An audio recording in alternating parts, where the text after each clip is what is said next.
Hi, I'm Brian Tracy, and welcome to the Phoenix Seminar on the Psychology of Achievement. Have you ever wondered why some people are more successful than others? Why some people earn more money, are happier, have better jobs, better relationships, better health, and seem to get far more out of life? Well, when I was 15 years old, this question began to preoccupy me. I've spent over 25 years. I've traveled in over 80 countries. I've worked at 30 different jobs, and I've spent, by my own estimate, about 30,000 hours in study to try to find the answer to why some people are more successful than others. And you know something? I have found that this is one of the most studied subjects in the world, that there's more information available on it today than has ever been available before, and that today we can say with complete confidence that success is as predictable as the sun rising in the east and setting in the west. Today you can be more successful faster than you ever dreamed possible if you will do two basic things. Number one, make a decision to exceed all your previous levels of accomplishment. Make a decision to be successful and to achieve your goals, whatever you construe them to be. And number two, learn how. This seminar has been assembled in order to teach you how. Since we put it together several years ago, over 150,000 men and women have been through this seminar in one form or another, and many of them have said it's like getting a brand new chance at life. One gentleman said to us it was like getting a blank check on the future. We're going to teach you in the next few hours some of the most important things that have ever been found, that have been discovered and rediscovered, that go back 4,000 years into history, science, religion, metaphysics, psychology, philosophy, and all esoteric fields of study have come to the conclusions that we are going to talk about in this seminar. If you will just use some of the things you learn in this seminar, it can dramatically change your results for the better. Now, in studying the subject of success, one of the things we have to do is put some preconceptions aside. One of the things that I began thinking was that in order to be successful, you had to be especially intelligent, or you had to have a great education, or you had to be terrific looking, or you had to have contacts, or you had to have luck. Do you know that these items have been examined thoroughly, and there's no correlation at all between success and intelligence, education, luck, contacts, and appearance? They are helpful in some cases, but there's no direct correlation. Success is based on other things. Now, before we go any further, let's talk about what we mean by success. When we look at the difference between animals and human beings, we find that animals have what is called a survival instinct. Animals work to get enough to eat, a place to sleep, to reproduce their species, and then they either hibernate and or die. Human beings have what you might call a success instinct. A success instinct means that human beings are driven internally to succeed, that it is as natural for you to be a success and to want to be a success as it is for you to breathe in and breathe out. That success, the drive to be and have and do and more, to fulfill your potential as a human being, is an absolutely essential part of your being. That we never are satisfied as long as we're alive. We always want to have more. We always want to be more. We always want to do more.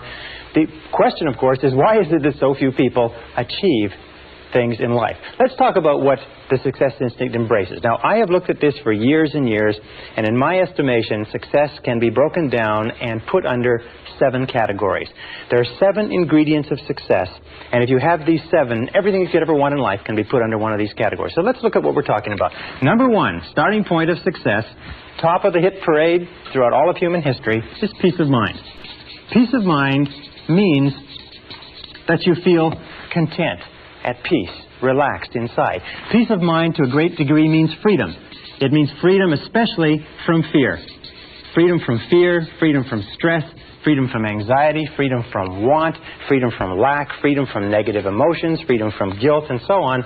But peace of mind is the first and most important ingredient of success. Why? It's because if you get anything else in life and you don't get your peace of mind, you won't even enjoy it. Number 2 ingredient of success, health and energy. Health and energy. Health means that we have the health, we are freed from sickness, freedom from disease, freedom from pain, freedom from ailments, and so on, but also energy. We mean vitality. And today we know, as a result of exhaustive research in medicine and psychology, that there's a very close correlation between peace of mind and health and energy. It's that 80 to 90% of all the ailments that the human body suffers, including most of the reasons why we die before our time, have to do with disrupted peace of mind. Psychosomatic medicine is based on the discovery that psycho, the mind, makes soma, the body, sick. So therefore, as we strive for higher levels of peace of mind, we almost automatically have better levels of health and energy. Now, the third ingredient of success is loving relationships. Loving relationships means that we have the ability, the capacity to enter into long-term loving relationships with other men and women. It means that we have the ability to give of ourselves, to love, and to be loved. And the ability to enter into loving relationships is an essential part of being human. It is the one essential characteristic of our humanhood. And we look at loving relationships, you'll find that almost all of the problems you have in life, about 80%, 85% of our problems in life, as they say, talk back. That 85% of all the success you'll ever enjoy in life is going to be determined by how well you get along with other people. The quality and quantity of our relationships is the true mark of how well you're doing as a human being. And as you know, that problems within your relationships, starting from early childhood all the way up through our adult lives, disrupt our health and energy, disrupt our peace of mind. If our loving relationships are stable, usually our health and energy is stable and we have great peace of mind. Now, how do you measure loving relationships? Well, one of the simplest measures that you can use is simply this. It is to ask yourself how much you laugh with another person. How much do you laugh? Because you'll find that the first thing that enters into a happy relationship is laughter, and the first thing that leaves when the relationship starts to go sour is the laughter. Laughter, because it is a completely spontaneous expression of life, is the true mark of a healthy personality and a healthy relationship, as you know from your own experience. Now, number 4 ingredient of success is financial freedom. Financial freedom means that you have enough money so that you don't worry about money. Now, some people have a tendency to say, well, success is just simply a matter of money and they're not interested in money. But the fact of the matter is that money is important. It takes money to buy clothes and books and to go to school and buy medical attention and to travel and to have all the good things in life. And every one of us, in order to be a success, has to reach the point where we know we have the capacity to earn enough money so that we don't worry about money. We have to reach the point where we can turn our minds to other things, higher things, to our relationships, to our health, to the improvement of our minds, to the expansion of our emotional and our spiritual life. But we all have to have the ability to earn more money. And the great majority of people, unfortunately, don't earn enough by their own estimation. In this course, you're going to learn how you can earn virtually all the money that you want in the course of your lifetime if you're willing to make the efforts and to pay the necessary price. Now, the 5th ingredient of success is worthy goals and ideals. Worthy goals and ideals. Sometimes when we talk about ideals, we mean values. And we know that values really lie at the core of the human being. What your values are determines almost everything that happens to you. Worthy goals and ideals are what give us a sense of meaning and purpose. Dr. Viktor Frankl, the founder of logotherapy, concluded after a lifetime of research that we as human beings need meaning and purpose. We need significance. You need to know that you're doing something that's important. You need to know when you get up in the morning why you're getting up. You need to believe in what you're doing. You need commitment. You need involvement. You need dedication. You need excitement in life. So therefore, worthy goals and ideals are critical. And worthy goals and ideals, of course, that are consistent with your values. What we have found, unfortunately, is probably 80% or more of people have little or no values. They have no sense of direction. They just wander. They do whatever someone else wants them to do. And this is a major problem that contributes to unhappiness. The 6th ingredient of success is self-knowledge, self-understanding. Self-knowledge, self-understanding. What does this mean? Well, it means that you know and understand who you are, why you do the things you do, what makes you tick. It also means that you have self-honesty. It also means that you have the character and the courage to face yourself honestly and squarely. As Shakespeare said, warts and all. You have the honesty to face your strengths and weaknesses. You have the honesty, if you like, and the integrity to look into yourself to fully understand why you do what you do. What makes you tick? And in this seminar, by the way, we're going to give you an enormous amount of information on why you are the way you are and how you can change it in a very positive way if you're not happy with it. Now, the 7th ingredient of success is really a result, and it is a sense of personal fulfillment. It is a sense of personal fulfillment, what Abraham Maslow called self-actualization. Self-actualization is the feeling that you are becoming everything that you're capable of becoming. Self-actualization means that you feel every single day that you're moving toward the fulfillment of your inherent possibilities. And self-actualization comes as a result of having worthy goals and ideals, having loving relationships, having a high degree of self-knowledge and self-understanding, which generates health and energy, peace of mind, loving relationships, and so on. Now, the interesting thing is, the tragedy is the great majority of men and women today achieve so little. On a score of 1 to 10 in terms of human potential, the average person is functioning at far, far below what they're capable of. On a score of 1 to 10, the average person is scoring perhaps 2 or 3 on most of these scales. 84% of people working today are underemployed in that their jobs do not fully tax their abilities and their potential. 80% would rather be doing something else. In a study of married couples, what we found was that 38% of married couples would rather be married to someone else. We've also found that the great majority of people in our society, after a lifetime of well-paid work, retire broke. They retire poor, they retire on pensions.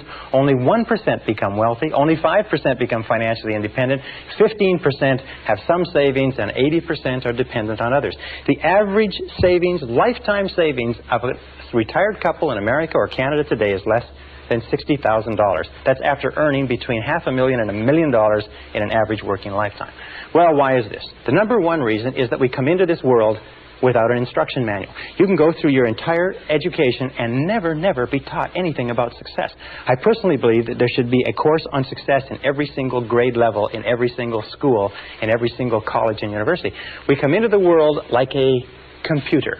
If you can imagine a computer, imagine that you bought this beautiful, sophisticated computer and you took it home. And you took it out of the box and you set it up, but you had no instruction manual.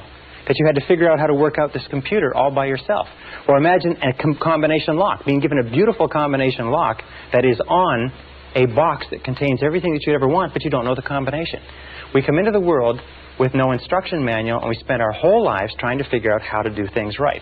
Well, the key to success is, first of all, what we call understanding, learning how to do things right. And this course is an instruction manual on success. You'll be able to get more out of yourself as a result of this course that you can possibly dream of today. The second ingredient is E, which requires effort. There are many people, as you know, lifelong students who study and study and study, but they never make the necessary or the correct efforts. The middle point is a multiplication sign, and understanding multiplied times effort equals results. In this course, what we're going to do is we're going to dramatically increase your understanding. We're going to give you the tools to dramatically increase the effectiveness of your efforts, so you're doing not only things right, but you are doing the right things, and you're going to dramatically increase your results. Many people have taken this course and been able to earn more in the following year than they earned in the previous 5. Many people have taken this course and been able to make more progress in 1 or 2 years than they've made in their lifetime to date. It is not unusual for a person to take this course and double or triple their income within a matter of a few weeks or a few months, simply by applying some of these principles. Now, do these principles work? These principles are the basis of all success and achievement in adult life. Every successful man or woman uses them to some degree. Every successful man or woman practices them consciously or unconsciously. What we've done is we've developed them together in this seminar program as a system, very much like a process of learning anything, that if you will take it, if you will use it, if you will apply it systematically, if you will put it into action and you'll work with it consistently for even a short period of time, you're going to start to see changes that are absolutely marvelous. It is my contention that you can be, have, or do anything that you want in life. You can grow and expand and fulfill your potential. You can earn more money. You can have greater peace of mind. You can have more health and energy. You can have better loving relationships. You can have financial security. You can have a sense of personal fulfillment. You can have a great feeling of peace inside simply by following what's in this course. So please come with me. Let's go and let's begin to explore everything that you're capable of doing. Let us look at what you may be in terms of your future.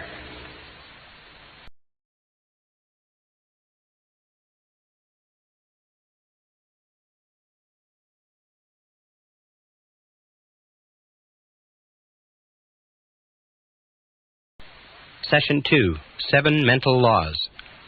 The starting point of self-knowledge is to recognize this wonderful fact is that you are extraordinary. You are unique. The odds against there being someone exactly like you are over 50 billion to 1. That every single part of your body, and anatomists and physiologists and doctors have demonstrated that your blood composition is different from any other person that has ever lived. Your fingerprints are different. Your lip prints are different. Even your ear prints are different. Even your toe prints are different from anybody that has ever lived. You are different from anyone else, and self-knowledge begins with accepting that you are a unique and special individual and that you have the capacity to do something wonderful with your life. Now, that being said, you are also the same as everybody else with respect to certain basic principles. Throughout the history of mankind, the most intelligent men and women who have ever lived have sought answers to the question of the human dilemma. What can people do in order to change the quality of their lives, their relationships, and their results? The great philosophers, the great metaphysicians, the great scholars have pondered over this sometimes for their entire lifetimes. In our century, I know men and women who spent 10, 20, 30, 40, even 50 years studying success and achievement to find out what general rules and principles we can draw upon to be more successful. The first thing that we have to start with, the basis for this entire course, the psychology of achievement, is this, is that you are a mental creature. The only thing that makes you truly unique is your mind. Everything else you have in common, as Eugene O'Neill, the playwright, said, with a horse or a pig. Your mind is what makes you unique. Your body simply carries your mind around. And just as electricity works on laws of electricity, and physics works on laws of physics, and nature works on laws of nature, there are certain mental laws that determine everything that happens to you. And these mental laws are as inexorable as the laws of gravity. They work 100% of the time. And every single success you have in life comes from living your life in harmony with basic mental laws, and every problem or difficulty you ever have in life comes from living your life out of harmony with those basic laws. Now, mental laws work 100% of the time, like gravity works 100% of the time. What it means is that if you step off a 10-story building in the city where you're living, or in London, England, or in Lima, Peru, you're going to go splat on the sidewalk, whether you know about gravity, whether you believe in gravity, whether you agree with gravity, or whether gravity is convenient for you, it's going to work on you nonetheless.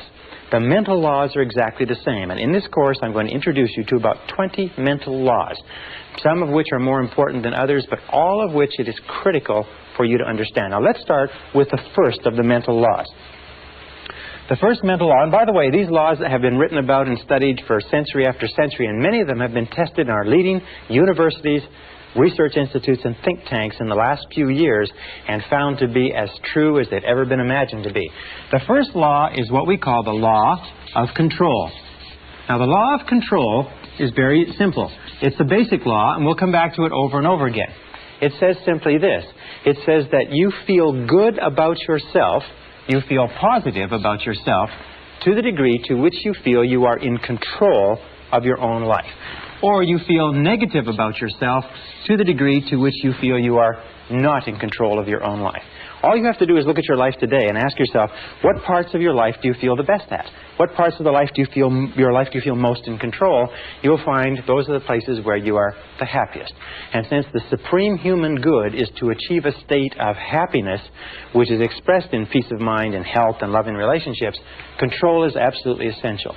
Psychologists today call this the difference between an internal locus of control, which is feeling that you're in charge of your own life, versus an external locus of control, which means the feeling that something outside of you, your bills, your relationships, your job, your health, are somehow controlling you. As a matter of fact, locus of control research, and there are many tests that you can take to determine where you are on this chart in terms of locus of control and what areas of your life you feel more in control and less in control.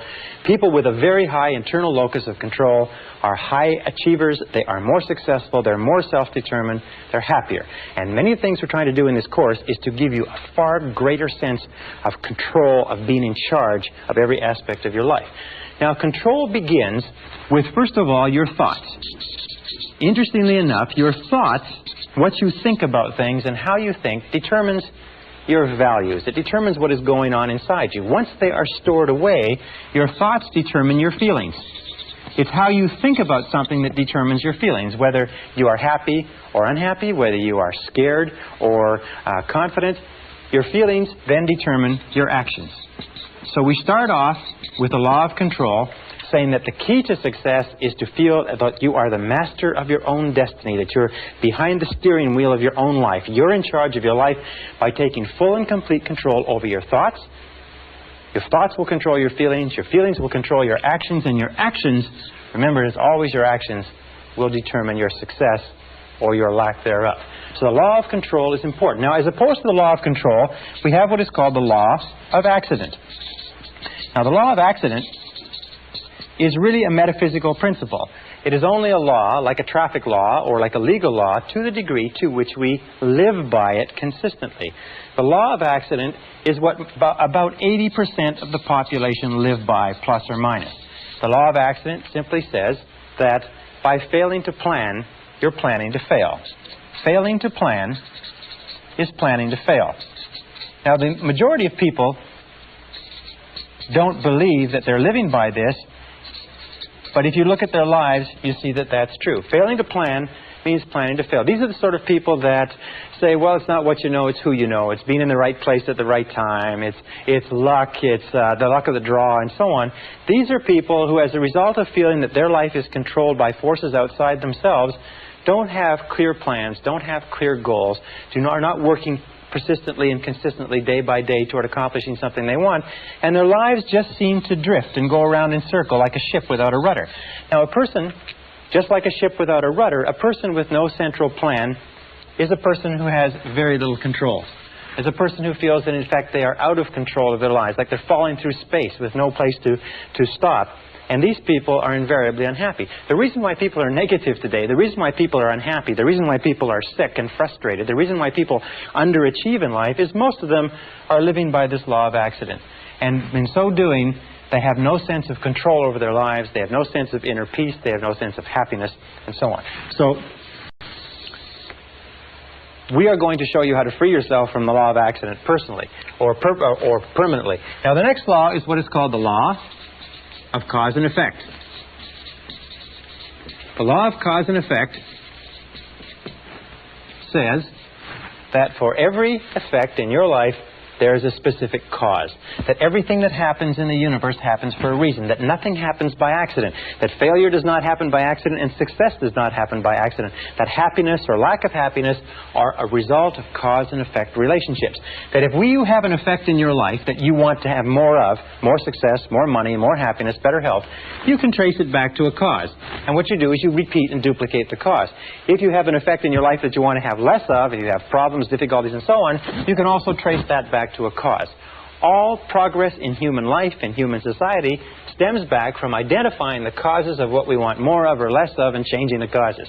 Now, the law of cause and effect, of course, is the iron law of the universe. This is the law, if you like, that we can come back to over and over again, and many of our laws are paraphrases of the iron law. It's also called the law of sowing and reaping, that wherever you sow, that also shall you reap. But the iron law, the law of cause and effect, gives us a complete sense of control. If we believe that there's a cause and effect relationship, that everything happens for a reason, then we have a tremendous feeling of control in our lives. We can identify the causes, we can duplicate the causes, we can make our lives anything we want. The most important application of the law of cause and effect is this. It is that thoughts are causes. Thoughts are causes and conditions are effects. Thoughts are causes and conditions are simply effects. The starting point of everything is your thoughts about something. It's your thoughts about a job, your thoughts about a relationship, your thoughts about your health, your thoughts about your future. Your thoughts become causative agents. The conditions become the effects. That if you wish to change any of the conditions of your life, you have to change the thoughts that precede those conditions. You have to change what is going on in your mind. Now, wonderfully enough, there's only one thing in the whole universe over which you have complete control, and that is your thoughts. So if you take full and complete control over your thoughts and keep your thoughts on what it is you want, make them positive causes, the conditions or effects will take care of themselves with the inexorability of a law of nature. Now, the next law is what is called the law of belief. The law of belief simply says that whatever you believe with feeling, and this is the key, with feeling, and the more emotion you put into a belief, becomes your reality. It becomes your reality because you will always act in a manner consistent with your beliefs. As a matter of fact, your entire reality right now is simply an outward picturing of your most intensely held beliefs. If you believe something that is positive or believe something that is negative, or as Henry Ford said, if you believe you can do a thing or if you believe you cannot, you are right. Our beliefs do form our realities. To the degree to which we believe anything to be true, our beliefs act as sort of like a screen. They filter out any information that is inconsistent with our beliefs. We have a deep down desire inside of us to remain consistent. So we're always trying to view our world, rationalize our world, interpret our world so that it is consistent with what we have already decided to believe. We develop what is called scotomas. A scotoma is a word in psychology that simply says that we develop blind spots. We do not see opportunities if we are convinced that there are no opportunities. We do not see possibilities for success if we don't believe that success is possible for us. However, if we begin to change our beliefs, we begin to change our realities. Let me give you an example. There's a story of a young man who came from a small Midwestern town. It's a true story. It was reported in the psychological journals a couple of years ago. He got straight A's all through junior high school and high school. At the end of the 12th grade, he wrote his Scholastic Achievement Test to go to university. A few weeks later, he got back a letter from the university saying, "You have scored 98 on the Scholastic Achievement Test, and you're hereby admitted to the university for the fall semester." Well, he didn't know very much about Scholastic Achievement Tests, and he thought that the 98 was an IQ score. Now, an IQ score of 98 is slightly below average and is about 20 points below what is necessary for college-level work. He was convinced, and he just discarded his entire high school career, all the A's that he's gotten. He was convinced that he could not do college-level work, but he went off to college in the fall. After the first semester, he was failing or nearly failing in every subject. His counselor called him in and said, "What seems to be the problem? You did extremely well in high school. These courses are only 1 degree of difficulty removed from your high school courses. Are you having problems with girls? Are you having problems with drugs? Having problems adjusting? What is it?" He said, "Well, sir," he said, "I'm doing the very best I can, but you can't blame me. I've only got a 98 IQ. And the counselor had his file in front of him. He said, "What are you talking about?" He said, "Well, in my letter of admission to the university, it said that I got a 98 on the Scholastic Achievement Test." He said, "Son, that's not an IQ." They said, "That's not an IQ. That is a percentile. What that means is that you scored equal to or higher than 98% of the students in the country who wrote that test. You're one of the brightest kids in this university." Well, this young guy went out. He checked on the Scholastic Achievement Test. He found it was true that the 98 was a percentile, not an IQ. He went back to his courses, and 2 years later, he was in the top 10 in a 30,000 student university. He was leading in all of his classes. Once he changed his reality, once he changed his beliefs about his intelligence, his reality changed automatically. Now, an important point with regard to this is that every one of us has self-limiting beliefs. Every one of us believes ourselves to be limited in some way. Every one of us believes ourselves to be limited in intelligence, creativity, money-making ability. I can't sell. I can't speak in front of audiences. We tend to think that we are not capable of being on time. We're not mechanically inclined, and so on and so forth. But exhaustive research demonstrates that talents are pretty evenly spread throughout the population. That most of the limitations we have do not exist in reality. They exist only in your own mind. And one of the starting points of great achievement is to start questioning those self-limiting beliefs and throw them off and act as if they did not exist. And when you act as if they didn't exist, lo and behold, they simply disappear. Okay, the next law is what is called the law of expectations. Now, the law of expectations is a law that has been talked about throughout all of human history. Just like in the law of belief, William James of Harvard said, "Belief creates the actual fact. As a man thinketh in his heart, or as he believeth, so is he." The law of expectations over and over says, what you expect, you get. You get not what you want, but what you expect. That your expectations, especially your expectations about outcomes, how you think things are going to turn out, become your own self-fulfilling prophecies.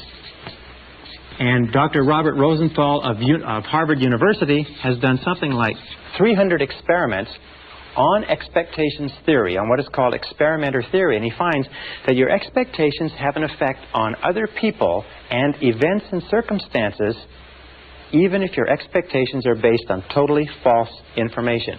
Whatever you expect with confidence. In other words, if you confidently expect good things to happen, surprise, surprise, good things happen to you. If you confidently expect negative things to happen, then negative things are going to happen to you. That most successful people have developed an attitude of confidently expecting good things to happen.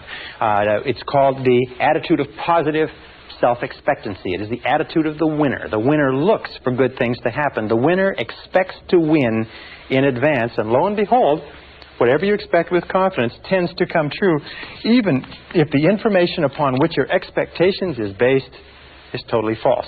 Now, let me give you an example of expectations. Some years ago, Dr. Rosenthal, after conducting a variety of different experiments, came to the conclusion that the expectations that teachers had of students was having a tremendous effect on their ability to learn and their grade level averages. So he put together a series of experiments, and then one major experiment which was tremendous. He went to the San Francisco Bay Area, and at the beginning of the school year, he had the principal call in 3 teachers. The 3 teachers were told that by the principal, as a result of teaching excellence, they had been singled out as the 3 best teachers in the school, and that they were going to be given 30 students each of the brightest students in the school identified by IQ tests at the end of the last semester. They would be able to teach these students for the entire year, and it was estimated by experts that these students would jump in scholastic achievement an average of 20 to 30% over the course of that school year. Now, the teachers were told that one of the conditions was that they mustn't tell the they mustn't tell the students, and they mustn't tell their parents. They must continue to teach the same way, and classes were carefully monitored to make sure that they taught the same way they taught before, but only they would know that they had been given 30 bright students each to teach for the whole year. The teachers were delighted. The teachers went out. They were excited about this. They worked hard with those students. They spent time after school with them. They got really, really involved in teaching more than they ever had before. And at the end of the school year, lo and behold, those 3 classes led not only the school, but the entire school district in academic accomplishment. At the end of the year, they called the 3 teachers in. They sat them down and they said, well, you've had a good year. And they said, yes, well, it was great. Those kids were so bright. They were so eager to learn. They said, well, maybe we should tell you the truth, that this was an experiment. And the fact is that the beginning of the school year, we selected the names of 90 children by lottery from the school population at large and assigned them to your class. We didn't even know what their IQs were. They said, well, that's remarkable. Well, how could it have happened that they did so well? And then they looked at each other and said, well, of course, it's because we are the 3 most excellent teachers in this school. They said, well, the other side of it was simply this, is at the beginning of the school year, we put all the teachers' names in a hat, and yours were the first 3 names that were drawn. So this is what is called a double-blind experiment. They held constant for everything but expectations. Now, the expectations on the teachers were explicit. We believe that you are excellent teachers. The expectations of the teachers on the students were implicit. They were never spoken. The teachers just treated those students as though they were really intelligent, and the students bloomed and blossomed.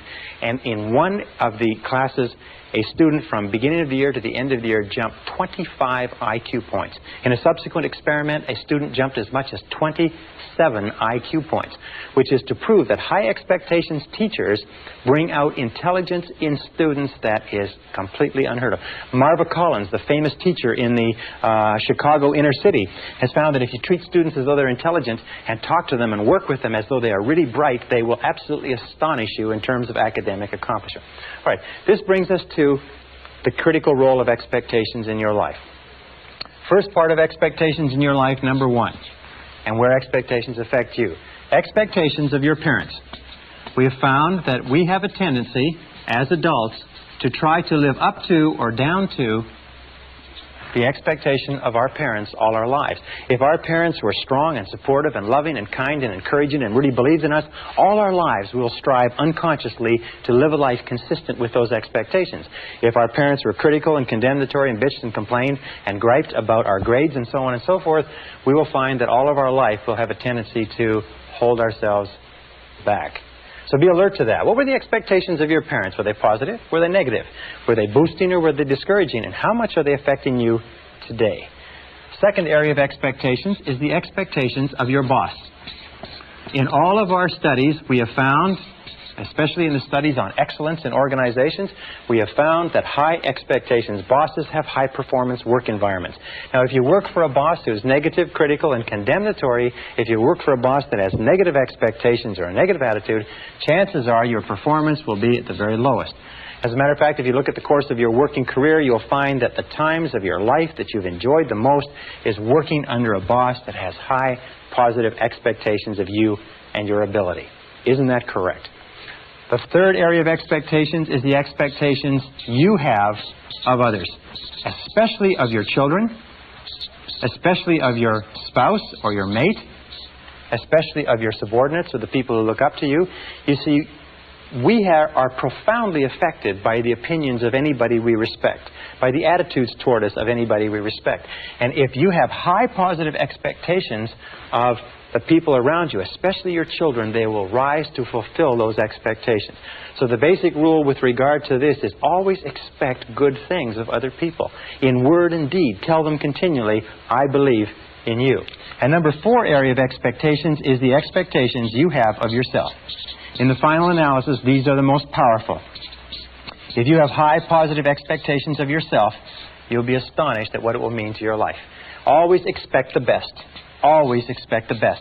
And here's a little exercise which I learned from one of my graduates, one of our live seminars.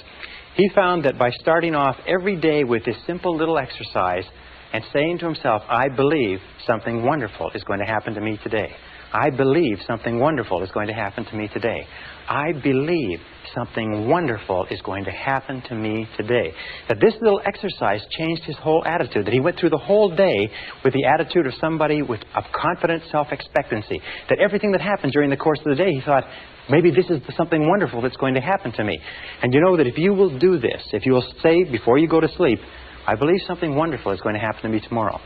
And if you'll say when you get up in the morning, I believe something wonderful is going to happen to me today. And if all day long you say, I believe something wonderful is going to happen to me, you'll find that as you go to sleep the next night, and try this today, it's a very powerful exercise. It sounds a little bit corny, but it's a very powerful exercise.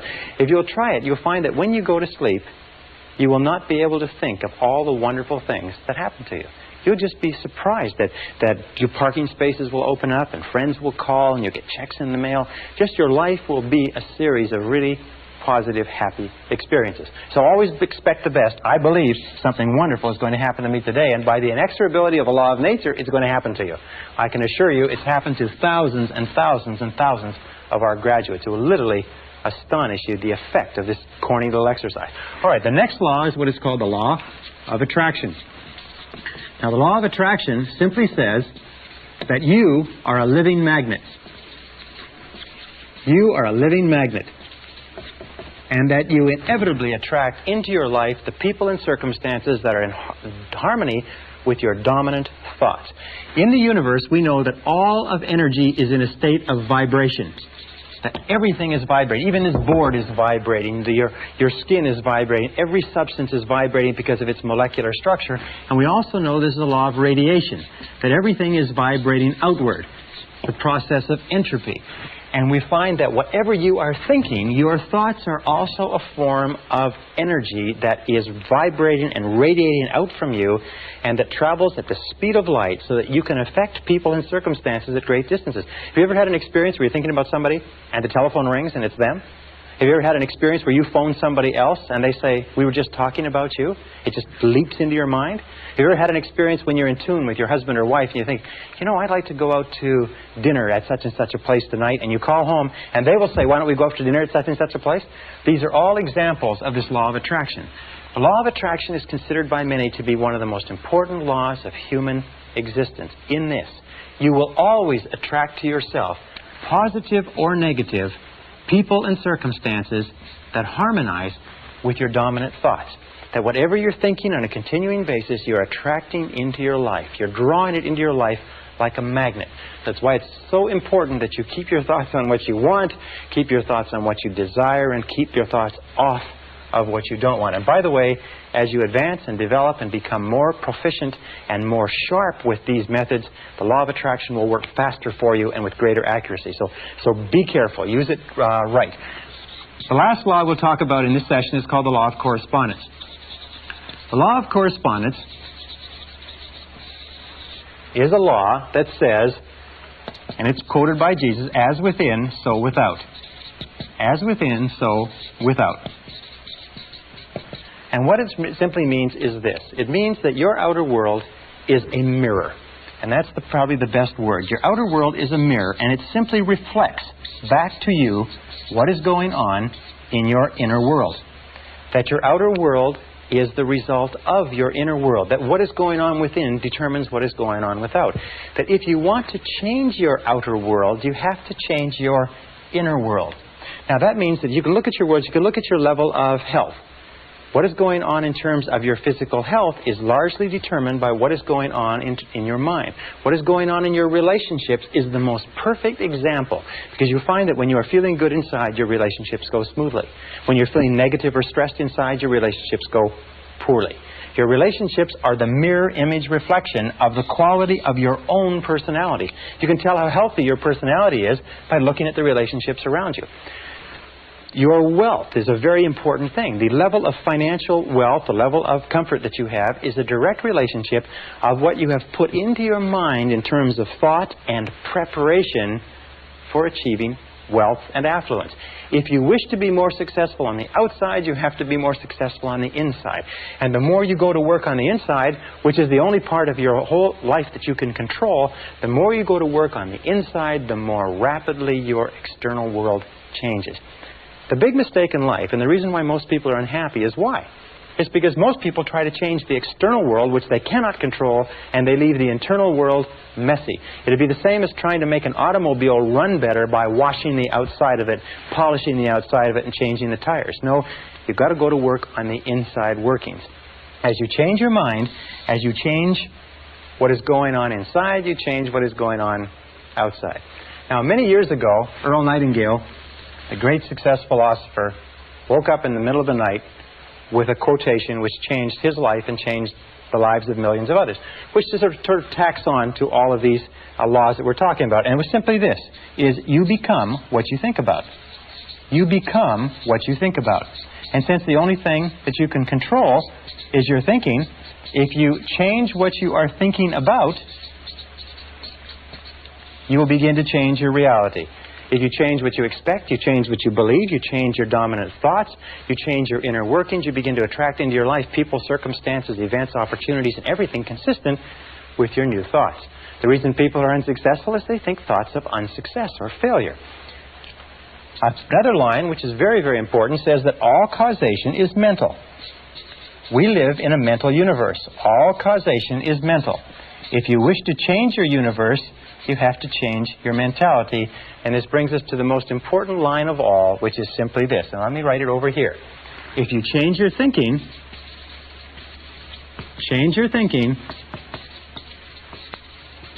and you change your life.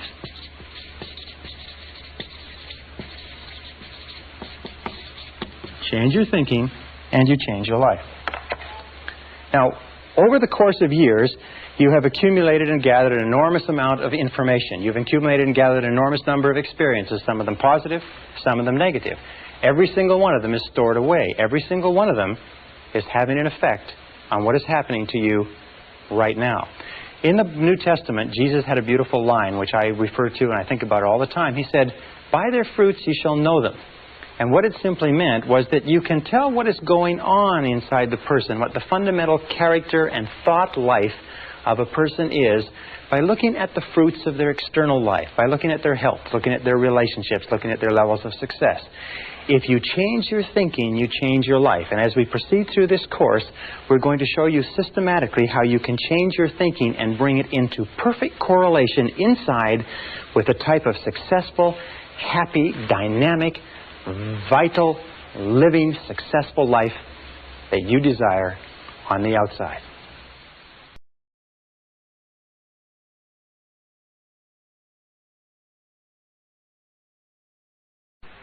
Session 3, Unlocking Your Potential. When we talk about human potential, have you ever wondered what accounts for the huge disparity in results and performance between one person and another? You know, a person who's making $250,000 a year is not 10 times smarter or better than a person who's making $25,000 a year. Why is there 10 times the difference in income? And you go all the way up the ladder to a person who's making $2.5 million a year. Is that person 100 times better, smarter than the person making $25,000 a year? Impossible. In a recent study of IQs, they picked 1,000 men and women out of the population and tested them for IQ. They found that the top person in that 1,000 selection was only 2.5 times smarter than the bottom person in that selection of IQs. Only 2.5 times the disparity, and that's probably true over the whole population. So what accounts for this great difference? Well, we talk about human potential. We come down to a very simple formula that I came up with some years ago that probably explains it a little bit. The formula starts off with what we call IA, which is inborn attributes. That's the qualities, the intelligence, the ability, the temperament, the things that you're born with that you can't really change very much, plus acquired attributes. Now, acquired attributes are very important. Those are your education, your training, your skill, your experience, knowledge, wisdom, and so on. Multiplied times A, which is your attitude, equals individual human potential, or individual human performance, or individual human results, if you like. Now, of these three, inborn attributes are largely fixed at birth. Acquired attributes can be changed, but it takes a while to change them, although sometimes they can be changed very rapidly. One valuable piece of information can dramatically change your effectiveness. But attitudes can be increased or decreased dramatically in seconds. That every single time we improve our attitude, we multiply all our capabilities. So that attitude has been rightly called the most important language in the human, or the most important word in the human language. Everything that we do in life, according to a Harvard study amongst executive recruiters, will be 85% attitudinal. 85% of your success will be determined by your attitude. That means determined by how positive or how much of a positive mental attitude you have. People with positive mental attitudes tend to advance more rapidly, move to the top of valuable organizations, earn more money, get more life satisfaction, and so on. Now, a positive mental attitude doesn't mean that you dance around in the street and throw flowers. It just means that you take a generally constructive attitude or approach towards your work, your life, your problems, your relationships, and so on. That according to the Cox Report on American Business, according to Success Magazine, 85% or more of everything that you accomplish will be attitudinal. So our question is, where do attitudes come from? And we found that attitudes come from expectations. Very, very simple. We talked about that before.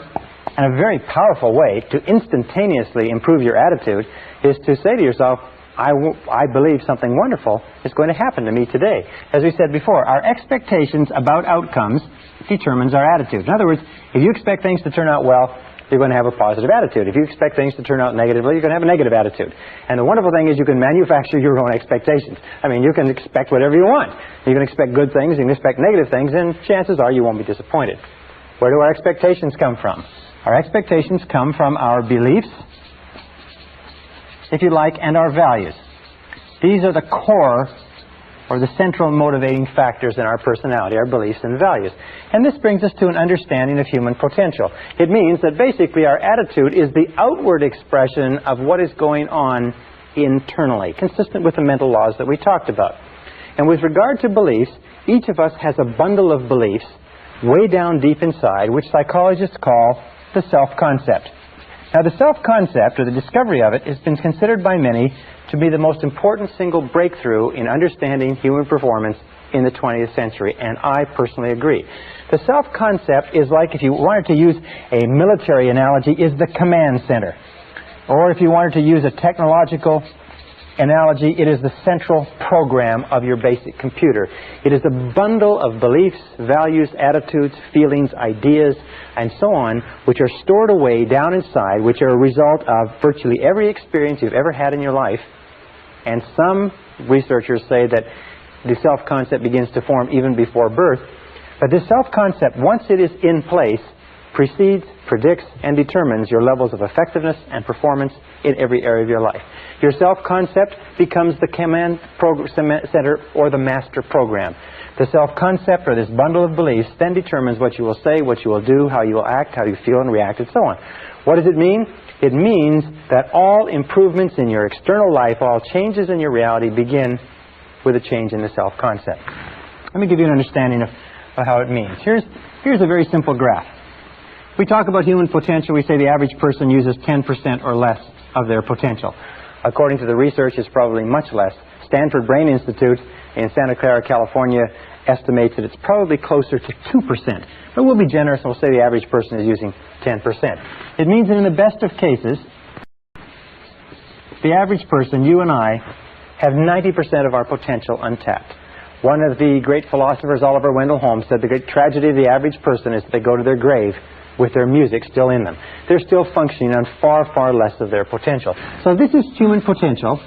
We find there's a direct relationship between human potential and the self-concept. That since our self-concepts, or our estimates of ourselves, if you like, are usually far lower than they need to be, our level of performance and effectiveness is far lower too. And we know that our self-concept is largely subjective. What does that mean? It means that the self-concept, what we believe to be true about ourselves, is really not based in reality. It's based on information that we've taken in, we accept it as true, and to the degree to which you believe anything about yourself, it becomes true for you because you act in a manner consistent with it. You know, there's some people who read their horoscopes and believe that their horoscopes are predicting their future. There's some people who will take criticism and condemnation from other people that they don't even respect and believe that that is an adequate or accurate reflection of their own abilities. But whatever you believe, whatever you accept as true, becomes true for you. Now, we also know that as an adult, you have a variety of self-concepts. You have a self-concept for how you dress, how much you weigh, how much you eat, how well you speak in public, what kind of a parent you are, what kind of a child you are to your parents, what kind of a husband or wife you are, what kind of a lover, what kind of a driver. Interesting about driving. All men have a very positive self-concept with regard to driving. Women don't understand this, but all men are born with an inherent genius at driving. That men are all great drivers. And if you don't believe it, all you have to do, ladies who are watching this, all you have to do is think about the last time you tried to correct a man's driving. You'll find that it is not well responded to. How do we respond when somebody challenges our self-concept by suggesting that we are not the person we think we are? We become defensive, we become angry, we become irritable, we become difficult to get along with. We have a self-concept for how creative we are, how intelligent, how fast we read, how good we are at athletics. And if you practice a variety of different sports, you have a self-concept for every one of those sports. We have a self-concept for how well we cook, how well we raise our children, how well we clean our home, what kind of cars we drive, and so on. We also have a self-concept for what it's worth, for how much money we earn. Interestingly enough, you can never earn more than 10% above or below your self-concept level of income. That your self-concept determines your income level. This self-concept level is called your comfort zone. And even if you want more money, you will find that the natural human tendency of all action is to struggle and strive to get into a comfort zone and then to stay there. That if you earn 10% or more above your self-concept level of income, you will have an irresistible urge to get rid of the money. You'll give it away, you'll spend it, you'll blow it, you'll spend it extravagantly, you'll even lose it if you get enough. That's why people who win lotteries are often flat broke 2 or 3 years later. They just burn the money because the money is far beyond their self-concept.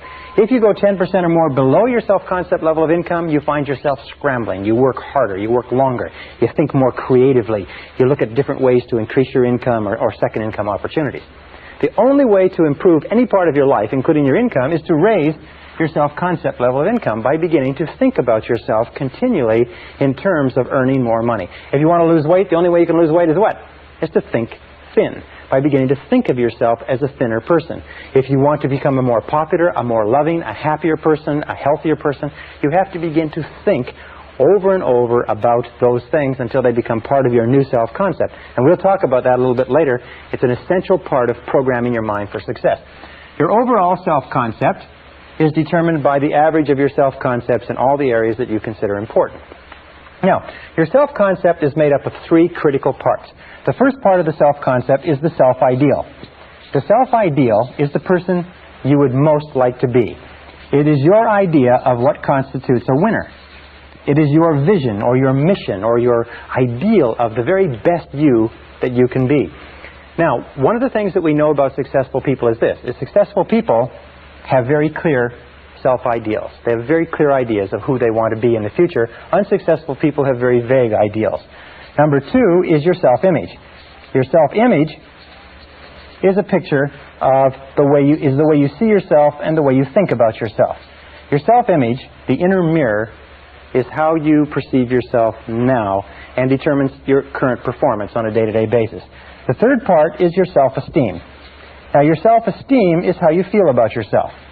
How you feel about yourself is the engine force, it's the motor, it's the power force within your subconscious. It's the power force within the self-concept, and it determines virtually everything that happens to you. The best definition of self-esteem is how much you like yourself. How much you like yourself as a parent, how much you like yourself as an employee, how much you like yourself as a boss, how much you like yourself as a money earner, a professional speaker, an athlete, and so on. How much you like yourself, your level of self-esteem, your overall emotional feeling about any area of your life determines your performance and effectiveness in that area. Wonderfully enough, since you become what you think about, your self-concept is malleable, your self-esteem can be built by repeating over and over again, I like myself. I like myself. I like myself. I like myself. I like myself. I like myself. The more you say, I like myself, I like myself, I like myself, the more you repeat that over and over again, the more your self-esteem goes up. The more your self-esteem goes up, the more your overall self-concept goes up. When your overall self-concept goes up, you perform better at everything else that you attempt. That every single time you say, I like myself, I like myself, I like myself, I like myself, I like myself, it's like pumping yourself up psychologically. Everything that happens that causes your self-esteem to go up causes you to perform better. Everything that happens that causes your self-esteem to go down causes you to perform worse, make more mistakes, be unhappier, and so on. Now, a critical point about liking yourself, about self-esteem and self-liking, is that number one is you can never like or love anybody else more than you like or love yourself. That your level of self-esteem is the determinant of the quality of the relationships you have with others. And number two is you can never expect anybody else to like or respect you more than you like or respect yourself. That how much you like and respect yourself determines their attitudes toward you. Every single school of psychology today is coming to agreement on the fact that how much you genuinely like and accept yourself as a valuable and worthwhile human being has an effect on everything that happens to you. How much you like yourself. And what you can do is you can improve your self-esteem by saying, I like myself, I like myself, I like myself, I like myself, I like myself. Well, this brings us to the question of where does self-esteem, where does the self-concept come from? And we found that self-concept, if anything, self-concept is malleable in that you are not born with a self-concept. Is that you're not born with any idea of yourself. You're not born with self-image or self-esteem. That you're born in a way as pure potential.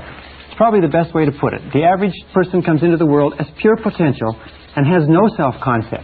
That everything you are today, every feeling that you have, every attitude or value, you had to learn over the course of your lifetime. We also know that the child comes into the world with a very high need for love and touching.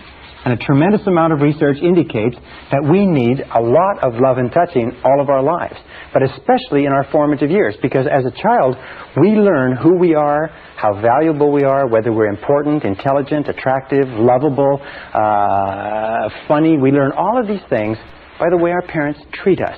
If our parents, our siblings, our aunts and uncles, but especially our parents, treat us like we're really important kids, then we grow up thinking that we're really important. If our parents do not, then something else happens. We know that the first few years of life are the most important in developing the self-concept. That a child starts off at zero when the child is born with no idea of who she is or who he is or how valuable they are. And in the first, second, third, fourth, and fifth years of life, and the psychologists used to think it was 5 years, but now they're saying it's 3 years. In these first 3 years of life, children learn who they are. They say if you give enough high quality and quantity of love to a child in the first 3 to 5 years, you set them up for life. You set them up on a solid foundation of self-esteem, self-confidence, self-worth, self-value. As a matter of fact, there's a direct relationship between the quality and quantity of love and the development of healthy personality. That the more love, unconditional love that a child receives in those formative years, the stronger is the foundation of the personality. To reverse the equation, that virtually all problems in psychosis, neurosis, personality disturbances, and behavior problems arise from problems way down in the self-concept. And we can go back as adults. Here's our adult personality. We can go back as adults. We can correct the flaws in our foundation, the cracks, if you like, by repeating over and over again, I like myself, I like myself, I like myself, and driving down that healing concrete deep into the foundation of our personality. Remember, children need love like roses need rain. Children that are deprived of love often die of love starvation. It's a disease called marasmus. Now, what else do we know about children? We know that children come into the world with two remarkable attributes. The first is that they're fearless. Children are born with no fears. They're not afraid of anything except falling and loud noises. And this is expressed in the attitude, I can. Children come into the world believing they can do anything. And anybody who's ever raised a child to the age of 3 or 4 or 5 knows you have to spend those first few years stopping them from killing themselves because they're little kamikaze pilots, because they're not afraid of anything. The second attribute is they come into the world completely spontaneous. They say what they want, they do what they want, they are completely uninhibited. They just are completely unafraid, they do anything that they want, and this is expressed in the attitude, I don't have to. I don't have to. If you ever try to control a child, you'll find that the attitude of a young child, the first thing they say is when you start giving them orders, the first thing they learn is no. They say, no, I don't have to. Well, of course, we eventually change their minds on that one way or another. But these are the two attributes that each of us come into the world with. You come into the world unafraid and uninhibited. What does that mean? It means that our natural birthright is to be unafraid and uninhibited. And that only when we can create the same situation in adult life where we are unafraid and uninhibited do we feel truly great about ourselves. The very best organizations, the very best companies are those that create an environment where people who feel unafraid and unreserved to be themselves and to do the very best they can. Well, as we grow up, we know that children learn two ways. The first way they learn is by imitation. They imitate one or both parents, especially the dominant parent.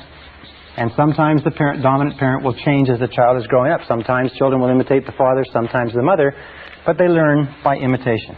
Many of the characteristics and habits that we have as adults, we learn from our parents. Have you ever had the opportunity or the occasion to scream at one of your children or shout at one of them and find yourself saying the same things your mother or father said to you when you were a child? Well, we imitate. Sometimes we imitate their walk. Sometimes we imitate their talk. Sometimes we imitate their values, their beliefs, and so on, even if those values and beliefs are of no value. Why? It's because our parents are like gods to us when we're children. The second way that we learn is by moving from discomfort, from what doesn't feel good, toward comfort. Now, Freud called this the pleasure principle, is that we move toward what makes us feel comfortable, what gives us pleasure, what makes us feel good about ourselves. We move from discomfort toward comfort. That's how we learn to become toilet trained. We say it's no longer fun to walk around with pee and poop in our diapers. So we watch what our parents do. We watch what our older siblings do. And we see, those people aren't doing this. And that's how we learn to walk. That's how we learn everything. So we move from discomfort toward comfort. Throughout our lives, by the way, that's how we learn. We imitate by reading what other people have done, by studying books, at our work. We imitate when we go to school. And we do what gives us a positive payoff, what gives us positive reinforcement, what gives us pleasure. And we do less of those things that give us discomfort or pain. Now, very early in life, as a mistake or as the result of mistakes that parents make in upbringing, children begin to learn negative habit patterns. And negative habit patterns have their root primarily in destructive criticism. Destructive criticism begins very early in life, sometimes in the first few months. And destructive criticism is used by parents to direct and control their children. Unfortunately, it has a very, very dangerous and damaging effect on children in that destructive criticism begins to undermine the integrity of the child's personality, and more of us, including myself and including most of you, have been undermined and hurt by destructive criticism probably more than all the wars in history. Now, as a result of destructive criticism, we begin to develop negative habit patterns. Negative habit patterns are conditioned responses to stimuli. Negative habit patterns develop very early in life. They're developed as a result of a repetition of fear and pain over and over again. They're developed as the result of destructive criticism, physical punishment, and so on. And very early in life, we begin to develop two major manifestations which follow us throughout our lives and, more than anything else, inhibit our potential as adults. The first is what is called the inhibitive negative habit pattern. The inhibitive negative habit pattern is learned when the child is told over and over again, don't, Get away from there. Stop. Leave that alone. And the child is punished. Whenever the child tries something new or gets into something or smells something or pours something over or breaks something accidentally, the parent blows up and gets angry and upset. You see, the child is driven by an insatiable curiosity to explore his or her world. And what happens is when they do explore it and they get into something, they tip something over, if the parent overreacts and spanks the child soon begins to think that every time I try something new, every time I try something different, every time I go beyond my boundaries, every time I move out of my comfort zone, every time I don't play it safe, I get spanked, I get punished, I get hurt, I get sent to my bedroom, and I feel terrible. And pretty soon the child develops the feeling of, I can't. Every time I try something different, I get punished. I can't. This is like the Pavlovian response, where the Pavlov would ring the bell and feed the dog meat, and the dog would salivate, and Pavlov would ring the bell while he fed the dog meat, and the dog would salivate. They would keep doing that. Pretty soon, Pavlov would just ring the bell and the dog would salivate. What happens in adult life is that this creates what we call the fear of failure. The fear of failure is a conditioned response to a process of destructive criticism that occurs in the first 5 or 6 years of life. The fear of failure automatically triggers us. We feel anxious, tense, uneasy. We feel tension and stress in our solar plexus. We feel like withdrawing and getting away from the event. And the fear of failure is the major reason for failure in adult life. It's the major reason why we hold back from fulfilling our potential. As a matter of fact, all negative habit patterns are experienced in the physical body. That you can tell a negative habit pattern because you actually feel it in your physical body. The inhibitive negative habit pattern, the fear of failure, the I can't, is experienced first of all in the solar plexus. You ever have an occasion where you have to speak in front of a group, or you have to go into a performance review, or you have to make a cold call? First of all, the solar plexus tightens up. If the fear situation continues, you start to breathe harder, and your heart starts to beat faster, your respiratory rate. And sometimes you get a headache, like a migraine headache in the front of your head. Sometimes your throat will tighten up and you won't be able to speak. You'll go completely dry. Sometimes you'll get so tense and so frightened that you'll have to run and go to the bathroom. These are all manifestations. There's no physical danger, but there's a psychological danger, a conditioned response. And whenever we feel these things, the natural tendency is to back away from the situation that's causing them, which is the reason why we don't achieve very much if we are held back. The second negative habit pattern is the compulsive. Now, the compulsive negative habit pattern is learned when children are told over and over again, you'd better or else. If you don't, you're in big trouble. Now you're going to get it. It's when children are made the recipients of what is called conditional love. Parents don't mean to do this, but what they do is they suggest to the child that you are not loved, therefore you're not safe, unless and until you do what we want. The child grows up feeling that I have to do what Mommy wants. I have to please Mommy. I have to please Daddy. I have to please other people. I have to please my siblings. Eventually I have to please my peers. I have to please my teachers. I have to please everybody. They grow up with this, I have to. I can't do what I want to do. I have to do what pleases other people. This compulsive negative habit pattern very early in life translates into the fear of rejection. The fear of rejection is experienced by men as adults as type A behavior. We'll talk about type A behavior later on in the course. Type A behavior is a compulsive, an obsessive-compulsive need to somehow please somebody with no standards of performance so that you can never accomplish it. The fear of rejection drives us. It makes us very, very sensitive to the opinions of other people.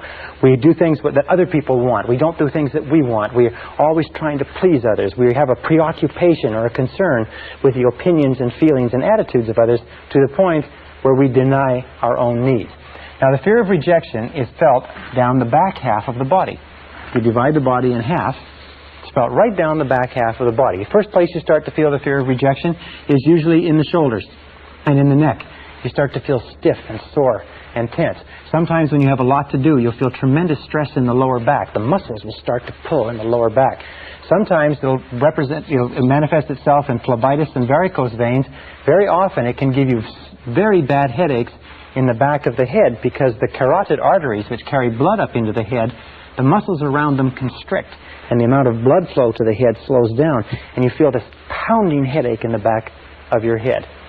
These two fears, the compulsive, or these two negative habit patterns, the compulsive and the inhibitive, which are the result of destructive criticism, the great destroyer of personalities, plague us all our lives. Now, the wonderful thing about these is because they are learned habits, we can unlearn them. We can overcome the fear of failure that holds us back. We can overcome the fear of rejection that causes us to do things that please other people rather than pleasing ourselves by working on our own self-esteem. Because there is an inverse relationship between self-esteem and the basic negative habit patterns. Is the more you like yourself, the less you fear failure.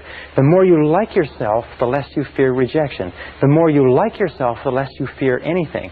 And if you continue to repeat, I like myself, I like myself, I like myself, over and over again, if you continue to say this, eventually, over time, your self-esteem goes up higher and higher and higher, and your fears go down. As your self-esteem goes up, your fears go in the opposite direction. Now, how do you deal with destructive criticism if you have to give criticism to other people? Well, that's very simple. Many parents have asked us that. How do you control children? One of the keys to controlling children is to redirect them so that they're doing something constructive versus something that is destructive. Another thing to remember is that what you want to do is you want to give informational criticism or constructive criticism, which means that you tell children what they can do, or adults, what they can do to be better. Remember, the whole purpose of giving feedback of any kind is what? It's to improve performance. If you are a parent, or if you are a boss, or if you are a person in a relationship, if a person is doing something wrong or inappropriate, the whole purpose in giving them any kind of feedback at all is so that they'll do it better next time. However, there's a direct relationship between self-esteem and destructive criticism. Every time you criticize a person, their self-esteem goes down. Every time their self-esteem goes down, their ability to perform goes down too. If you destructively criticize a person often enough, long enough, and hard enough, they reach the point where they won't try anything at all. They become what we call hypersensitive. And a hypersensitive adult is a person who cannot take criticism from anybody. A hypersensitive adult is a person who is very, very tense and anxious if you even suggest that they're not doing the right thing. If you have to deal with a hypersensitive adult, the key is to sit them down and remember 4 things. Number 1, always begin with praise. Number 2 is protect the person's self-esteem at all costs. Number 3 is discuss the performance, not the person. Talk about the behavior rather than the person. And number 4 is it number 4? Number 4 is to focus on the future versus the past. Focus on what is going to be done differently in the future rather than what has happened in the past. Why is that? A very simple reason is because a person cannot control the past. Not being able to control the past, any criticism over what they've done in the past causes them tremendous stress and frustration. So let me summarize. The key to success in life is a positive mental attitude. A positive mental attitude is based on expectations of success, of a positive set of expectancies. This positive set of expectancies is based on beliefs in your self-concept. The core of your self-concept, which determines your effectiveness in life, is your self-esteem, and your self-esteem is measured by how much you like yourself. The 2 things that hold us back more than anything else are the fears of failure and the fears of rejection. So one of the core secrets of success is this. It's become a perpetual self-esteem generating organism. Continually be doing things for yourself, to yourself, in your life that cause you to like yourself, to love yourself, to accept yourself, to respect yourself, that cause you to feel terrific about yourself. If you're a boss or a parent, remember that the key to peak performance in your home and in your workplace is to make people feel terrific about themselves. And the more terrific you feel about yourself, the more you like yourself, the more likely it is that you'll make the people around you like, love, accept, and respect themselves, and you'll create a peak performance environment. It is the starting point to great success and achievement in life. So say over and over to yourself, I like myself, I like myself, I like myself, I like myself. Session 4, Your Subconscious Powerhouse. In order to unlock your full potential, it's absolutely essential that you understand the relationship between the conscious and the subconscious mind. There are thousands of books have been written on this subject. There's tremendous complexities. There's references to the conscious and the subconscious, especially the subconscious, throughout all of human history. The subconscious is often called the powerhouse of your being. And we're going to talk about how you affect the subconscious more as we go through this program. But let's start off talking about the relationship between the two minds and what you can do to begin controlling and changing the programming within the subconscious. The conscious and the subconscious minds are very beautifully designed by a master designer, if you know what I mean, in that they have very separate functions and they work perfectly in tandem with each other. Probably a good way to illustrate it is to say this is the conscious mind and this is the subconscious mind. Actually, the conscious mind does about 10% of your thinking. It's responsible for about 10% of your conscious awareness, and the subconscious mind is at least 90% or more. When we talk about human potential and unlocking human potential, we mean unlocking the vast capacity or power of the subconscious. So what does the conscious mind do? Well, the conscious mind has certain specific functions. First of all, the conscious mind is objective. The conscious mind can look at the world clearly, if you like, with clarity, and think about it analytically. Objective by meaning without emotion. Second of all, the objective mind, or the conscious mind, is rational. And it is also discriminating. These are three of the qualities. In other words, it can discern the differences between truth and falsehood. It can analyze. It is sort of like the mathematical or unemotional part of the brain. The conscious mind has four major functions. The first function is that the conscious mind identifies incoming data. Now, incoming data can come from a variety of different sources. It can be thoughts that you have, or it can be things that are happening to you in the external world. So let us say you're walking across the street. This is your mind. You're walking across the street and you hear the roar of an automobile engine.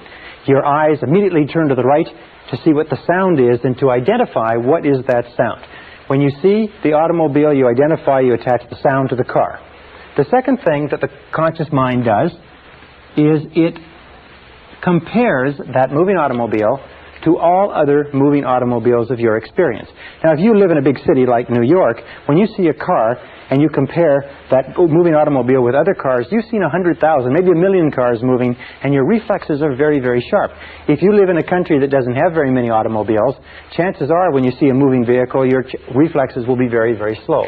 The comparison is done by, if you like, making a quick inspection into the subconscious and checking every single previous experience that you've had with moving cars. As that is done, as the comparison is done, you instantaneously get a response back. As a matter of fact, it is said that the subconscious functions at about 30,000 times the speed of the conscious mind, in that you can just have one glance, hear one noise, or think one thought in the conscious mind, and you can instantly trigger a reaction that might take an enormous amount, hours and hours of evaluation if you were to do it consciously. The third function of the conscious mind is that it analyzes.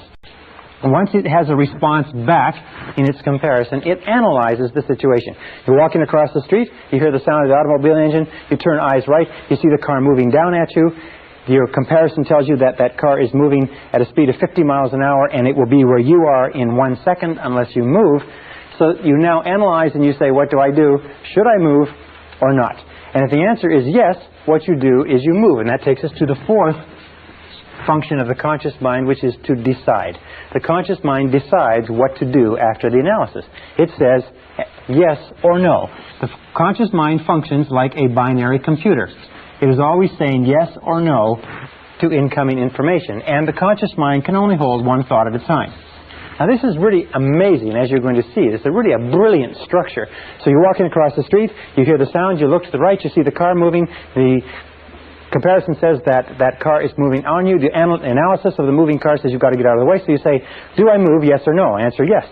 Do I move forward, yes or no? Answer, no. Do I move backward, yes or no? And as soon as you say, yes, I move backward, and you convey this word yes to the subconscious mind instantly triggers all the muscles, all the nerves, all the sinews, all the tissues to move yourself back out of the way.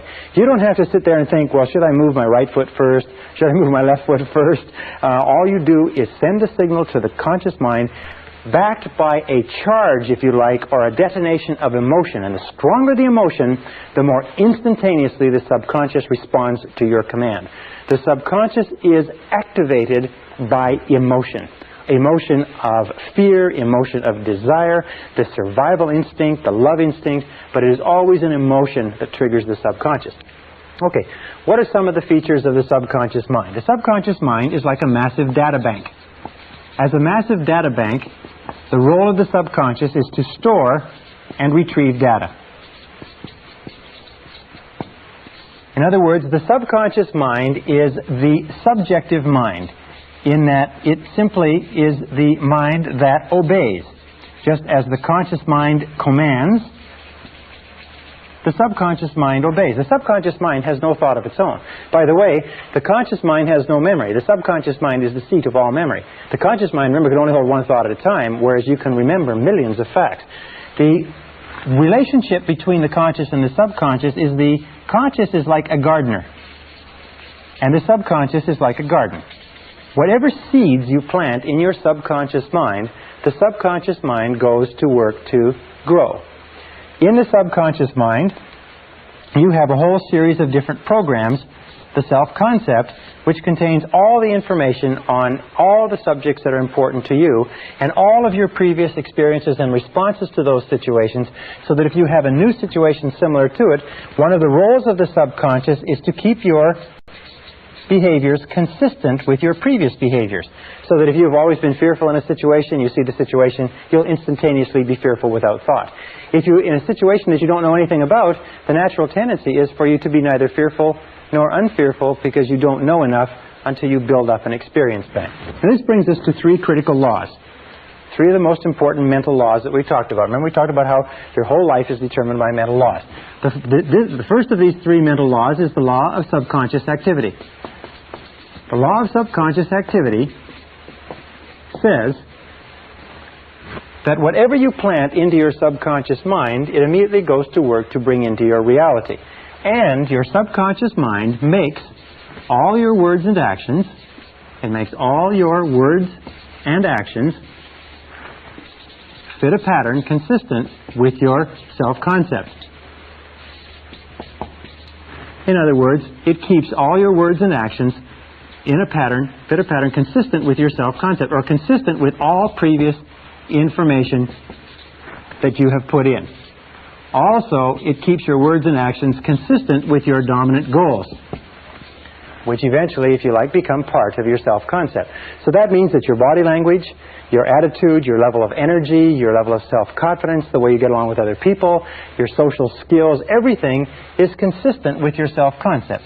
The subconscious, simply without you thinking about it at all, keeps everything consistent with it. So when you feel really good, when your self-concept is positive, you have a bounce in your step. Your body language is confident, it's courageous, it's outgoing, and so on.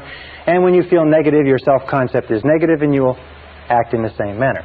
Which brings us to our second law. The second law is the law of concentration. Actually, this is the ninth law that we've talked about since we began. The law of concentration is very, very, very important. It's so important, as a matter of fact, each of these laws is so important in their place as to be enough in themselves to control your destiny. The law of concentration simply says this. It says that whatever you dwell upon grows. Whatever you dwell upon grows. Whatever you think about over and over again grows in your reality. It's very simple. I used to do a course on creative thinking, and the way that you explain it is you imagine that this is the total mental capacity that you have. And when you send a thought into this, it takes up this amount of space, and all the rest of the mental capacity is used to, this is your thought, is used to think about all of the other things in your mind.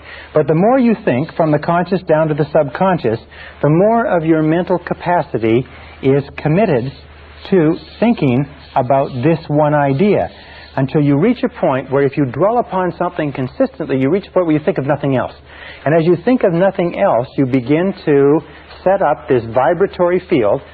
The subconscious mind is the core of the law of attraction and the law of vibration and the law of radiation.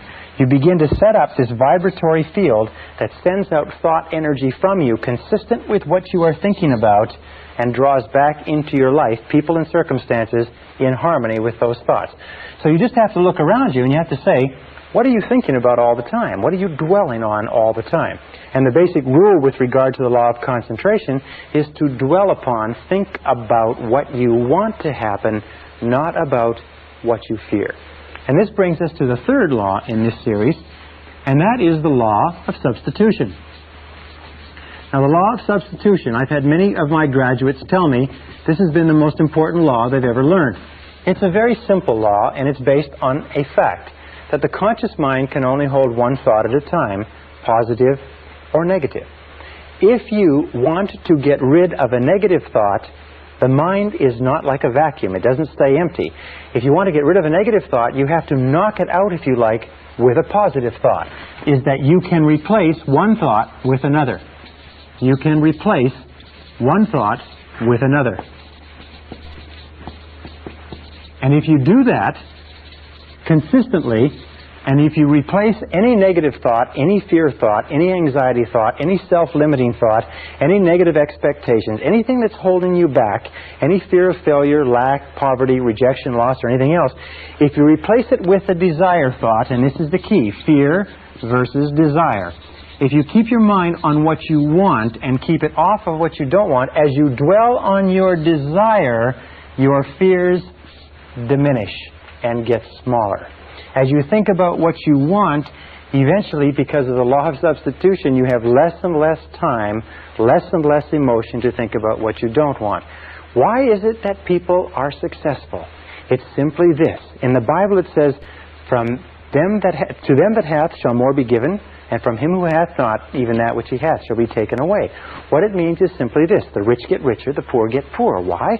It's because the rich think about wealth and affluence all the time.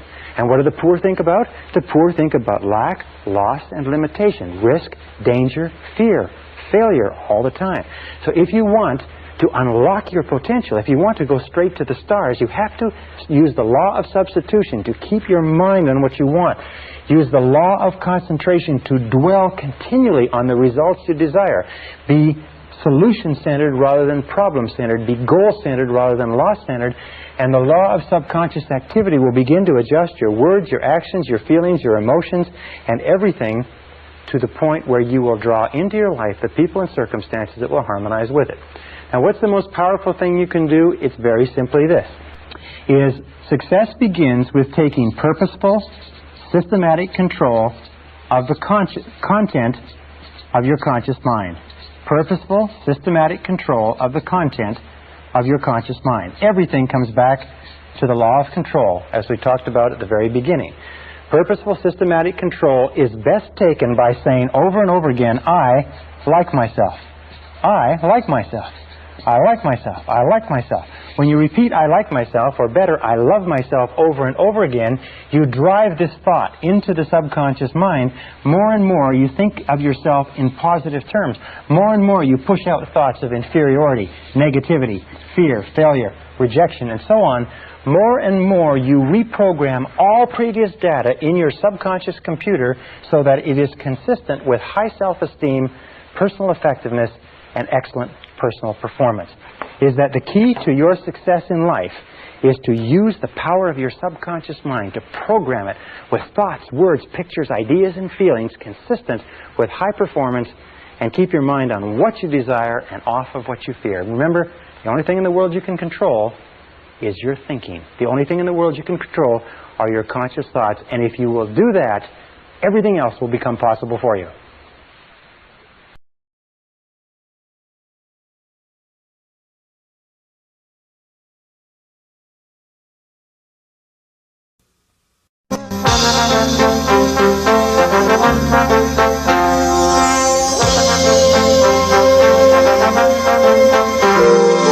Brian Tracy presenta el curso Fénix sobre la psicología del conocimiento.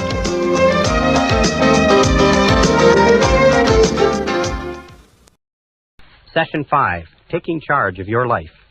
We said in the first series of modules that the starting point of all peak performance is self-esteem. It's how much you like yourself, how much you love yourself, how much you accept yourself as a valuable and worthwhile human being. The second part of peak performance, I think the two key requirements, the second part is self-responsibility. Self-esteem plus self-responsibility, each reinforcing themselves. And what self-responsibility says simply is that you are the architect of your own destiny, that you are the master of your own fate, that you are totally self-responsible, that everything that you are or ever will be is up to you and you alone. Now, you can believe in a higher power, as I do, and you can say that the higher power is responsible, but God helps those who help themselves. And for this earthly life, you're in charge of your life. You're in charge of what happens to you. If you don't like the way things are going, it's up to you to change it. But there's no way that you can ever give away responsibility. And this whole subject of responsibility is one that is very controversial. And as you will see as we talk in this session, it's one that you have to understand with crystal clarity if you want to achieve your full potential as a human being. Now, we go over here. One of the things that we know is we start off as infants, if you like, when we're born. I'll just write I for infant. We start off as infants, and as we grow to become adults at the age of 18 years, we start off with zero responsibility.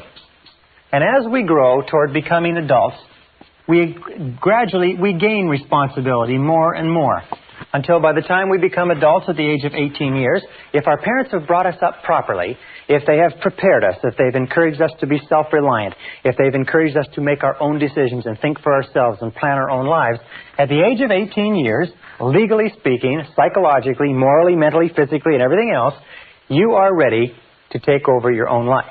Now, if your parents have not prepared you as an adult for total responsibility, it doesn't matter. At the age of 18, and from 18 onward, you are 100% responsible. For the rest of your life, you can never absolve yourself of responsibility. For the rest of your life, everything that happens to you is up to you, totally and without forgiveness. The slogan of the truly responsible person is, if it's to be, it's up to me.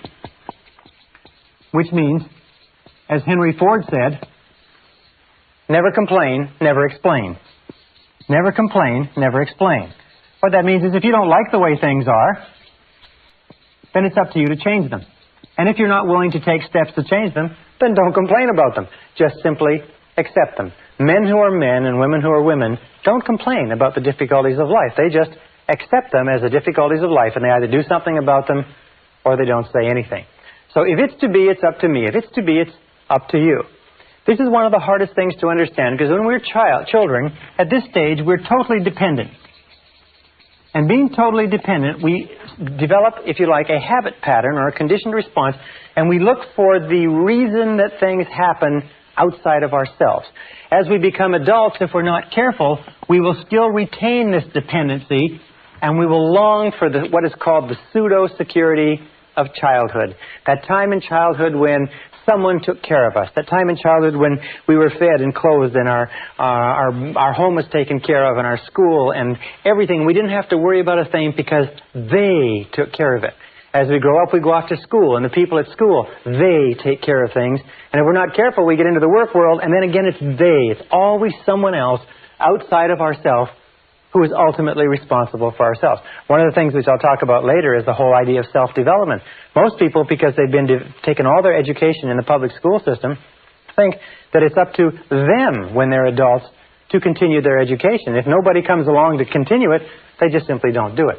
Now there's another point, and that's the difference between maturity and immaturity. And here's a very simple example. Imagine that this is the course of life, again from infancy to adulthood. And everybody reaches the stage, sooner or later, where they come to this great cliff and this great canyon. And this is the side of immaturity. This is the side of childhood. This is the side where we are dependent upon others and where we look to others for our answers and our solutions. We look outside of ourselves. At this point, we come to the edge of this canyon. At the edge of this canyon, we look across into the land of maturity, the land of adulthood. And each one of us has to make a decision to jump in one great leap from being a child to being an adult. Now, sometimes this is forced on us. Sometimes it happens in an evolutionary way. But sooner or later, we have to make the decision to accept the fact that we're in charge of our own lives, we're the architects of our own destinies, and then get on with it. What do most people do? Unfortunately, what most people do is they turn back at this point. They slip into marriages where somebody will take care of them. They take jobs where they expect their bosses to take care of them and so on. Or they just simply avoid responsibility by looking for the cause of everything that happens to them in other people and other circumstances. It's their bills, it's their health, it's the way their parents treated them and so on. They're not really responsible. On the other hand, sometimes they decide to take a little responsibility but not too much, which is the equivalent of trying to leap over a canyon in 2 jumps. And where the vast majority of people end up, unfortunately, is in the valley. And this is the valley of excuses. The great majority of people spend their whole life in the valley of excuses, making excuses rather than making progress. There's an old saying that says the disease of excusitis, which is the habit of making excuses to excuse away our failures and our inadequacies, is fatal to success. The habit of making excuses is fatal to your success. So the question you have to ask yourself when we talk about responsibility is, what excuses do you use not to move ahead? There was a very famous story by Tolstoy, where Tolstoy and his brothers would play, and they had a game. And the game was that out in the garden there would be a box, and in the box was the answer to all the riddles of life. And you could find the box under a certain bush as long as you didn't think about a big white rabbit. As long as you kept your mind clear of that big white rabbit and you didn't think about the rabbit, you could find the answer to all the mysteries of life. Well, of course, nobody ever found the box, or nobody ever found the answer to the mysteries of life, because they couldn't stop thinking of the big white rabbit.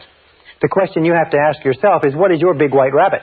What is it that you think of? What is the excuse that looms into your mind whenever you think of something that you could do or have or be? A new job, a new challenge, an opportunity, changing something in your life that you're not happy with. What is the white rabbit? What is the excuse that pops into your mind? You say, well, I can't do that because. Or another thing is, yes, but. I'd like to, but. There's always a reason. I'm too young, I'm too old. I'm too tall, I'm too short. I don't have enough education, I've got too much education. It's the wrong time, it's the wrong place, and so on. What is your white rabbit? What is it that sticks in the back of your mind that causes you to make excuses, that causes you to hang back from taking responsibility, that keeps you in the land of childhood, immaturity, and irresponsibility? Very, very important question to ask. Now, when we talk about responsibility, we talk about something else.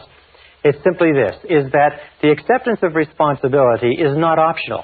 Many of us like to think that, well, I'll take a little responsibility here, I'll take a little responsibility there. No, the acceptance of responsibility is not optional. From the time you become 18 years old, you are 100% responsible. You have no choice in the matter.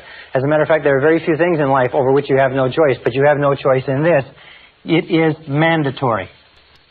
It is mandatory if you wish to fulfill your potential, if you wish to become everything you're capable of becoming, you must take full responsibility for bringing about the circumstances, for making the changes, for making the hard decisions necessary. If you take the word responsibility, you can break it into 2 words, response and ability. And one of the things which I've learned as I've studied history is that all of life is a series of challenges, difficulties, problems, setbacks, obstacles to face. And the difference between the winners and losers in life is not the difference in problems, because everybody has problems. And most people, and many people, have more and bigger problems than you or I could ever dream of. The difference in life, the difference between winners and losers, is the responses to the problems. Many years ago, a man named Oswald Spengler wrote a book in which he talked about what he called the challenge-response theory. The challenge-response theory simply said that civilizations grow and decline to the degree to which they meet challenges effectively and respond effectively. A small society starts out small, and almost invariably it will be challenged by either an external enemy or nature or weather or something else. If the society responds in a positive and constructive way to the challenge, the society grows. As it grows, it triggers additional challenges, difficulties. If it responds to them effectively, it grows some more. Oswald Spengler studied the 21 great empires of human civilization and found that every single one followed this cycle. As long as the civilization continued to rise to the challenge, it continued to grow stronger and stronger. The reason why this analogy is so important is that we as human beings are exactly the same. We grow to the degree to which we respond effectively, to the degree to which we rise to the challenges without making excuses that life throws at us.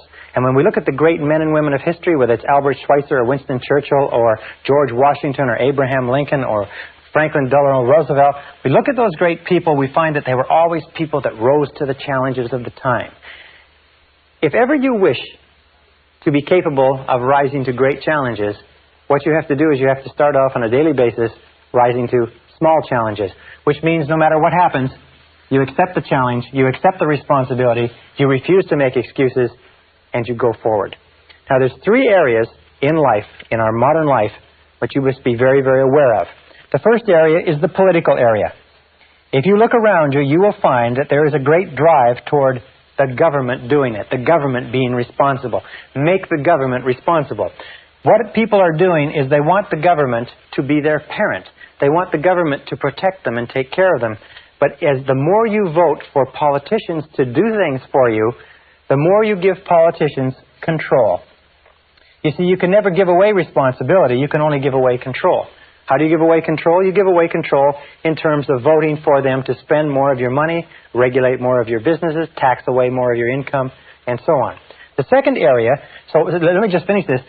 The urge towards statism, collectivism, socialism, large government, and so on is all aimed at somehow making the government, that faceless bunch of bureaucrats, responsible for the challenges of our own lives. Now, the second area where this is prevalent is in the criminal justice system.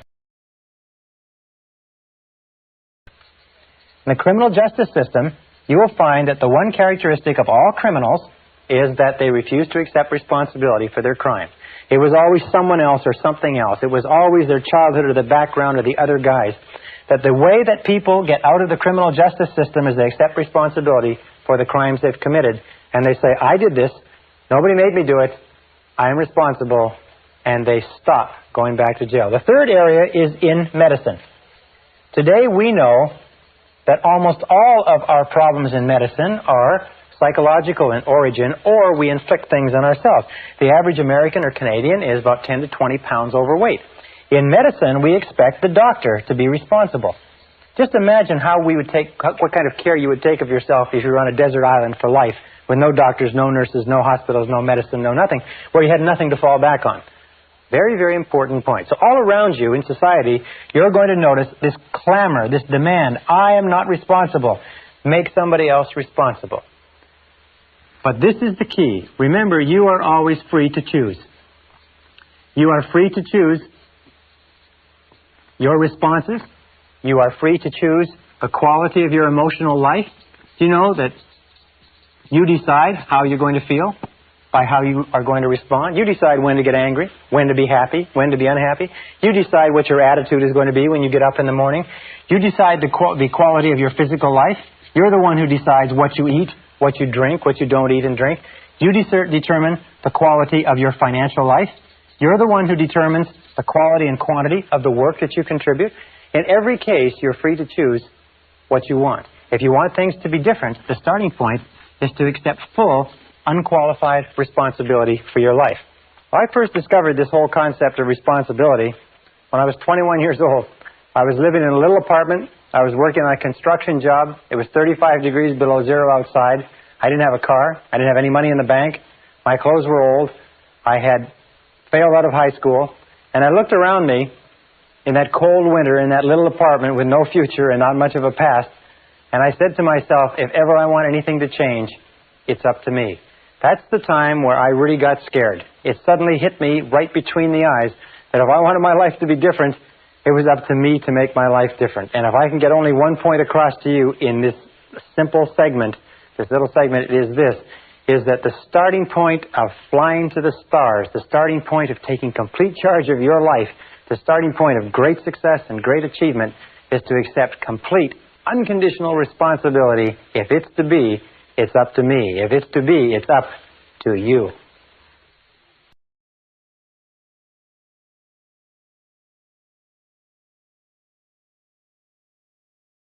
Session 6, Eliminating Negative Emotions. Continuing on the subject of responsibility versus irresponsibility, many years ago, back in 1972, I began a study in an area of metaphysics that dealt with the psychology of the evolution of human potential. And one of the things that leaped out of those pages at me, and I've never really recovered from it, was the discussion of the connecting link between irresponsibility and negative emotions. And the fact that negative emotions are the great blocking emotions or crippling emotions of your life and my life. If the whole purpose of life, if you like, is to achieve higher levels of peace of mind, happiness, contentment, satisfaction, and so on, we have to sit down and we have to look and say, what stops us, or what is blocking us, or what gets in the way of us really enjoying our lives? And you find invariably it's negative emotions of some kind.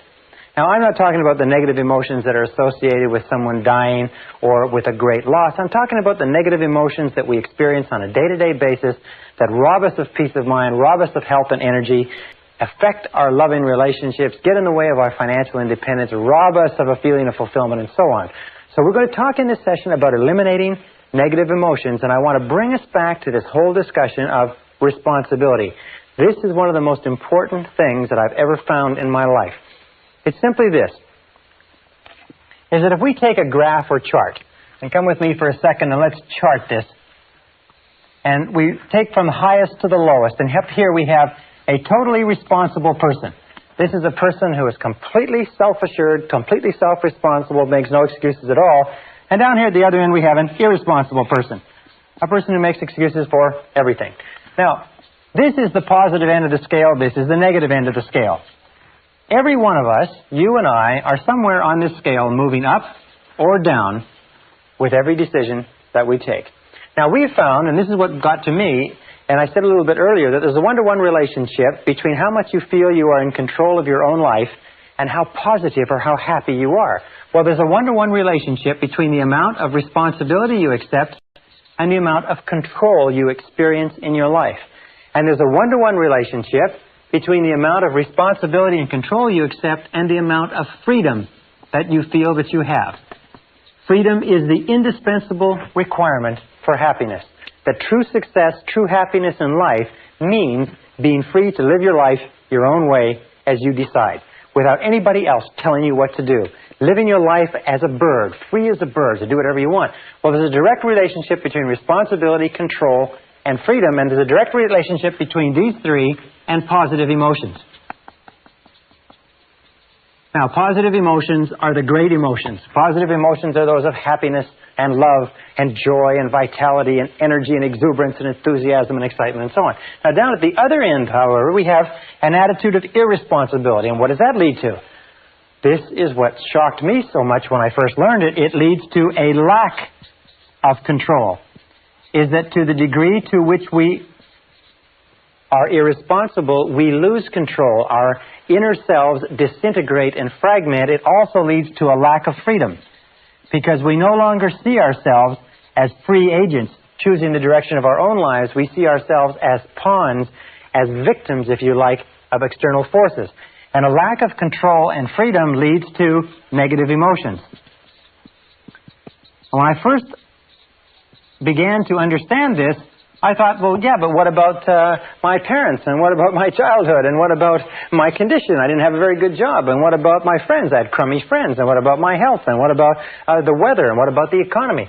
When I began to realize this, I began to realize that you put all that aside. If your highest aim, your highest goal is positive emotions of happiness, joy, freedom, enthusiasm, and so on, then you have to stop making excuses.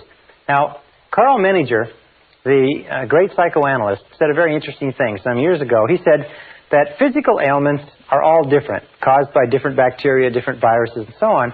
He said, but mental illness is the same illness, simply spread along a spectrum from the least to the worst.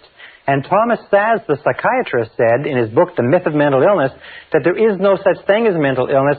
There are merely varying degrees of irresponsibility. So when we say that an irresponsible person is not only negative, we say an irresponsible person is also mentally ill. A totally responsible person is mentally healthy. How does this affect you? Well, I know you want to advance as much as you can in life, or you wouldn't be going through the efforts of taking a program like this. There is a direct relationship between the amount of responsibility you accept for the results of your organization and the amount of power, influence, position, prestige, and status you will have in your work now and in the future. At the top of the graph of responsibility, we have people who accept total responsibility, and power and opportunity gravitates toward them. Down at the other end, we have no power or powerlessness, until you reach the extreme example of a person who's totally irresponsible, completely out of control, who has to be constrained in a straitjacket and locked up in a padded room for their own safety and for the safety of others. Completely powerless, completely without control or freedom. Now, every time we make a decision to be self-responsible, we move up on this graph. Every time we make a decision to make excuses, we move down in this graph. So let's take it a little bit further, and let's talk about the relationship between negative emotions and irresponsibility so that you understand it perfectly clearly. And a perfect example is this. Imagine here is a tree. All right? Here's a tree, and here is the bushes. This is what is called the negative emotion tree. In the negative emotion tree grows the predominant negative emotions: fear, doubt. Many people have considered that self-doubt is the most destructive of all negative emotion, holds you back more than you can imagine. Also, hate is a negative emotion. Then there's envy. There's resentment. And then, of course, there's resentment's sister, guilt. These are all the big negative emotions. These are the ones that have led the hit parade for years. There's about 54 different negative emotions, but these are the top one. And if you take these negative emotions and you boil them all down, and you can put in your own favorite, by the way. Everybody has their own favorite negative emotion. Jealousy could be yours. Self-pity is a good, strong one. It's doing well. But if you boil it down, you find that all negative emotions eventually boil down to anger. Either inwardly expressed, that is where you make yourself sick, or outwardly expressed, that is where you make other people sick. And this negative emotion tree, if we just take a look at its structure, we find the negative emotion tree has a root system. Now, the root system is where the nutrients come from that keep the negative emotion growing and keep the fruit of the negative emotion growing and blossoming. We look at the root system, we say, what are the nutrients? What keeps negative emotions going? What are the fertilizer? What is it that you heap on the fire, if you like, or put into the ground? And we find that there's two things essential to keep negative emotions alive. The first is justification. Justification. That's merely telling yourself and anybody else who will listen why you are justified in having this emotion. And the other is what we call identification. Identification means taking things personally. That's why, of course, they suggest that a person who acts as their own lawyer has a fool for a client. Probably a person who acts as their own doctor has a fool for a patient, too. Because we become so personally identified with our own situation, and so do you, we take it so personally that we get all emotionally involved and wrapped up in it. So we find that it's not possible for you to be negative about anything for very long unless you can justify or have a reason for it and explain it to other people, or unless you can identify and take it personally. For instance, if somebody comes in from the parking lot and says they just ran into a car in the parking lot, it doesn't bother you at all, because you don't identify with it. Now, if they said they just ran into a car in the parking lot and it's your car in the parking lot and the person's gone, now you can become extremely upset. Remember this, however, that we always choose these responses. I'll come back to this in a second. So how do we get rid of justification? How do we starve the root system of the negative emotion tree? The way that we get rid of justification is by becoming non-judgmental. In the Bible it says, "Judge not that ye be not judged." And since the Bible is, amongst many other things, a book of philosophy and metaphysics and how to live, being non-judgmental means that you just refrain from judging. Hold back from judging. Instead of casting a judgment that somebody is guilty of something, somebody has done something, just remain open and neutral. Just remaining neutral, and that's the key, stops the negative emotion from getting going. One of the things that we know about negative emotions, and I've studied them for years, is that negative emotions start off like a spark. And as they are fed, as we dwell upon them, as we justify them, as we become judgmental about the situation, they start to grow and grow and grow until they absolutely consume our minds.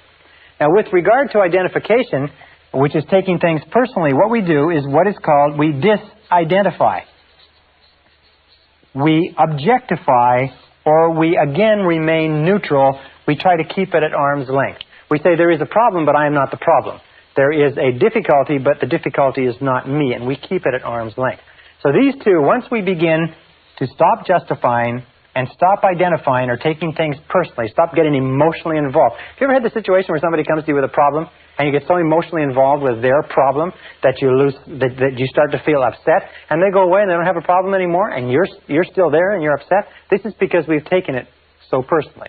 However, the key to getting rid of negative emotions, and this is the most important part of this, is the trunk. It's cutting down the trunk of the negative emotion tree. And the trunk of the negative emotion tree is blame. Blame is 99% of negative emotions. Now, it's very important to understand where negative emotions come from. Negative emotions come from inside you. Negative emotions are not contained in external situations. Negative emotions are not caused by other people or other situations. Negative emotions are caused by your response to other situations. Perfect example. Two people meet the same situation, a traffic jam, a rude waiter, whatever it happens to be, and one person gets all upset and uptight and angry, the other person lets it go off their back. Another example. The same person, 2 different days. One day they've had an argument or a flat tire or they're late for work, they get into a traffic jam and they're angry and they're uptight. The next day, they leave with plenty of time, they had a lovely breakfast with their family, they got lots of time to get to work, they have a traffic jam, it doesn't bother them at all. In both cases, it's an example of that the negative emotion does not come from the situation. Is that you are always free to choose the quality of your emotional life. Is that you choose to become angry. Now understand this, nobody makes you feel anything. Nobody makes you feel angry. Nobody makes you feel tense. Nobody makes you feel upset. You always decide how you're going to feel, and then if you're not careful, you will fall into a negative habit pattern of blaming the other person. Blame is the core of all negative emotions. When you stop blaming, you cut down the negative emotion tree. You cut it off, you kill it, and all the negative emotions die simultaneously.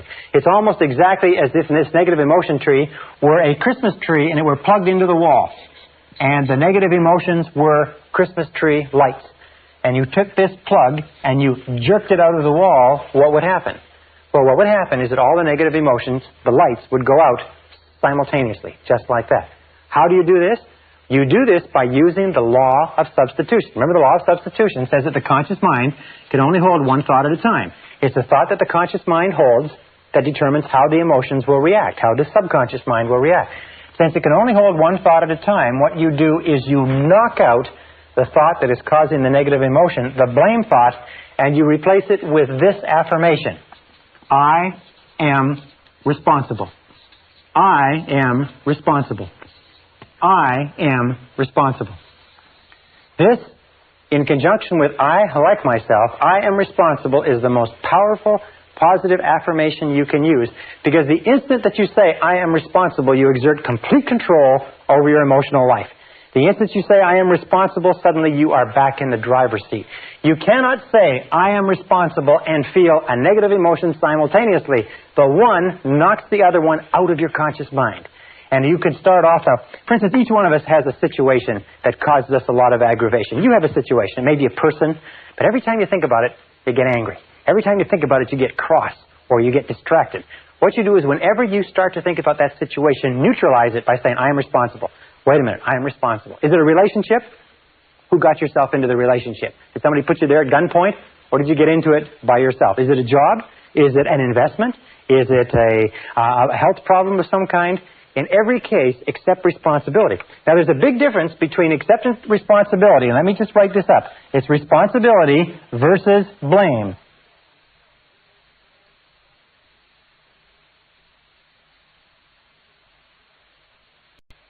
Responsibility versus blame. What is blame? Blame always looks backward toward the past.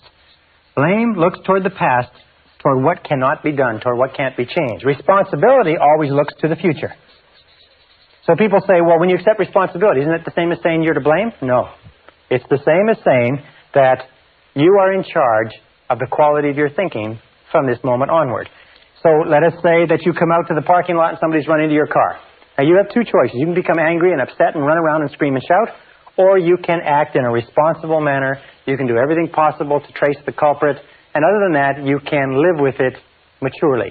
So responsibility always looks to the future. Responsibility always asks this question when faced with a problem. What can we do? Not who did it, but what can we do from here? Where do we go from here? What can we do? This is the question of the responsible person. We don't cry over spilt milk. We just say, all right, what's the solution? And we get on with the game. The irresponsible person always says, who did it? And is obsessed with finding out who did it and then taking whatever blame there is and apportioning it so that everybody gets their fair share of the blame, which of course does nothing to resolve the difficulty. So the key to cutting down the negative emotion tree is using the axe and eliminating blaming. The day that you begin to eliminate blaming from your life is the day that your life starts to take off. Because the day that you start to eliminate blaming and negative emotions, suddenly most of the problems, most of the things that stand between you and the happiness you desire vanish. Why am I making such an emphasis on negative emotions? Well, let me make that clear for just a second. What I found, and this is what was staggering to me, because I've always been committed to realizing my potential as a human being, is that you cannot advance in life except to the degree to which you get rid of your negative emotions.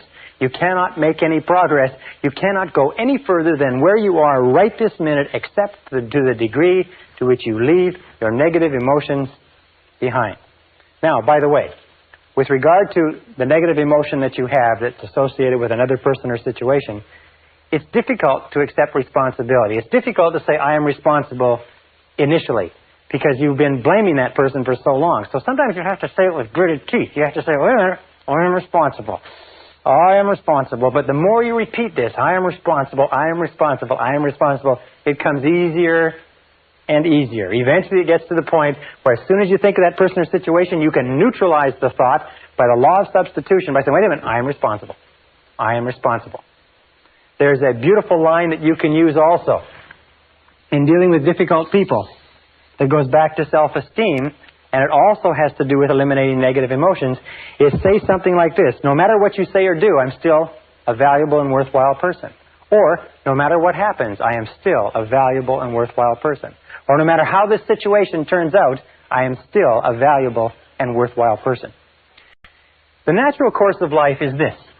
Here's the road of life. And when we're children, we start off with no negative emotions. All negative emotions, by the way, have to be taught to a child.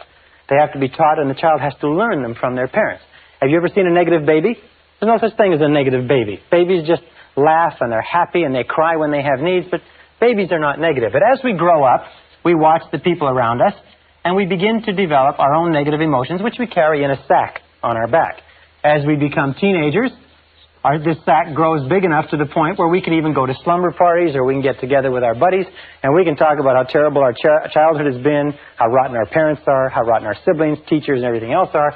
Now, when we become adults, what is the mark of adulthood in our society? The mark of adulthood is that you have a great gunny sack full of negative emotions because you have suffered. And what happens is you spend most of your time when you're with other people letting down your guards and telling them about how much you've suffered. What you do is you use exchanges of negative emotions as the basis for your relationships. You say, look, I'll show you my negative emotions if you'll show me yours. Remember, like we used to do as kids? And what you do is you get together like a couple of traders in an Arab bazaar, and you display your negative emotions. You say, oh, look at this rotten childhood I had, and look at this terrible relationship, and look at how crummy my boss is, and how rotten this is, and so on. And you exchange them back and forth. Now, what happens when you talk about and think about your negative emotions? Remember the law of concentration? Whatever you dwell upon grows. Whatever you dwell upon grows and gains strength and stays alive. Negative emotions, by the way, and this is another thing that I learned in the study, is negative emotions are very fragile and ephemeral things. Is that if you don't keep them alive through constant talking, through constant cultivation, you know what happens? They die on you. Yes, you see, negative emotions just die. It's like a fire. If it falls where there's nothing, or a spark, if it falls where there's nothing to burn, it goes out. Negative emotions, unless you talk about them and keep them going, unless you dwell on them all the time, they die on you. You ever had an experience where you're really worried about something, you're really upset about something, and it's preoccupying all of your time, and then you get to work or you get home and you get so busy doing something else that for about 3 or 4 hours you don't have time to think of anything else. And about 3 or 4 hours you stop and say, geez, I haven't worried about that for a long time. I've got to get back to worrying about it, because what's happening is going out. It's like a fire that's going out. So you've got to get back to it. You've got to think about it and talk about it and worry about it and hassle it to get it back up to the point where it's preoccupying your whole mind. How many times does that happen? Well, what the mature adult does is the mature adult leaves their negative emotions by the side of the road and gets on with the rest of their life. They get on with the rest of their lives.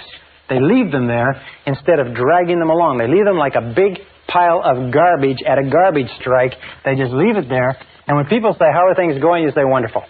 You say, how's life? You say, terrific. You say, how's your relationships? Couldn't be better. How is your health? How are you feeling? I feel great. In other words, don't talk about negative things, because when you talk about negative things, you actually increase them and you draw more of them into your life. Look at the people that you know who have problems. You notice the people that you know who have problems all the time, never seem to solve their problems, are people who talk about their problems all the time. To him that hath shall more be given. From him who hath not, even that which he hath shall be taken away.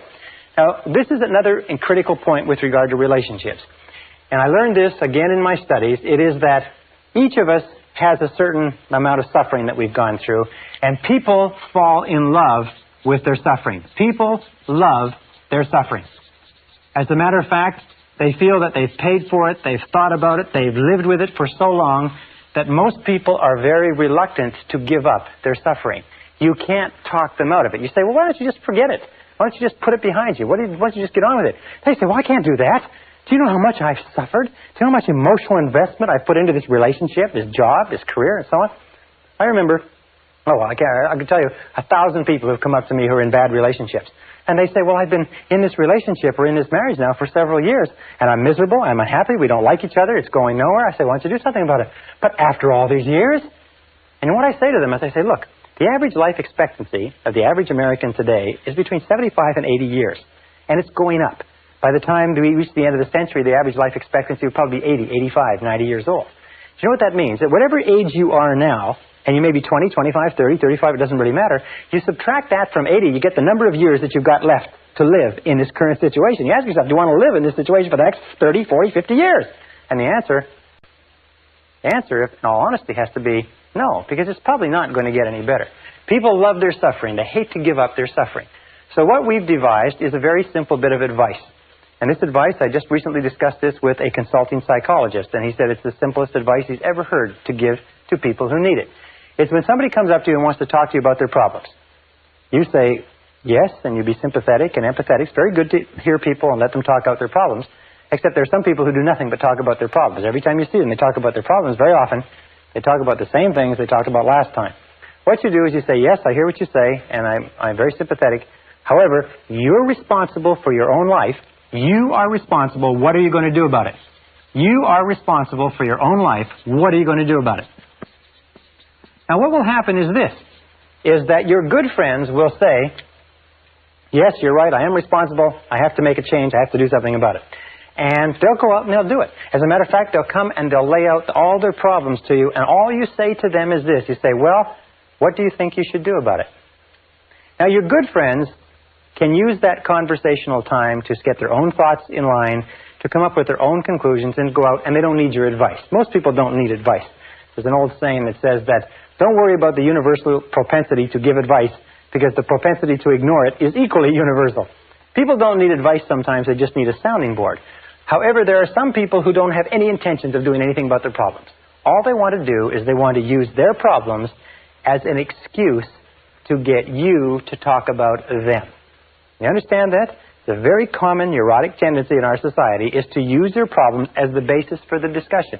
Here's my problems, let's you and me talk about them. And the person in himself or herself has no interest in you at all. All they have an interest in is having you listen. As a matter of fact, we say this as a joke. We say that this is what these people look like. Is these people look upon you as being a person, and this is your face, and this is your eyes, and these are your ears. See? And here is your eyes, preferably wide open and sympathetic. Here's your mouth, preferably shut. And here's your ears, preferably wide open. These people don't even look upon you as a person. They don't care about your problems at all. All they care about is you sitting there listening and nodding sympathetically and giving them advice which they have no intention whatever of following. When you run into people like this, it's a very simple way to test the friendship. Just start talking about yourself. Say, well, you know, I'm really glad you brought your problems to me because I've got some problems of my own, and I'd like to discuss my life with you. You will find these people will run for the door. They'll watch their watch. They've got an appointment. They'll take off so fast you can't imagine. All right, now one final point, and this is critical. It's absolutely critical to the whole subject. It's the wrap-up point, if you like. It's this. is that when we start talking about giving up negative emotions, almost everybody says, yes, I agree. What you say is true. It makes sense to me, Brian, and I am going to give up my negative emotions. I am going to accept responsibility. I am going to take charge of my life, and I'm not going to blame anybody else anymore, except for one. Everybody has one that they're not going to part with. Everybody has that favorite negative emotion that they've been paying for and holding on to for years. Now, let me tell you why it's so important that you give it up. Here's a car. Imagine it's a beautiful Mercedes automobile. Brand new from the factory. Absolutely spitting 560 SEL, $55,000, beautiful vehicle. Tested in every aspect. Absolutely perfect. It's given to you without a flaw. Except for one. This is the front of the automobile, and there's one small problem. Is that for some mechanical reason, this brake is locked on. Now you get into this beautiful Mercedes, just as you are. Beautiful mind, beautiful body, beautiful potential, incredible capability. You get into this beautiful Mercedes and you start it up, and you step on the gas. And what happens? Well, if the front brake is locked on, what will happen to the car? No matter how hard you step on the gas, what will happen to the car? What will happen is that the car will spin. It'll go around in circles. It'll spin and it will go around in circles until you stop stepping on the gas and you give up. As long as that front brake is locked on, you can't go anywhere. What I found was this, is that the existence of just one negative emotion that you will not let go of for whatever reason, and the reason is always an ego reason, the reason is always has to do with your own ego, will cause you to stay in the same place and spin your wheels and go in circles for the rest of your life. That you all know people who are talented, who have opportunities, good educations, and so on and so forth, and their life just goes around in circles. They just seem to be spinning. They've got everything going for them, and they just continually have problems. Why is it? Almost invariably, and this is what all psychoanalysis does, all psychotherapy, is they've got one negative emotion locked on, and the negative emotion they have locked on is blame. There is somebody that they are still blaming for something. There's somebody that they are not going to let off the hook because that son of a gun did something to them. You know what I'm talking about? You know what I'm talking about, because we're all in the same boat. We're all human beings. The reason this makes sense to you and I is because we do have a tendency to fall in love with our suffering. We do have a tendency to gunny sack and to think that part of our humanity is all these negative emotions. We do have a tendency to see that other people are responsible. Other people have hurt us. They did cost us money. They did hurt us in a relationship.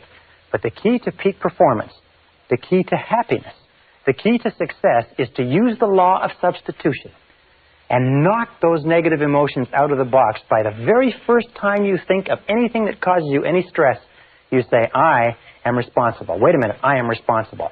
I am responsible. I am responsible.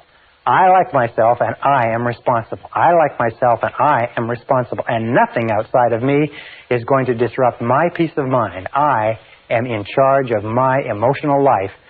I am responsible. You are responsible.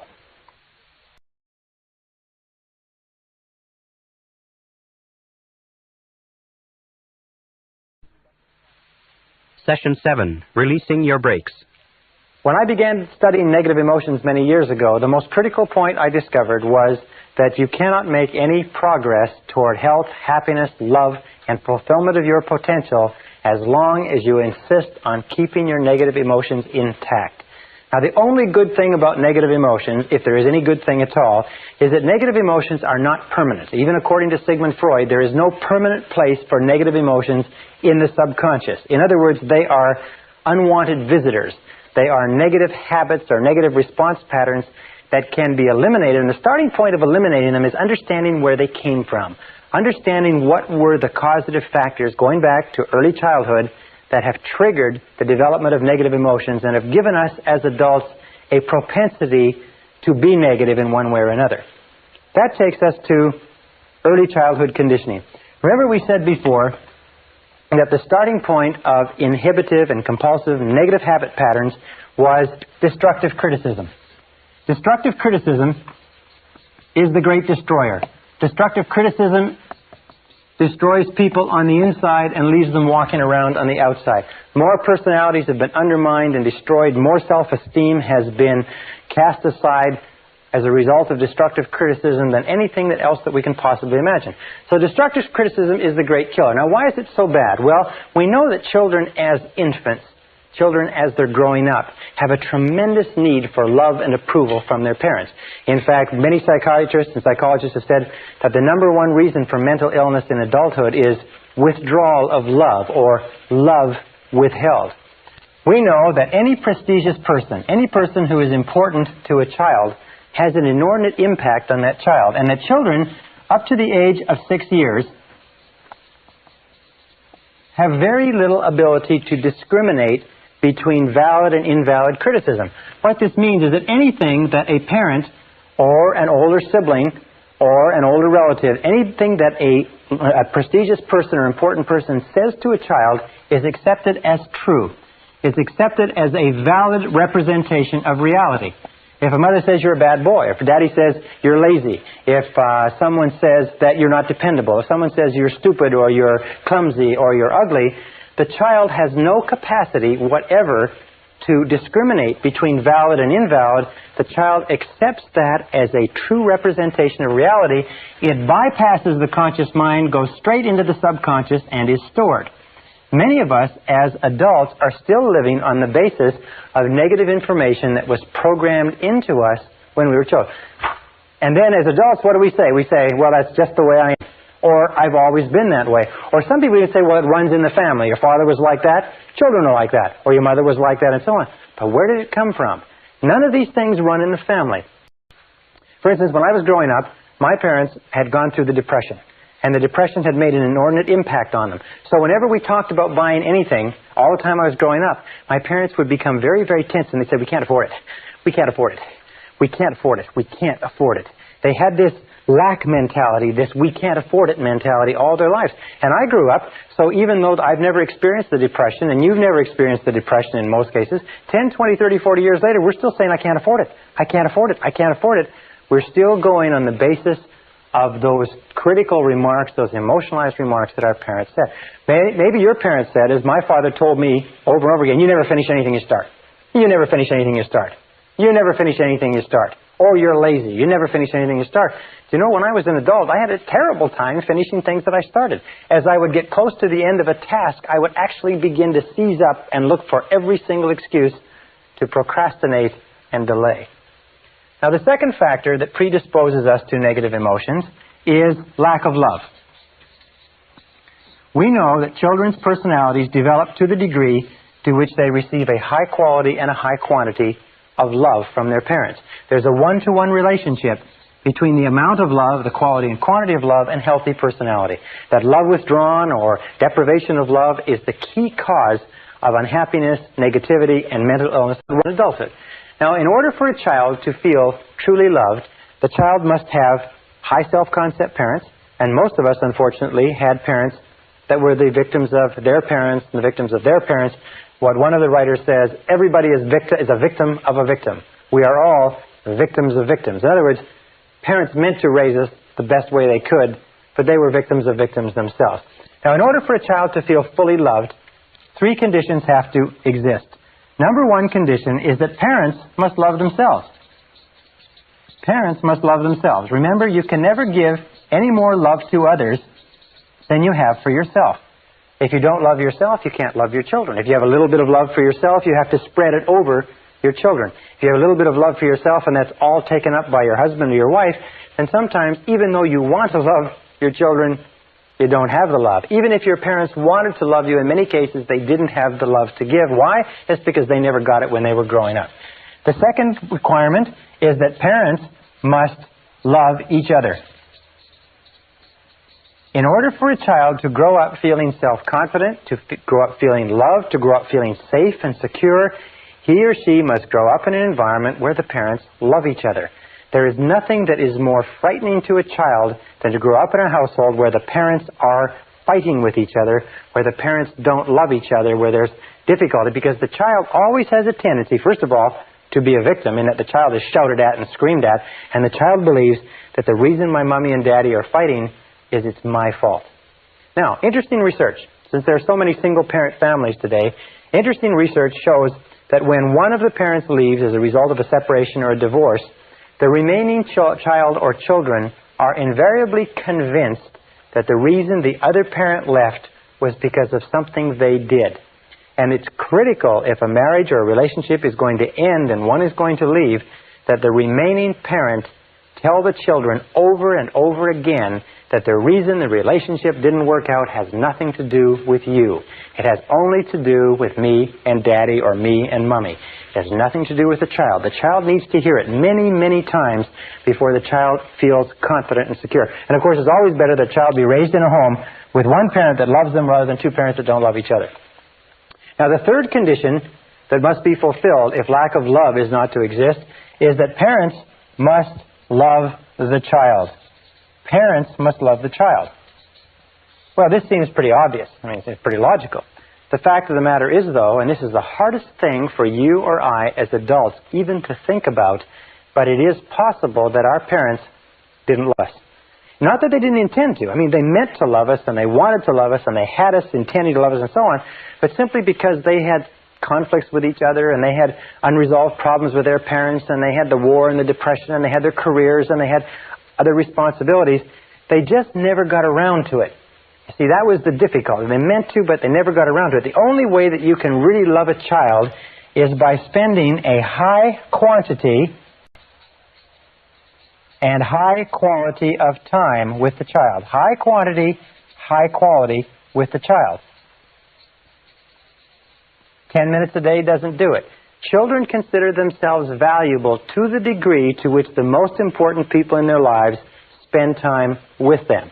If the most important people in their lives, their parents, only spend a little time with them, the children conclude that the reason for that is because they are defective. There is something essentially wrong with them, and that's why their parents don't spend time with them. The children don't think rationally, they think purely emotionally. They only think if the parent is here, he loves me or she loves me. If the parent doesn't spend time with me, he or she doesn't love me.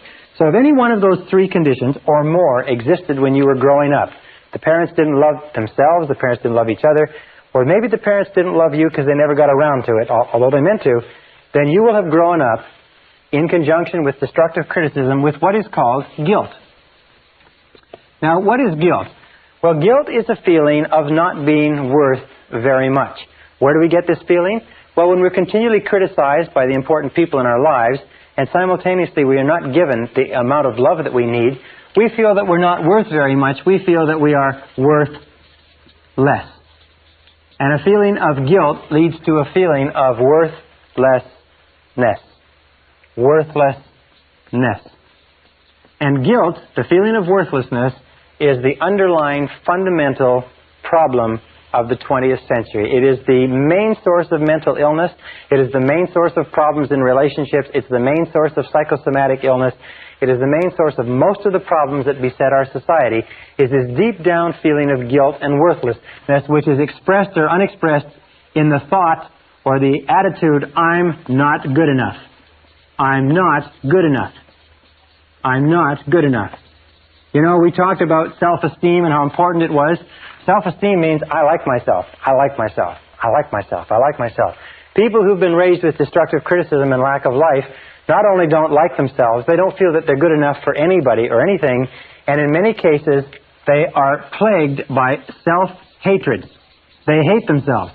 Self-hatred or self-condemnation. And you'll see this will come out in their conversation, and it will come out in their relationships with other people. People who hate themselves, even though they want to have good relationships with other people, are simply not capable of it. People who don't feel that they're good enough for anything will always bring it to the surface. It will always be a problem. Now, what are the main reasons for guilt? Actually, where does guilt come from? Guilt comes from three negative sources. Negative parents, negative influences, or negative religion. One of the three. Any one of the three uses guilt, and guilt is used or practiced, especially by parents and by some religious denominations, for two reasons. One is punishment. Guilt is used to punish us.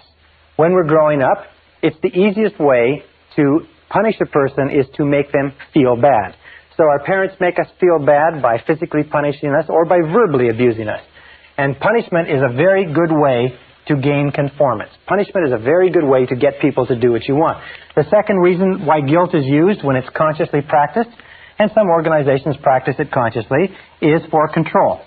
Emotional control especially, because if you can emotionally control a person with guilt, you can manipulate their behavior. And there are many organizations that use guilt as a tool of control and manipulation. If you can control people strongly enough, especially emotionally, you can get their money, you can get their time, you can get their commitment, you can demand their resources, and so on. And many organizations use punishment, use guilt as a tool for doing this. Many of the charities that advertise on television, especially charities for very needy causes involving children or disabled people, use the feeling of guilt. You're doing so well, you should feel guilty for these people who are suffering, therefore send us some money, and that will take care of your guilt for a little while, until we get you on our mailing list, and so on. So guilt is a standard. Why is it that guilt is so commonly used? Well, first of all, because almost all of us have it to a greater or lesser degree, and number two, it's easy. Guilt is the easiest. Why do our parents use guilt on us? Why do our mothers use guilt on us? Because a mother can control us with guilt across a crowded room. She can control us over 1,000 miles of telephone line. Parents can use guilt on their children because their parents use guilt on them, when their parents use guilt on them, because it's the easiest. There's no physical effort. You can do it with a look, a glance, and a word. And people always do the easiest thing, as you know. So be alert to it. Now, if you've been brought up in an environment where you've been made to feel guilty, and almost all of us have, you must understand that guilt is like a cesspool of negative emotional bacteria that sits at the core or the root of your psyche or your subconscious, and it springs forth all other negative emotions: anger, hatred, envy, resentment, frustration, and doubt and fear, and so on and so forth. It controls, it creates them all. And the way to really get rid of that core is to excise it and cut it out completely. So that's what we're going to do in the rest of this session. First of all, how can you tell if you have been brought up with feelings of guilt? All right, we'll call this the adult manifestations of guilt. Adult manifestations of guilt. You can tell, and you can just test yourself, how many of these do you have? Number one, adult manifestation of guilt, is you have feelings of inferiority. Feelings of inferiority, feelings of inadequacy, and feelings of undeservingness. In other words, you don't feel that you deserve good things to happen to you. If a person has been brought up with destructive criticism, made to feel guilty, then when they do succeed, even with tremendous effort later on in life, they have a terrible tendency to feel that they don't deserve it. This is called, by the way, fear of success. Fear of success is just another way of saying that a person who has been conditioned to believe themselves to be unworthy or not good enough feels very, very uncomfortable when they experience success. They feel very, very tense and uneasy. As a matter of fact, if they feel too much tension, they'll start snorting coke, drinking too much alcohol, they'll engage in self-destructive behaviors, they'll have a tremendous, overwhelming feeling of anxiety, like somebody's going to find them out. There's a book on the bookstands that says, if I'm doing so well, how come I feel like an imposter? They have what is called the imposter syndrome. Have you ever been successful at something and people come up to you and say, boy, you did a great job at that, or that's wonderful, even if you had worked hard at it, and you felt like they were going to find you out? You felt like, they would find out that you weren't really that good, that it was just a fluke, it was just an accident. And of course, that's what people say. They say it was just a fluke. It was just an accident. I don't know how it happened. I'll blow it next time. They do everything possible to get away from this feeling of inferiority and undeservingness. So be alert to that. Now, the second adult manifestation of guilt is destructive self-criticism. There is a line from one of the poets that says, those to whom evil is done do evil in return. Children at a very early age, sometimes at the age of 2 or 3, begin to run themselves down, tear themselves down, even to hit themselves and physically punish themselves if they're criticized enough. They're always saying the equivalent of, I'm not good enough, or I'm not very good. And they punish themselves. So destructive self-criticism is a real symptom of an underlying feeling of guilt and inadequacy. Number 3 is easily manipulated by guilt. People can pull your guilt strings. Very simple. As a matter of fact, we find that there are two types of people in the world. There's guilt throwers and there's guilt catchers. And these people are invariably attracted to each other. And of course, the guilt thrower is the person who identified with a parent who threw the guilt. The guilt catcher is the person who identified with a parent who caught the guilt. But the guilt throwers and the guilt catchers then get together. They balance nicely. They settle down. They raise new generations of little guilt throwers and guilt catchers. But you can tell that you're easily manipulated by guilt because you've been conditioned to be responded to. Your boss can pull your guilt string. A person on a bus can pull your guilt string. The airline flight attendant can pull your guilt string. Be very, very alert to this. The third manifestation, or the fourth manifestation of guilt, is that you use it. You use guilt and blame generously. Why? Well, it's been worked on you, you work it on them. I mean, if exchange is a fair deal. You use guilt and blame generously. It becomes the basis of your relationships with other people. Is that when something goes wrong, you pin the rap on them. Something goes wrong, you blame someone. Instantly there's a problem, you look around to see who's to blame. They did an interesting experiment in Candid Camera a few years ago where they took and they put a patch of ice on a sidewalk where it shouldn't be. It wasn't that cold, but they froze the ice. And then they watched how people would react as they walked along. And they'd be walking along, and they'd hit this patch of ice in it, and they'd grab their balance, and they'd turn around. The first thing they'd do is they'd look at the person closest to them, and they'd glare at them as if they're furious. In other words, they looked at somebody to blame. Now, if there wasn't anybody within 10 or 15 feet, they would get their balance back again. They'd look around. There'd be nobody around them, and they'd kick the ground and stomp on the ground and walk away. See, our natural tendency whenever anything goes wrong is to look for someone or something to blame, especially if we've been brought up being blamed continuously. And the fifth manifestation is what is called victim language. Now, remember we talked about the law of concentration. It says whatever you dwell upon grows. It also says that if you use victim language, you keep the guilt alive. You reinforce it, you build it, you grow it, you fertilize it. Victim language is language like I can't, I can't, I can't. Whenever you say I can't, I can't, I can't, you're sending a message to the subconscious mind. The subconscious mind picks up that you are helpless, that you're not in control, that you're a victim. And so when you actually come to want to do something, the subconscious mind just feeds back your own command and says, you can't, you can't. The second thing is you say, I have to, I have to. Again, I have no control, I'm not in charge. But here's two other expressions of victim language that you've got to be careful of. And it's this one, I'll try. I'll try. Whatever it is, I'll try. What does the words I'll try mean? Well, let me tell you what they mean. They mean I'm going to fail, and I'm telling you in advance so that you can't come back on me. In other words, you say, well, I'll try to be there on time, but what you're saying is I'll probably be late, and there's no point. You can't come back on me because I said I'd try. Whenever a person says I'll try, they are excusing failure in advance. If you went to the doctor and the doctor did an examination and checked you all over and looked at you and came back and said, well, geez, you're in terrible condition. We're going to have to do triple bypass surgery and get you over to the hospital right now. I'm surprised you even made it in. And you say, well, geez, doctor, I sure hope you'll do a good job. And he says, I'll try. And he says, I'll try. He said, wait a second. Maybe I got to get a second opinion. You go to a lawyer. You're charged with something. You go to a lawyer and you present your case to the lawyer and say, look, will you defend me? He says, I'll try. What is he saying? He's saying, look, I've looked at the case, and from what I see, there's not much hope, but I'll take it on anyway. I'll try. And they're the ones that try to get you to pay in advance, too. Another set of words that you mustn't use. By the way, with regard to I'll try, what you do is you say, I'll do it or I won't do it, not I'll try.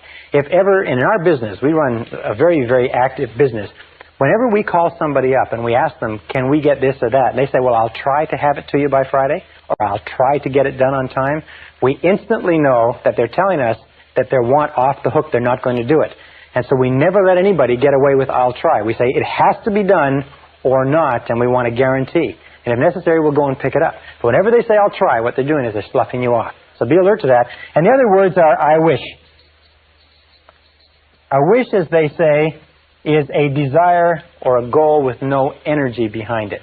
I wish. What does I wish mean? I wish means that I would like to have something, but I know I never can. When you say, I wish I could lose weight, what does it mean? The unspoken words are, but I know I can't. Why can't you? Because of the excuses that you have and the metabolism that you have and the problems and so on. There's always reasons because you have to go out and so on. I wish I could quit smoking. I wish I could get fit. I wish, I wish, I wish. Whenever you use the words I wish, you signal to the subconscious that this is something that you do not believe it's possible for you to achieve or acquire. The subconscious then completely discards it as a goal and gives you no energy, no motivation, no drive, no desire to accomplish it. So be very, very alert to victim language. Be alert to the expression, yes, but. Oh, I do it, yes, but. Oh, someone says, why don't you do this? You say, yes, but. The word but, by the way, is the great eraser. When a person says, you know, you could certainly increase your income or increase your output or be a better person or happier or lose weight or whatever else that happened to me, and you say yes, but, what you're saying is you're erasing the whole statement that has gone before. You send a message to your subconscious that says, no possibility, make no effort, focus no energy, commit no capacity to the accomplishment of this goal.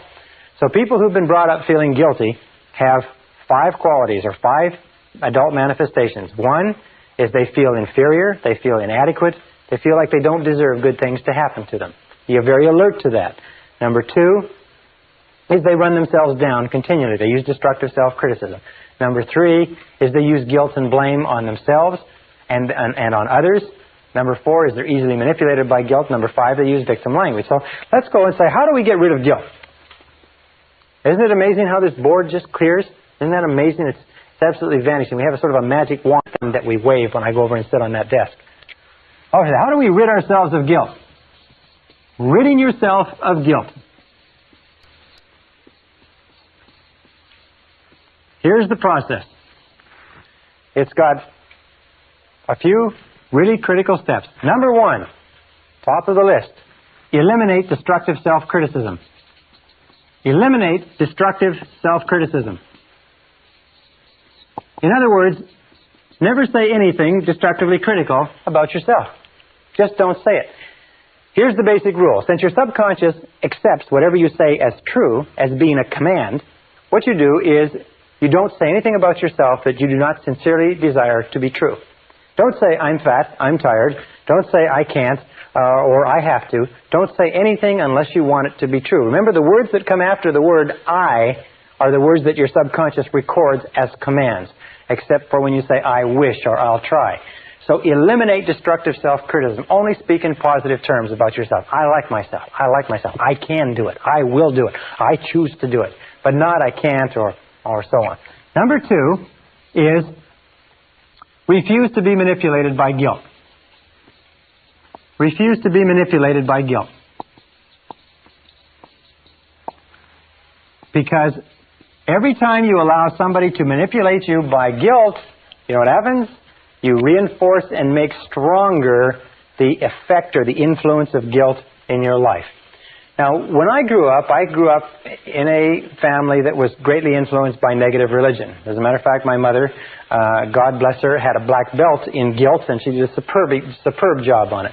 And it took me years to get over it. When I got married to Barbara, she'd also come from the same sort of family. So we have to come back, and we have a beautiful response. Whenever the other of us falls back into old patterns, we say, you're not trying to make me feel guilty, are you? You're not trying to make me feel guilty, are you? That's a beautiful way to do it. Just say, you're not trying to make me feel guilty, are you? And refuse to let people manipulate you using guilt. Number 3 is refuse to use guilt and blame. And announce that you're not going to use it. Refuse to use it on other people. And let your children and let your spouse say the same thing. You're not trying to make me feel guilty, are you? And just keep repeating it over and over again. And say, well, and sometimes they say, yes, I am. You say, well, it's not going to work. It's not going to work anymore. You see, guilt only works as long as you don't know that it's being used on you. Number 4 is what we call the law of forgiveness. This is the most important of all. It's really the core, it's the guts of this whole session. The law of forgiveness simply says that you are mentally healthy to the degree to which you can freely forgive and forget grievances against you. That your ability to forgive others is the key determinant of your happiness and success in life. Your ability to forgive others is the key way to eliminate guilt. Your willingness to forgive others and to let go past grievances is the single most important determinant of whether or not you are a fully integrated, fully functioning adult human being. Because the tendency to blame and to hold grudges is a childlike, pathological tendency that is possessed by all people who are mentally ill. The ability to let go of grudges, to forgive freely, is the mark of the truly enlightened human being. Now, if you accept that as true, there's 4 people that you have to forgive. Number 1 is forgive your parents. Forgive your parents for everything that they've ever done that hurt you. Most of our research shows that almost all of our adult problems trace back to being unwilling or unable to forgive our parents for something that they did that hurt us. Forgive them 100%. Write to them, telephone them, tell them, or at the very least, forgive them in your heart, but forgive your parents. Number 2 is forgive others. Forgive everyone else.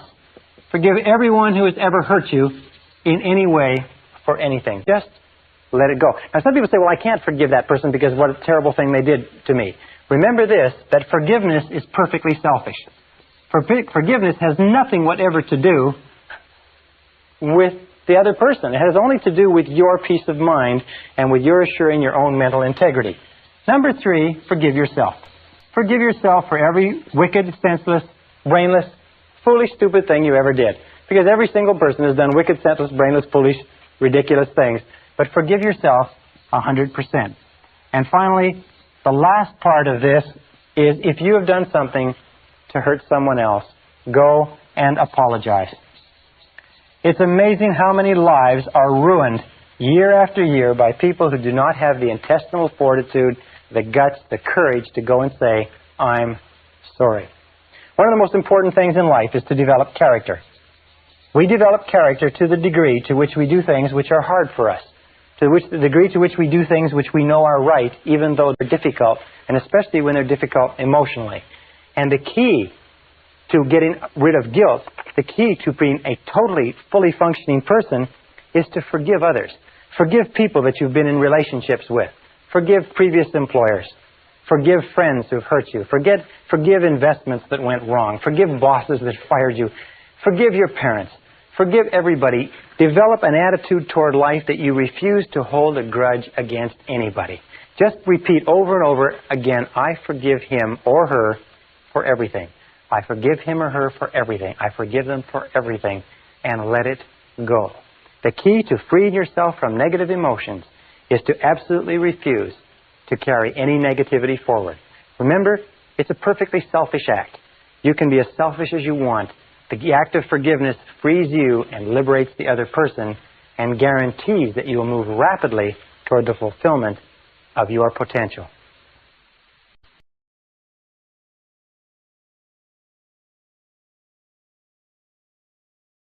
Session 8, The Worry Buster.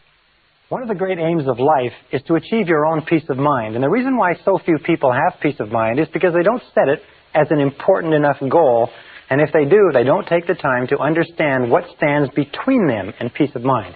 Now, we talked earlier about one of the major obstacles or major pairs of obstacles are negative habit patterns, the fear of failure, the fear of rejection. Those rob us of an enormous amount of peace of mind. We also talked about feelings of guilt, feelings of inadequacy, feelings of worthlessness, feelings of undeservingness, and so on. They also rob us of peace of mind. And I want to talk in this session about the last, if you like, key to this discussion on negative emotions, what we call negative imagination.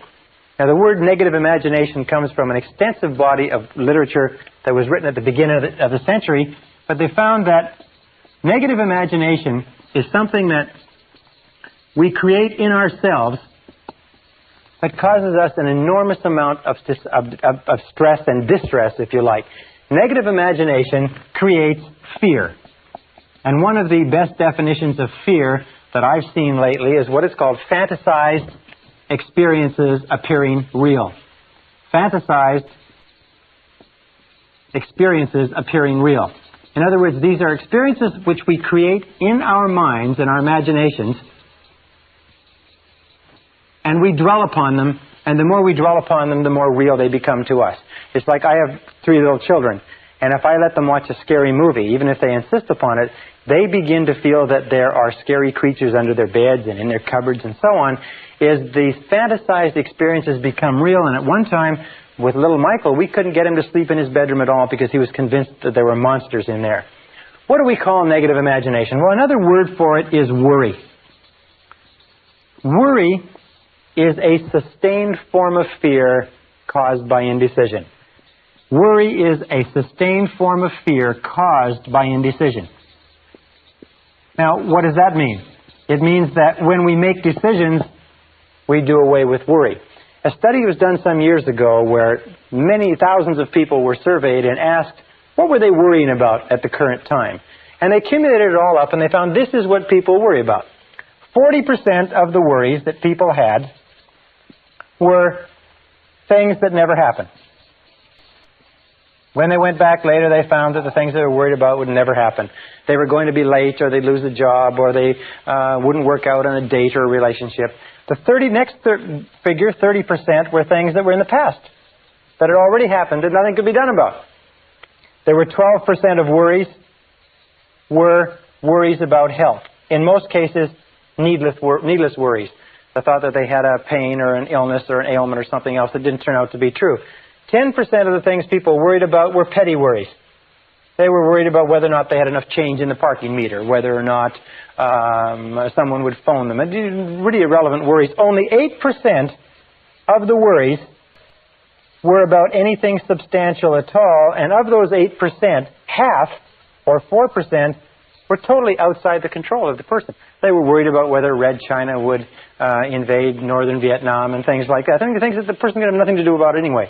So basically the research shows that as much as 96% of everything that we worry about or more is irrelevant. It never happens. It's not worth worrying about at all. But where does worry come from? Well, worry comes from a worry mentality. As a matter of fact, if you were brought up in a family where your mother or father was a worrier, they worried all the time, then you're probably a worrier too.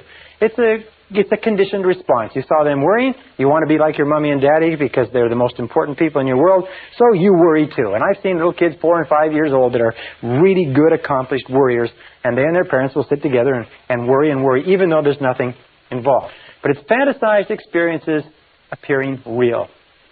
Our job is to eliminate worry, and I'd like to give you 2 or 3 simple ideas that you can use. Number 1, which is one of the most popular of all, is just simply this. It's live one day at a time. Live one day at a time. Is don't worry about what might happen tomorrow. Don't worry about what may happen a year from now or 6 months from now. Just do the very best you can right now. There's a beautiful line from Teddy Roosevelt.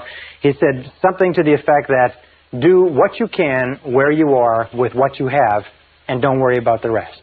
Do what you can where you are with what you have and don't worry about the rest.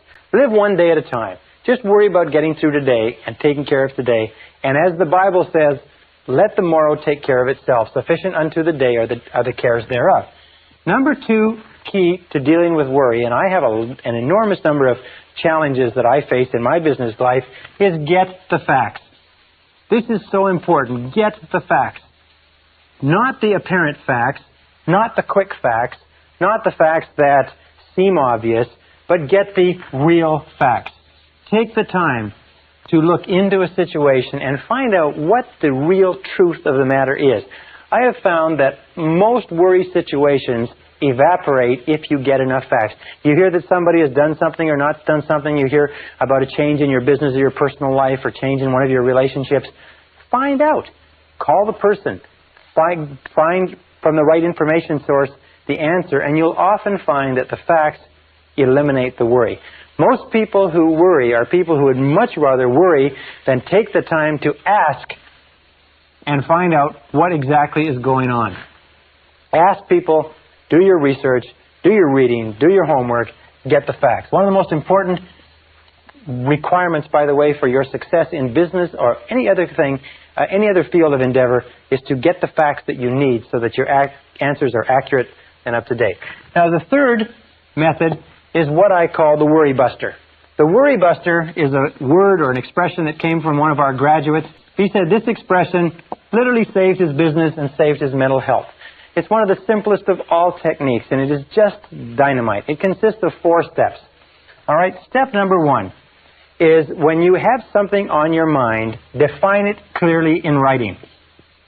Define it clearly in writing. Sit down, take the time to write it out. and say, what exactly is it that I'm worried about? And sit down and write it out. I am worried about this, and describe the situation exactly the way you see it. In medicine, they say that accurate diagnosis is 50% of the cure. Accurate diagnosis, defining it clearly in writing, is 50% of the cure. Now, an important point here is sometimes when you have what seems to be an overwhelming problem, you have more than one problem. You have what is called a cluster situation, where you have 2 or 3 or 4 problems all together. If you define it clearly in writing, sometimes you can write it out, 1, 2, 3, 4, that there are several little problems that are all together that are worrying you, and sometimes if you eliminate one of those difficulties, the rest of them evaporate. Sometimes one problem in a cluster of problems is the key, and all the others become irrelevant. So be alert to that, but define it clearly in writing. Number 2 is, once you define it clearly, this is the key. Determine the worst possible outcome. Determine the worst possible outcome. In other words, ask yourself, what is the worst possible thing that could happen as a result of this situation? Left to itself, if the worst happened, what would it be? Determine the worst possible outcome. Now, an interesting thing happens here. We find that in worry, we are not worried or stressed by the event. An event does not trouble us. What troubles us is anticipation of an event, and the resistance that we put up psychologically, wishing, hoping, praying that it doesn't take place. If psychologically we determine the worst possible outcome in writing, and you say the worst possible thing that can happen is this, and we make it concrete and we put it down on paper, you will find a remarkable thing. Your worries disappear.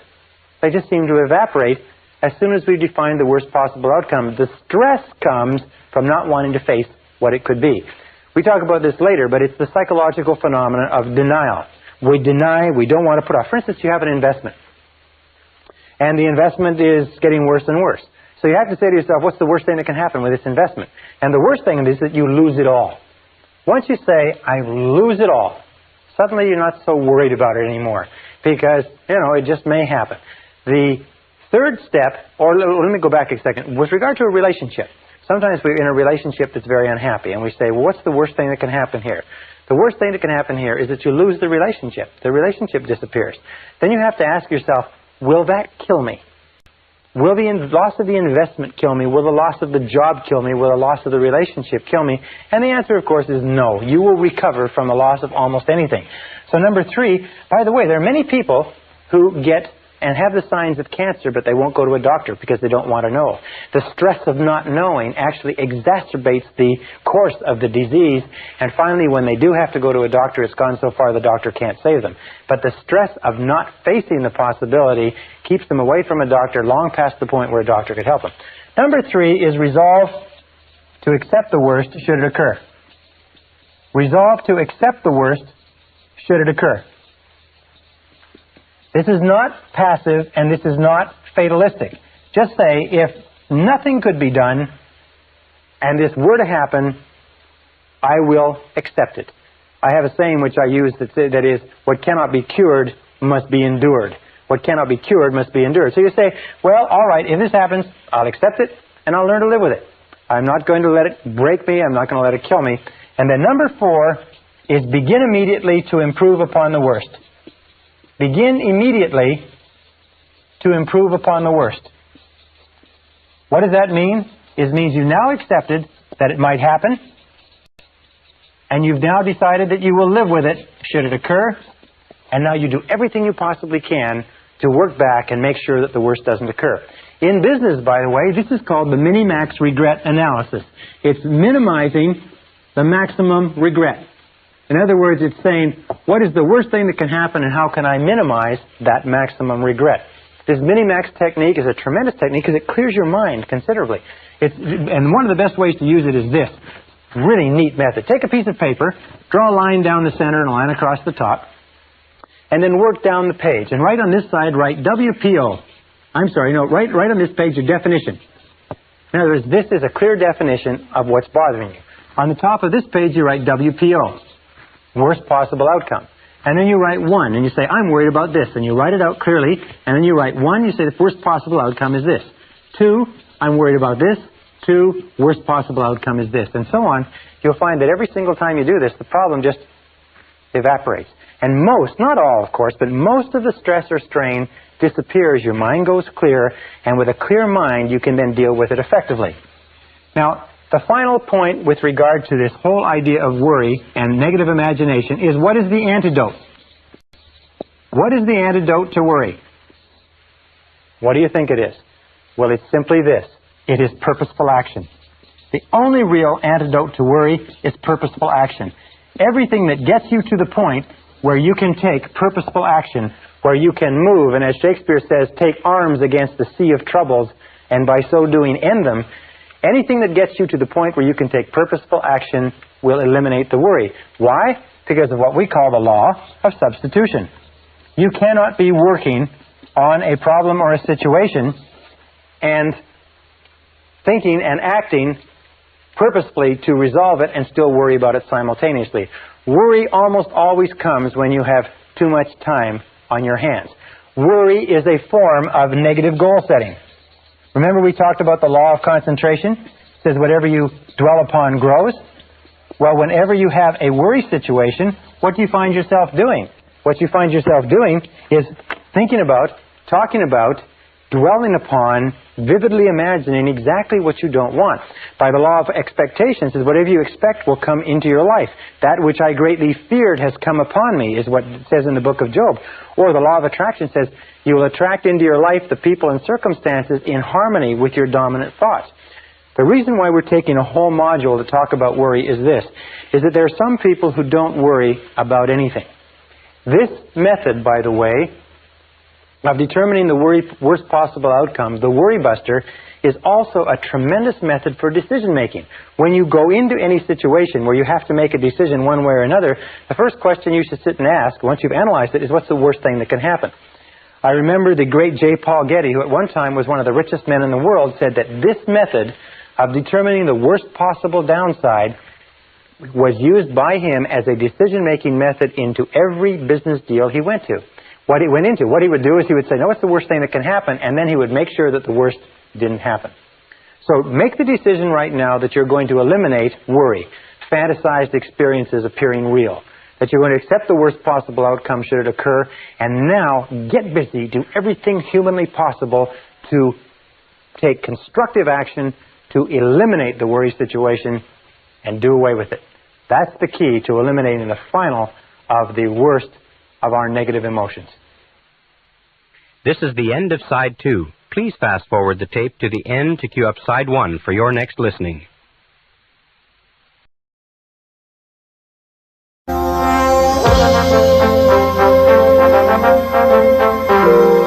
Brian Tracy presenta el programa Fénix. La psicología del logro.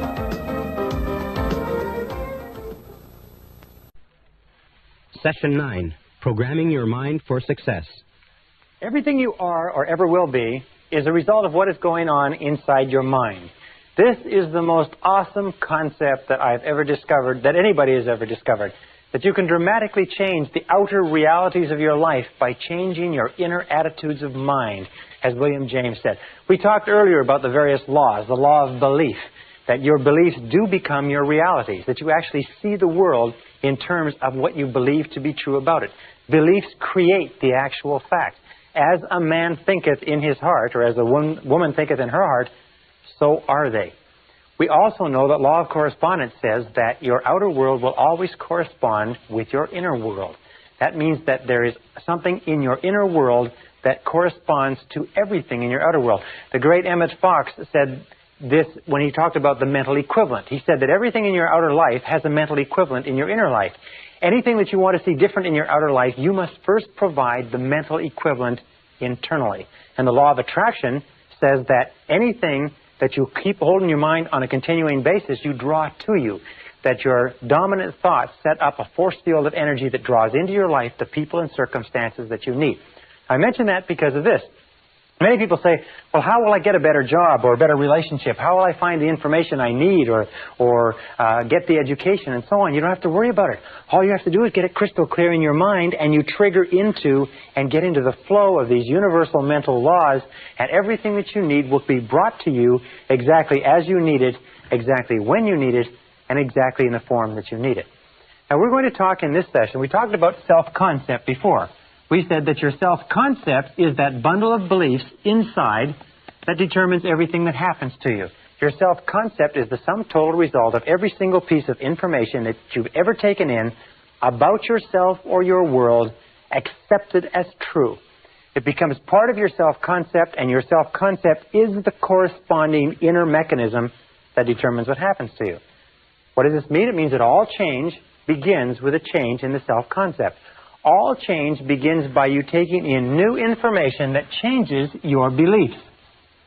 Now, beliefs are the hardest of all things to change because we defend them so vigorously. We have to be willing to give up some of our self-limiting beliefs. We have to be willing to look at our beliefs honestly. Remember, we talked about self-knowledge. You have to be willing to look at our beliefs honestly and say, do these beliefs serve me? Is this what I want to be? Is this what I want to do? Is this the best that I can have?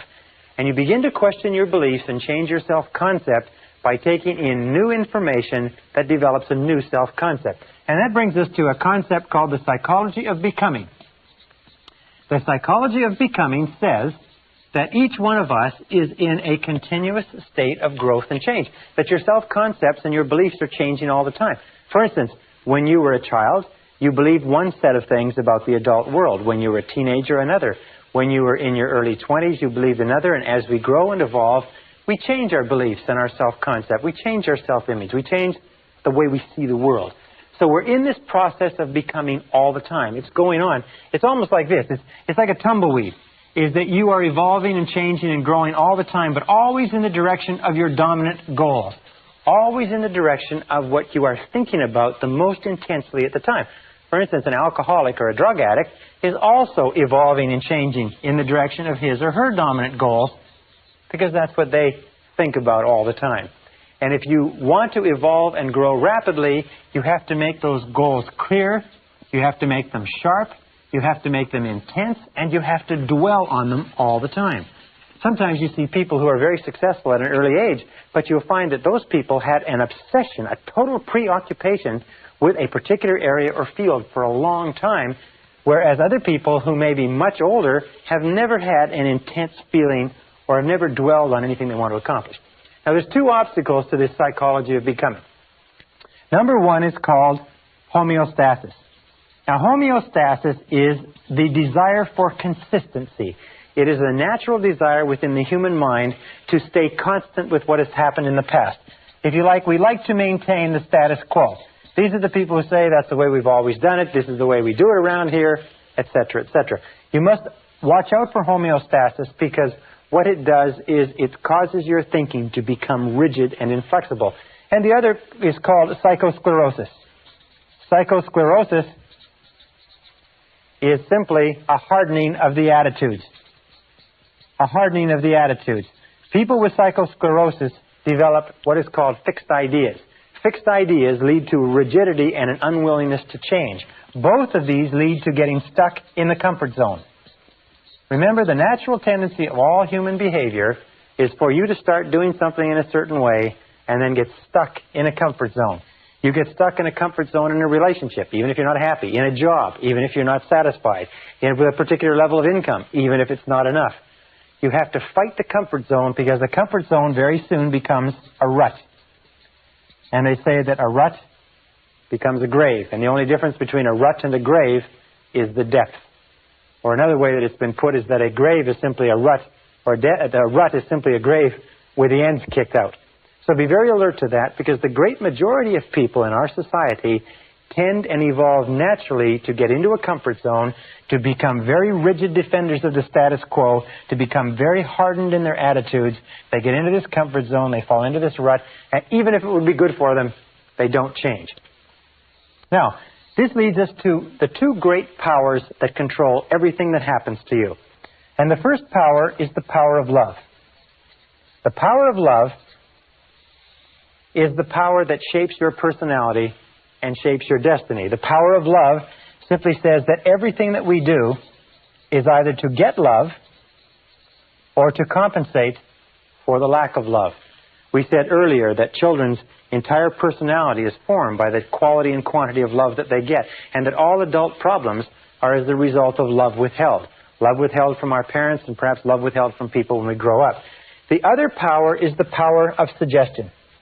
Now, the power of suggestion works on us all of our lives. The power of suggestion is extremely strong. What it does is it begins working on us almost from the time that we're born, sometimes from before birth, and the power of suggestion shapes us. It means that every single thought you think, everything you hear, everything that you see, touch, taste, or smell, everything that affects you in any way has an effect on your personality. We say it this way. We say everything counts.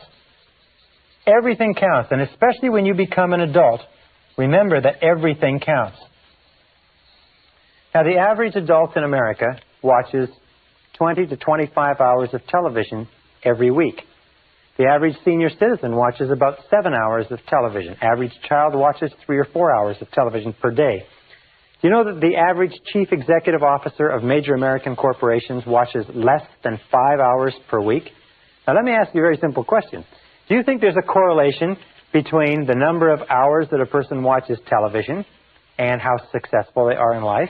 Do you think that the suggestive influences, books, magazines, tapes, courses, seminars, people, television programs, and so on, that you watch, listen to, read, associate with on an ongoing basis, do you think these suggestive influences are having any effect on your future?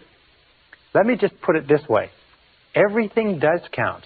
And you have to ask yourself this question. I learned this many years ago. Is ask yourself this question: what is it that you want in life? Once you've asked yourself what it is you want in life, then you can look around your world and you can determine what is right for you and what is wrong for you.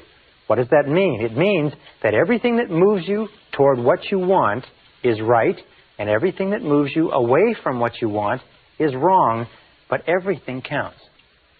I have a good friend who goes on a diet on a regular basis. And every so often, I catch him eating cheesecake. And sometimes he's eating 2 pieces of cheesecake with lunch. And I say to him, I said, I thought you were on a diet. I said, I thought you only eat fresh fruits and vegetables and natural foods. And he says, sure. He said, well, I said, what about the cheesecake? He said, well, I don't count that. Do you know how many people sit at home and watch television 3 or 4 hours a night, who want to be successful, who read the comic strips and the sports pages, who read junky magazines or nothing at all, listen to the radio, don't do anything with their time or their minds? They say, but I want to be successful. I want to be more successful. I said, well, what about all these things that you're doing to waste your time? They say, well, I don't count that. But unfortunately, nature counts everything. So this brings us to some laws that I want to share with you. The first law is the law of habit. Now, these are also mental laws. The law of habit is very similar to the law of inertia. The law of inertia says that a body at rest tends to remain at rest unless acted upon by an outside force. It also says that a body in motion tends to remain in motion unless acted upon by an outside force. The law of habit says that in the absence of a specific decision on your part to change some aspect of your life, the natural tendency will be to go on the same way indefinitely. As a time management specialist once said, the more you do of what you're doing, the more you'll get of what you've got. So you have to look at what you've got and look at what you're doing and say, is this what you want? You will go on indefinitely in the same direction unless you make a very concrete, specific decision to change. Also, there's another law. It's called the law of emotion. And by the way, before I get into the law of emotion, let me say this. That about 95% of everything that we do is by habit. That the only major difference between successful people and failures is that successful people have success habits and failures have failure habits. You've heard, for example, you've heard the old saying, early to bed, early to rise? They say, makes a man healthy, wealthy, and wise. Well, why is that? Why is it that so many successful people get up early in the morning? It's because they get a jump on the day. It's also because it forces them to go to bed earlier at night so they don't waste the evenings when they're the tiredest and least productive. So you find that over and over again, successful men and women are early to bed and early to rise. They have a success habit. Why is it that people don't go to bed early or don't get up early? Because they're too lazy, they're too undisciplined, they don't have goals that they want badly enough, they do not have success habits. 95% of your success is going to be determined by the type of habits you develop. And if you have good habits, you're going to be successful in spite of anything else. The law of emotion says simply this. It says that every decision that you make is based on emotion. Is that we used to say over and over again that people are 90% emotional and 10% logical. Well, one of the great discoveries that I've made in the course of my research is the discovery that we are 100% emotional, that we're not even 99% emotional. Every single decision we make is an emotional decision. If somebody says, well, it's the logical thing to do, what it simply means is they have more emotion invested in that, even though it sounds logical. The law of emotion says that every decision that we make is emotional, and it says this. It says that stronger emotion will dominate a weaker emotion. Stronger emotion dominates a weaker emotion. So whichever emotion is stronger will be the dominant emotion and will determine what you do. All action is determined by the emotion that is predominant at the time. And with whatever the stronger emotion, if it is fear, fear will determine what you do. If it is desire, desire will determine what you do. The two major emotions that wrestle within us all the time are fear versus desire. World championship goes on over and over again. Your fears that hold you back, your desires that propel you forward. Now, how do you turn this equation so that your desires win? It's very simple. You use the law of concentration, and you think about what you want all the time. You dwell on what you want all the time. You keep your mind fixed on your desires. You become totally preoccupied with what you want, and as we said before, your fears have a tendency to dwindle. But whichever thing you think about, if you think about your fears or you think about your desires, whichever one you think about, by the law of emotion, is going to determine your actions, and your actions will determine your outcomes. This brings us to another law, which is called the law of expression. And this law of expression is very interesting. This law of expression goes back many, many years, and it predates even a quote from Aristotle, which says, whatever is impressed is expressed. Whatever is impressed is expressed.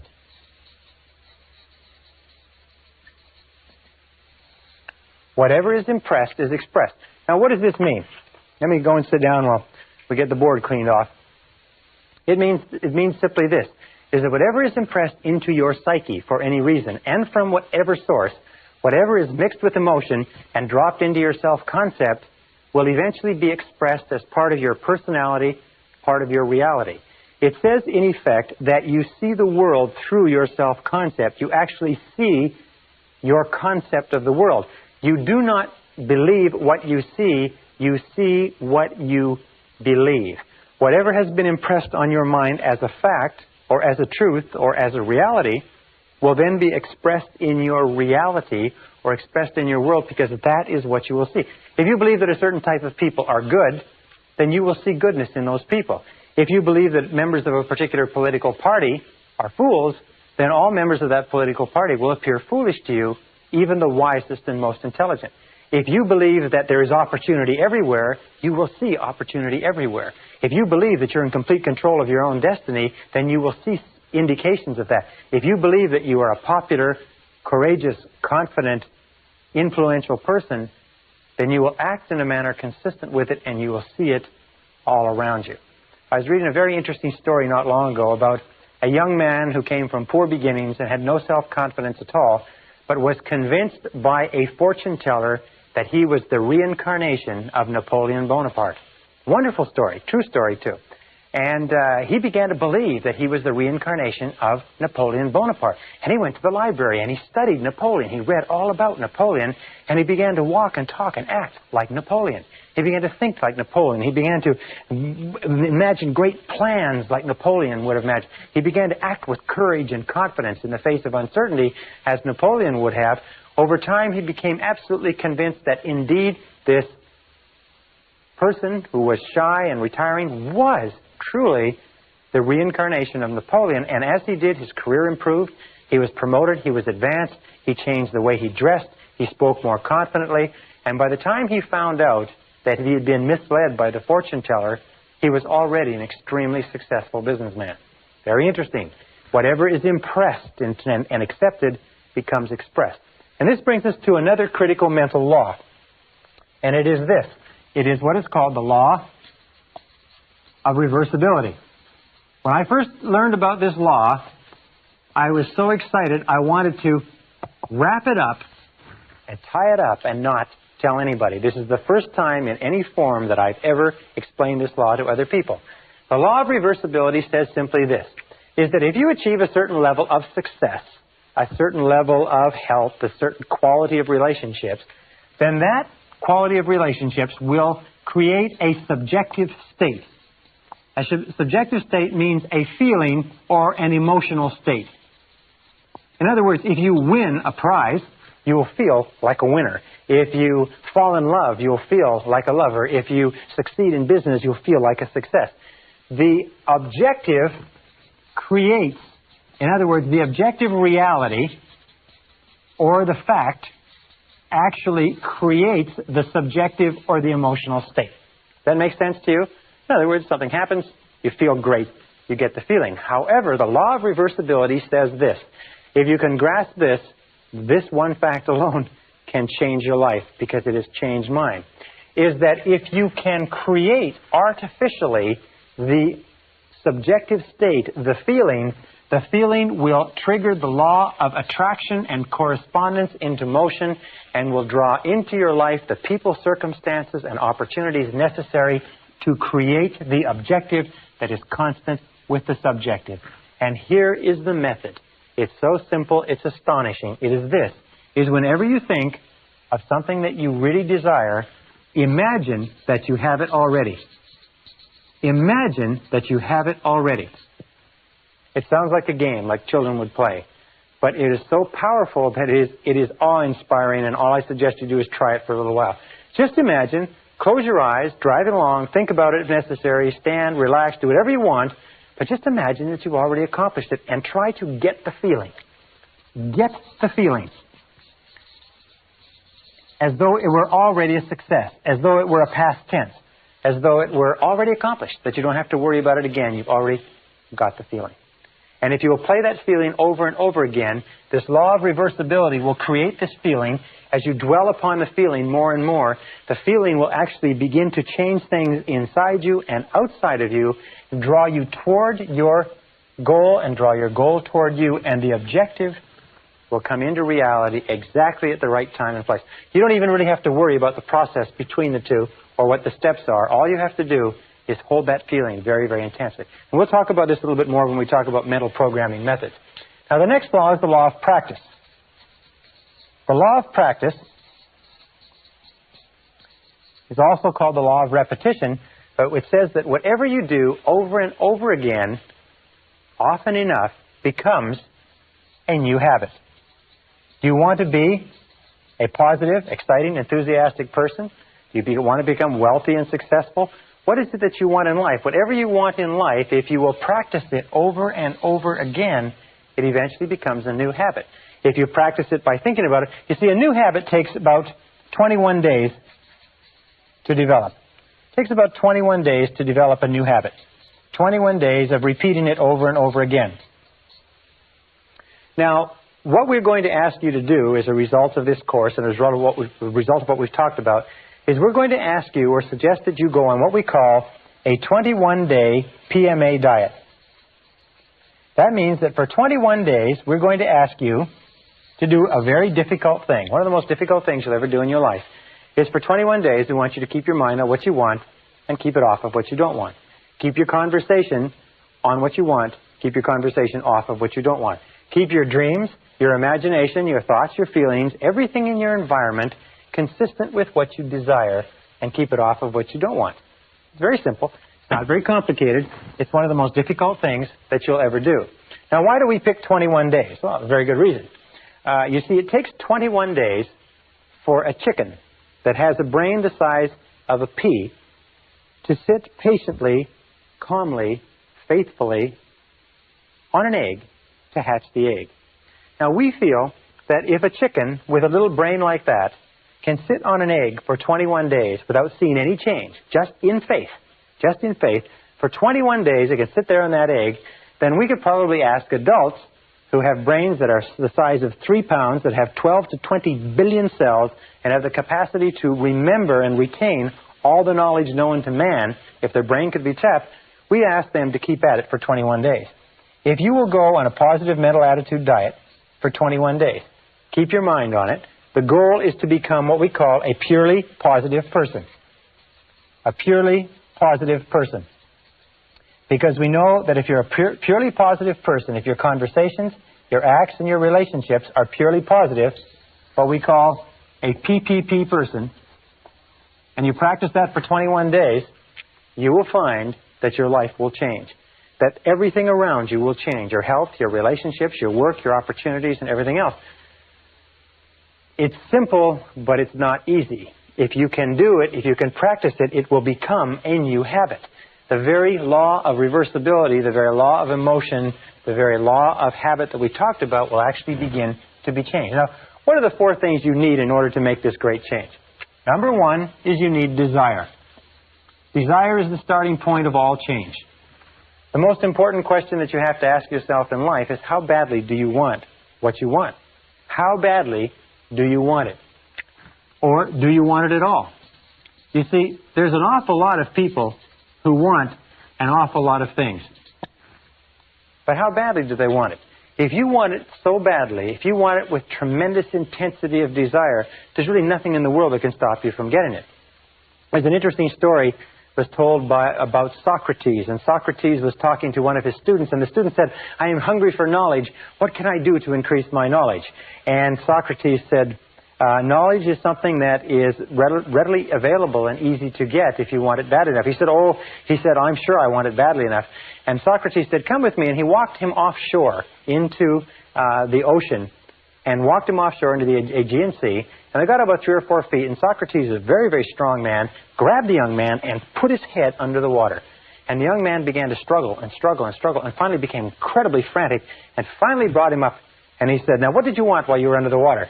And he said, all I wanted was air. He said, all I could think of in the whole world was air.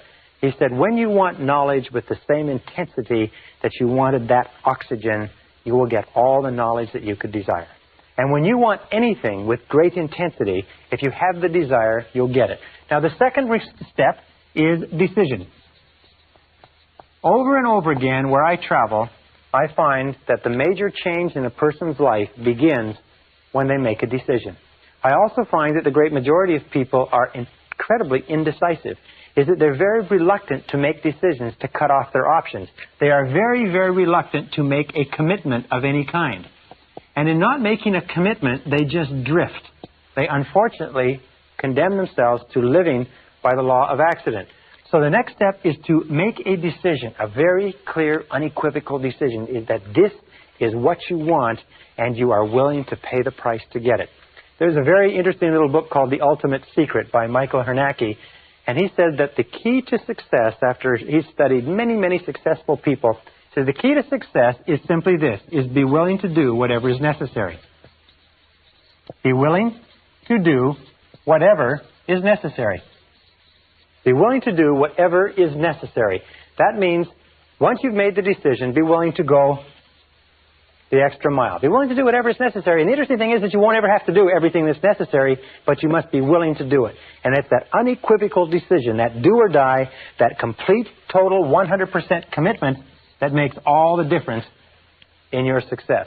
Most people are unwilling to make the commitment. And if they do make the commitment, they hold themselves back. They say, I want it, but I'm not willing to do this, or I won't do that, or I won't move, I won't go back to school, I can't sacrifice this, and so on. I've spoken to many parents, for instance, who have undergone great sacrifices so that the mother can stay home with the young children during their first 3 to 5 years. And people say, well, you're crazy, you need the money, you can't take trips, you don't have enough money to pay bills when you're not one or two people working. They say yes, but our decision is to give our children the finest grounding and the finest emotional basis possible. And we feel that the way to do it is for the mother to be home with the children. So they are willing to make the sacrifices. And of course, everybody has to make the decisions with regard to what sacrifices they want to make. The third is determination. Determination means to back your plan with, if you like, iron willpower. Again, every single study that I've looked at, and I've spent, in the course of my lifetime, I've spent almost 30,000 hours studying the subject of personal and corporate success, is that iron willpower is absolutely critical. Determination, the willingness to stick in when the going gets tough, the willingness to persist in the face of adversity. That kind of determination is absolutely critical to developing the new habit patterns of thought that will guarantee your success. And finally, discipline. This is my big favorite. It's usually the only place in this course where I mention this, but discipline is the master key to riches.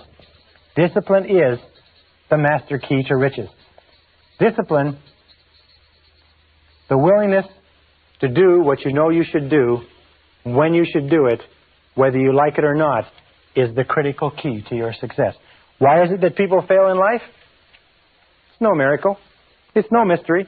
The reason people fail in life is that they're not willing to do whatever is necessary. They're not willing to pay the price. Half the time, three-quarters of the time, they don't know what they want, and the ones that do know what they want are not capable of disciplining themselves. So the next time you sit there watching the television, next time you drive along listening to the radio instead of listening to an audio cassette program, you have to ask yourself quite honestly, in terms of the wonderful life that you are capable of enjoying, in terms of all the things that you want, is this moving you toward it, or is it moving you away from it? Because the truth of the matter is that everything that does not move you towards your goal moves you away from your goal. That nothing is neutral, that everything counts, that the sands of time are running, the clock, the meter is going right now. A very good friend of mine said, remember, this life is not a rehearsal for anything else. This is the real one. And the question you have to ask yourself is, are you serious about being and having and doing everything that's possible for you? If you're going a 21-day mental attitude diet, a PMA diet, if you will keep your thoughts on what you want for 21 days, if you will practice the law and develop new habits, practice repetition over and over again, practice the law of reversibility, and visualize and imagine yourself as the person you want to be, and practice the law of expression, that whatever is impressed on your mind will be expressed in your reality, you will see dramatic changes start to take place in your life, and sometimes far faster than you can currently imagine. Believe me, I know I have tried and practiced everything that I recommend to you. Thousands of my graduates have done it, and the results they have accomplished have been stupendous. They will be stupendous for you, too, and we'll talk about more of that in the next module.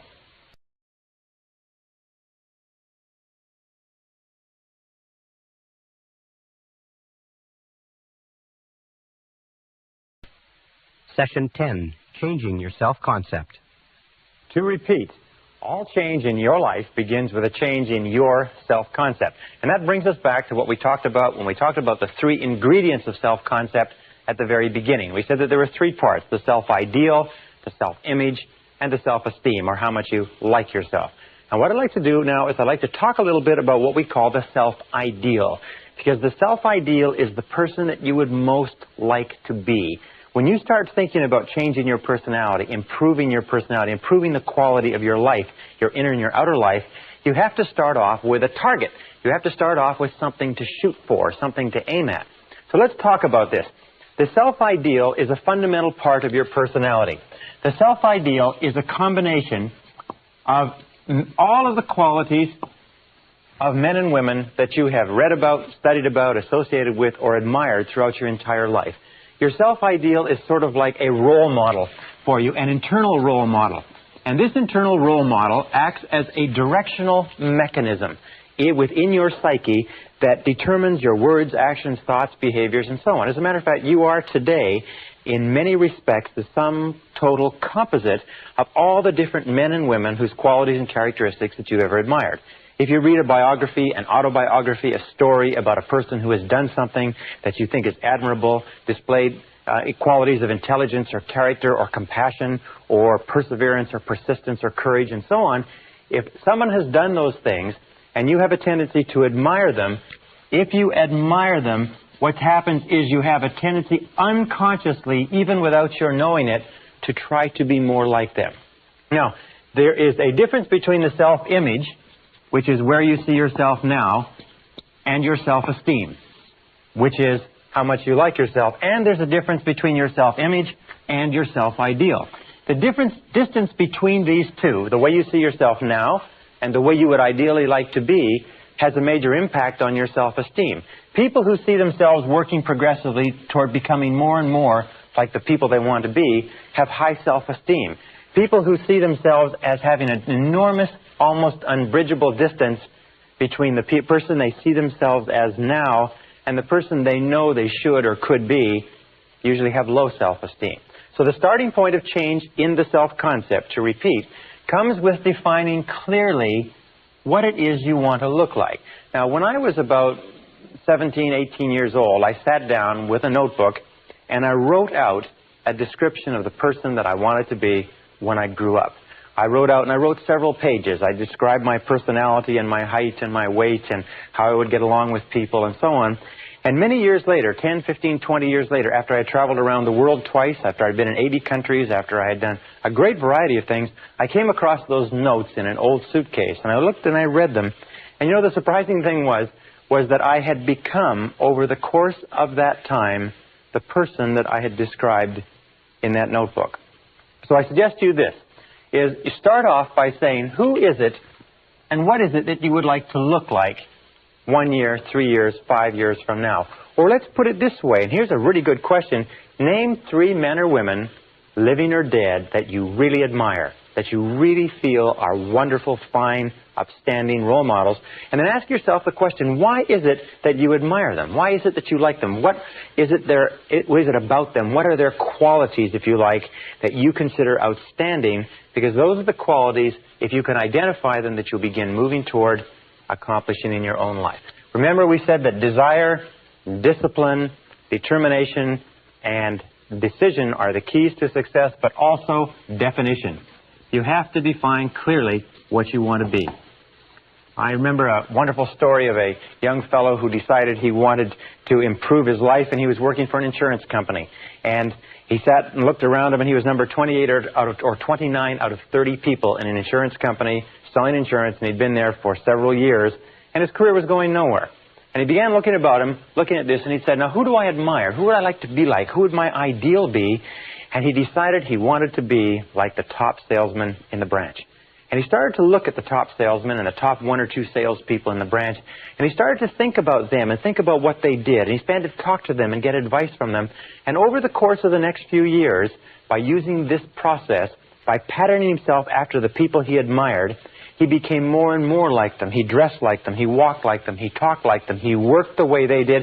He studied the way they did. And in time, he became not only the top salesman in the branch, the top salesman in the region, the top salesman in the division, eventually the top salesman in the country, and he became a marketing vice president for one of the biggest insurance companies in the nation, simply by establishing a self-ideal and then working progressively toward it. Well, what are the stages? The first starting stage, as we say, of changing the self-concept, of changing your mind, becoming a new or a different person, is that the change must be perceived by you as being both desirable and necessary.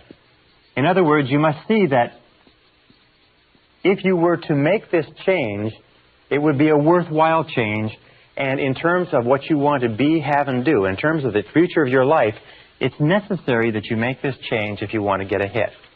I'll give you another example of a famous gentleman from a Fortune 500 corporation, was promoted to president, came up through engineering, left brain, had no people skills at all, was very, very concerned about this part of his personality in that he didn't know how to get along with people. He preferred problems that didn't talk back. But he recognized that a change in his self-concept, a change in his ability to communicate effectively with others was essential to his success. So he began taking courses on interpersonal communications. He began taking courses on relationships. For 2 solid years, he read books, listened to tapes, took courses, and became an authority within the company on human relations, and then put together a course of his own and went throughout the company as the president of the company and taught this course within his company, becoming the things that he was teaching. In other words, he decided that to be very good with people was both desirable and necessary for himself, his company, and his future. And then he went about through the process of gradual defining the ideal and began working progressively toward it. In 2 years, he had rounded out his personality from being a lopsided, left-brain, linear, analytical person to being a totally rounded, fully functioning human being. One of the hallmarks of great leaders, one of the hallmarks of outstanding men and women, is that they're willing to make the efforts necessary to bring about the changes that are essential. Now, the second stage, or the second step in changing your self-concept, is to begin thinking about yourself as you would ideally be. Begin thinking about yourself as your ideal person.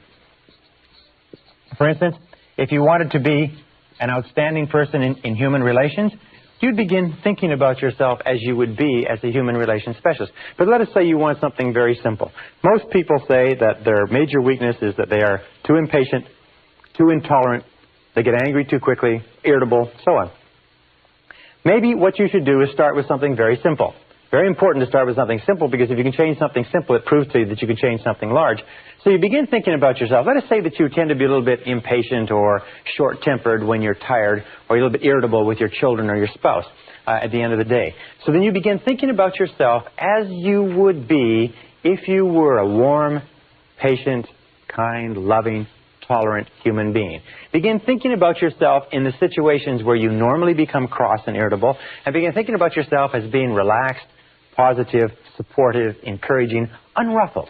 Begin thinking about yourself as the ideal.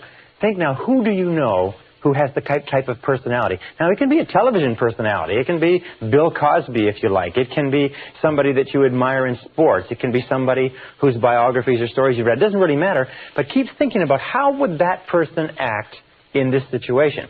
One thing that many people do, many Christians do, is whenever they get into a difficult or stressful situation, they say to themselves, I wonder how Jesus would act in this situation.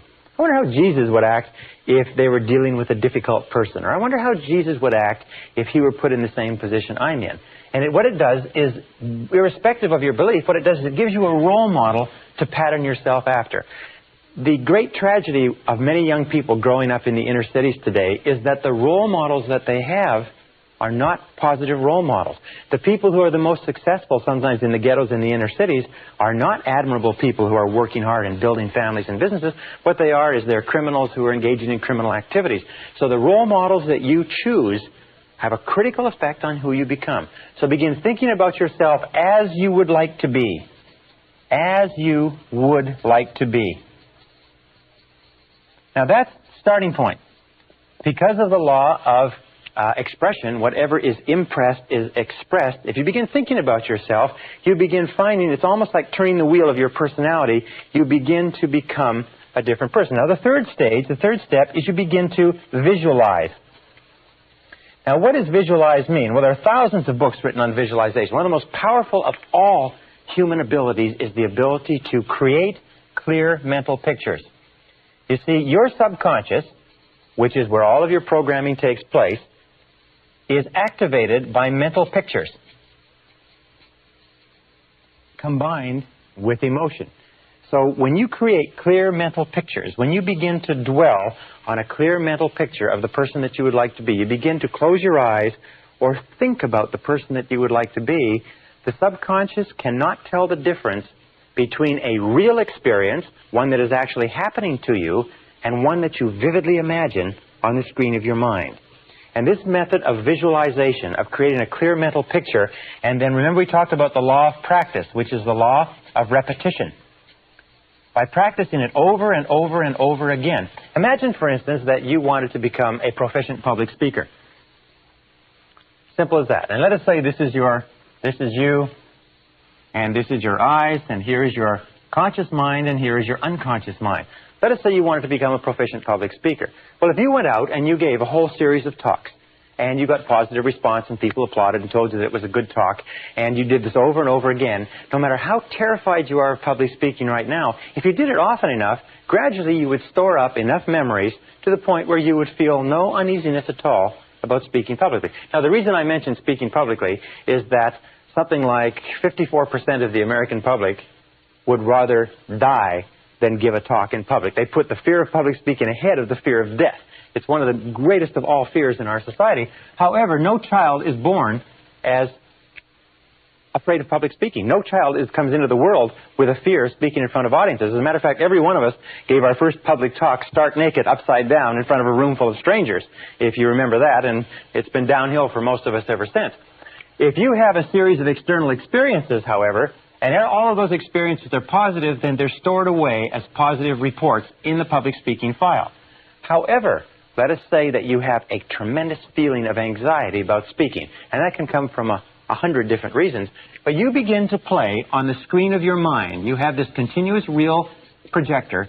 You begin to play on the screen of your mind a picture of yourself speaking effectively in front of a group. You begin to read about other people who speak effectively. You begin to read the books of successful speakers who tell how they did it and how nervous they were. You begin to take a course and you begin to study and you begin to learn how to do it. You begin to learn how to prepare and to outline a talk. And you begin thinking about yourself over and over again as capable of doing it. The picture that you play on the screen of your mind is accepted by the subconscious as a real experience as long as you vividly imagine it. And this is the key. It is the vividness of the picture. The more clearly you visualize it, the more frequently you visualize it, the more emotionally or intensely you visualize it, and the longer you visualize it, the more of an impact it has on the subconscious mind, so that you can, in many respects, actually become halfway or three-quarters of the way toward being a competent speaker or being competent in almost anything simply by visualizing and playing this picture over and over again. By the way, I use the example of speaking in public for a very specific reason. Most of us are afraid of it. And what I have found is that if you can use these methods of mental programming to eliminate one major fear that may be holding you back in life, you will prove to yourself forever that you can eliminate any self-limiting belief and overcome it and go on to accomplish what you want. I have given this advice to thousands of people. It's simply this. If you have an uneasiness with regard to public speaking or any other fear, but public speaking for this example, make the decision right now to get over it. Now, here's two ways that you can get over it. Toastmasters. Does this method work? Well, I'll guarantee you that it works. Toastmasters was set up in 1923 as an organization, a voluntary organization. Groups of men and women come together, small groups. They meet once a week, and they have breakfast, lunch, and or dinner meetings. And at each meeting, each person has a chance to talk. People who are so terrified of public speaking they could not lead silent prayer in a phone booth, after 10 or 15 weeks in Toastmasters are capable of standing up with 1 minute's notice and giving an extemporaneous talk in front of an audience of strangers. Toastmasters works. Why? It's because every single time a person stands up, they get positive feedback, they get correction, they get advice, they get applause, they get support. Eventually, what you do is you build up a whole series of positive reports in your subconscious mind that says, when it comes to public speaking, it's easy. If you want to be effective at selling, if you want to be effective at leading, if you want to be effective as a parent, if you want to be effective with other human beings, all you have to do is practice over and over again. And practice in your mind over and over until eventually you will find that when you think about whatever it is, the fear level will go down, confidence level will go up. By the way, one other area that you can go to if you want to learn to be more capable speaking is Dale Carnegie. Dale Carnegie has a wonderful course, which is just called the Dale Carnegie course, which really helps people become proficient in public speaking. Over 10 to 14 weeks, you get an opportunity every single week to get up and speak in front of your peers. The next is affirmations. Now, with affirmations, your potential is unlimited. Affirmations are the most powerful words that you can possibly say. Affirmations are based on what we call the 3 Ps. In that with affirmations, we reprogram ourselves unconsciously. Affirmations are strong, positive, assertive statements that you say about yourself, to yourself, and believe. And they're based on the 3 Ps. And the Ps are, first of all, personal. All affirmations, all statements that you say to yourself have to be couched in the personal tense, the I. If you say, I like myself, I like myself, I like myself. When you say, I like myself, it accesses the subconscious directly. Every single command that begins with an I opens the subconscious mind and says, valuable information coming down. Prepare or get ready. And also, positive. All affirmative statements must be couched in the positive tense, because the subconscious mind filters out negatives and only takes the words that the positive expression. For example, if you wanted to quit smoking, you wouldn't say, I don't smoke anymore. I don't smoke anymore. You would say, I am a non-smoker. I am a non-smoker. The words I am are two of the most powerful words in mental programming. When you say I am, because only you can say I am about you. In the whole world, nobody else can use those two words with regard to you. And your subconscious recognizes it. When you say I am responsible, I am responsible, you can actually feel the impact of these words on your unconscious mind. You can feel the words I am responsible and feel their effect on your emotions. Now the third is that they must be in the present tense. Not I will lose weight, or I will quit smoking, or I will get a better job, but I have a better job. I weigh X number of pounds. I earn X number of dollars. I earn X number of dollars. Whatever it happens to be, you always place it in the present tense, because the subconscious mind can only take language that is couched in the now. This is very, very important, that when we are reprogramming the subconscious mind, when you visualize, it's in the now. When you affirm, it's in the now. When you think about yourself as you would like to be, it is always in the now. The subconscious mind is, by the way, it's very literal. So when you create affirmations, and you can recreate affirmations for every goal that you can imagine. I earn X number of dollars. I weigh X number of pounds. I am a kind, loving human being. I am disciplined and industrious and fastidious. I am a good driver. I am punctual. I like myself. I am responsible. I feel great. I feel happy. I have health. I have energy. Interesting affirmation. If you repeat the affirmation over and over again, I have health. I have energy. I have health. I have energy. You can actually build up your body's resistance to things like colds and flus. We'll talk about this a little bit later, but very often we get sick because we decide to get sick, or we get sick because we let our minds and bodies coast. And we can actually drive a cold out of our systems by repeating the affirmation over and over again. I have health. I am healthy. I am strong. I feel great. I feel wonderful. So couch your affirmations and your visualizations. When you close your eyes, see yourself as though you had the characteristic or quality right now. Speak in terms of having the characteristic or quality right now. And as we said before with regard to emotion, imagine the feeling that would accompany the mental picture. Imagine the feeling that would accompany the words. When you say, I like myself, you don't say, I like myself. You say, I like myself. I like myself. I like myself. Imagine when you say, I am responsible, you don't say, I am responsible. You say, I am responsible. I am responsible. In other words, emotionalize it. Wrap it up with emotion. Drive it into the subconscious mind like a detonator, and the effect that it will have on your personality and on your feelings will be tremendous. Now, again, with regard to affirmations, what I use is I use a series of index cards. And you can put your affirmations, your positive, present tense, personal statements on affirmations, and review those affirmations over and over again. Every time you review them, every time you think about them, every time you repeat them and drive them into the subconscious mind, every time you impress them, you increase the potential for them to be expressed externally. Now, one final thing is when you use affirmations, try to keep your daily words and actions consistent with your affirmations. Try to keep the things that you say when you're walking around and the things that you do consistent with the words that you say to yourself in private. All right, the next thing that we do is what is called verbalization. Verbalization is speaking aloud, speaking your affirmations aloud. Now, there's two ways that you can do this. Best to do it in private, but basically you increase the impact of an affirmation by as much as 80% and even more when you say it out loud. If you say to yourself, I like myself, but if you say, I like myself, or I feel terrific, or I feel wonderful, or I am responsible, I earn $50,000 a year. When I first learned about this process, my goal was to earn $50,000 a year, and I realized that the only way I could ever earn $50,000 a year was by repeating this over and over again. And surprisingly enough, when I began doing it, I was not making anywhere near $50,000, and I was very, very skeptical of whether or not it would work. I can only tell you from the bottom of my heart that it does work. So verbalize it. Another thing that you can do is in front of a mirror.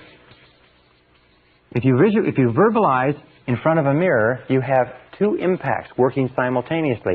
You have the impact of what you can see, plus what you are saying, plus if you emotionalize what you are saying, you have three access points to reprogramming the subconscious working simultaneously.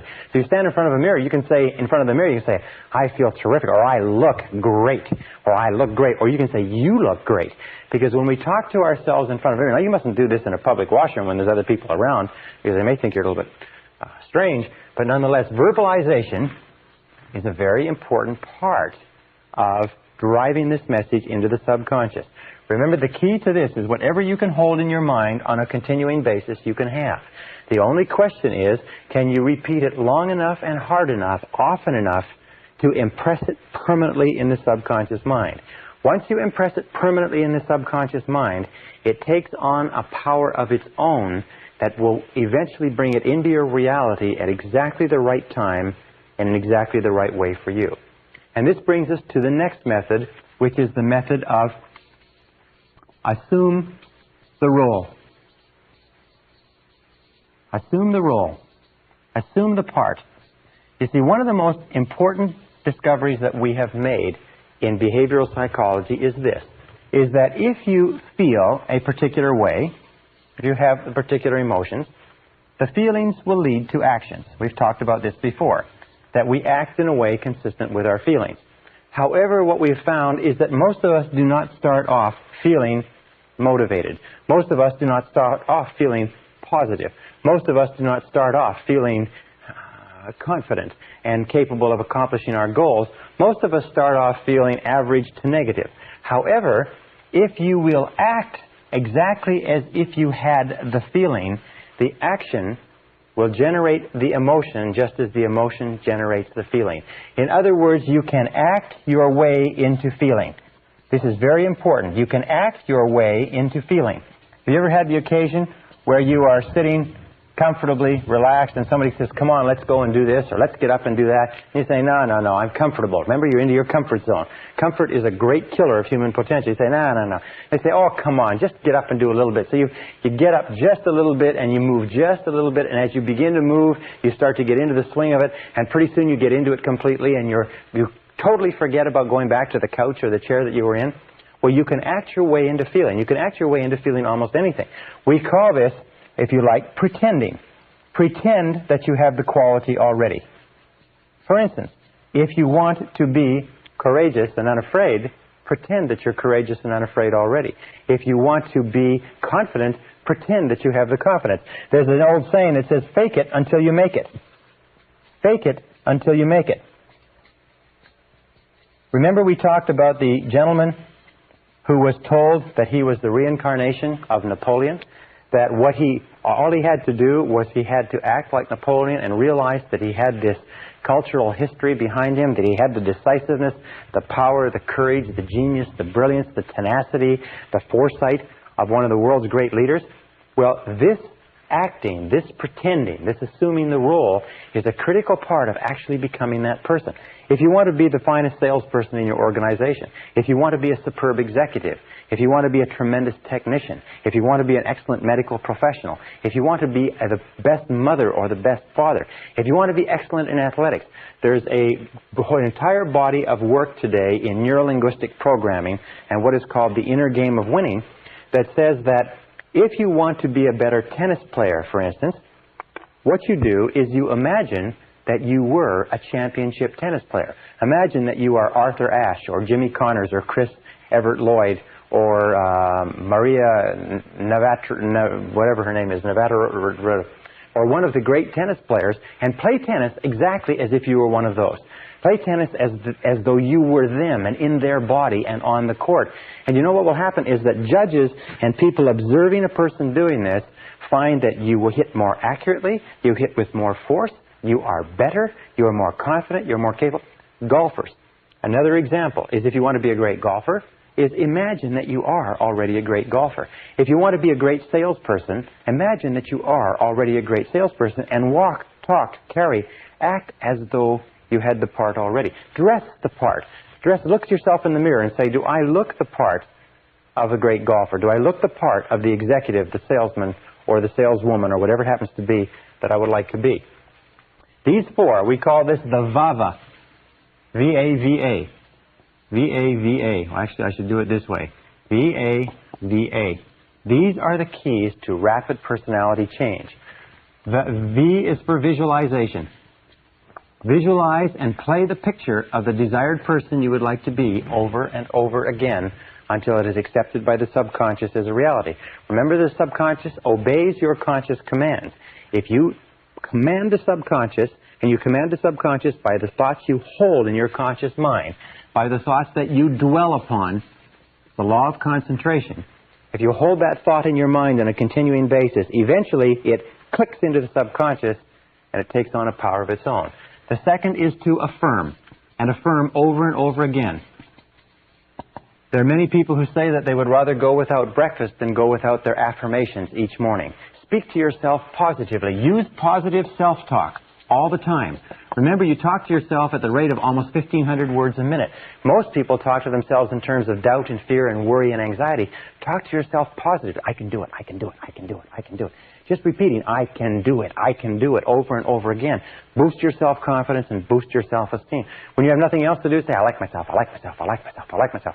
Because saying I like myself or I love myself expands your ability and your capacity in every area of your life. Also, verbalize.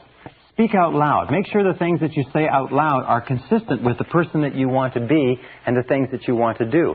Verbalize and say, I like myself. Don't say aloud things that, like, I'm never on time, I can't lose weight, I can't quit smoking, I wish I could, and so on. But always speak in positive terms. Remember that you can almost double the force of an affirmation by speaking it aloud. And if you speak it really loud, I like myself, I like myself, I like myself, you speak it really loud and really strong, it has double, triple, sometimes several times the impact. And finally, assume the role. Pretend as though you already had the part. Assume the role. Imagine that you have been hired to play the role of an extremely successful person in a Broadway play. And in this role, what you are going to do is you're going to walk, talk, and act as though you were the success, as though you were the role model, as though you were the ideal image of the perfect person that you want to become. And if you walk it, talk it, pretend it, visualize it, think it, and affirm it over and over again, that is the person that you become as inevitably as the sun rising in the east and setting in the west. And in the next session, I'll tell you more about how to incorporate these personality attributes into your character.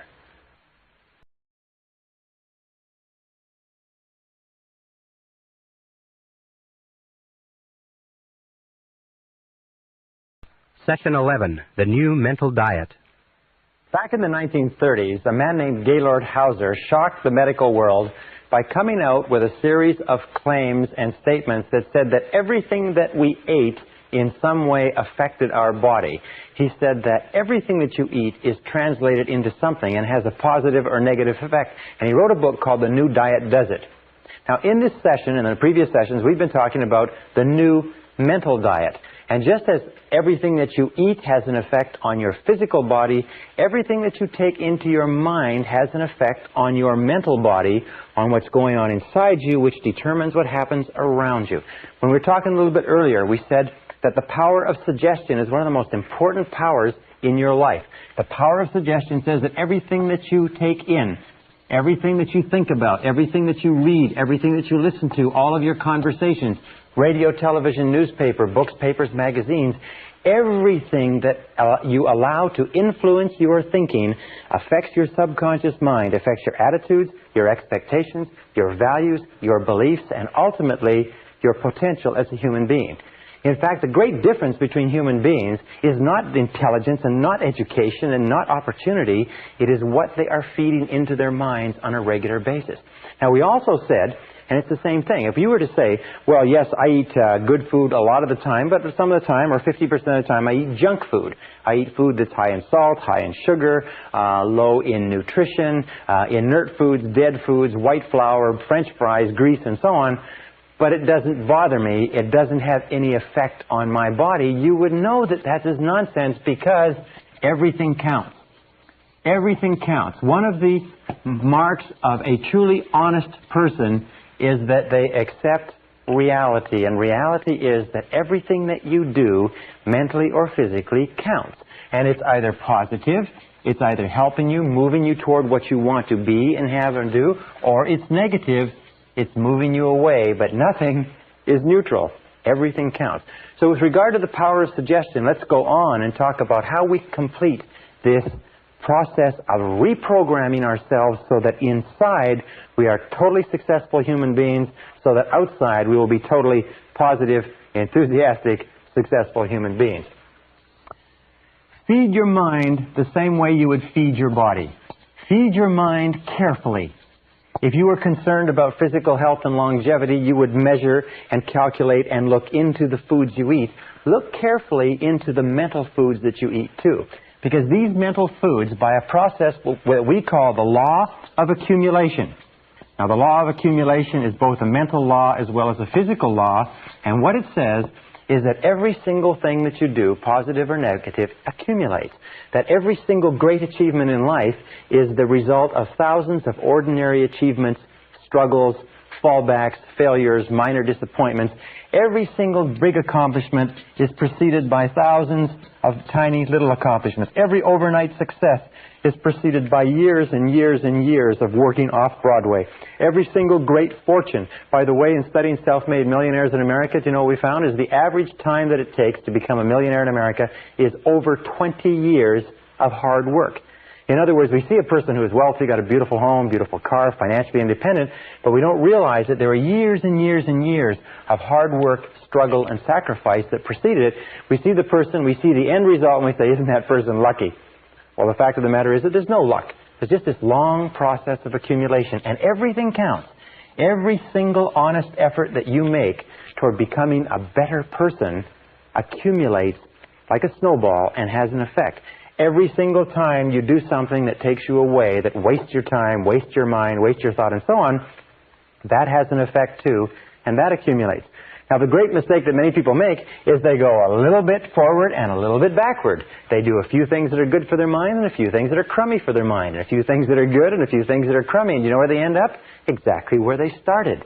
The good offsets the bad. What you have to do is you have to put yourself on the side of the angels so that your predominant intakes of mental food are positive and constructive and moving you in the direction that you want to go in. So, we say feed your mind. Number one is read. Only reading is reading. Many people today don't like to read, but all leaders are readers. All leaders are readers. Read, and try to read an average of 1 hour per day. We know that if you read 1 hour per day, over the course of the day, in something that builds your mind, something positive and constructive that builds your mind, not newspapers, not wasted things that just preoccupy your mind, but something that builds you and develops you. 1 hour per day can change your life. Research shows that 1 hour per day, in 2 to 3 years, you will be an authority on your subject, on studying any subject, from time management to nuclear physics. 1 hour per day will make you an authority. 3 to 5 years will make you an expert, and 5 to 7 years will make you an international authority, make you one of the most knowledgeable people in that field in the world, in just 1 hour a day in any subject. And you can pick anything from medicine to molecular biology. So read an hour per day. Recent study shows that the average adult in North America reads less than 1 book a year. That 58% of adults in the United States and Canada never finish a non-fiction book after they leave high school. When they leave high school, you know what they say? Or they leave university, they say, thank heavens this is over. I'll never read another book as long as I live. And they can't understand why they stop growing. It is only reading that causes your mind to stretch and grow. Conversation is good. Listening is good. Courses and classes are good. Watching videotape instruction is good, of course. But only reading is reading, and there's no substitute. People say, well, I'm not a good reader. I didn't learn to read well in school. Good. Then set that as one of your goals, to become an excellent reader. In 1 year of remedial reading at an evening course, you can be reading 300, 400, 500 words a minute, and it will change your life. In fact, according to the Gallup organization's poll on who's who in America, the Great American Success Story, they found that the top people, the top 1% in this country, read an average of 12 non-fiction books per year. That means that you can join the top 1% in the nation by simply reading one book per month. One nonfiction book that develops your mind and expands your ability to think in a subject that interests you. One book a month will put you in the top 1% in a very short period of time. If you were to read 30 to 60 minutes each day, as I'll recommend later, 30 to 60 minutes each day would translate into a book per week. A book per week would translate into over 50 books a year. Now just imagine if you were to read 50 books a year for the next 10 years. How many books would that be? That would be about 500 books, if you can work it out. Now let me ask you a very simple question. Do you think that if you read one book a week for the next 10 years, in a world where the average person reads less than one book a year, do you think that would give you the edge? Do you think that would affect your life in any way? Do you think that would change your career and your income? Do you think it would change your environment? Do you think it would change everything that goes on around you? You bet your bippy it would, because by the power of suggestion, by feeding your mind with new information, 500 books in 10 years will transform your life in such a way that you will never be able to recognize it. Right, the next thing with regard to feeding your mind is listen to tapes. The discovery of audio cassette learning has been considered the greatest single advance in education since the discovery of the printing press, or the invention of the printing press. Audio cassette learning brings the finest minds in the world with their finest thoughts thought out, scripted, edited, tightly compressed and put together into your hands for a few dollars a tape, and you can walk, travel, jog with some of the greatest minds alive for only a few dollars. Listen to tapes in your car. Do you know the average person who drives spends 500 to 1,000 hours a year in their car? 500 to 1,000 hours a year. The majority of those people sit there and listen to the radio. As we call radio, with all due respect to people in the radio industry, it's called chewing gum for the ears. Because it just goes on and on. 500 to 1,000 hours is the equivalent of 12 and a half to 25 40-hour weeks. You know what that means? It means that you are getting the benefit of, or could be getting the benefit of, as much as 12 and a half to 25 40-hour work weeks. Imagine if your company would send you away for 25 weeks to study every single year at no extra charge. Do you think that would affect your career and your earning capacity? That's the equivalent of 1 to 2 university semesters. Imagine if you were taking the equivalent of 1 or 2 university semesters of additional education every single year. Do you think that would affect your life? Yes, it would. So, listen to tapes and finally take additional courses. Become a lifelong student. And when I say take additional courses, the very best place to take courses is from people who are experts in their field.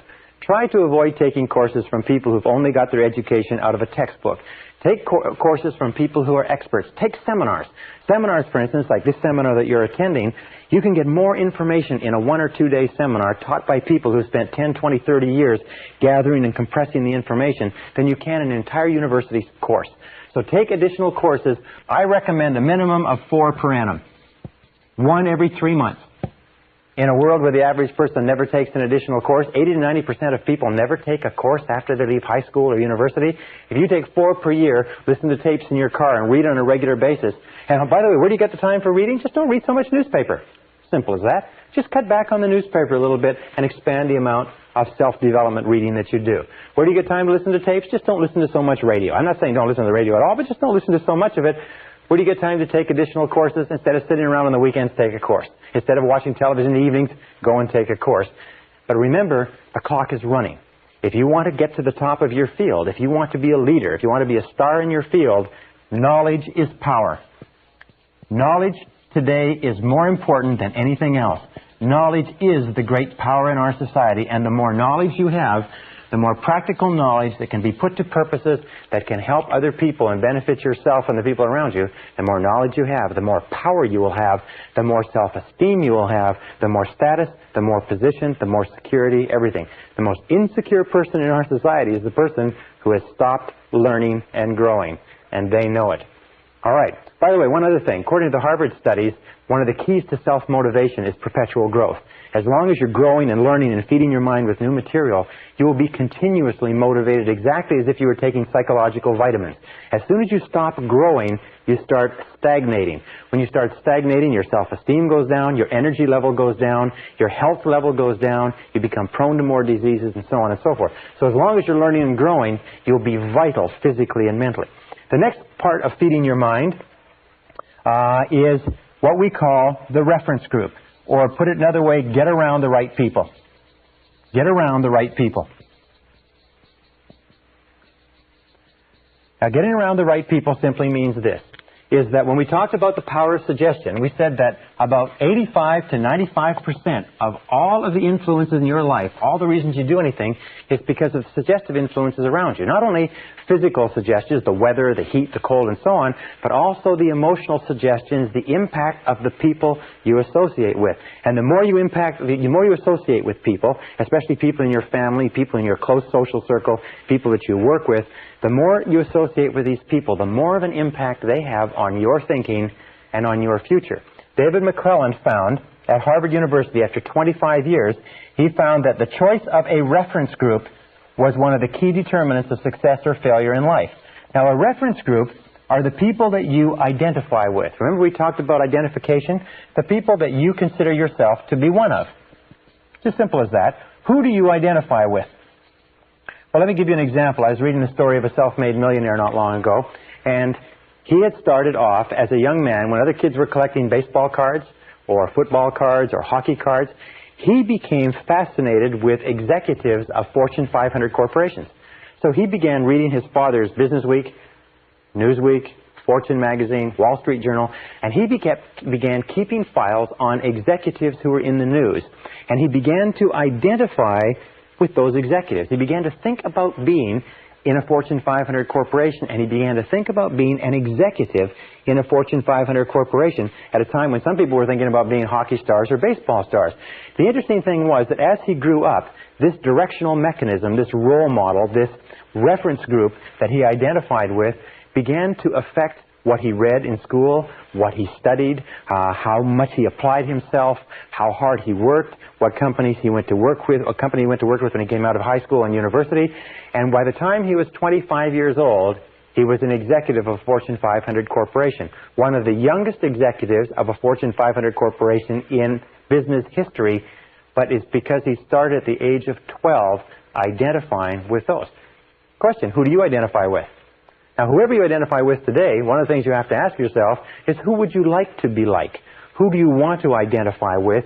And then you start getting around the right people. The starting point of getting around the right people is to start to read the magazines that they read. If you want to be a successful person in business, read successful business magazines. If you want to be a top salesperson, read successful sales magazines, marketing magazines, books written by top salespeople. If you want to be a successful executive, if you want to be a successful marketer, if you want to be a successful parent, then begin getting around these people through their writings, through their tapes, and through their courses. The other thing is to seek them out and begin to associate with winners. As we say, fly with eagles. Now let me make one point here that's absolutely critical.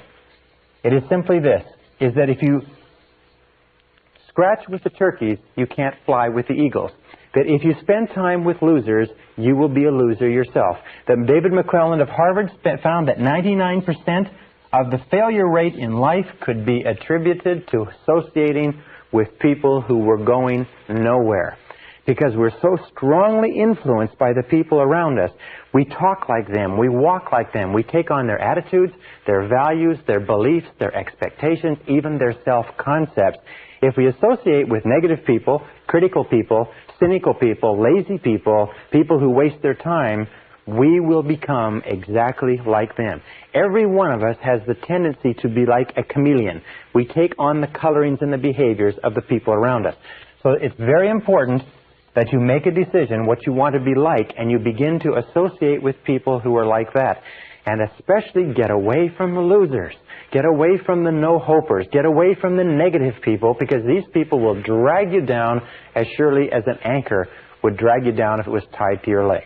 Many people come to me and say, well, I'm working for a negative boss, or I'm in a negative relationship. And I say this, if you're working for a negative boss, you'll never realize your potential working for that boss. You'll never be happy, and you'll never accomplish everything you're capable of accomplishing. They say, well, if I'm in a negative relationship, what do? I say, you have to ask yourself this question. Do you want to fulfill your potential as a human being or not? if you want to fulfill your potential as a human being, here's the facts. I'm not making the facts up. I'm just telling you, here's the facts. But if you associate with losers, you'll be a loser. And it's been worked on for 25 years, and they can't find any exceptions to it. And I've spoken to thousands of people who've told me that coming to terms with this is one of the hardest things that they ever did. Because sometimes it means that you have to say goodbye to family, say goodbye to friends, say goodbye to relatives, say goodbye to relationships. But if that is the fact, the sooner you do it, the better. It's almost like taking out a rotten tooth. The sooner you do it, the less pain you suffer. Now, with the next part with regard to reference group is this. It's what is called the mastermind alliance. And that is to pick one or two or more people in your environment whom you admire, who are positive, who are going places, who are ambitious, and start to get together with them at least once per week for breakfast or lunch just to talk. Get around them. Something about the fertilization and the synergy of positive minds coming together, talking about your problems, talking about your challenges, talking about the future, talking about what's going on. Try to get together with a mastermind alliance once a week. We have found in the research that I've done, the research that Napoleon Hill has done, that associating with other positive people is one of the triggering influences to peak performance. It's one of the guarantors that you will become a great success. You can't do it by simply associating by yourself. All right, now another way to influence your mind, very, very important, is start each day right. Start each day right. Now this is based on the fact that there are 2 times of the day when you are most suggestive, when your subconscious mind is most open to new information. And that is nighttime before you go to sleep, just when you fall off to sleep, and morning. These are the 2 times when your conscious mind is most relaxed and your subconscious mind is most alert. So you must use these times as what we call key programming opportunities to put new information into your mind. And this is what I suggest you do, and it's very, very powerful. Before you go to sleep at night, feed your mind with a stream of messages consistent with what you want to be and have and do the next day. In other words, program yourself for the next day, the same way you'd program a computer. And what I do is I lie down and I close my eyes and I say, I wake up in the morning, present tense, and I feel terrific. I wake up in the morning and I feel terrific. I wake up in the morning, I feel wonderful. I feel full of energy. I believe tomorrow is going to be a great day. I wake up in the morning and I feel terrific. And then when you get up in the morning, the first thing that you say, the first thought that you program into your subconscious computer is, I feel terrific. I feel terrific. I feel terrific. I feel terrific. I feel terrific. What you do is you get up and you say it 1, 2, 3, 4, 5 times, and you repeat it over. I feel terrific. I feel terrific. You don't get up in the morning and say, geez, I'm tired. Geez, I'm tired. Geez, I'm tired. Oh, God, I'm tired. You get up in the morning and say, I feel terrific. Somebody says, how you feel? You say, I feel terrific. Even when you feel terrible, say, I feel terrific. You see, your subconscious mind can't tell the difference between a real fact and one that you vividly imagine. And if you repeat, I feel terrific, very loud, I feel terrific. Try it yourself. I feel terrific. I feel terrific. I feel terrific. What happens is the subconscious mind believes that maybe you do feel terrific, and it will actually give you a surge of energy that will wake you up and clear your mind even before you have coffee. Now, the second thing that you do in the morning, this is number 1. Second thing that you do to start your day off well is to read for 30 to 60 minutes. Get up early enough to read for 30 to 60 minutes in something that is motivational, something that is inspirational, something that is educational, something that uplifts your mind, what we call mental protein. Not newspapers, not magazine, not television, not radio. Get up in the morning, sit down, and read something really good for yourself. Read something that makes you feel really good about yourself and your day. I read spiritually oriented material every single morning. And this is called, by the way, the golden hour. If you will do this as a result of attending this seminar, if you will begin to read every morning for 30 to 60 minutes in something that uplifts your mind, this alone will be worth all the time you spend in this seminar. This habit of using the golden hour, the first hour in the morning when your mind is wide open to new information, using it constructively, is one of the most powerful success techniques I've ever found in my entire life. I've had hundreds of people come back to me and say this has changed their life.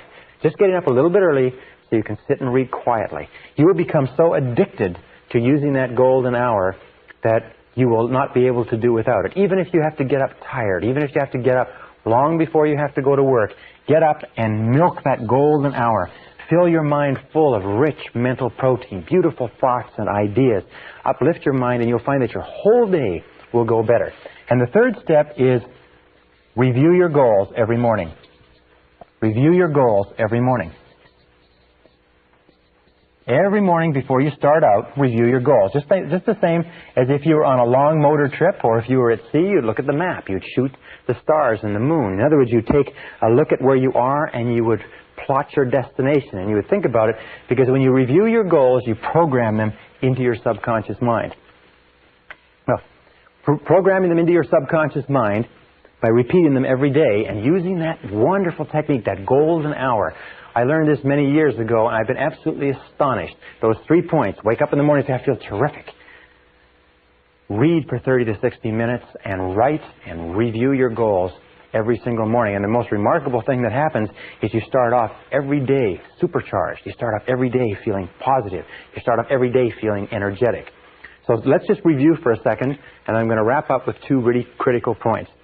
We talked about the power of suggestion. Remember that everything counts. Everything that you read, everything that you listen to, everything that you watch on television, every magazine that you pick up, every conversation that you have, positive or negative, is affecting your subconscious mind, which is programming your future.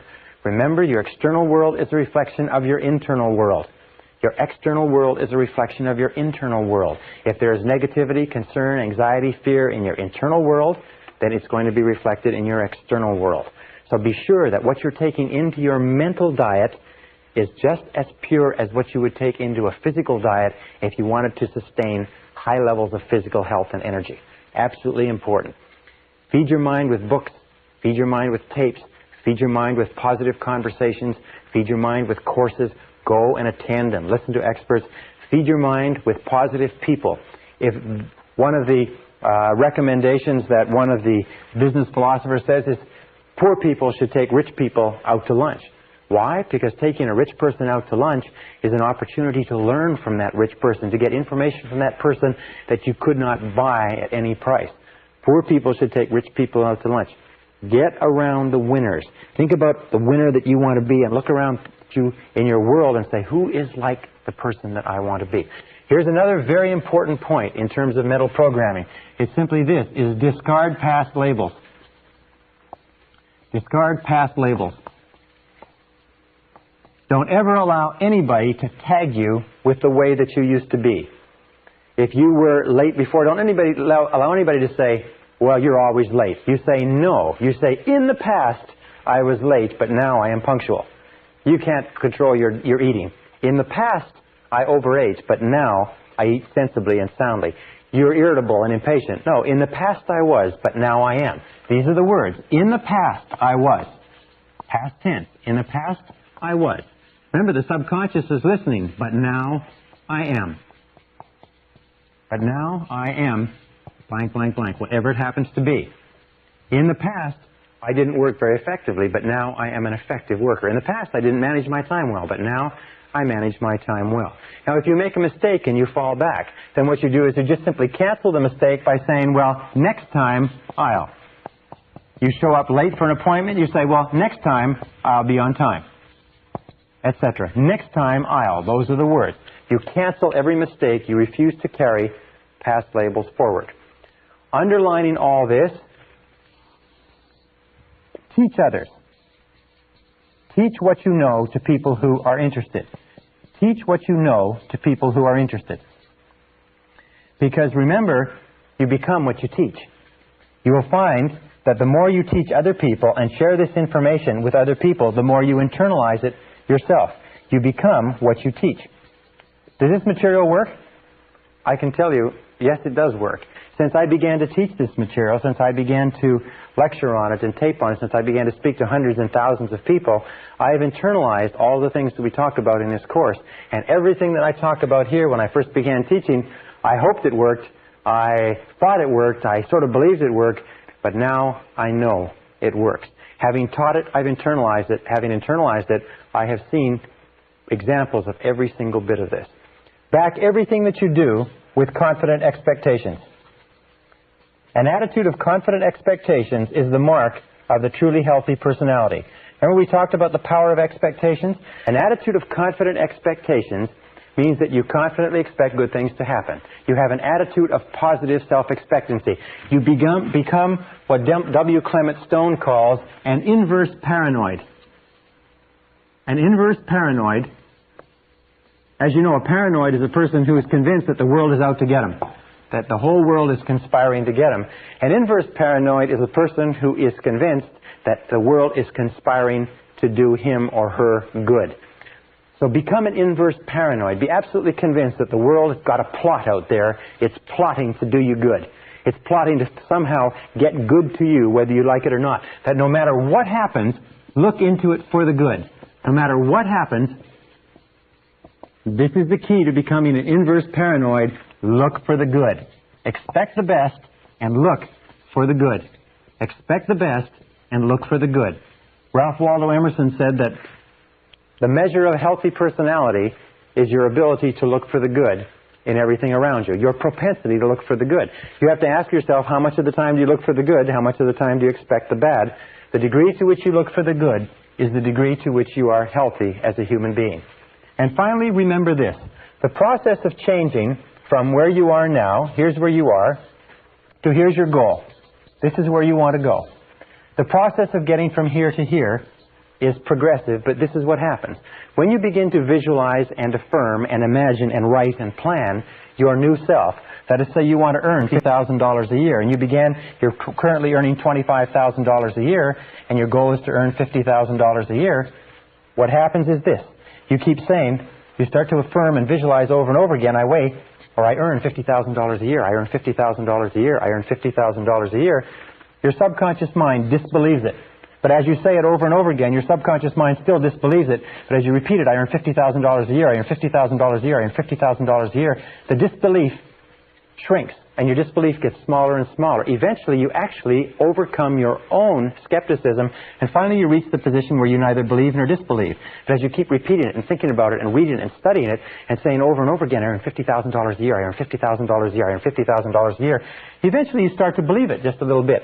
Also, you start to get a slight increase in pay, and your salary goes to $26,000 a year. And then you get a bonus and you find yourself earning $27,000, and so on. You find that the more you repeat it and affirm it and visualize it and plan for it and prepare for it, the more it comes into your life, and you just keep saying, I earn $50,000 a year, and you begin to believe it more and more, and you believe it more and more. And as you repeat it and visualize it and affirm it and over again, your belief grows and grows and grows, and eventually it gets to the point where you absolutely believe that you earn $50,000 a year. And if somebody were to wake you up at 3 o'clock in the morning and give you a shake and say, how much do you earn? You say $50,000 a year, even though still at this point you've never earned more than $27,000 in your whole life.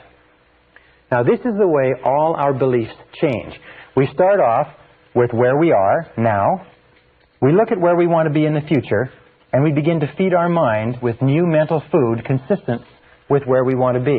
As we feed our mind with that new mental food, we start off with a lot of disbelief and skepticism. As a matter of fact, your skepticism and disbelief is the biggest obstacle to your success. But as we repeat it over and over again, as we continue to work on ourselves and to work on the situation, we begin to believe more and more that it's possible. We begin to impress the possibility of it deeper and deeper into the subconscious. Now, in propaganda, this is called the big lie. The big lie theory was the discovery that if you repeated anything over and over again often enough, that even the most intelligent person would come to believe it. With regard to your life and to my life, this is called the big truth. The big truth is that you can be, have, and do anything that you want if you want it badly enough and are willing to make the efforts. That anything that you can hold in your mind on a continuing basis, you can be, have, or do. You will become what you think about. Your only job is to make a very, very clear decision about the person you want to be, the things that you want to have, the goals that you want to accomplish, and then make sure that you feed your mind continuously, day by day, week by week, hour by hour, with words, pictures, images, ideas, thoughts, and information consistent with your goals and your ideals. Keep your mind on what you want, keep it off of what you don't want, and everything is possible for you.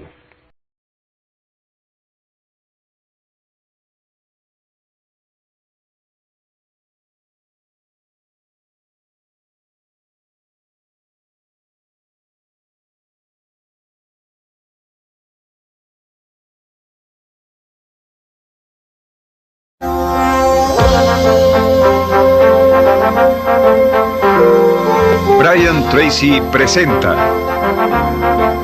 El programa Fénix. La psicología del logro.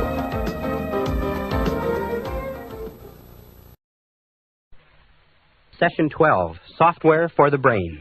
What is the most precious resource in your life? Well, if you're like I am, your most precious resource is time. And according to all the recent studies that have been done lately, adults in America and Canada and other countries value time ahead of money in almost every instance. Now, as a result of what we've talked about in our previous sessions, with the fact that if you change your internal world, you change your external world, one of the things that begins to well up inside of you is impatience. If you believe that if you do change your internal programming, your external world will change to conform with it, then you're probably in a hurry to change that internal programming. And in this session, we're going to talk about how you can bring about rapid and permanent internal programming change. We call this session Software for the Brain. Now, I don't know a lot about computers, but I do know this. I do know that a computer has a certain amount of utility as a piece of hardware, but what makes a computer work are the programs that you run in it. And the more sophisticated and complex and productive the programs, the more valuable is the computer. So what we're going to do today is we're going to take the things that we talked about in terms of mental programming, visualization and affirmation and so on, and we're going to combine them into a series of techniques that you can use to multiply or to speed up the process at which your new thoughts and ideas are accepted by your subconscious mind and then go to work and attract them into your reality. And the first technique we're going to talk about is what I call written programming technique. It's one of the simplest of all, and yet it is so powerful that it's almost scary. Again, I've said this to many audiences, but I'll say it to you, is that if you just practice this one technique, it will be worth 10 times the time and price of this program. If it's all you learn is this one technique, it will have an astonishing difference on your results. When I first learned about this and applied it some years ago, I couldn't believe how effective it was. And all it requires to use is discipline plus one of these. Now, this is what I use. It's a spiral notebook. It costs here $1.99, Walgreens Drugs. All it has is lined pages. And what you do is you use this to write and rewrite your goals. It's very simple. You buy one for $1.99, and you use this as the basis of written programming technique. Let me explain to you how it works. Written programming technique is based on the fact that we learn or take in information three ways. We take in information auditorily. In other words, we hear the information or we speak the information.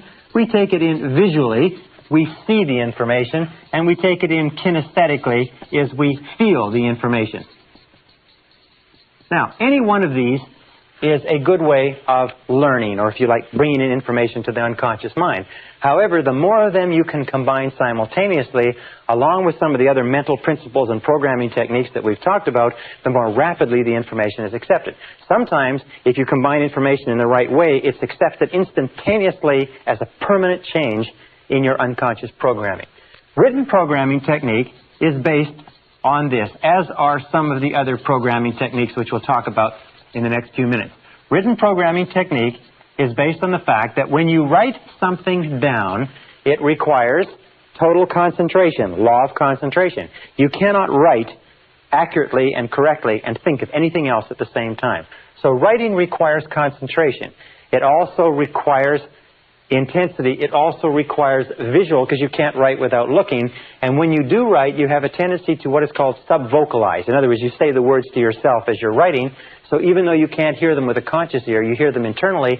And kinesthetically, you move and you feel. It requires tremendous mental, emotional, and physical energy to write. So written programming technique simply says this, is that every single morning, without fail, you rewrite your major goals. After you've done your reading, you rewrite your major goals. Now, this whole process, by the way, can take about 2 minutes, maybe 5. You may get to the point, as I do, where you'll write 10, 20, 30, sometimes even an hour.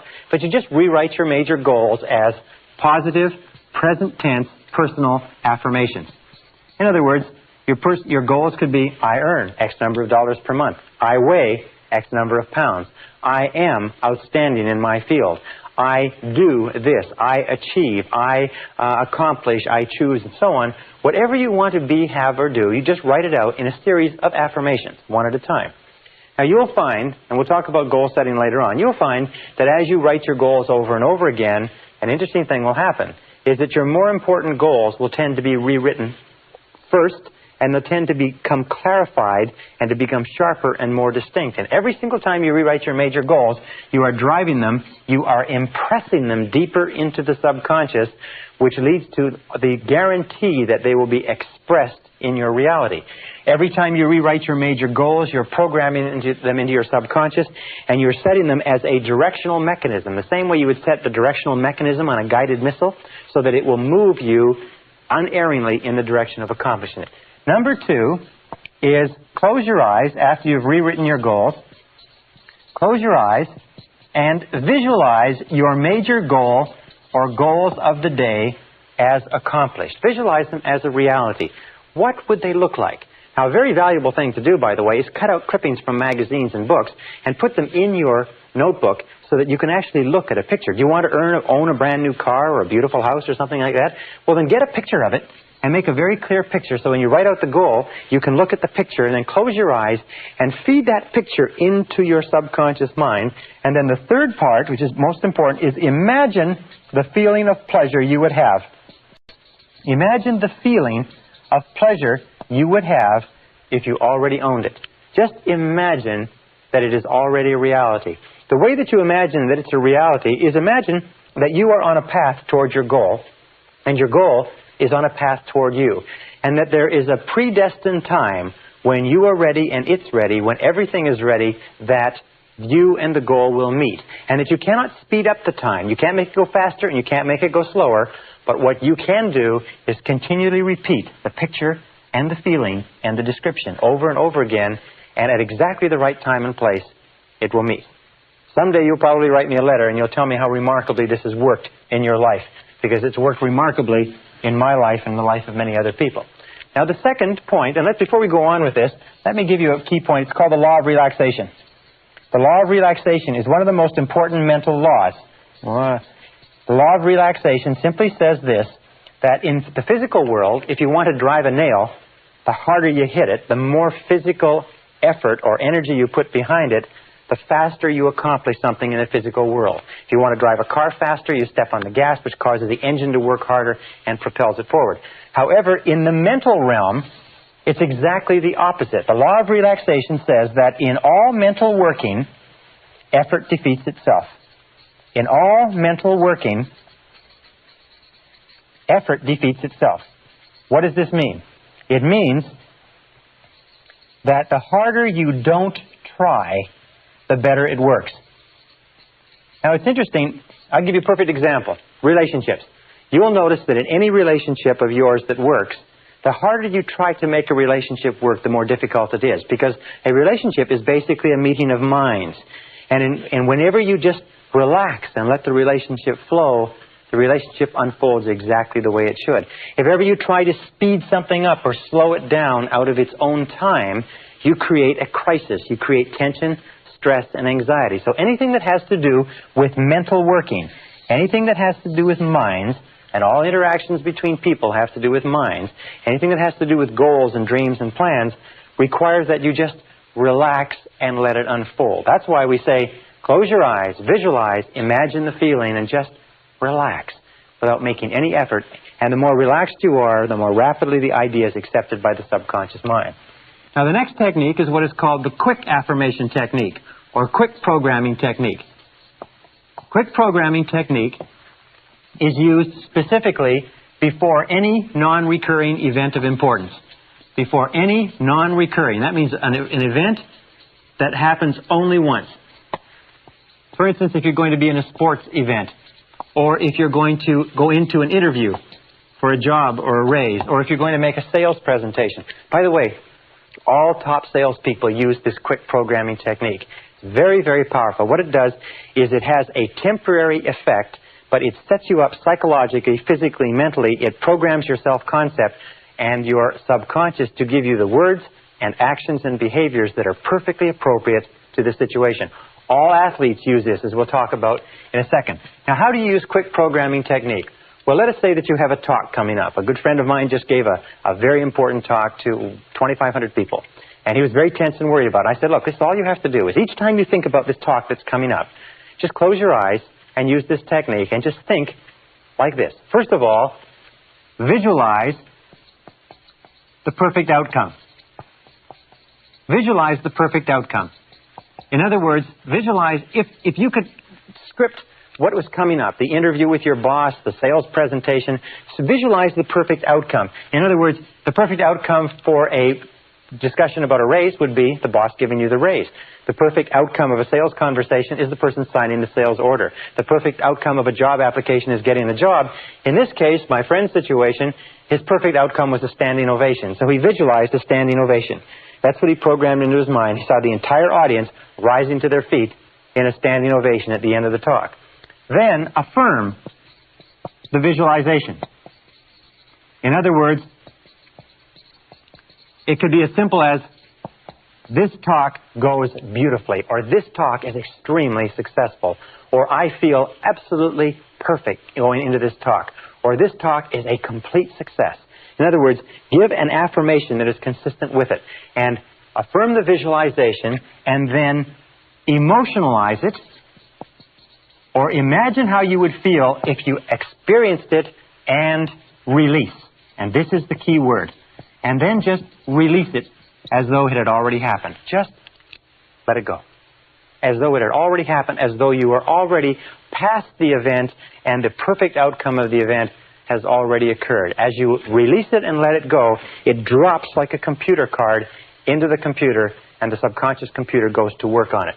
Powerful, powerful technique. And this technique is based on what is called mental rehearsal. Now, mental rehearsal is a technique that is used by all peak-performing men and women. It's used by all self-made millionaires, all outstanding salespeople, all top executives, all Olympic athletes, all world champions in any field use mental rehearsal. And mental rehearsal is the process of living the experience inside before you have it on the outside. That means before any event of importance, long, short-term, or short-term, what top performers do is they recall and relive excellence.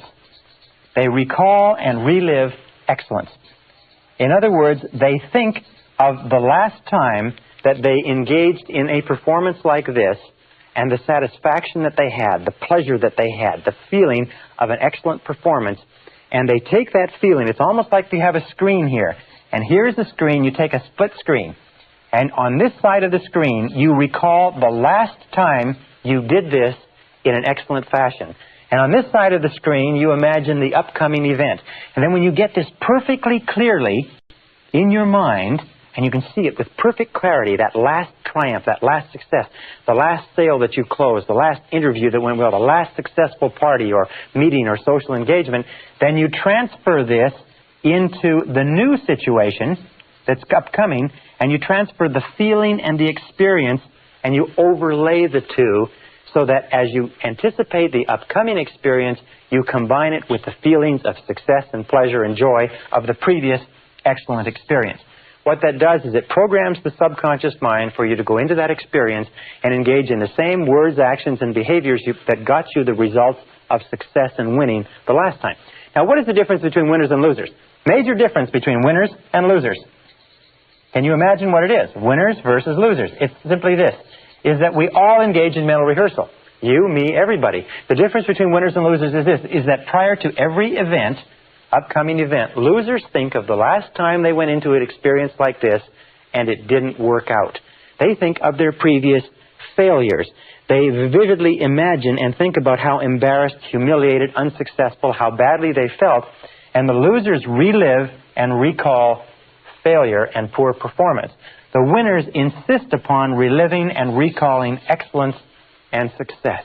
So you can tell if you're destined to be a winner or a loser simply by looking at what you think about in each upcoming event. And if you just make the decision right now to think about what you desire, ask yourself, am I thinking about what I want to happen, or am I thinking about what I'm afraid will happen? Remember, the natural tendency is to think about what you're afraid of, not what you desire. So force your mind, using the law of substitution, take your mind off of what you fear and refuse to entertain it. There's a beautiful technique that I learned many years ago. Whenever you start to think about something that's causing you to be upset or anxious or tense, just say this word very, very loud to yourself. Say, stop. Stop. It's very much the same as knocking the side of a record player and joking the needle off the record player, or slamming on a tape recorder, or shouting at a person who's saying something. Just say, stop. And what it will do is temporarily it will stop your mind. And as it stops your mind, then switch your attention onto what you desire. And insist upon thinking about what you desire. And every single time you find your thoughts drifting back to what you're afraid of, say stop and get your mind onto what you desire. Here's a very simple diagram or graph. And it's like this. This is what you desire. This is what you fear. Now, here are you on this slope between what you desire and what you fear, going up or going down. This, however, is easy. The natural tendency of human nature is to focus on what is negative and to slide back into what they fear, what is the worst possible outcome. This requires effort. It requires a consistent effort to keep your mind on what you want. Now, most people are lazy. Most people are undisciplined. Most people are not willing to make the effort. So what they do is they have a tendency to slide into thinking about what is the worst thing that can possibly happen. They slide into negativity. That's why the great majority of people today are negative, and very few people are positive. So be alert to that, is that whenever you find yourself thinking about something that's coming up in advance, it's natural to be filled with doubt and fear. Are natural human tendencies for a variety of reasons that we've talked about before. But the superior human being keeps their mind on what they want. The superior human being stops the negative thoughts. The superior human being concentrates on excellent performance. Now, somebody will say, well, I've never done it before. How can I concentrate, or how can I recall and relive excellence? Easy, in your imagination. You can pretend and imagine that you've done this before. Pretend that you've already succeeded at this. Think about how you would act if you were a superb success in this area. Walk as though you were a success. In neurolinguistic programming, they find that there is a physiological state or way of walking, talking, and acting that is consistent with every emotional state. And that if you walk and talk and act the same way you would if you felt confident, as we said earlier, you'll actually feel the feelings of confidence that go with the behavior. Very important. Now, here's another technique. It's called standard programming technique or standard affirmation technique. And this technique is done with cards, index cards. Or you can use just a series of goals on a piece of paper. Very powerful technique. What you do with this is that, and here's the steps to standard affirmation techniques. You set your goals. You can set 10 to 15 goals. Your subconscious mind can work on 10 to 15 goals at a time. Of course, you have to have your goals in priority, but you don't have to worry about that. About 10 to 15 goals. Number 2 is you take twice daily, morning and evening. Twice daily, morning and evening. You take some time off, where number 3, you can be with no interruptions. And then you write out your goals, again in the form of positive present tense personal affirmations. Okay? Goals as positive present tense personal affirmations on cards. Now, many people advise that you use index cards so that you can slide the cards back and forth like this. And just put one on top of the other and write your goal in very, very large, clear letters so that the subconscious mind can see the goal with crystal clarity. And then you sit down with the goals and you read the goal to yourself. You read the goal or the affirmation to yourself. Read, repeat, and then close your eyes. So let us say the goal is I earn $50,000 a year. So we'll say on the card, I earn $50,000. I earn $50,000 a year. You read it, you repeat it, I earn $50,000 a year. Close your eyes and repeat it 3 to 5 times. Repeat the goal 3 to 5 times. And then step number 6 is visualize the outcome. In other words, if you earned $50,000 a year, what would be the outcome? Would it be a bigger car? Would it be a bigger house? Would it be a trip to Tahiti? Would it be a different wardrobe? Would it be a Rolex watch? In other words, visualize the outcome, not the process so much as what the result would be. Or another thing that you can do, by the way, is you can visualize the work. Let us say that you are going to earn $50,000 a year, and you imagine you will earn it in your existing profession. Then visualize yourself doing the work in such an excellent fashion that it will actually generate the income. And then step number 7 is imagine the feeling. Imagine the feeling that would accompany the accomplishment of your goal. Imagine the feeling. Close your eyes, and as you sit there with your cards, looking at your cards, imagine the feeling of satisfaction as though the goal is already accomplished. Imagine the feeling of pleasure. Imagine the feeling of accomplishment. Let us say that what you're going to do is you're going to give yourself a trip to Tahiti. You're going to go to the South Seas. You're going to lay on the beach. You're going to swim in the beautiful surf. You're going to soak up the sun and get this beautiful tan. Then start thinking about that. Another thing that you can do, by the way, is get brochures on Tahiti. Get a poster of Tahiti. Get a poster of a cruise ship. Get pictures of the things that you're going to do and have and enjoy that you associate, because the more emotions you can associate with the accomplishment of the goal, the more rapidly the subconscious accepts it as an instruction, and the more rapidly you go to work on it. Now, here's what I use, by the way. Here's what you can use. You can use cards like this, which are just index cards. These ones don't have any lines, but you can use cards with lines, and you just sit there and you just write out your goal, and as you read the goal, repeat it 3 to 5 times, imagine it, visualize it, see yourself doing whatever is necessary, visualize the outcome, and then just change the card and go on to the next one. The more relaxed you are when you do this exercise, because of the law of relaxation, the more rapidly the subconscious accepts it. Here's something else that you might want to get. It's one of these spiral cards with index cards throughout it that you can write a variety of different affirmations on, carry it around with you, and just flip it. Write affirmations down. Whenever you think of something that you want, write it down, and then just take some time every so often to review your affirmations. Now, one final technique is what is called sports programming technique, which combines all the others. It's used by all top Olympic athletes. It combines mental rehearsal and relaxation. It's based on what is called autogenic conditioning, which means that if you want to become better at a sport, the technique is very simple. First of all, get some instruction in the sport. Learn from an expert. Study and learn what excellent performance in the sport constitutes.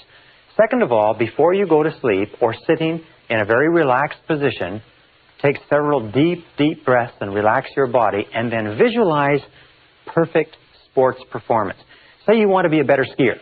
Very simple. What you do is you learn how to ski, you look at films and pictures of people skiing excellently, and then you visualize yourself actually being the skier. You close your eyes and you do 2 types of visualization. The first type of visualization is where you look at yourself actually skiing. You look at yourself and you look at your performance. Look at yourself going down the slope. Look at yourself turning, putting in the poles, twisting, and so on. You look at yourself skiing beautifully and watch yourself going almost as though you were a spectator. The second part of the visualization is you then shift your point of attention and you look at yourself from your own eyes and actually see yourself going down the slope. Sports affirmation technique is used by all the major football teams, the basketball teams, the major figure skaters, the top golfers. Virtually all Olympic athletes train in their minds over and over again. For instance, skaters will sit down, close their eyes, put on their music, and then they will go through their entire skating routine in their minds while their music is playing. What happens is, of course, that in your mind you never fall. So they program their minds over and over again. And this is based on a very simple fact, is that every time we visualize an action, we actually send measurable impulses of nerve energy to the legs, arms, muscles, and nerves that would control the muscles that we would use if we actually engaged in that action. If you want to be a better golfer, better skier, better tennis player, better baseball player, swimmer, better public speaker, better anything, you can use sports affirmation technique to bring about rapid programming changes. The key is this: repetition, visualization, relaxation, and clarity of your goals over and over again until they are accepted by the subconscious mind as facts, until they begin to become true in your reality.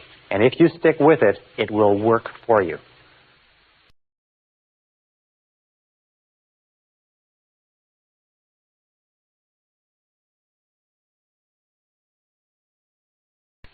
Session 13, Rapid Learning Techniques.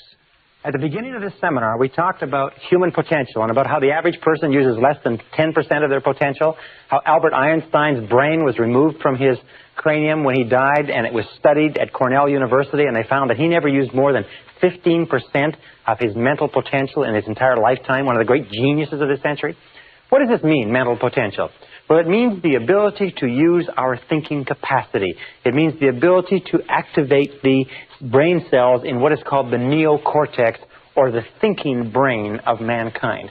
And one of the things we're going to talk about in this session is how you can use your brain more effectively, and some of the things that have been done to help people develop and learn rapid learning techniques, or what we call whole brain learning, accelerated learning, or even super learning. One of the things that we know is that the average person really uses not much more than 1 or 2% of their thinking capacity. That we don't use 10%, because if you could use 10% of your brain, you could accomplish anything you could dream of on this earth. Our role in this session is to show you how to use more of it. We know some things about the brain.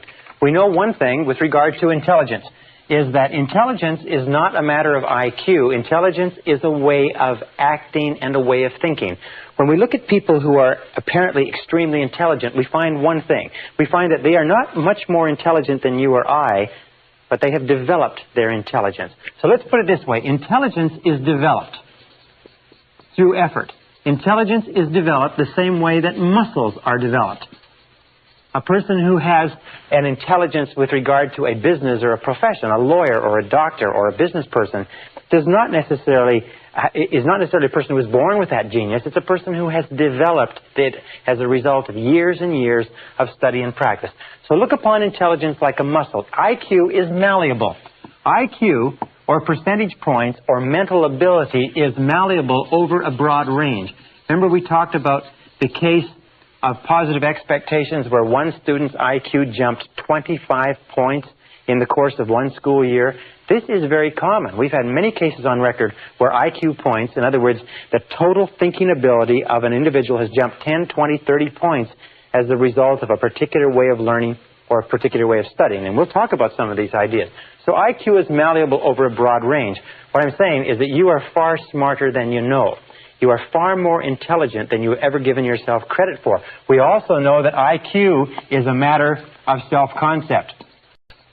There are many people who have been found to be extremely intelligent, but because they've been brought up in negative environments, had been convinced at an early age that they weren't particularly bright.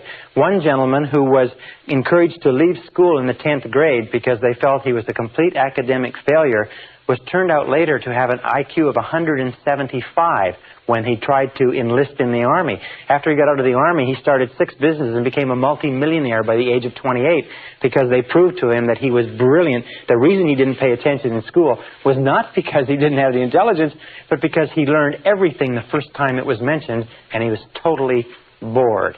You find that many people are far smarter than they realize but as a result of previous experiences, their self-concept has them functioning at levels far below their intelligence, and that is true for you in almost every single case.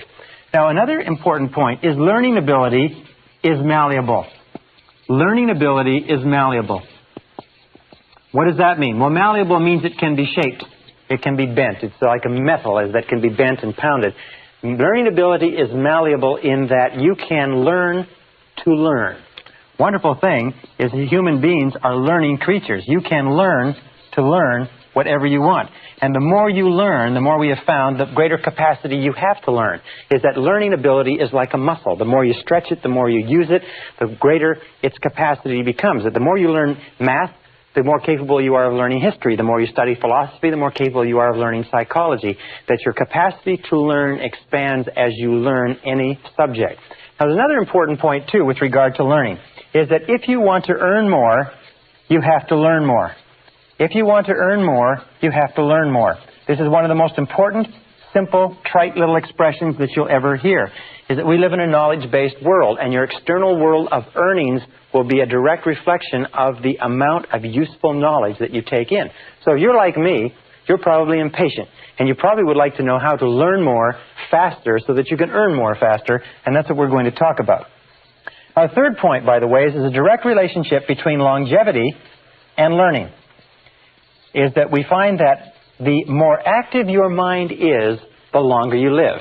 That whenever you see cases of people beginning to develop senility in their early 60s, you see an example of a person who stopped reading a long time ago and started watching a lot of television. Senior citizens in America watch an average of 7 hours of television per day.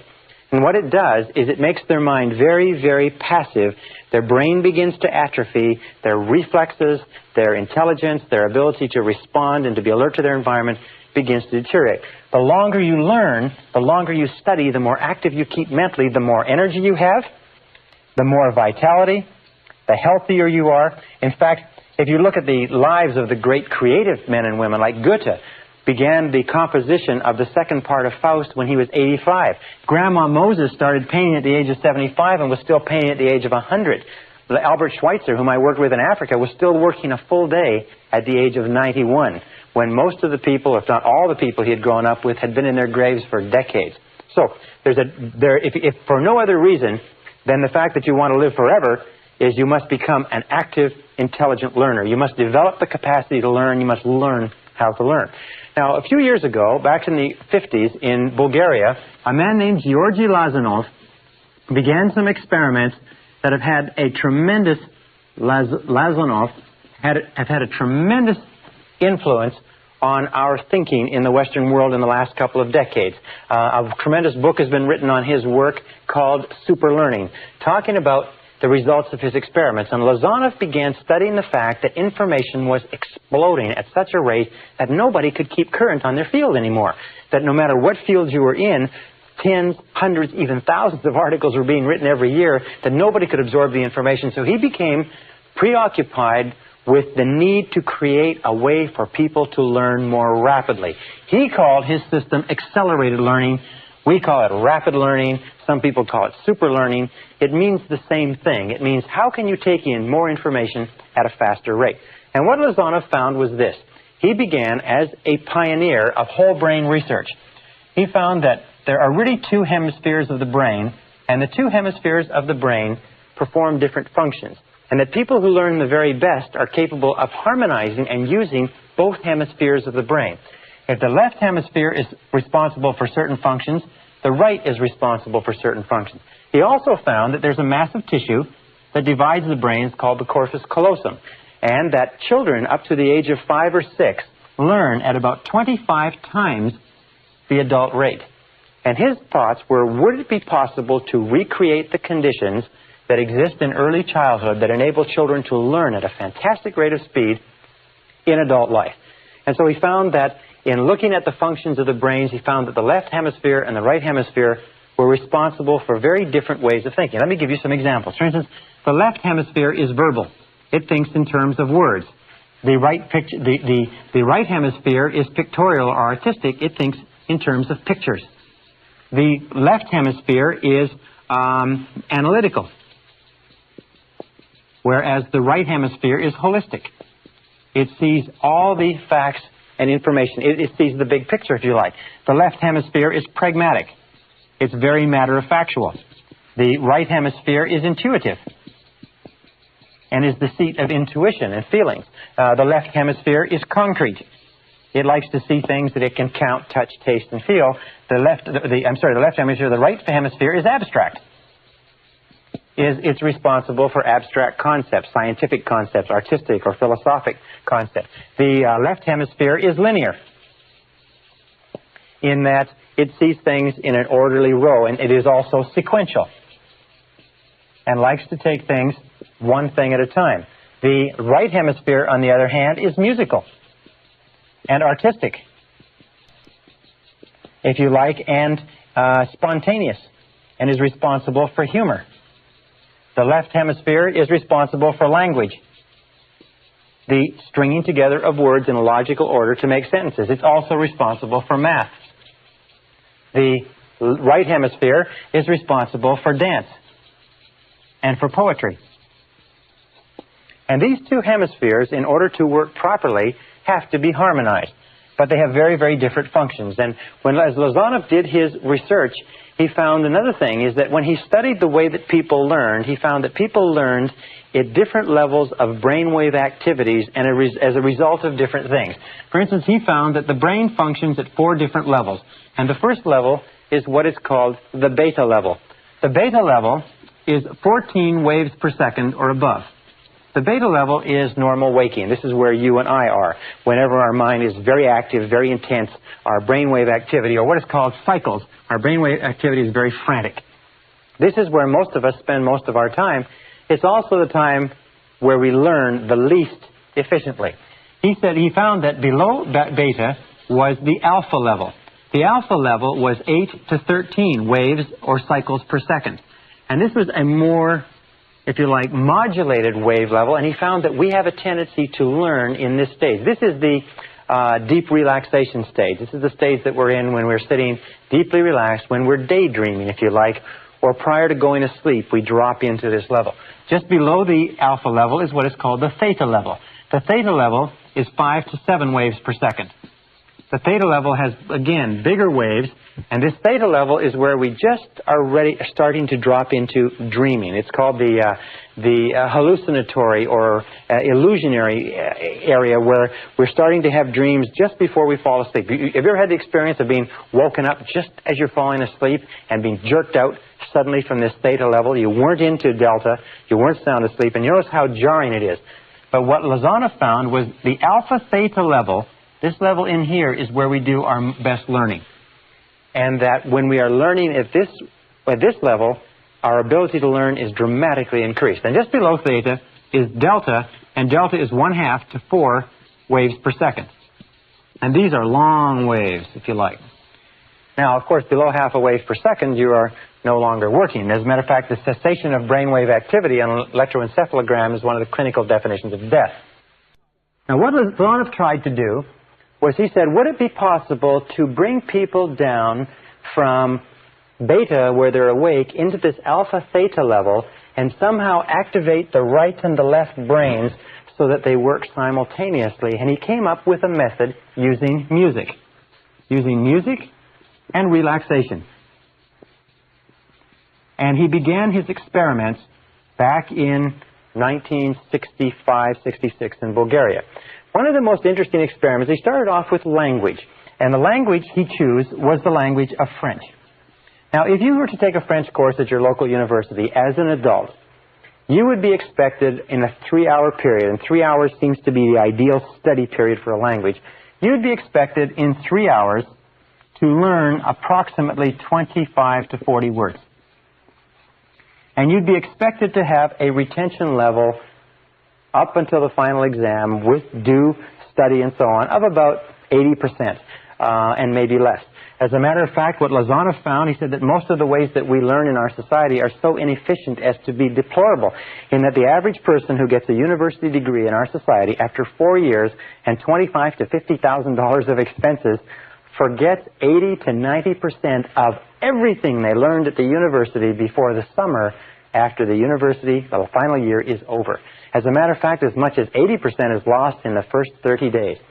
It was been postulated by a couple of university professors. If you want to clear out most of the universities in the country, very simple way to do it, is call everybody back 48 hours after final exams to rewrite without notice. And you would find that the traditional way of learning, which is to cram the brain with as much information as possible and to rush into the exam room and regurgitate the information onto the exam and then go back and recover and do it over again, this way of learning is so inefficient that almost all the information we take in that way is lost completely. That's why if you took a language course in school and then you ever went to one of the countries where they spoke the language, you found that you probably couldn't remember more than 3 or 4 words, and even those you had wrong. Well, so Lozanov decided to use music and relaxation, and this is what he did. Under very closely controlled conditions, he brought in 60 students. These 60 students were drawn from a variety of occupations. None of them had any knowledge of French at all. They were very closely monitored and screened by people who were not favorable toward this experiment. So it was very rigorously controlled. In 1966, he brought in these 60 people, and he felt that he would have to greatly increase the average level of learning in order to get approval for the establishment of his Institute of Suggestology. The Institute of Suggestology and Suggestopedia was subsequently set up in Sofia, Bulgaria. What he did is he took these people, and we had 60 people, and his goal was to get them to 150 words per session, 100 to 150 words per session with higher levels of retention. What they did is they brought them in, they played gentle, relaxing music, they turned down the lights, and they read them the words on cards with the French on one side, the Bulgarian on the other. And as they read them the words, the students repeated the words in a deeply relaxed state, and they brought them up to a state of full awareness and reviewed the words and then tested them on it. They found from the very beginning 3 sessions. First of all, review in aware state. Second of all, listening to the words in deep relaxation. Third of all, review in an aware state again. They found that from the very first session, they were getting 98% retention. In that, in testing at the end of each session, they were remembering 98% of what they learned. They conducted this experiment for 6 weeks, and every single student in the class got up to a 98% retention rate with no experience in the language at all.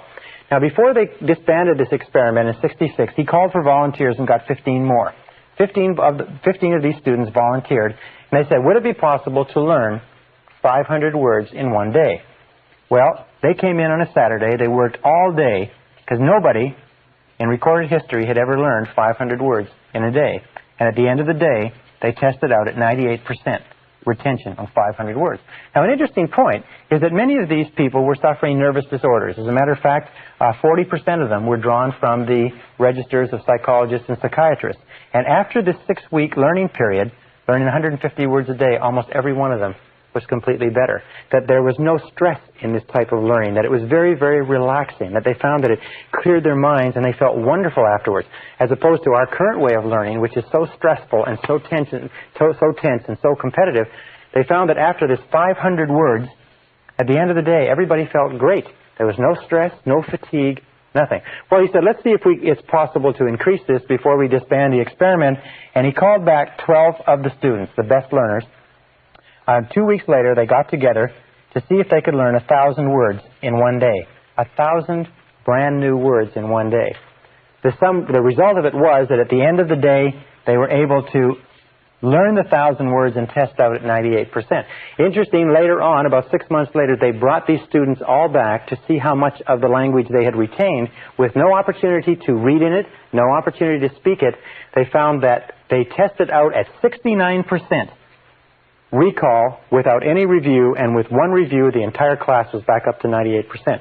In other words, this method of music with deep relaxation, dropping into alpha theta and activating both brains had led to a dramatic increase in learning ability. Now, in 1974, Lazanov, under a controlled experiment, got the rate up to 1,800 words in one day with 98% retention. In 1979, in a special experiment with selected students, Lazanov got the rate up to 3,000 words in one day. In other words, by activating the brain and with still 98% retention.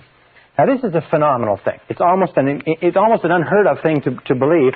But what Lazanov has found is that the learning capacity of the brain is infinite. That the capacity of your brain to learn and to take in information. For example, if you speak English well, you probably speak and use about 1,200 to 2,000 words in the course of your day-to-day life. All you need is 2,000 words to be functionally fluent in any language. The average English-speaking person uses less than 1,200 words. As a matter of fact, some people, and especially as you go down the educational ladder, use sometimes less than 500 words in their entire language. But 2,000 words will enable you to read any newspaper, any magazine, watch any program, radio, television, except something of a technical nature. What Lazanov proved was that it's possible for a person to learn one language per day, permanently. Now, this learning technology is beginning to change the way that we learn. It's beginning to revolutionize all of our understandings about language. Lazanov has also developed many other techniques and understandings. He found that gentle classical music is a critical part of this learning. That Baroque music, with 60-beat Baroque, that slows down the heart rate and slows down the brainwave activity rate so that the body and the mind get into sync with the music and the incoming information is critical, that you can learn technical subjects, you can learn medicine, philosophy, psychology. I have taken extended courses now in accelerated or optimal learning to learn these methodologies, and what I have found is that you can learn, even without any of the science or technology, you can learn things very, very rapidly if you'll do 2 or 3 things. Here are the keys to speeding up the way that you learn. Number 1 is define what it is you want to learn and need to learn in order to be more successful and more effective. You cannot learn something that you're not interested in. You cannot learn something that does not hold your attention. You cannot learn something that is boring. So make sure that what you're studying is important to you. So number 1 is to define it. And when you begin to study, define your purpose. Why are you learning this subject?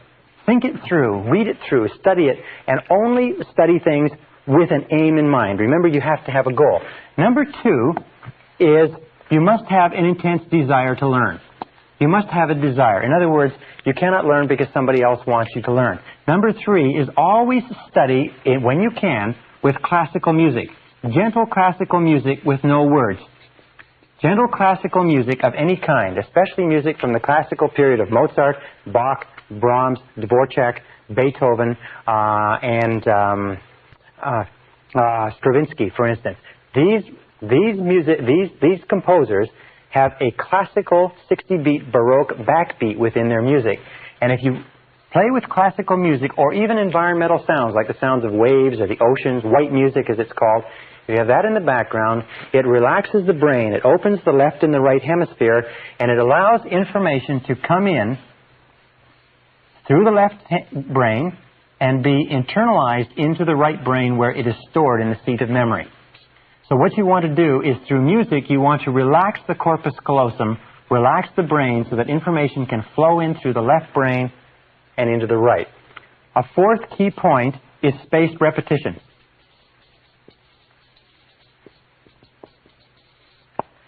Spaced repetition is important. Now, some people say, why is it, or how is it that I can give a seminar like this all day without notes? And I sometimes do day after day after day of seminars without notes. I must have a great memory. I don't have a great memory. I just study all the time, and I use spaced repetition, and I review it over and over again. There's another thing, too, by the way, is that the more you learn, the more you learn. When you start to study, remember that it takes practice to learn how to learn. It takes practice, practice, practice. Is that the more you practice learning how to learn, the more likely it is that you'll learn. The first few days when you're studying a new subject, you'll find it takes tremendous effort. Now, here's another important point, and that is variety. Variety of stimulation is critical. The number of different ways that you stimulate your mind, different books, different magazines, plays, different exposures to different conversations, different subjects, and so on. If you bombard your mind continuously with stimuli that challenges your mind, you will find that you'll develop the capacity to learn and remember more. And number 7 is remember this. It's called attention span. Is the time when you learn the most is at the beginning of a period of study and at the end of a period of study. What does this tell you? It tells you that instead of studying or reading for a long period of time like this, say 2 or 3 hours, what you do is break it up and take several breaks so that you have a series of breaks. And you'll always remember what you learn at the beginning of the break, at the beginning of the period, at the end of the period, the beginning and end. So the more breaks that you can take, the more variety that you can put into your studying, the faster you'll learn. The key to remember this is that everything that you are or ever will become is going to be as a result of the information you take into your mind. The practical, usable information that you can take and use to bring about some kind of improvement in the world around you. If you want to earn more, you have to learn more. If you want to be happier, you have to learn more. If you want to realize your full potential as a human being, you have to learn more, which means read, study, and learn how to learn. And if you'll do that, you'll be amazed at how much of your mental potential you can release.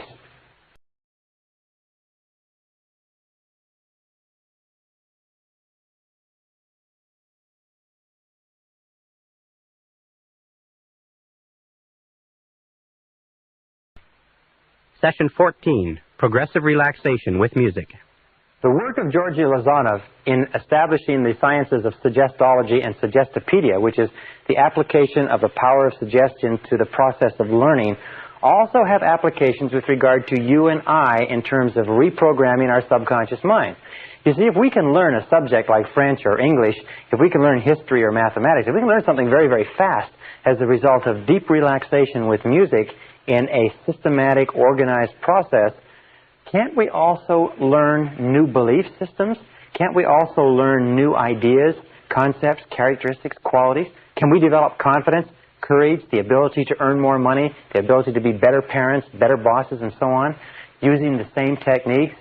Yes, we can. Now, over the years and over the centuries, over all the course of mankind, great mystics, great leaders, great religious teachers, great philosophers and thinkers have found that by relaxing deeply, even without music, just relaxing deeply and meditating or dwelling on particular thoughts or ideas, whether it's a quality or a mantra or something else, deep relaxation and meditation on a particular thought enables us to internalize the thought. Let me talk about this for a second.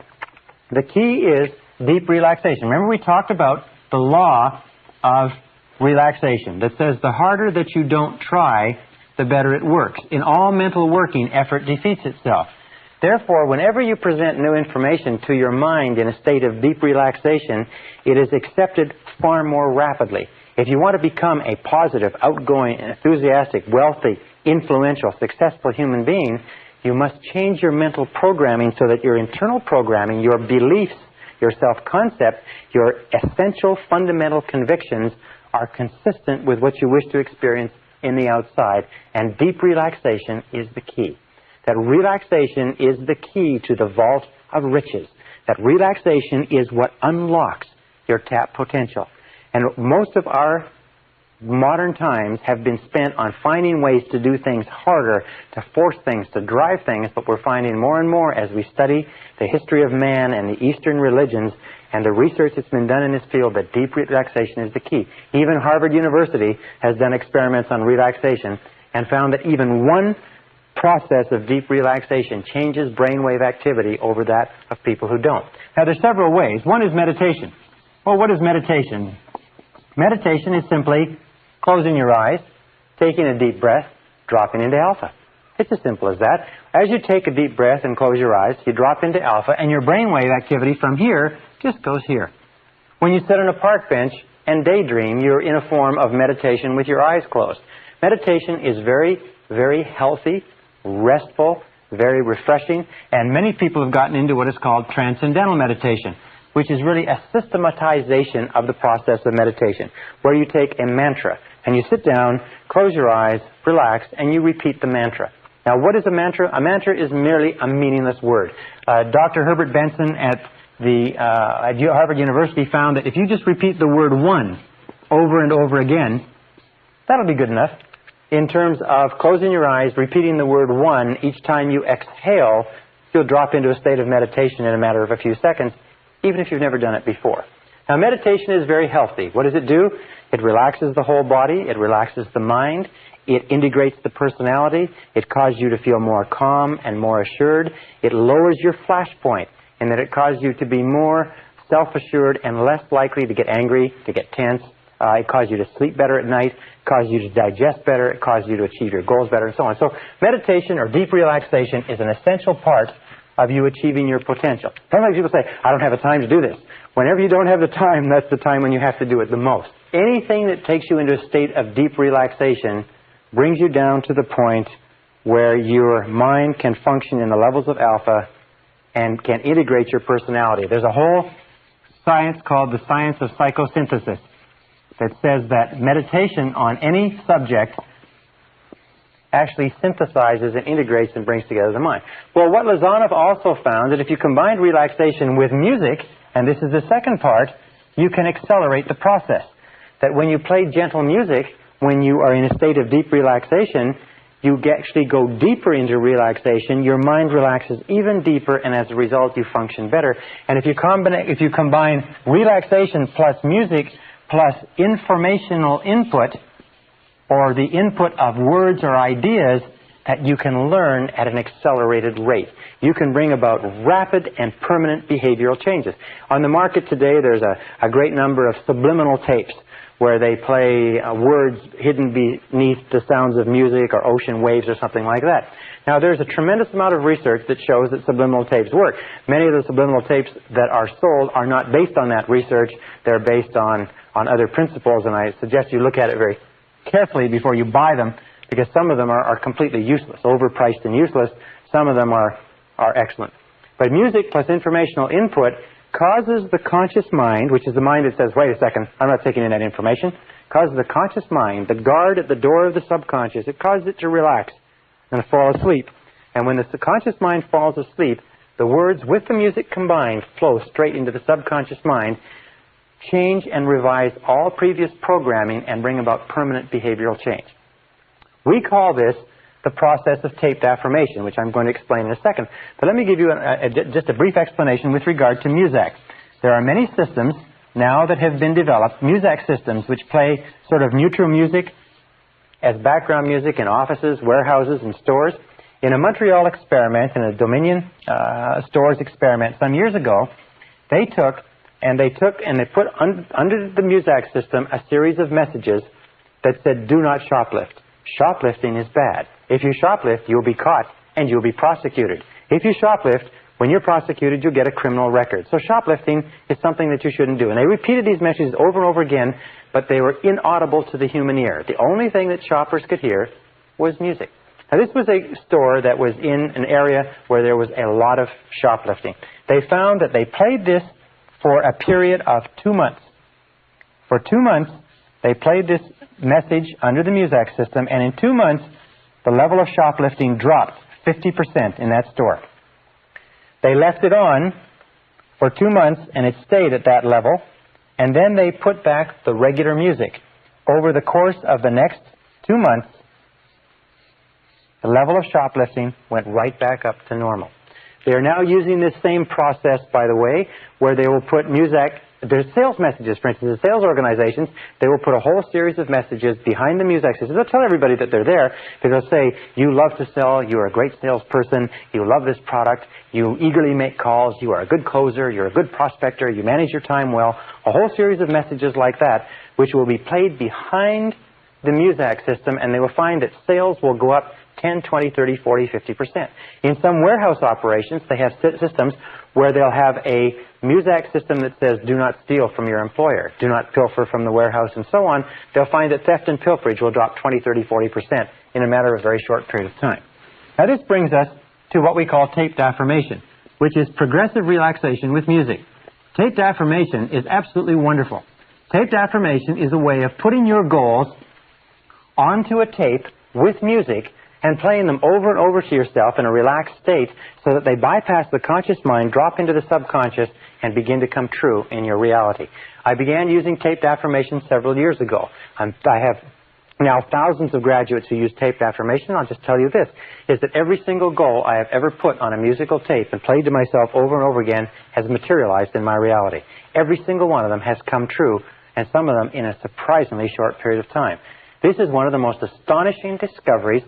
Taped learning is one of the most astonishing discoveries in education. Taped affirmation is one of the most astonishing discoveries in the whole process of goal setting and goal achieving. You can change your personality, achieve goals, increase your income, lose weight, quit smoking. You can do remarkable things with your life, and you can do it rapidly and permanently using this method. Now, here's some of the keys to taped affirmation that you should understand. Number one is a form of progressive relaxation with music. Progressive relaxation is a method of going through the body with words and relaxing each muscle group. So when you play the tape, you'll hear a voice that will count you down and be more and more relaxed, and each part of your body relaxes deeper and deeper and deeper, and you get more and more and more deeply relaxed. You'll find that all the tension is let out of your whole body. And as your body completely relaxes, you'll find your conscious mind relaxes and you drop into alpha. Now, a second is that this is a form of what is called heterogenic conditioning. Now, heterogenic conditioning means, hetero means other, and genic means mind. So in this, we use the word you. It's a conditioning process so that when you listen to the tape, it always says you. You like yourself very much. You really like yourself. Or you accept complete responsibility for your life. It uses affirmations that are very simple and clear positive present tense, but in the you case. Why? It's because whenever we listen to another voice, even if you make your own tape with your own voice, you always use you. Whenever we take in information from another voice, we are accustomed from infancy to our parents or someone else saying you. Now, there are some people who say that you're supposed to put on the tape the words I earn, or I weigh, or I like myself. But whenever we listen to somebody else talking about themselves, it makes no impression on our subconscious. So when you make a tape that you listen to, it's always you taking the message in. When you speak to yourself, it's always I. I am, I can, I do. Our third point is that this is healthy. This is relaxing. And this is refreshing. You will find that if you play this tape, which is about 20 minutes, and we're going to give you this tape in a little while, if you play this tape, when you come home in the evening, if you play it in the middle of the day, it's better than a nap. It's better than taking a sleep. It's better than a steam bath, because it will relax you, it will refresh you, and you'll feel healthy. And even if it does nothing else, it makes you feel great. Now, a third or fourth requirement is that you do it twice daily. Optimum is to do it twice daily, morning and evening, and do it on an empty stomach. The very best time to play this tape is in the morning before you have breakfast, and the evening after you come home, but before you have dinner. If you can only do it once a day, do it in the evening. It's better than a drink. It's better than a Valium. It's better than a Librium. It will refresh you, pick you up, smooth your personality, make you feel just great about yourself. So do it twice daily. Number 5 is that we use relaxing, gentle music.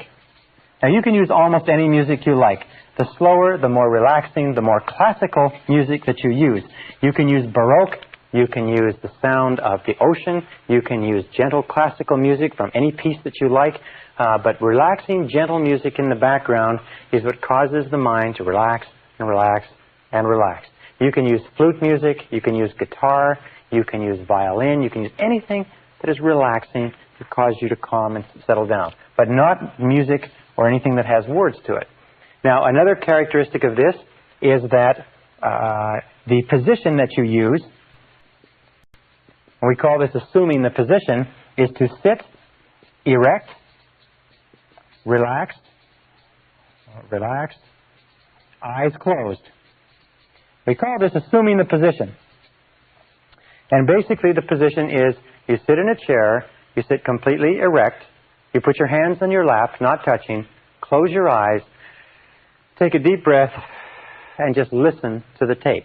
The tape is complete. All you have to do is put it on, and it will count you down into a state of deep relaxation, very much like this, into a state of deep relaxation. While you're in that state of relaxation, it will play a series of 10 affirmations, 5 each. And at the end of the 10 affirmations, it will then count you back out to a state of full awareness. The entire process takes 21 minutes, maximum. Very simple. It's completely harmless. You don't have to worry about it.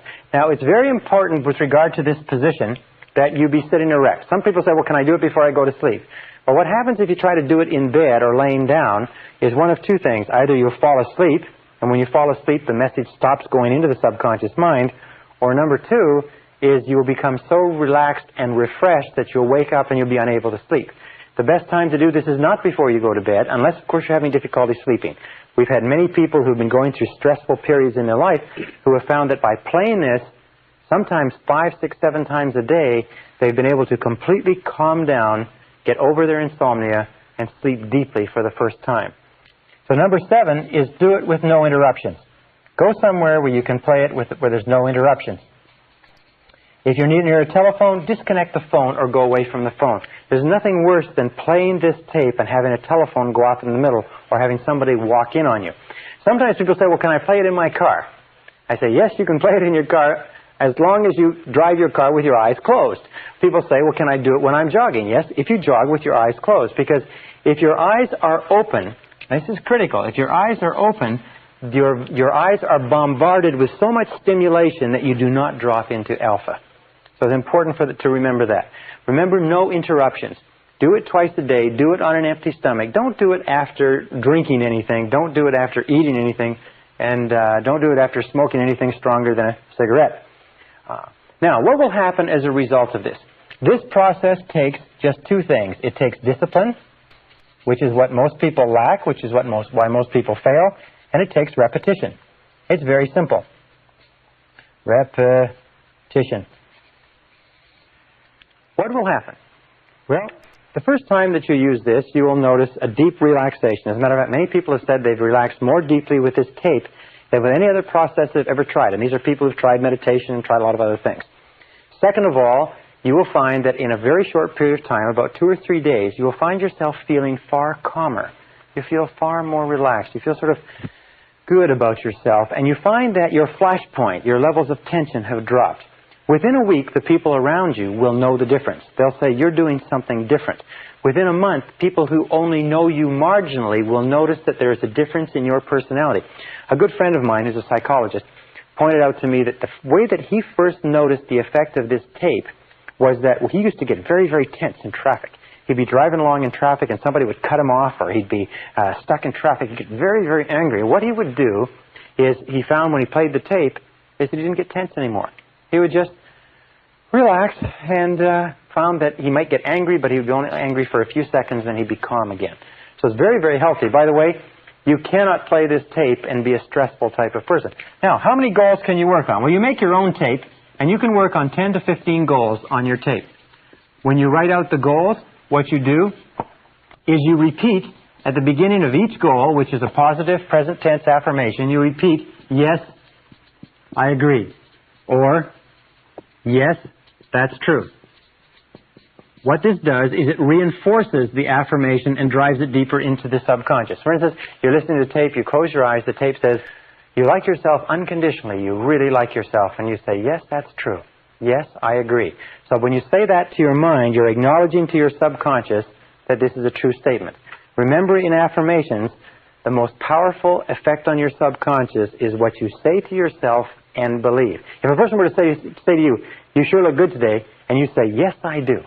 Notice how much better you would feel about that than if you say, no, I don't. I look a little bit ragged. So always agree and accept it. Repeat it. The number 11 important point on this is to do it over and over again until it becomes a habit.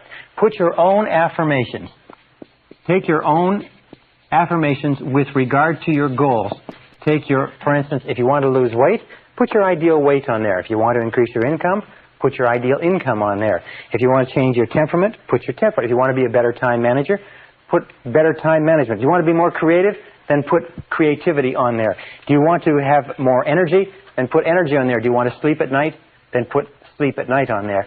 Anything that you desire in life, you can accomplish using this method and using the instructions that we've given you. If you want to make your own tape, it's very simple. Pick a piece of relaxing music, play it on your record player, put a cassette on a separate cassette recorder, and with the music in the background, read the script onto the cassette program, and then read your own affirmations and repeat each of them 5 times. If you'll do that and then read the whole script, then you have your own tape, and as you achieve your goals, what you can do is make a new tape and make a new tape. The tape that we supply you with this program is good enough to last you for a long time because it's been developed over years of experimenting with other people, and we find that the 10 goals on this tape are the 10 most important. If you use this method of taped affirmation in a very short period of time, you'll notice changes in your life, changes in your results, changes in your health, changes in your temperament, changes in your personality. And I will repeat what I said before, I have never set a goal on taped affirmation that I have not accomplished exactly at the right time, exactly in the right way. And it will work for you as it has worked for me. Good luck.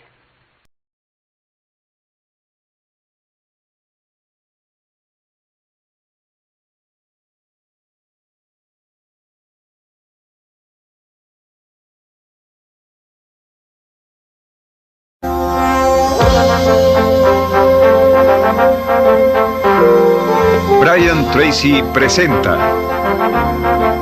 el programa Fénix. La psicología del logro.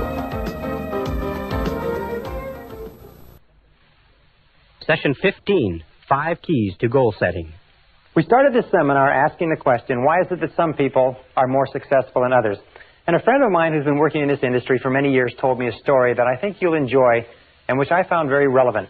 He said that he invited, as the deacon of his church, he invited a Jewish gentleman to come to his church, a Christian church, and speak to the congregation on comparative religion, how the Jewish religion compared with the Christian religion.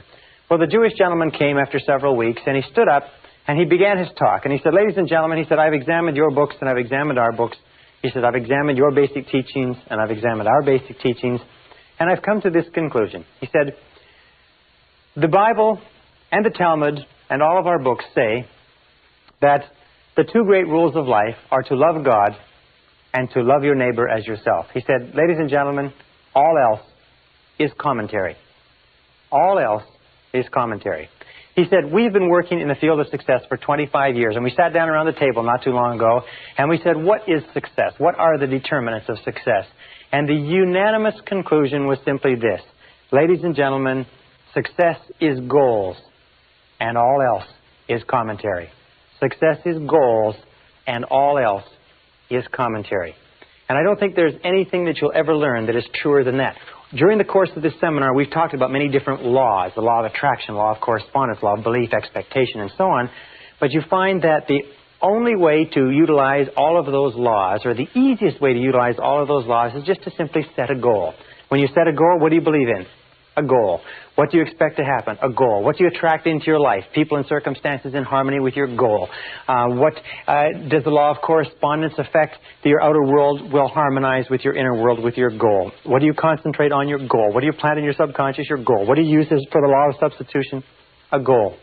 A goal makes it possible for you to bring to bear all the laws of the universe to help to make you successful, without even thinking about any of the laws. That's why in every single study of successful men and women, you find intense goal orientation. And yet, even knowing that success is dependent upon goals, crucially dependent upon goals, we find that less than 5% of the population have goals at all. I once wrote a paper, or an article for a newspaper, and the quote they pulled out of the newspaper was, those who do not have goals are condemned forever to work for those who do. If you don't have goals for your life, you are condemned forever to help other people achieve their goals.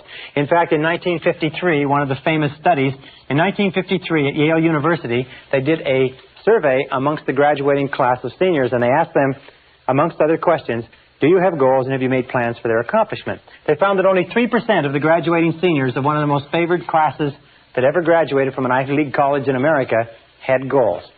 Well, they went back in 1973, 20 years later, and they asked them, amongst other things, how much money are you worth today versus how much you were worth in 1953?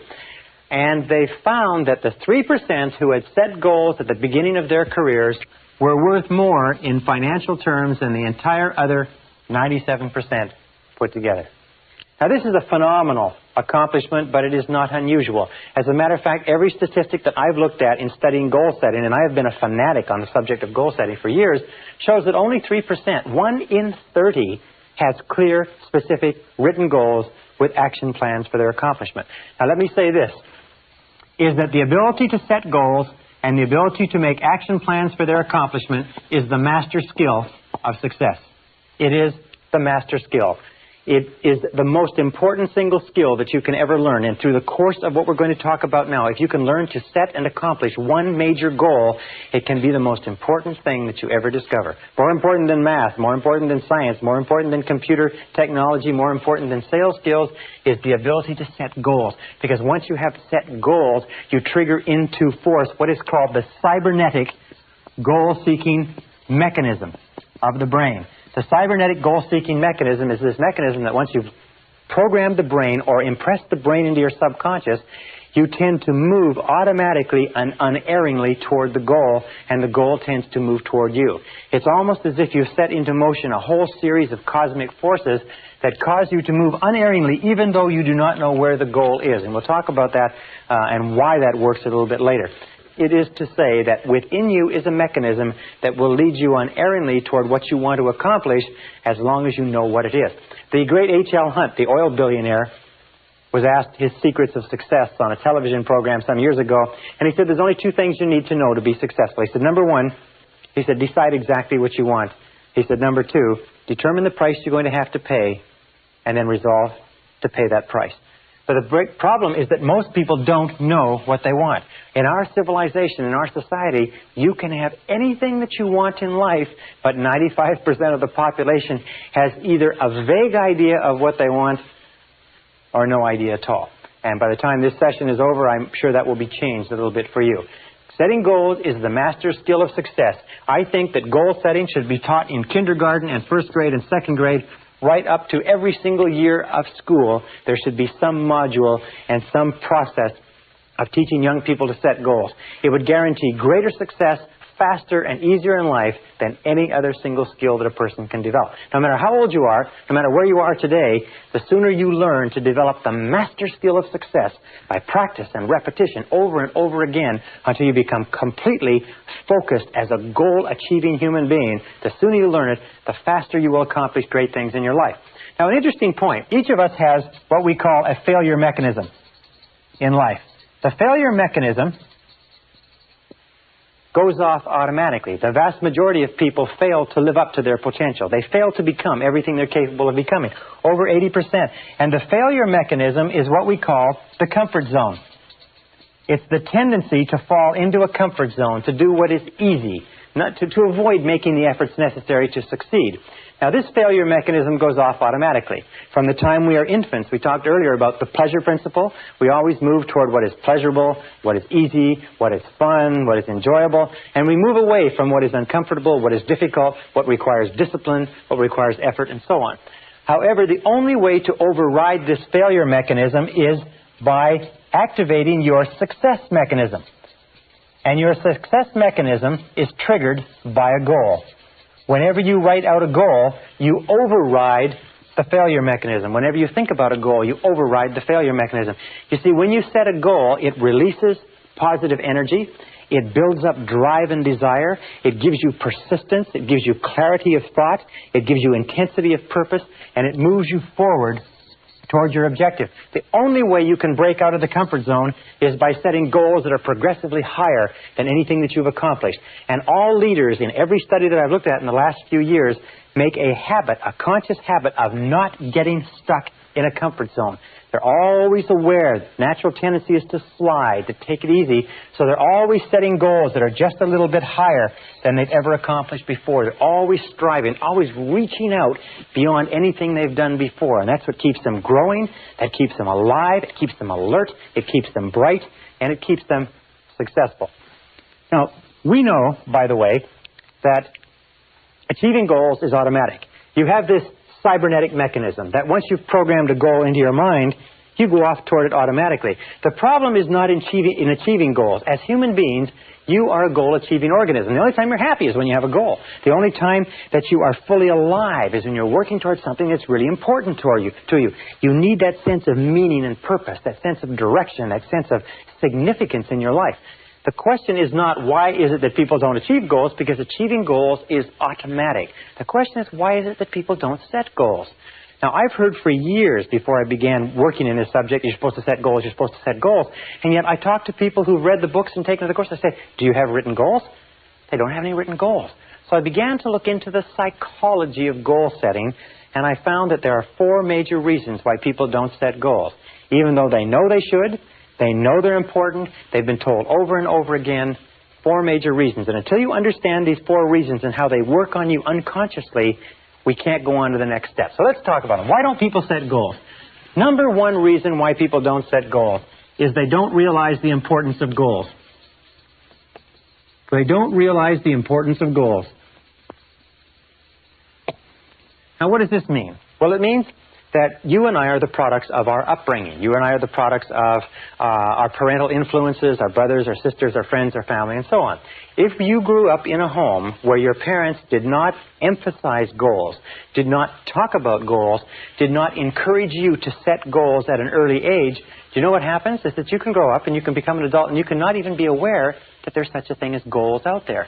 In the studies on who gets ahead in America, they found an interesting thing. They found that the conversation around the family dinner table is a major determinant of the character of the children who grow and come out of that home. That if the conversation around the dinner table is achievement-oriented, success-oriented, goal-oriented, then young people will grow up believing and working toward goals as naturally as they eat with a knife and fork or wash their hands after dinner. So, people don't realize the importance of goal setting. Please understand that goal setting is critical. It is the vital skill of success, and the kindest thing that a person could ever do for their children is to help them set worthwhile and realistic goals from an early age and then give them all the encouragement possible to accomplish those goals. Second reason why people don't set goals, see if this applies to you, is they don't know how. Surprisingly enough, and when I started studying this subject, I found that everybody said to set goals. Very important to set goals. Got to set goals, got to have goals, got to put a timeline on goals. But the fact is that there were no really good goal-setting methodologies. And in this course, I'm going to teach you a goal-setting methodology that is absolute dynamite, considered one of the best goal-setting methodologies that anybody's ever seen. But if you don't know how to set goals, I could tell you how to set goals, tell you to set goals all day, and it wouldn't do you any good. You can go through 12 to 15 years of school in our society and never get 1 hour on goal setting.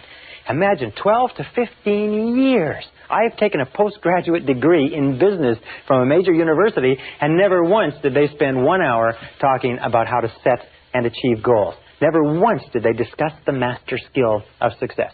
Well, after this course, you're going to know how to set goals. So that won't be a problem. Now, the third reason why people don't set goals, and this is in order of increasing importance, is fear of rejection. The fear of rejection, as we talked about before. One of the most profound and powerful fears in our life is the fear of being criticized or ridiculed by other people. And every one of us, as children, when we were young, we said, I want to do this, I want to be a fireman, I want to go here, I want to go there. And we had somebody saying, that's stupid, or you can't accomplish that, or don't be silly, or you're too small, and so on.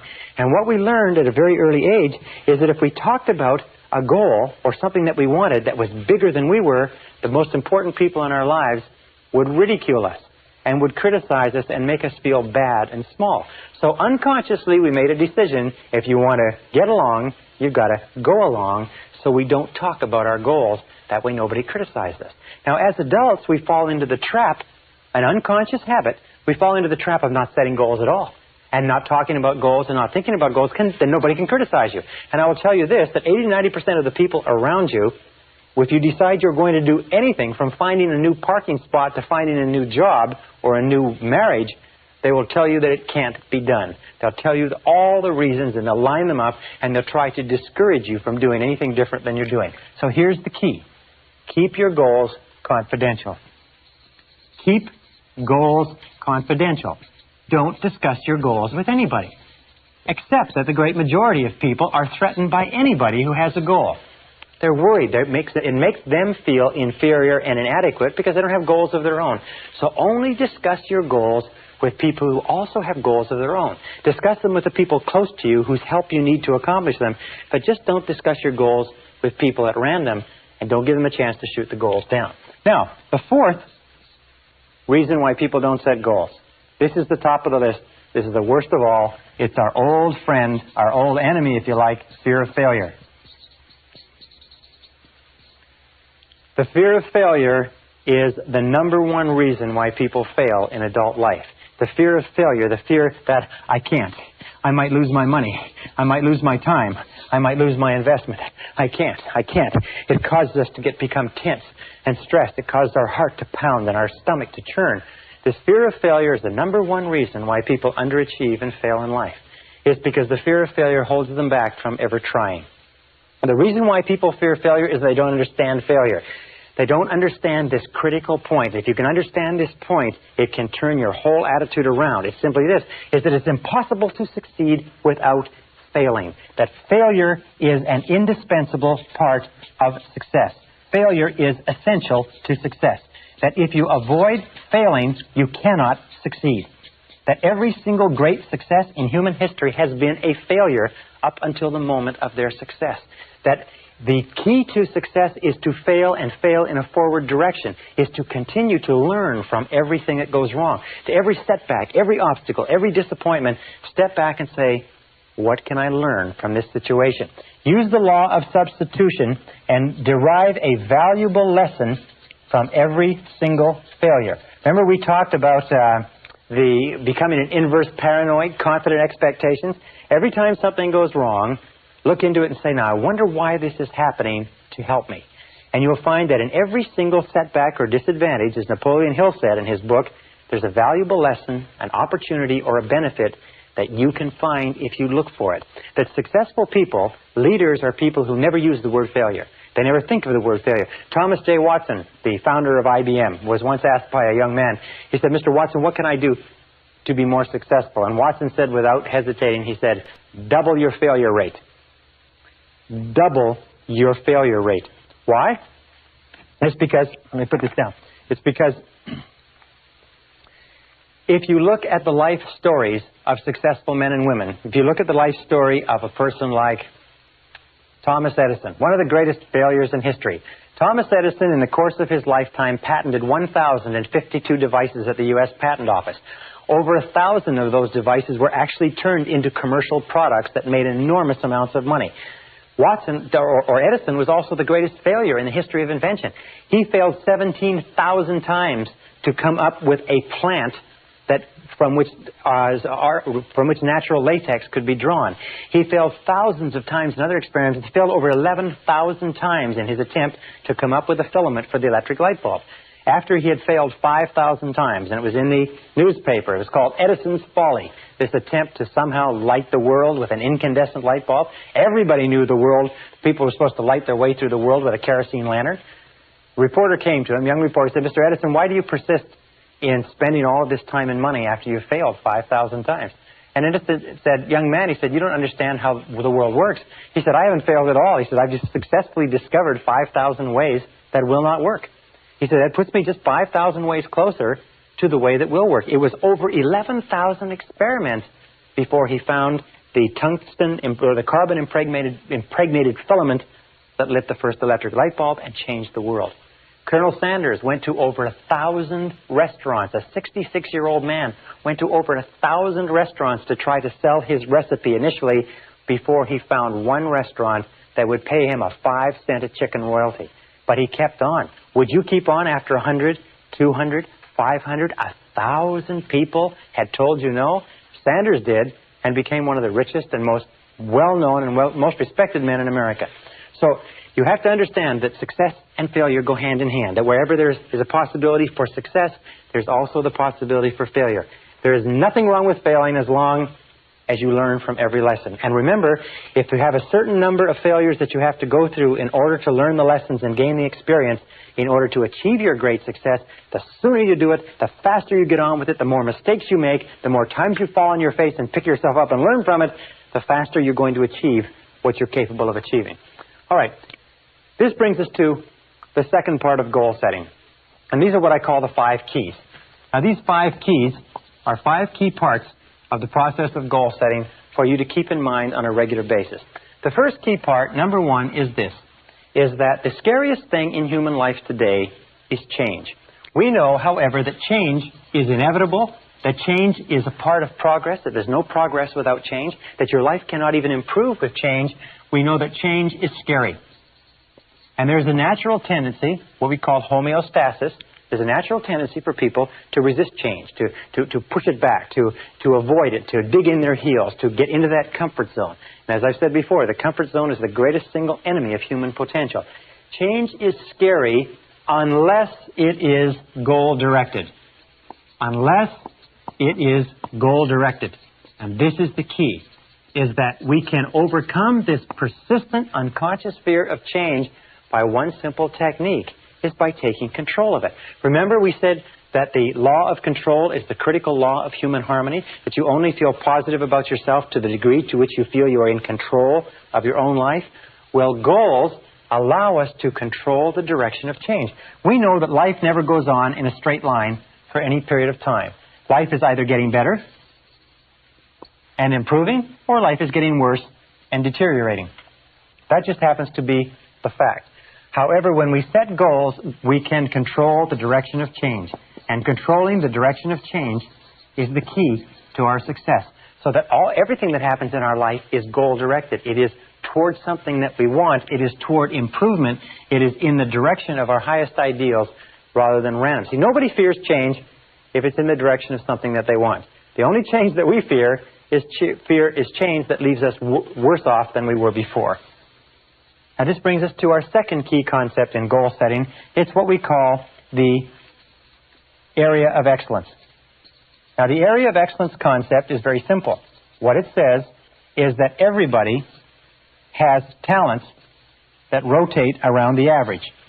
These are average talents. We are better at cooking, worse at math, better at communicating, worse at selling, better at speaking, worse at history, and so on. We all have talents, but it also says that every one of us has talents somewhere that are in the exceptional range. That every single human being has an area of excellence in which they are extremely capable if they can find it. That every single person, we'll talk about this earlier, has genius in some area. And one of the great jobs of adult life is to find your area of excellence and to throw your whole heart and soul into that area of excellence and into becoming very good in the area where you have unique gifts and abilities. For instance, 3 keys to your area of excellence. 3 critical keys. Number 1 is attention. Attention, the things that hold your attention are a very, very good indicator of where your area of excellence might be. What do you like to read about? What do you like to talk about? What do you like to think about? What do you like to study? What do you like to learn more about? Also, interest. What are you interested in? What has held you or been a fascinating subject for you throughout your life? Sometimes we are programmed internally to be interested and drawn towards things that are the very best for us. And finally, absorption.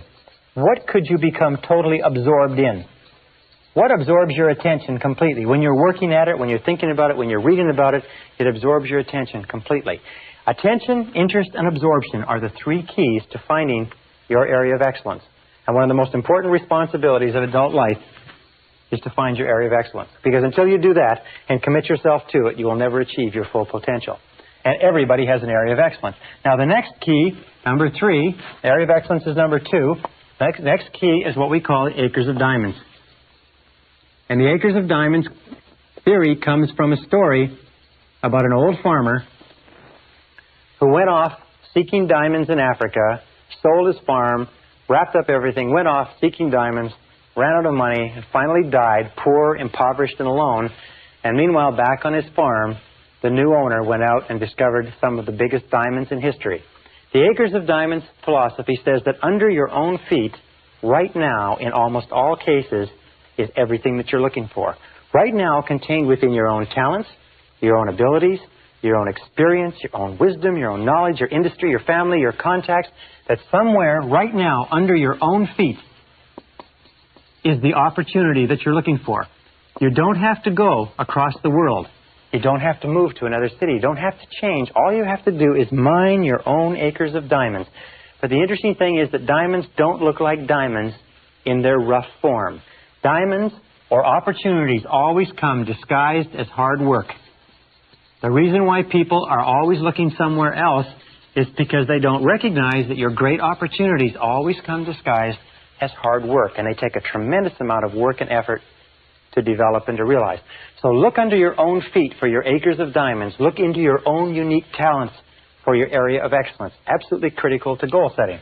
Now the 4th is the importance of balance. In life, in order to be truly successful, you must have balanced goals. You can't have just goals that are all money. You can't have goals that are all in any one direction. You need a balance of goals, and here are the 3 key areas. Number 1 is you need personal and family goals.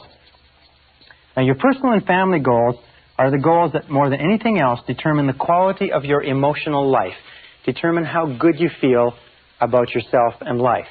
And your personal and family goals, you need about 3 to 5. These are the reasons why. These are the why of your life. This is why you're alive in the first place, which is to achieve a life that is significant and important and pleasurable to you. And you must never sacrifice these for anything else. The second set of goals are business and career goals. Now, your business and career goals are the way that you earn the wherewithal. They're the way that you fulfill your potential as a productive member of society. They're the way you make a contribution. These are the what goals. But remember, these are not as important as the why. The natural tendency for us, if we're not careful, is we get so caught up in the what, the business and career goals, that we forget the personal and family, which are the reasons why we started in the first place. And you need 3 to 5 goals in the business and career area. And number 3 is the self-improvement goals. Now, self-improvement goals means that you look upon yourself as a do-it-to-yourself project. It means that you look into yourself as a person who has infinite capacity, but it has to be developed. And you need 3 to 5 self-improvement goals, too. Now, your self-improvement goals are what we call the means. Self-improvement are the means to get the what, which is what you need in order to accomplish your why. One more point, and that's this. And it's point number 5, and that is the need for a major definite purpose. A major definite purpose is the number 1 goal in life. And every single study that we have looked at, every single study I've looked at in peak performance, high achievement, and so on, comes back to this very simple equation, this very simple factor, is that your life only begins to become great when you fix upon a major definite purpose. One goal, one mission, one goal that is bigger than any other single goal in your life. Now, it doesn't mean that you can't have several goals. You can have 10 to 15 goals going. You can have 200 to 300 if you want. But you have to have one. If somebody were to wake you up in the middle of the night and give you a shake and say, what is your major definite purpose? You should be able to open your eyes and be able to tell them just like that. Your major definite purpose must be measurable. In other words, you can't have a major definite purpose to be happy. I had one woman come up to me and she said her major definite purpose was world peace. And I said, well, your major definite purpose, in order for it to have any meaning for you, in order for it to give purpose and direction to your life, has to be under your own control. It has to be measurable. It has to be specific. It has to be tangible. It has to be something that you can do or have or be. It has to be something that when you've accomplished it, you can look at it and say, here it is, it's achieved. It can't be something nebulous, because setting a big, broad, unbounded goal is a way that we trick ourselves into setting no goals at all. Now, with regard to your major definite purpose and your other goals, 2 points. You can have tangible and intangible goals. In other words, you can have qualitative goals that have to do with the quality of your life, and you can have quantitative goals or tangible goals that have to do with your income, weight loss, bigger car, bigger house, and so on. And you need a balance of those. And finally, you need short-term and long-term goals. Now, your short-term goals, ideally, are about 90 days for maximum motivation. Your long-term goals should be about 2 to 3 years for maximum motivation. And your major definite purpose or your major goals should be 2 to 3 year goals, maybe shorter, maybe longer, broken down into 90-day periods. That having been said, I'm going to give you a brief goal-setting exercise. I'm going to ask you 7 quick questions. I'm going to give you between 30 and 60 seconds to answer these questions. And what I want you to do is write as quickly as you possibly can the very first things that come to your mind. Now, the first question is this. Are you ready? Get out a pencil of paper, pencil, clean sheet of paper, goal-setting exercise. Here it is. Question number 1 is, what are your 5 basic values in life? What 5 things do you value most in life? Number 1 question. You have 60 seconds to answer this question. It's counting right now. What things do you value most in life? Your home, your car, your family, your income, your job, your career, your spiritual development, your health, your wealth, your stereo set, your new hubcaps, your intelligence, your intellectual growth. What 5 things do you value most in life? 30 seconds. Write the first 5 things that come to mind. And once you've written the answer to this question, your 5 basic values, organize them in order of priority. What is the first one? What would be number 1 if you had to throw away the other 4? What would be number 2 if you had to throw away the other 3? What would be number 3, and so on? Organize them in order of priority, number 1 through number 5. Right? 5 seconds, 4, 3, 2, 1. Question number 2 is, write your 3 most important goals in life right now. You have 30 seconds. What's your 3 most important goals in life right now? Counting. 25 seconds left. Write the first 3 goals that pop into your mind. If you can't think of anything else, write money, money, money. But write the first 3 goals that pop into mind, quickly. Okay, 10 seconds. This is an easy question.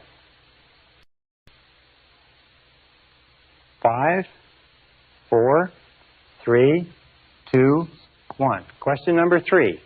You have 1 minute. What would you do, how would you spend your time if you found today that you only had 6 months to live? How would you spend the last 6 months of your life if you only had 6 months to live? Write everything that you do in the last 6 months. Time is counting now. Write it as though everything you put on this list you can do in that last 6 months, but if you don't write it down, you can't do it. How would you spend your time? Who would you spend your time with? Where would you go? What would you do? What would you want to finish up? What would you want to start? Who would you want to see? What phone calls would you make? What bills would you run up on your charge cards? Okay. In other words, what would you do if you had 6 months to live?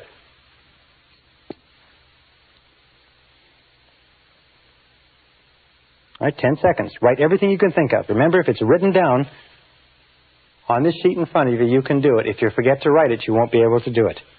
5 seconds. 4, 3, 2, 1. Question number 4. What would you do, how would you change your life if you won $1 million in the lottery tomorrow? If you became an instant millionaire, what would you do differently from what you're doing today? If you became an instant millionaire, what would you do differently? You've got 1 minute to write.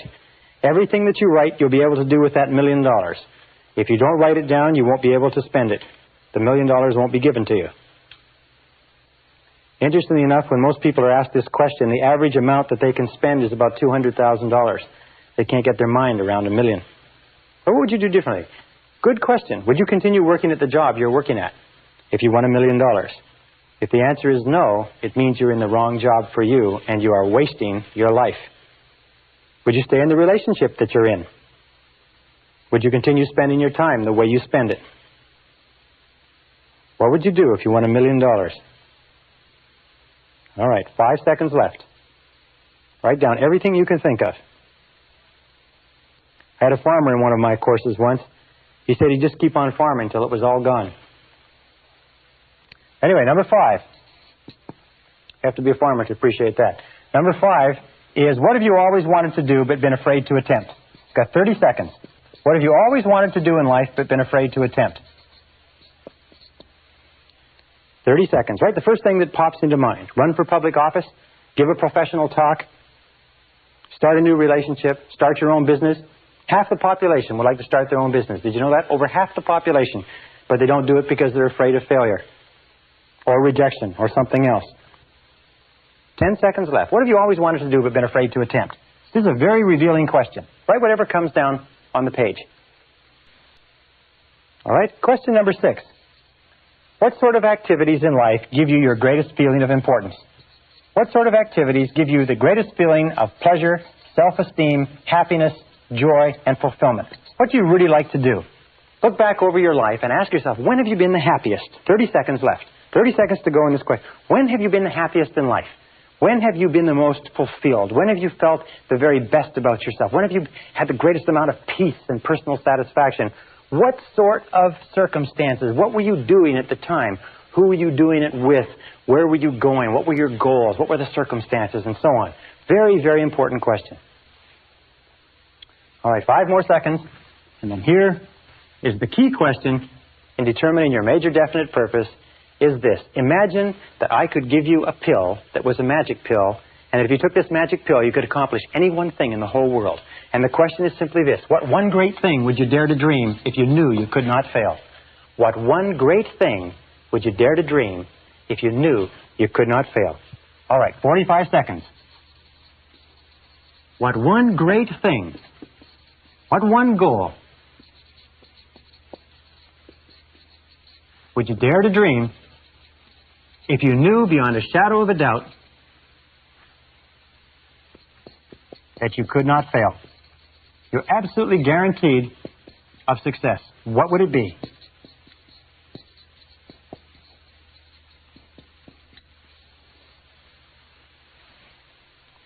Five seconds. Now, in almost every case, by the way, the answers to these questions will spring to your lips. Some people, however, have been able to go through this whole exercise and not been able to answer a single question. And there's nothing wrong with that. The whole purpose of this exercise is to help you begin crystallizing your goals and especially your major definite purpose.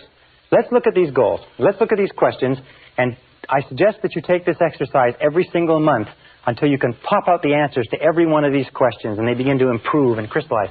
5 basic values in life. We said that self-esteem is the key to peak performance. Well, self-esteem only comes when your goals and your values fit like a hand in a glove. That the most successful men and women in our society are people who know what they believe, who know what their values are, and they organize their time so that it's consistent with their values. And you'll find that most stress, most unhappiness, most irritability, most health problems, most burnout comes from living a life that is inconsistent with your basic values. So always be asking yourself, what are my values? What do I believe in? And make sure that your outer life is consistent with your inner life. It's the key to peak performance, the key to self-esteem, the key to happiness. Number 2, what are your 3 most important goals in life? Whenever you're given only 30 seconds to answer that question, the 3 goals that the subconscious pops to your mind will almost invariably be the 3 most important concerns or goals that you have right now. This is a very revealing question, and you can give it to yourself and give it to other people. What would you do if you had 6 months to live? If you only have 6 months to live, it refers you back to your basic values. It tells you what you really value in life. And an important question is this, is that how much of your current life is consistent with what you would do if you only had 6 months to live? Would you spend more time with your family? If you would, are you spending more time with your family now? Remember, you never know when you only have 6 months to live. What would you do if you became an instant millionaire? Perfect question. That simply asks you, what would you do if you had all the time and money in the world? What would you do if you had no fear of failure and no fear of rejection? What would you do if you were free to choose? If you had complete freedom to choose, the fact is that anything that you could write down as an answer to question number 4, you can accomplish. You don't need $1 million. All you need to do is set it as a goal and make a plan and start working toward it. You may not get it as fast as if you were a millionaire, but you'll get it nonetheless. Asking the question simply frees your mind. Question number 5, what are you afraid to attempt? That may tell you what the self-limiting belief or block is that's holding you back from achieving your full potential. Question number 6, what gives you your greatest feeling of importance? This is simply asks you what gives you a feeling of self-esteem, and this will lead you unerringly to your area of excellence, because you will always and only become excellence doing what gives you a tremendous feeling of importance. And question number 7, what one great thing would you dare to dream if you knew you could not fail? Let me just say this as we close, that whatever you wrote as an answer to that question, whatever you wrote as an answer to the question, what one great thing would you dare to dream if you knew you could not fail, you can be, have, or do. The only question is, how badly do you want it, and are you willing to pay the price? Because if you are, and you're willing to pay the price and work toward it, you can accomplish everything on that list, and sometimes far faster than you can possibly imagine. The question is, how badly do you want it?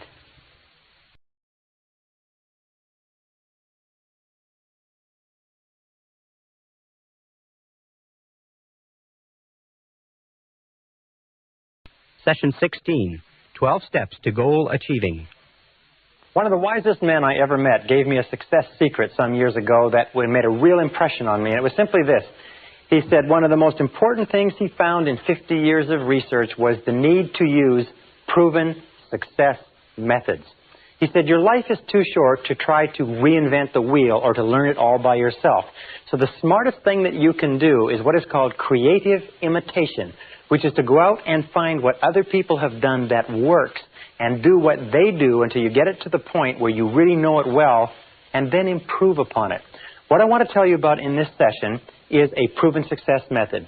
It's a 12-step method for goal setting and goal achieving, which I've taught to over 100,000 people. I've had many men and women come back to me and say they've accomplished more in a month with this program than they have in a year without it. I've had people who've accomplished more than 2 or 3 years than they'd accomplished in 10 or 20 years using this very simple methodology. It is a proven success method. I urge you to try it.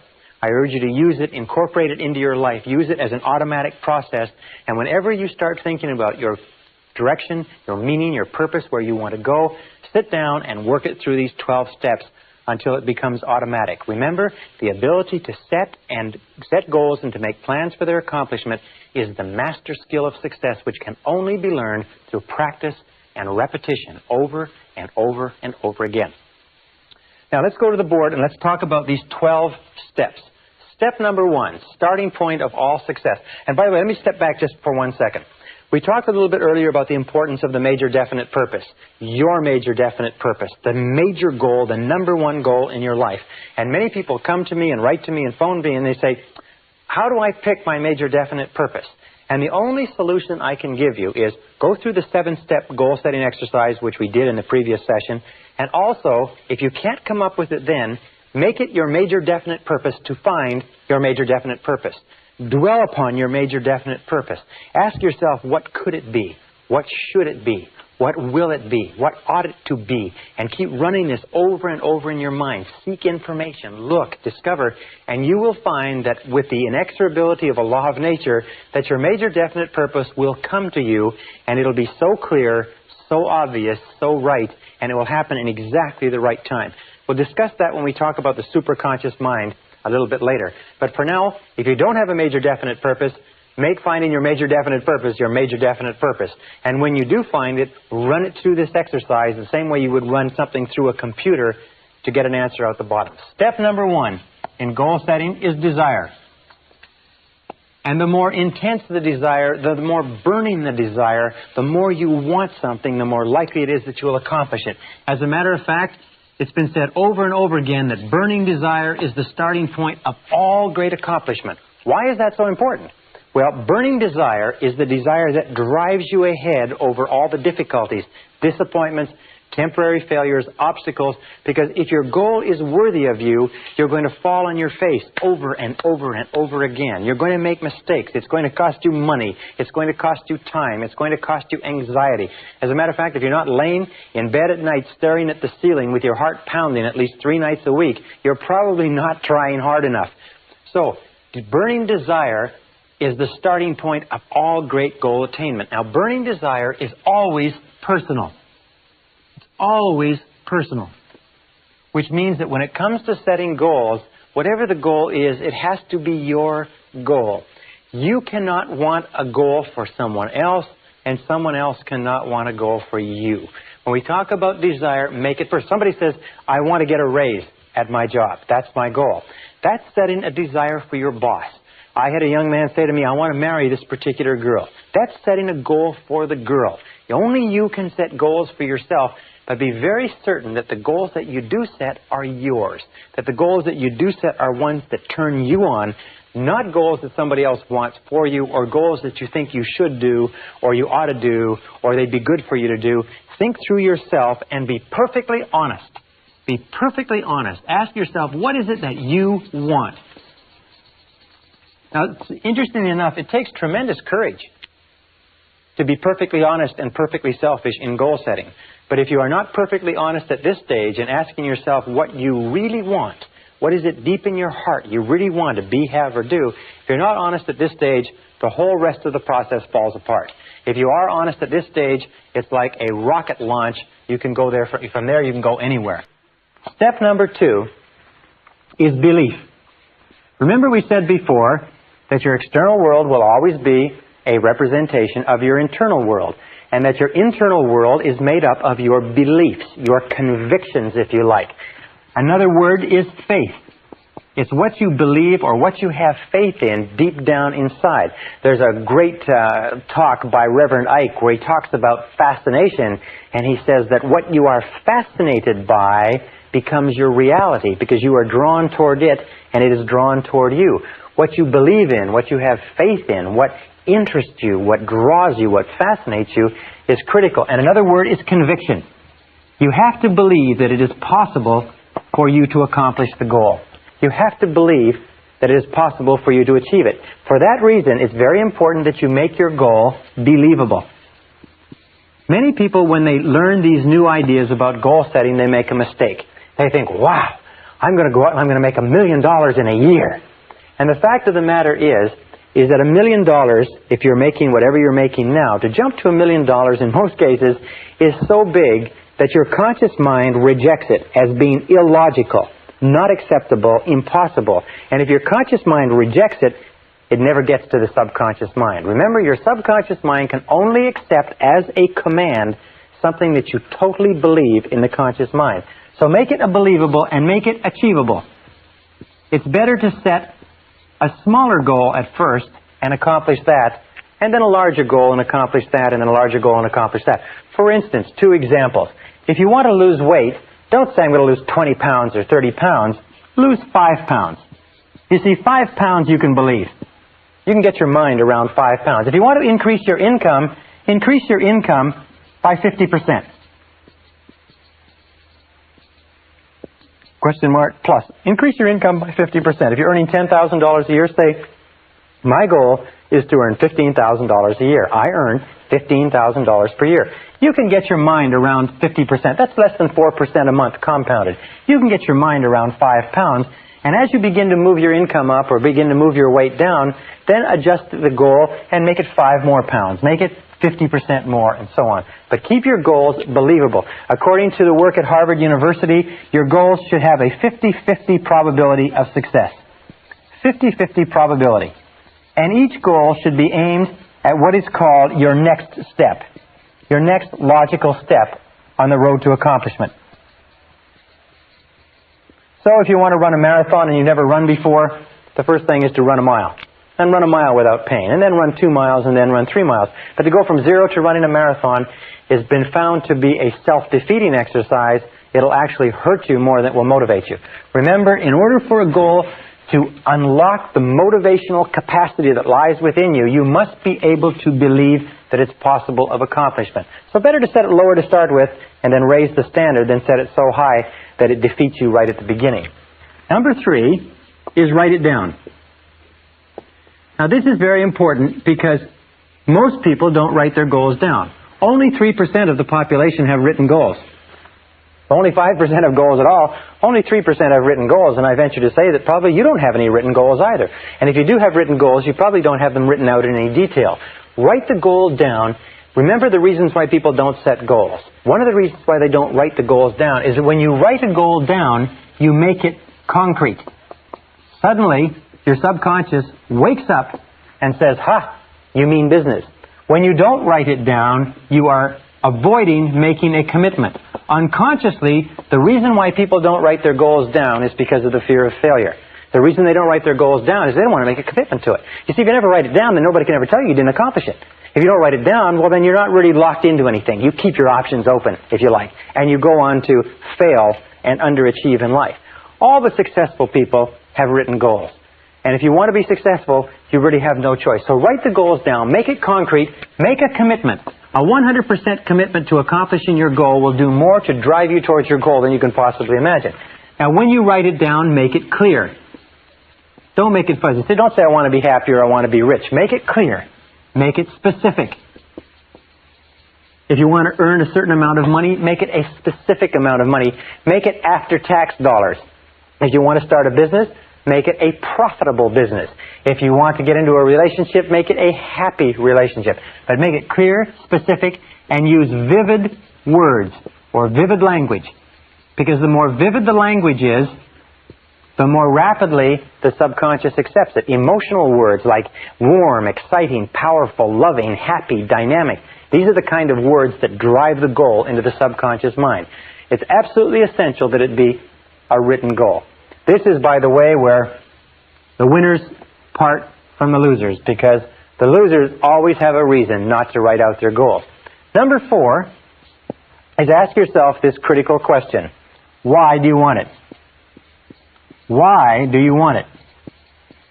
This is one of the most important of all questions because it will answer 3 things. First of all, it will make sure that it's your goal and not somebody else's. Second of all, it will intensify your desire. Because the more reasons that you have, these are what is called your reasons why. Your reasons why, in most cases, are more important than the goal itself. The goals can change.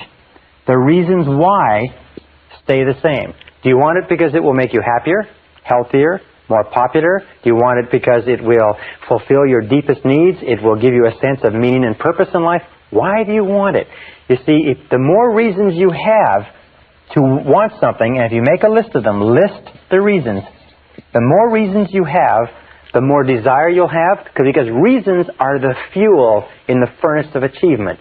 reasons are the fuel in the furnace of achievement. The more reasons you have for accomplishing something, the more likely it is you'll accomplish it. For instance, if you say, well, I'd like to earn $50,000 a year, or $30,000 or $100,000, doesn't matter. Person says, why? And if you just say, well, just so that I can earn that kind of money, it has almost no motivating power. But if you say, so I could get a car, so I could take care of my family, so I could take my wife or my husband on a trip, so I could buy things for my children, so I could change my wardrobe, get a different house, buy a different car, the more things that you list under there, the more likely it is that you're going to accomplish it. Because when you list your reasons, you intensify your belief, your faith, and your conviction that it's possible. Number 5 step in goal setting is to analyze your position. Analyze your starting point. Now this is important because in analyzing your starting point, you know what your next step is. When we say analyzing our starting point, what do we mean? Well, let me give you a couple of examples. In analyzing your starting point, you have to ask yourself, what are your strengths? What are your basic strengths and what are your basic weaknesses? What is it that you need to learn? What is it that you need to improve? You see, before you accomplish any big goals, major efforts are necessary. Before you bring about any major change in your life, you're going to have to bring about major changes in you. Before you accomplish anything extraordinary, you're going to have to do a lot of ordinary things. So you have to ask this question.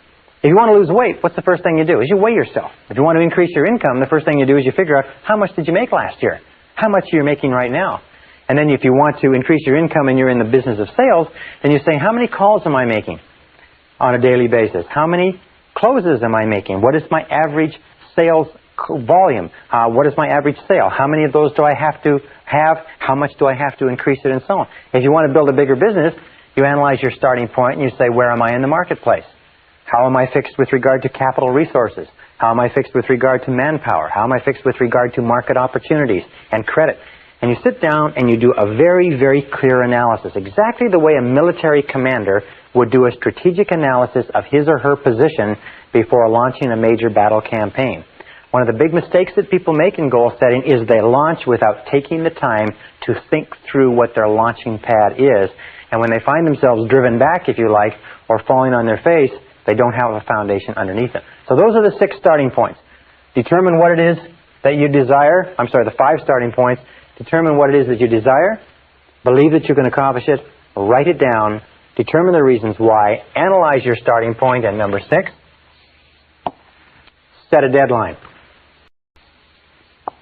Set a deadline.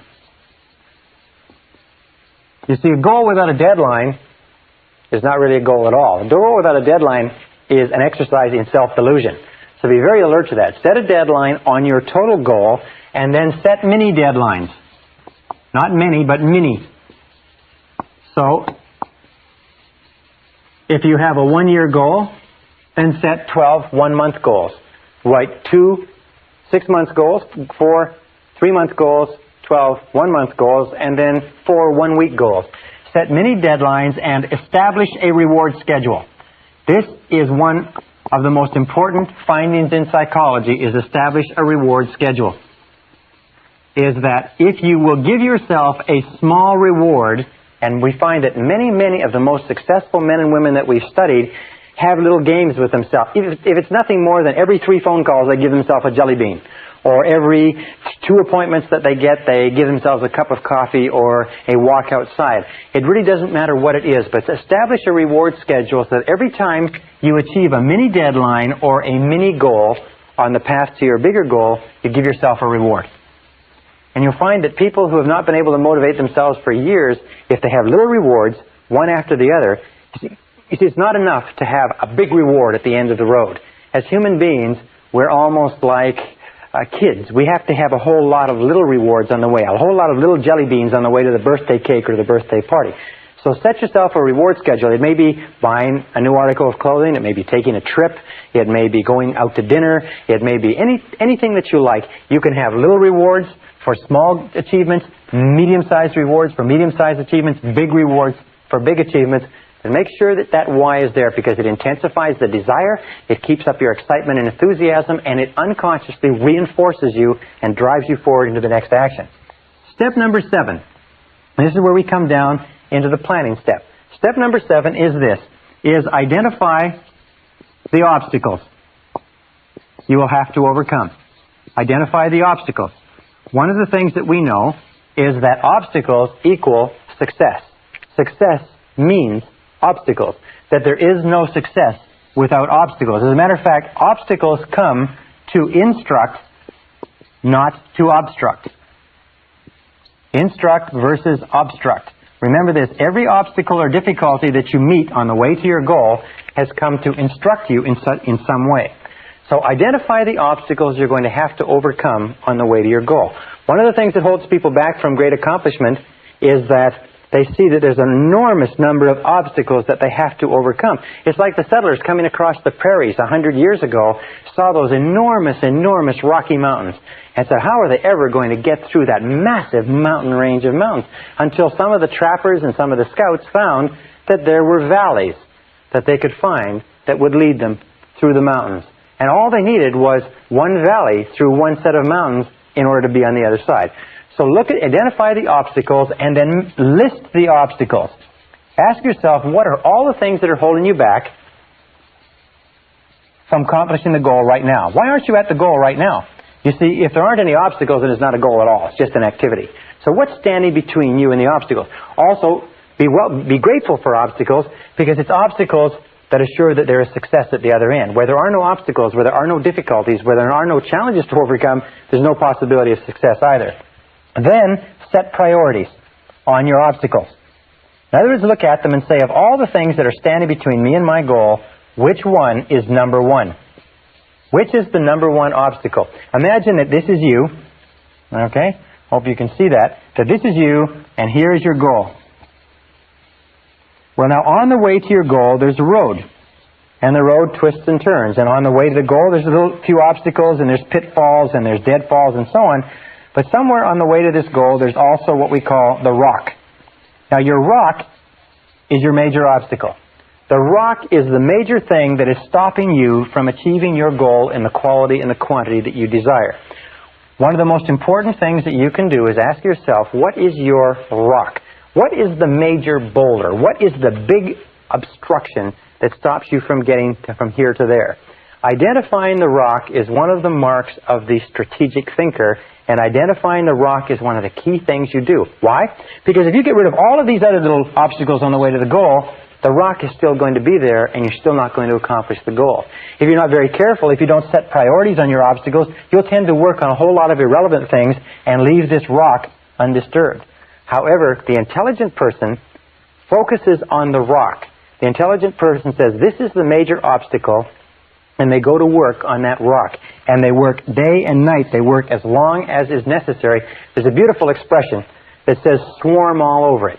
When you have a major problem, a major obstacle, a major difficulty that's in your way, swarm all over it. Concentrate all of your effort and attention.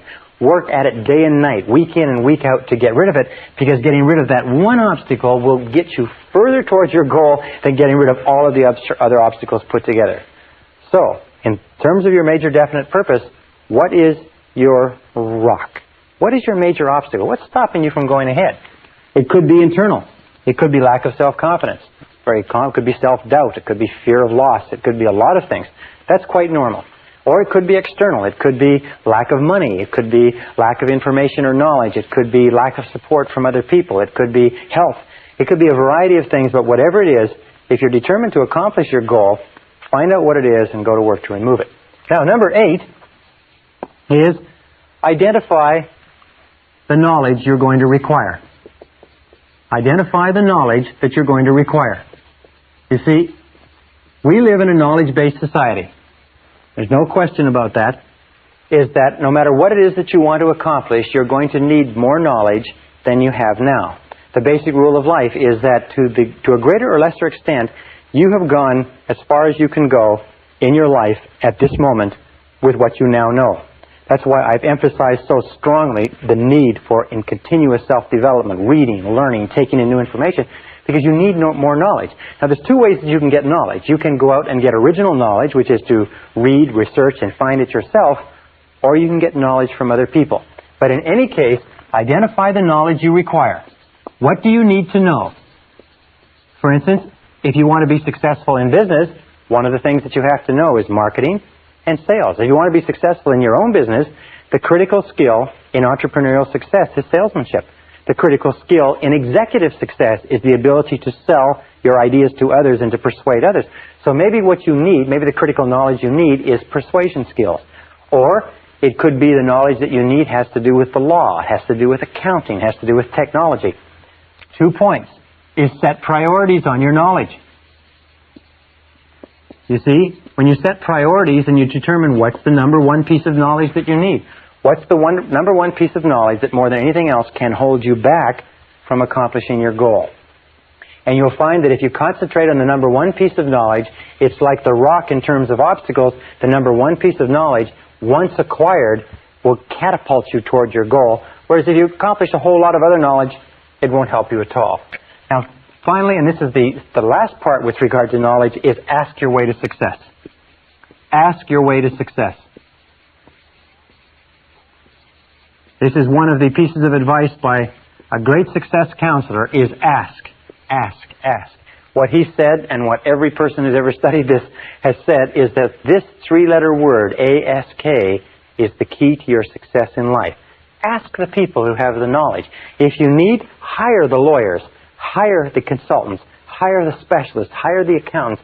Ask your way to success. Find other people who are in your field. Find people who have the success. Find people who are experienced and go to them and ask. Why is it that people don't ask? Very simple reason. Most people are afraid of rejection. But the key to getting the things that you want in life is, first of all, you're going to have to learn it all yourself. Or second, is you can ask other people. And surprisingly enough, if you ask other people, they'll tell you. If you ask successful people what they did right, they'll tell you. If you ask successful people for their advice, they'll tell you. As a matter of fact, I was studying the life of a self-made millionaire, and he said, one of the keys to success in business is to become a negative thinker.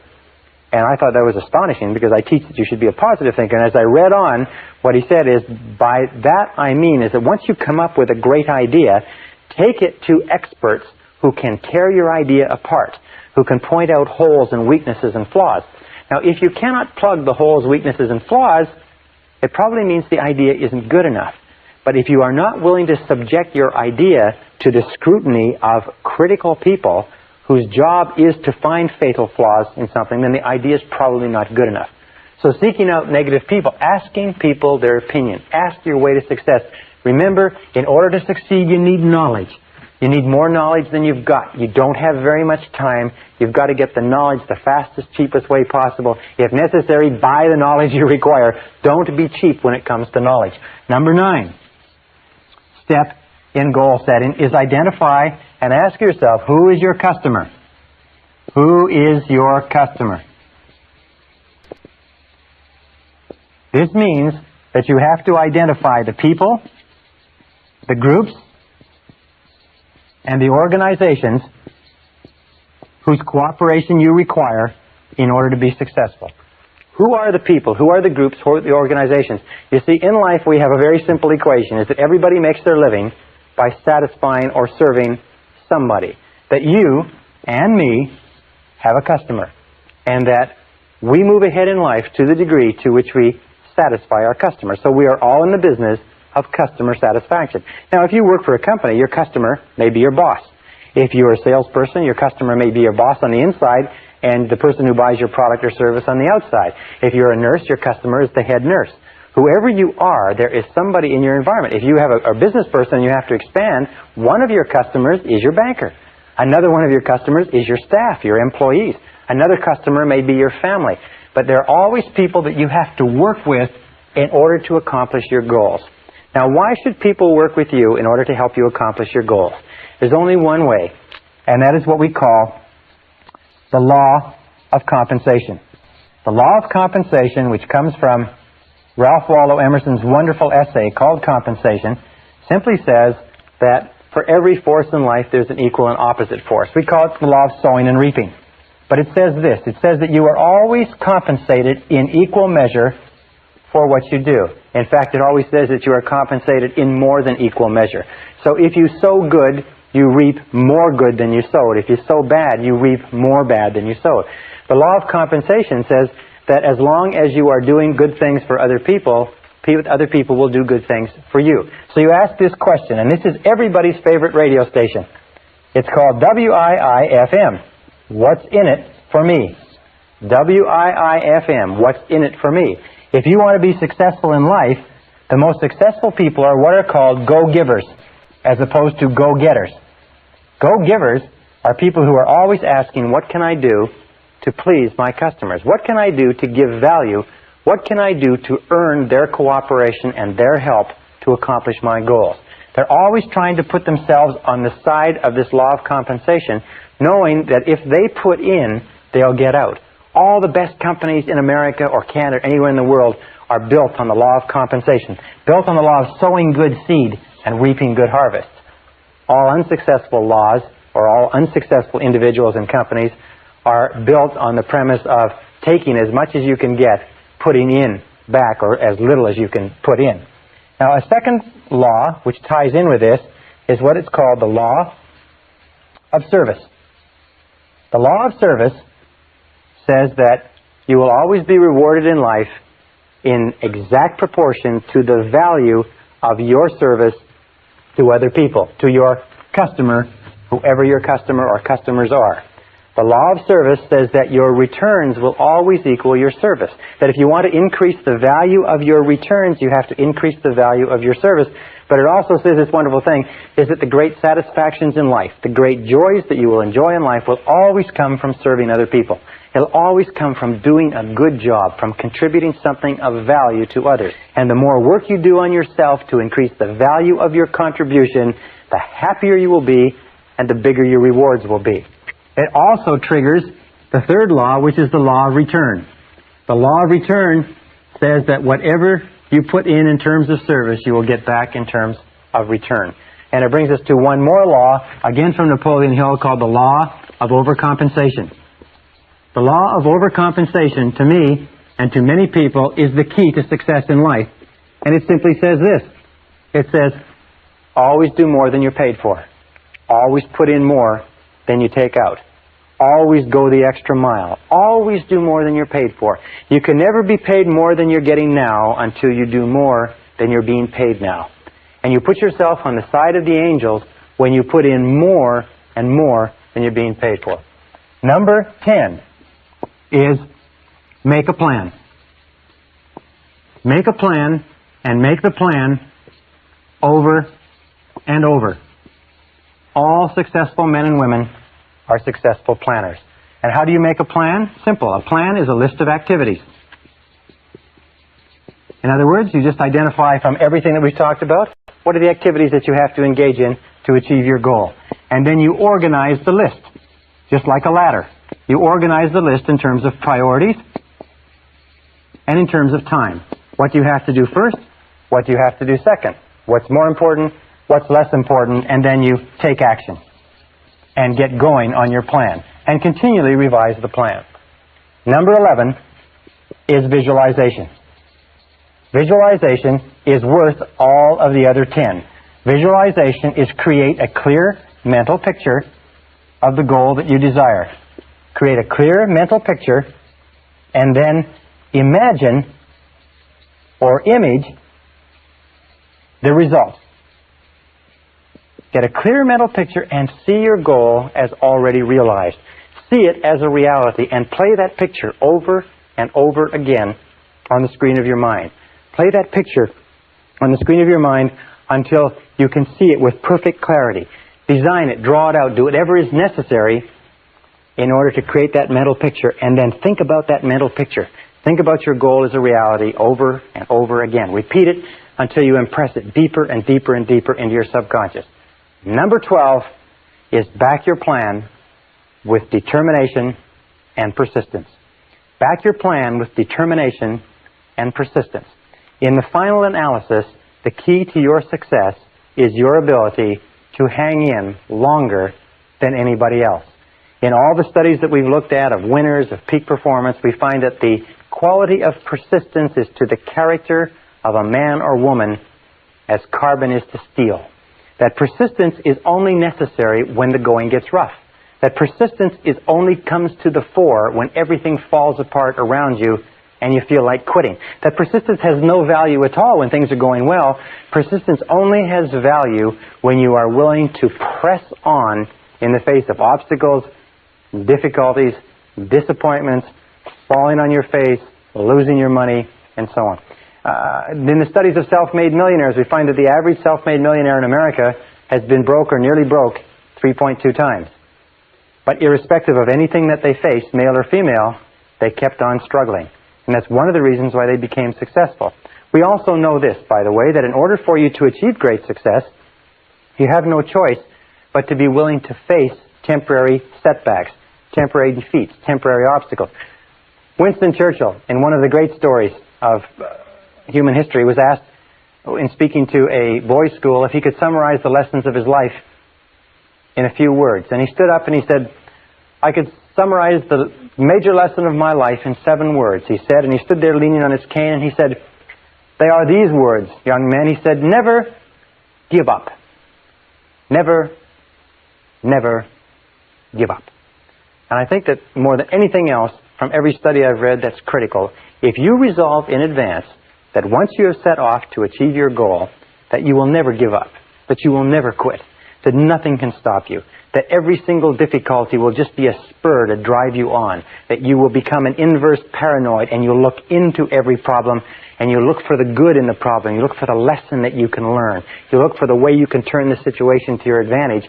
If you keep on doing that, if you keep optimistic, if you keep this attitude of confident expectation going, you will be successful. And finally, with regard to persistence, the iron quality that determines all your success, let me just say this, is that your persistence is your measure of your belief in yourself.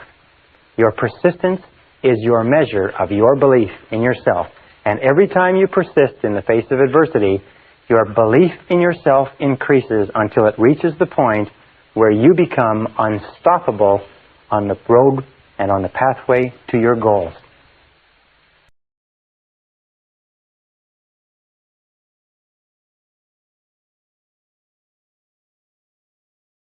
Session 17, Time Management Strategies. At the beginning of the seminar, we talked about mental laws and we talked about the law of control. We said that you feel positive about yourself to the degree to which you feel you are in control of your life, and you feel negative about yourself to the degree to which you feel you are not in control, or the degree to which you feel you are controlled by external events. Now, there's no place where this is more important as part of the discussion than in the subject of time management.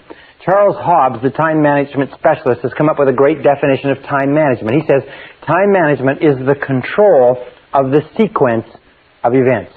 But most of your stress in life comes from a feeling that you are out of control of the sequence of events. Now, all successful people practice good time management skills. All unsuccessful people do not. Period. That each one of us has 24 hours a day. You have 24 hours a day, and I have 24 hours a day. Yet the top 20% of every graduating class, the top 20% of every industry, the top 20% of every social grouping accomplish and achieve 80% of the rewards. Not because they have more talent, not because they have more skill, not because they have more ability or intelligence or education or opportunity or anything else. It's because they use their time better. We've talked throughout this course about keys to success. We said over and over again that one of the most important keys to success is self-discipline. Self-discipline. And we know that none of us have enough self-discipline. But self-discipline has a specific application. It means self-mastery. It means many things. It means keeping your mind on what you want and off of what you don't want. But it also means self-control. It means self-control in terms of time, in terms of controlling the sequence of events. If you cannot master your time, then the seeds of greatness are not in you. If you cannot master your time, then it's not likely that you'll ever accomplish what you are capable of accomplishing in life. In this session, I want to give you 7 keys to time management. Now, I do entire 1- and 2-day time management programs. I can speak for hours on time management without referring to a note. I have studied countless books. I've listened to all the tapes. I've been to the courses. I'm going to give you 7 keys. If you will follow these 7 keys until they become automatic, you can double your time efficiency in almost no time at all. So without further ado, let's go on. But remember, Time management is essential. We all have the same time. The only question is, what do we do with the time? And in that and out of that comes the stuff of life. Starting point of time management, number one, which I've been repeating over and over again, is clear, specific goals. Clear, specific goals. Do you know how many people waste their time because they do not have clear, specific goals? They don't know what they're doing. At least 80% of all time wastage or more is because people aren't sure of what they're supposed to be doing. They're not sure of what they want to do, and if they work for a company, they're not sure what the company wants them to do. As a matter of fact, the first thing I do when I go into a company is I say, what you have to do is you have to clearly define the expectations of each person in each position. And you know, in most cases, they are not sure how to do that. Clear, specific goals. If you work for a company, if you work for a boss, the first thing that you should do is go to your boss and ask your boss exactly what he expects you to do.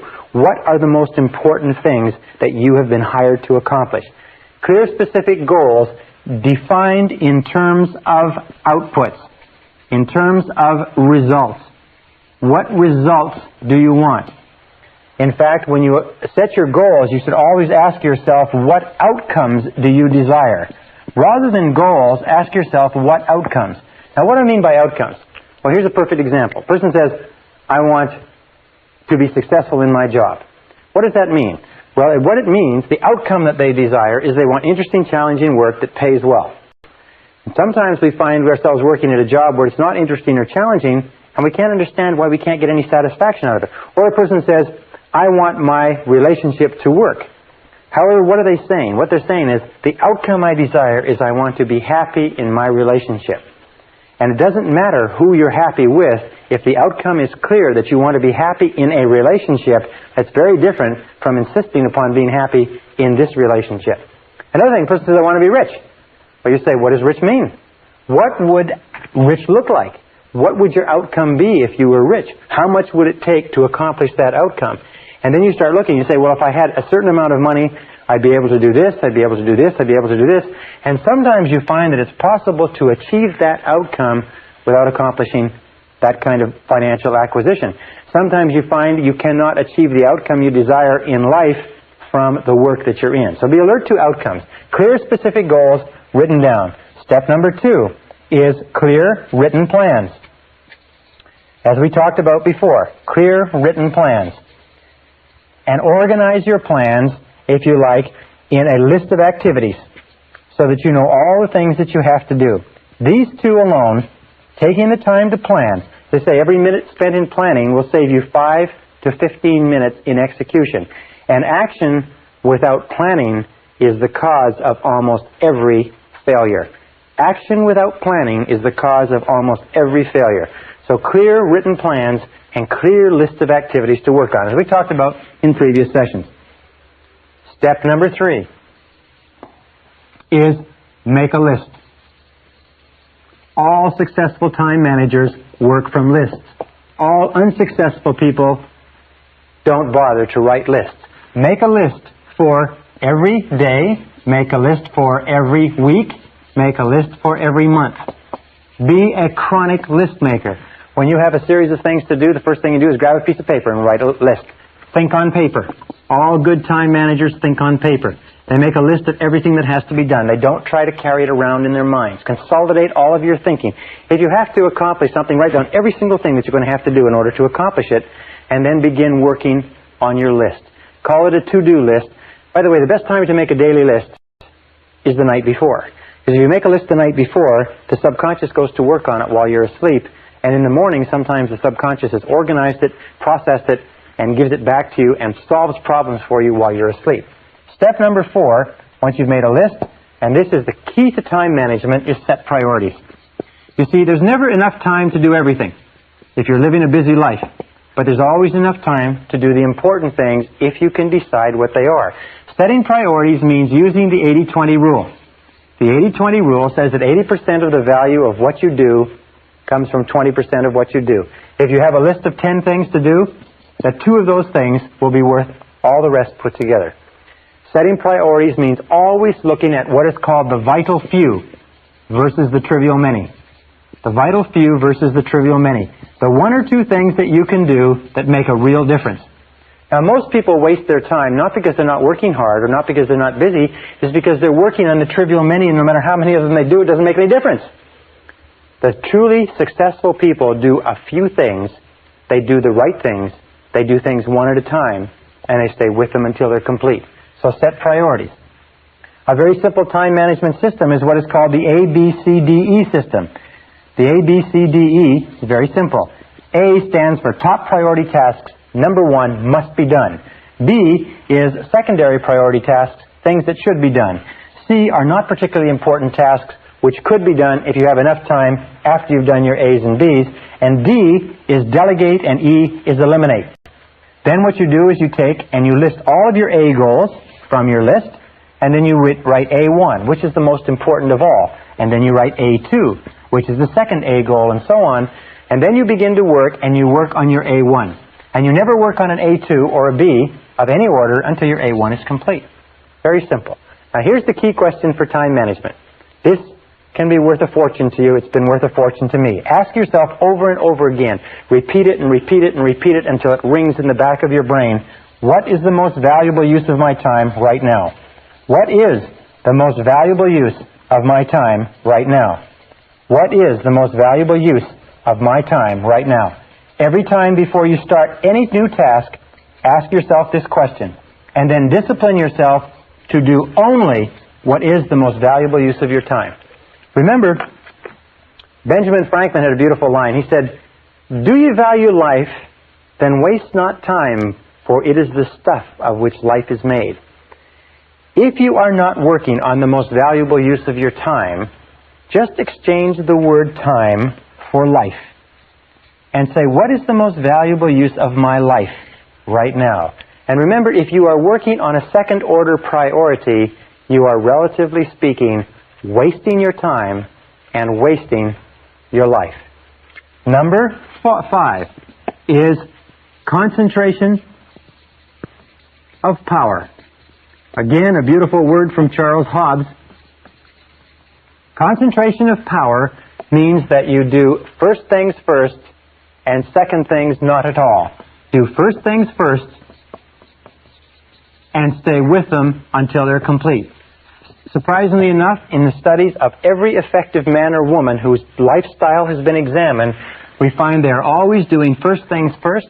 They do things one at a time, and they stay with them until they are 100% complete. They don't do a lot of things, but they do the most important things.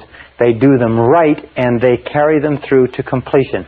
You know, one of the most valuable attributes of executive life is the ability to carry a task through to completion. So once it's been assigned to you, the person who's assigned it to you never has to think about it again. Concentration and single-handling. Single-handling means once you've picked it up, don't put it down. Most of our time wastage comes from picking up things and putting them down, and starting them over and putting them down, and starting them over and putting them down. So concentrate single-mindedly, 100%, stay with it until it's finished. As in my estimation, the ability to concentrate is one of the most important abilities of success, because no success is possible unless you can concentrate single-mindedly on your most important task. Number 6. Number 6 is overcome procrastination. Overcome procrastination. It's not the thief of time, it's the thief of life. And the way that you overcome procrastination is by using affirmations. And the most powerful affirmation of all is do it now.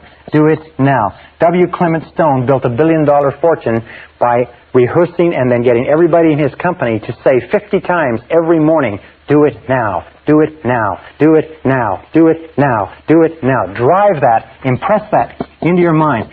When I first learned this simple technique, I used to find myself procrastinating just like we all do.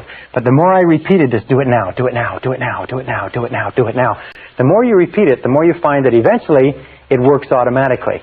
And it has a tendency to drive you to start a task when your natural tendency is to put it off or procrastinate. The most important quality that you can develop with regard to this is what is called a sense of urgency. A sense of urgency means that you get on with it and you do the job fast. We said earlier that time is your most precious resource. Time is the scarcest and most precious resource of accomplishment in our civilization, and that people who have a sense of urgency are always the most valued people in our society. Develop what is called fast tempo. Fast tempo is essential to success. Fast tempo is essential to success. What that means is that the harder and the faster you work, the more energy you have. The harder and the faster you work, the more drive you have, the more you get accomplished. The more you get accomplished, by the way, the more tasks you conclude, the more energy and self-esteem you have, because every time you finish a task, you get a jolt of positive energy. Every time you procrastinate on a task, it tires you out and makes you depressed. So whenever you find yourself procrastinating, say to yourself, I have to develop a sense of urgency. I have to develop a sense of urgency. Do it now. Do it now. Do it now. And then work fast. Work fast. Work quick. You will find that if you will just pick up your tempo, you can get to a tempo that will enable you to go through more in 2 hours than the average person goes through in an entire day. In a study done by a business journal amongst 104 chief executive officers in major American corporations not long ago, they found a very interesting thing. They asked them what qualities would put a person most rapidly onto the fast track in their corporations. They said the two most qualities, 84% of them agreed, the two most important qualities, number one, the ability to set priorities. Number two is a sense of urgency to get on with it and get the job done. And number seven, the seventh key to success is balance. Keep your life in balance. Make sure that you take time every day to spend with the people who are close to you. Make sure that you take time every day to think through your values. What is it that you really care about? Why are you doing what you're doing? What is it that you believe in that is relevant? And who are the people that you love? Who are the people that you care about and who care about you? Keep your life in balance. Don't let it get all work. Don't let it get all play. Don't let it get all anything. Keep your life in balance. Spend time with the people that you care about. Work hard when you work. Play hard when you play. Manage your time well. Control the sequence of events. And you can become anything that you want to become.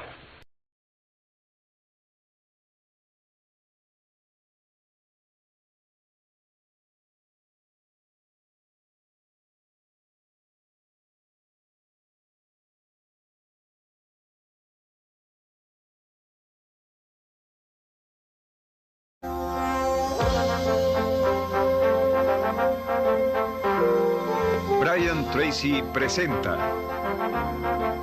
el programa Fénix. La psicología del logro. And in the next module, I'm going to tell you why and how this works. Session 19, Tapping Your Inner Genius. Another reason that I can say with complete confidence that you are a genius is that you have access to a mind that is far greater than anything that you could ever devise or develop on your own.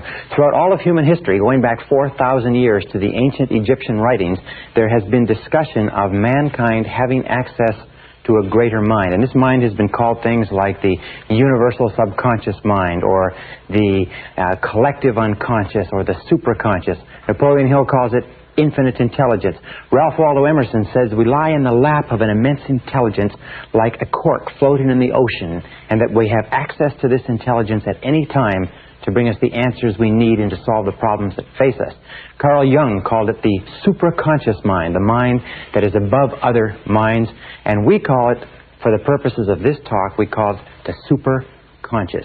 You have a superconscious mind which you use in a random and haphazard way all the time. As a matter of fact, your superconscious mind is the source of all inspiration. It's the source of motivation. It's the source of enthusiasm. It's the source of excitement. It's the source of hunches. It's the source of insights. It's the source of flashes of intuition. It's the source of creativity and innovation. It's the source of all brand new ideas or thoughts or information that come into the world. For instance, Mozart was able to hear in a single second, he was able to hear an entire concerto, an entire symphony would come into his mind complete in one instant, and all he would do is sit and transcribe it and write it out of his mind onto paper. They said that he used to write his music note perfect the first time. Beethoven came up with one of his great concerts or his great symphonies in a single instant, although it took him 6 weeks to write it down. The entire concert was perfect, complete in his mind in a second. Many of the great inventions, many of the great discoveries, many of the great breakthroughs in history, in literature, in art, in music have been the result of a flash that has come in a moment of daydreaming, while asleep, while in the middle of a conversation, and you have access to this mind as well. Now let me tell you some of the characteristics of the superconscious mind.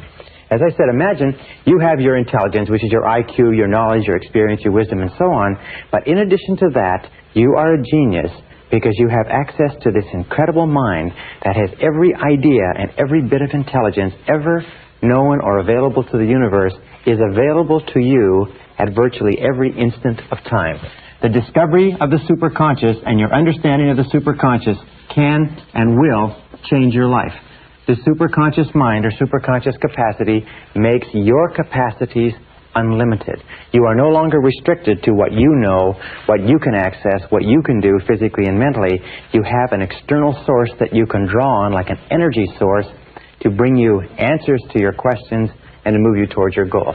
Now, one of the characteristics of the superconscious mind, for instance, that when it computes on a problem or a difficulty that you have, it has access to all data stored in your subconscious mind.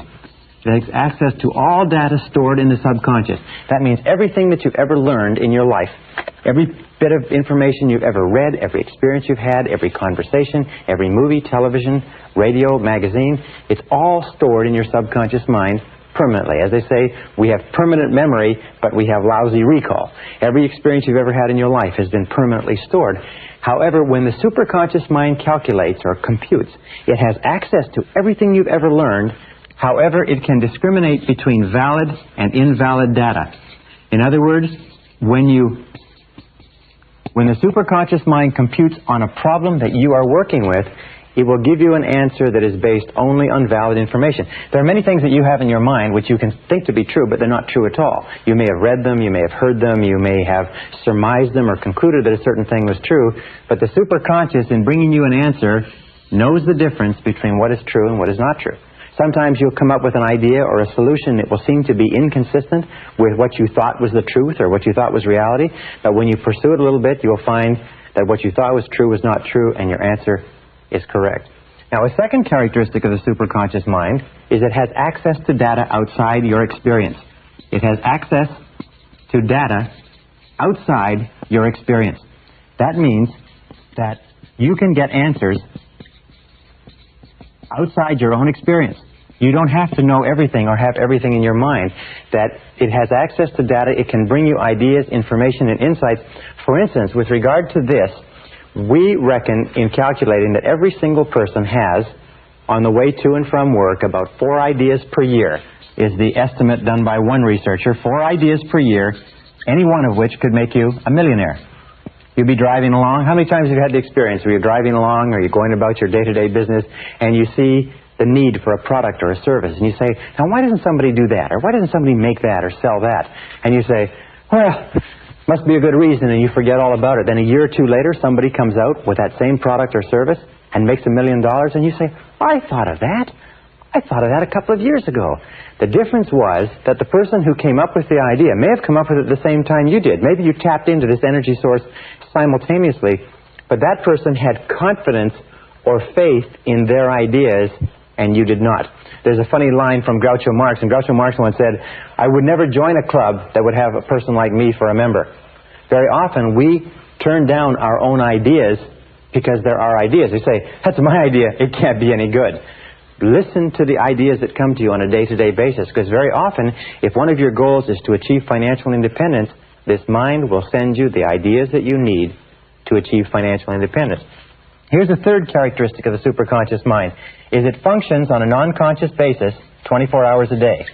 It functions 24 hours per day when you are going about your normal business. That means that once you have programmed a goal or a problem or a difficulty or any question at all into the superconscious by thinking about it, dwelling upon it, getting it clearly defined in your mind, you can put it aside and go on with the rest of your work. And what will happen is that it will compute and compute and work, and then it will bring you exactly the answer you need. And we'll come to that in a second. The superconscious mind automatically and continuously solves every problem on the way to your goal. Automatically and continuously solves every problem. All right, put a line here. Solves every problem. That's why you don't have to be able to see your goal. You only have to take the first step. And as you take each step and resolve the difficulty that is immediately facing you, in the Bible there's a beautiful line that says, "This one thing I do, forsaking all others." If you just do one thing, the superconscious will resolve the next and the next and the next. You take them one step at a time, like a hurdler takes one hurdle at a time, like a journey is one step at a time. The superconscious mind will automatically and continuously solve every problem on the path to your goal, exactly as you meet it and exactly in the way you require. Now, a fifth quality of the superconscious mind is that it is capable of goal-oriented motivation. Sometimes people say, well, I'm not motivated. And invariably, when you talk to a person who is not motivated, you find that there's nothing that they want very badly. When you decide upon a goal or an objective, something you want to be, have, or do, the superconscious mind releases motivation. It is the superconscious mind that gives you the energy and the enthusiasm and the excitement that moves you toward it, but it requires a goal that you intensely desire. That's why we talk so much about goals in this course. Goal-oriented motivation, it releases ideas and energy for goal attainment. The superconscious mind is a source of what is called free energy. In other words, you can actually tap into this energy, and when you're excited about a goal, it doesn't matter how physically fatigued you are, you seem to be able to tap into a source of energy outside yourself that can run you and propel you, sometimes day after day, week after week, on only a few hours sleep a night. Everybody's had the experience of being caught up and involved in something that's really important, really exciting, really driving, requiring tremendous commitment, and you just have energy flowing continuously.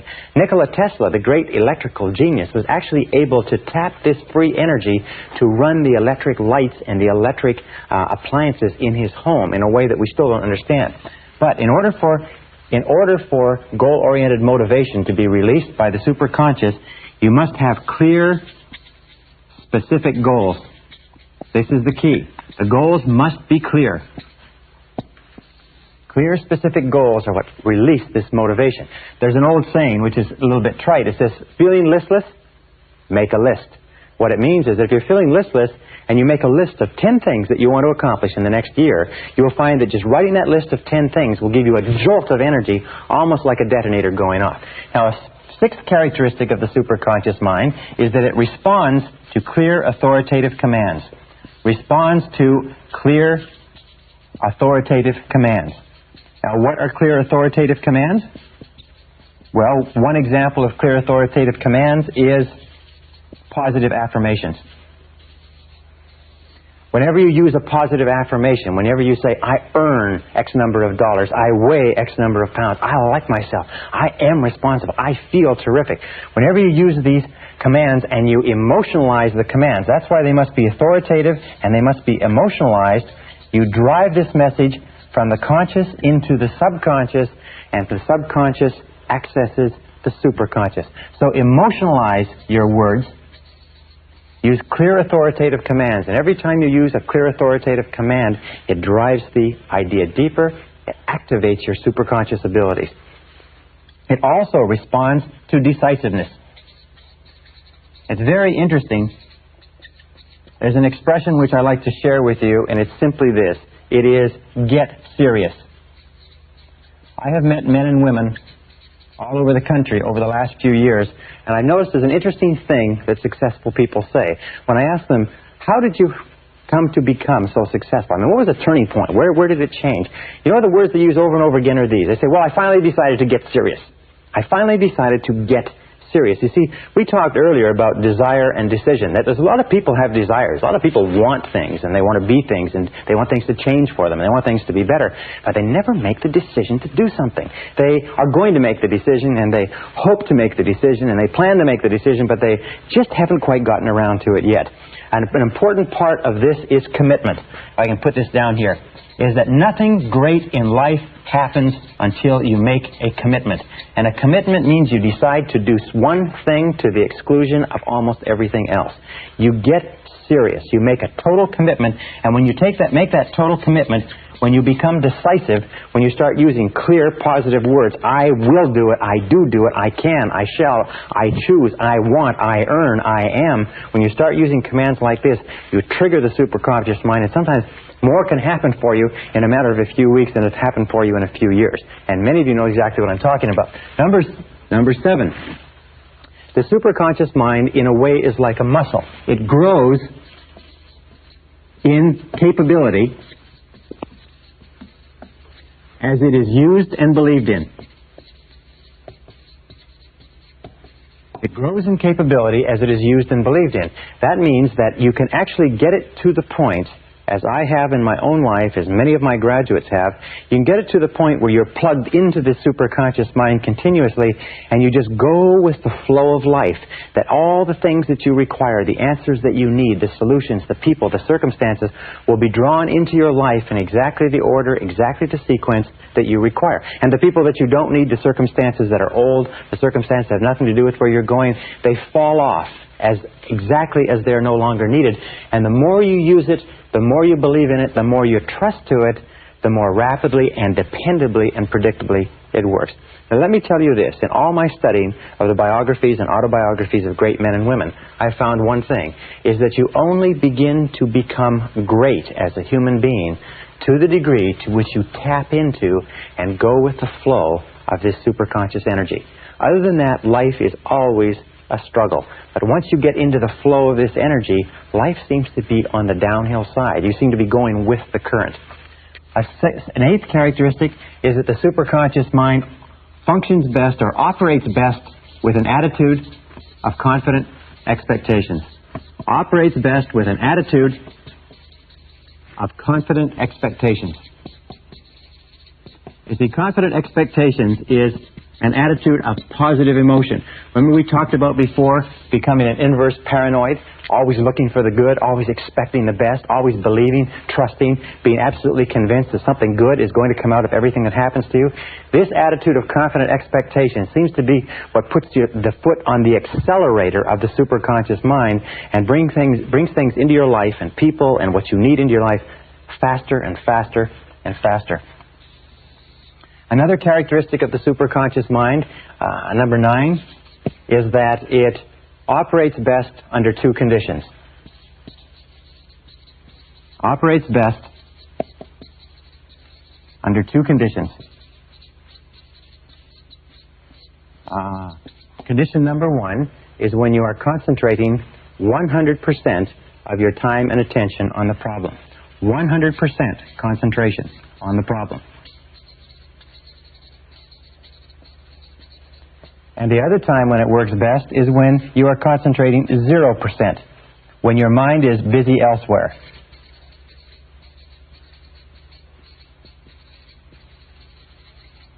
Those are the 2 things, but somehow the superconscious mind does not function in between. So the key, or the solution to activating the superconscious mind, is to try consciously to solve the problem. Now here is a very simple way to do it. You start to solve the problem by, number 1, defining clearly what it is. Define your problem or define your goal. Write it down, discuss it, get it very clear in your mind. What is it that you're trying to achieve, avoid, or preserve? Number 2 is do some research. Gather information. Look around, read, talk to people, go to the library, call people who know, call experts or authorities on the subject. Get as much information as you possibly can. Almost all good decision-making comes from getting information. I've had experiences where I have had a clearly defined problem or situation, and as I'm thinking about it, I say, where can I get some information? And bang, the name of a person you may not have spoken to for a year will pop into your mind. You pick up the telephone, you call them up, and you say, hi, I'm thinking of doing this or not doing this. What do you think about that? And they have exactly the piece of information that you need to do it or not do it. Be very, very alert to that. The third thing that you do is you try consciously to solve the problem. Now that you've got the information, you ask questions, you've done the reading and the research, you've got clear in your mind, you try as hard as you possibly can with your conscious mind to solve the problem. And if that doesn't work, then you simply turn it over to the superconscious mind, almost as though you are submitting it to a large computer. Turn it over to the superconscious mind and get your mind busy elsewhere. Get your mind busy doing something else and just get on with something else completely. For instance, we'll talk about this, you could work on another project, go for a walk, do physical exercise, go out for dinner. Get your mind busy elsewhere, and at exactly the right time, what will happen is that the answer will come to you. It'll just suddenly be there. Which brings us to another characteristic of the superconscious. And it is this, is that the superconscious mind, and this is number 10, the superconscious mind brings you exactly the answer you require at exactly the right time for you. Brings you exactly the answer you require at exactly the right time. Now, one important point with regard to superconscious creativity is that when you get this answer at exactly the right time, you must act immediately. A superconscious answer is time-dated. That means that it may, if you get the answer on Thursday at noon, at 12 o'clock, the answer may not be valid at 9 o'clock on Thursday, it may not be valid at 3 o'clock on Thursday.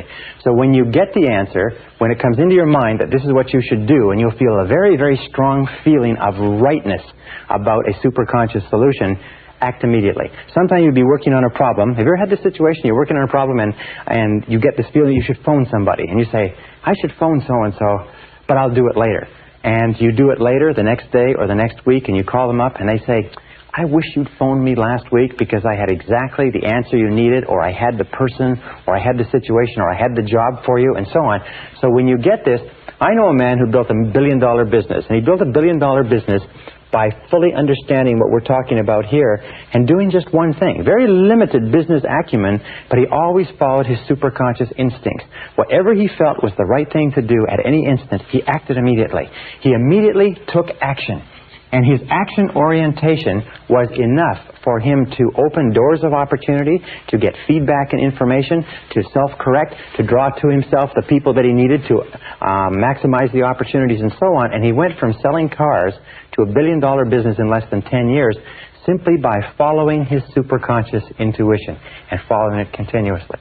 Now, another characteristic of the superconscious mind is that it will bring you the experiences you need to be successful.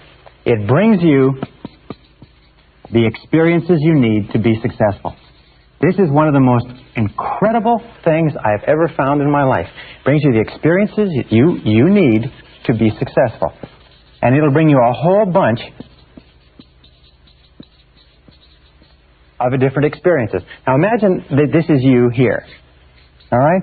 And let's say that you decide that you want to increase your income by 50% a year for the next 5 years. Let us say over the course of your lifetime you decide you want to become financially independent.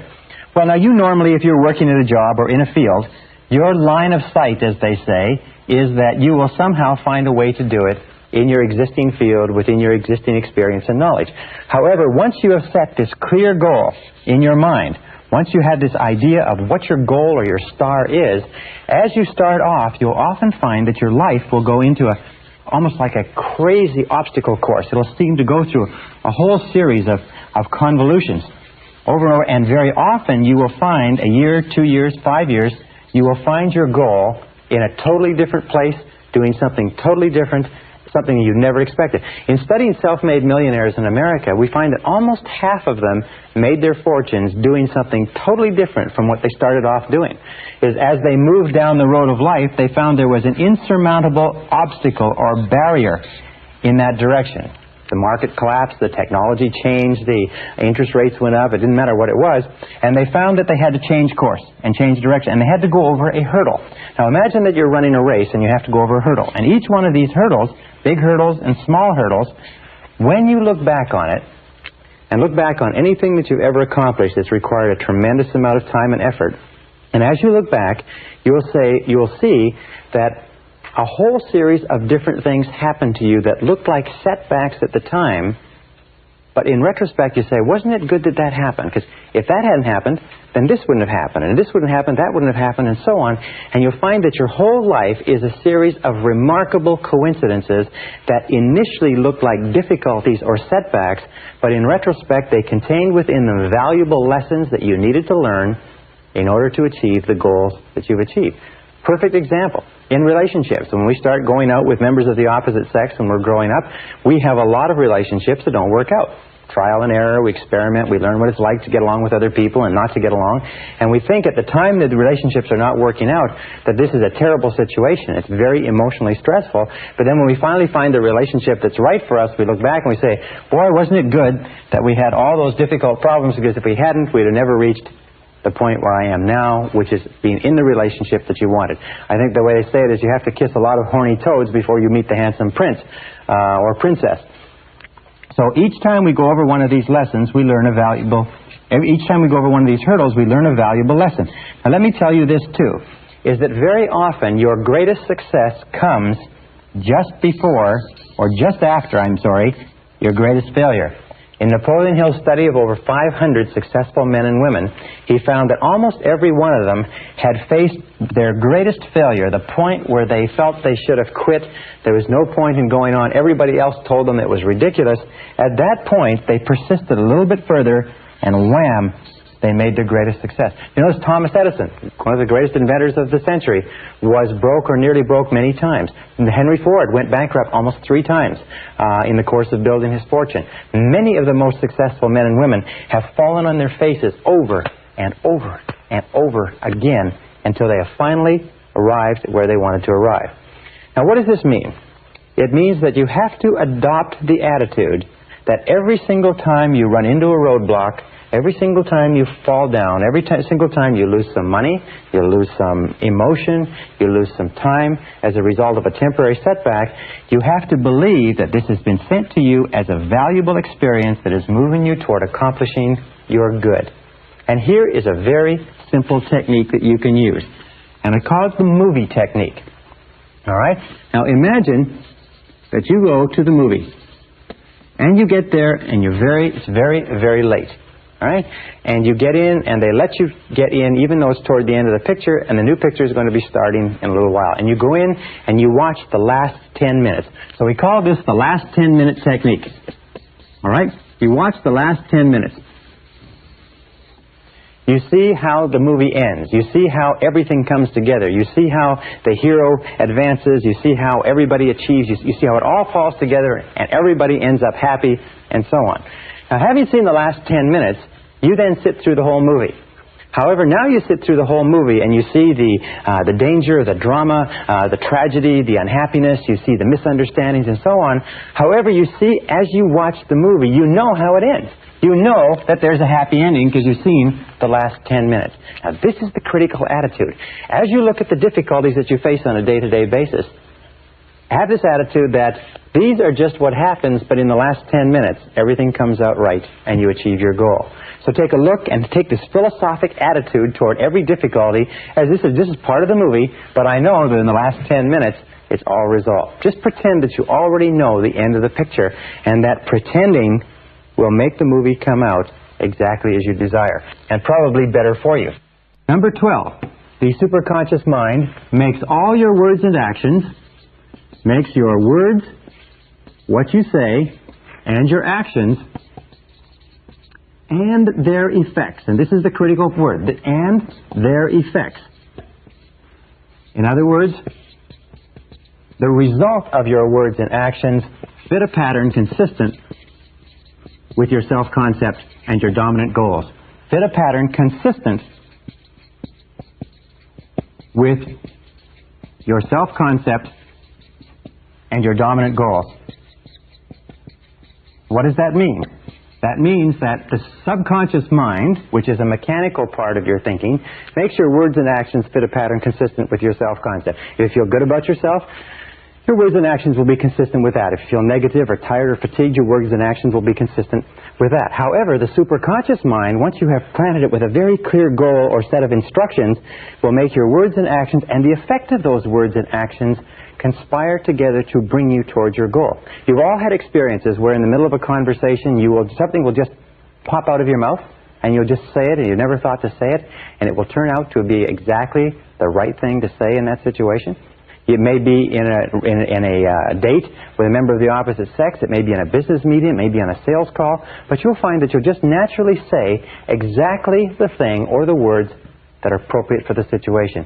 And you'll find that if you just trust to this and you have this feeling that you should say something, or let me tell you this also, every so often you'll be in a conversation where you're planning to say something. You're planning to bring out a particular point, you're planning to make a particular presentation, but something inside you will be saying no, it'll be blocking it. Or the other person will keep saying things that stop you from making this. What you do then is the superconscious mind is telling you don't say this because it's not consistent with your ultimate aims and desires. So whenever you feel that you're not sure whether or not you should say something or bring something up, the best rule is don't do it at all. Just hold off and you'll find out it was the best thing to do. Now there's two words, by the way, which are very popular today. One is called serendipity. Serendipity is the process of making happy discoveries. It's found that there are certain people who have the capacity to always find the things they need, the people they need. They find the book they need, the particular spice they need, the particular piece of cloth or furniture and so on. But they're always stumbling across the things that they need. And this is called serendipity or serendipitous behavior. The interesting point is when we've discovered when we've studied people who have this serendipitous capacity, we find that the discoveries that they make are all consistent with goals that they have set. In other words, you only find things when you're looking for things. That people don't make happy discoveries unless they are looking for something to contribute toward their goals. And there's another word called synchronicity. And synchronicity is the process or the coincidence of events where two or three things that are totally unrelated happen simultaneously, and we call this synchronicity or synchronizing of events. And the interesting and only factor in synchronicity is that all three of the events conspire together to help you achieve your goal. Now there's some interesting work done on synchronicity. It says that there is a higher order or a higher organization of events where events are organized on the basis of meaning. And the meaning that they have, the significance that they have, is defined by you and what your goals are. So very often you'll get a phone call, read a book, hear about an article, and visit a person, and all of those simultaneously will come together to bring you what you're after. Be very alert to these two happening. Now number 13 is the superconscious mind contains all monitor circuits. Contains all monitor circuits. That means that you can pre-program the superconscious mind, and it will work for you. Two ways that people pre-program the superconscious mind all the time is parking spaces. Many people find that by confidently expecting there to be a parking space wherever they're going, there always is. That you can pre-program your mind, sometimes 10 out of 10, 20 out of 20, to get a parking space even on a busy street, even in a busy shopping center. And if you get there and they're all full, you'll find that somebody is holding your space and they back out just as you arrive.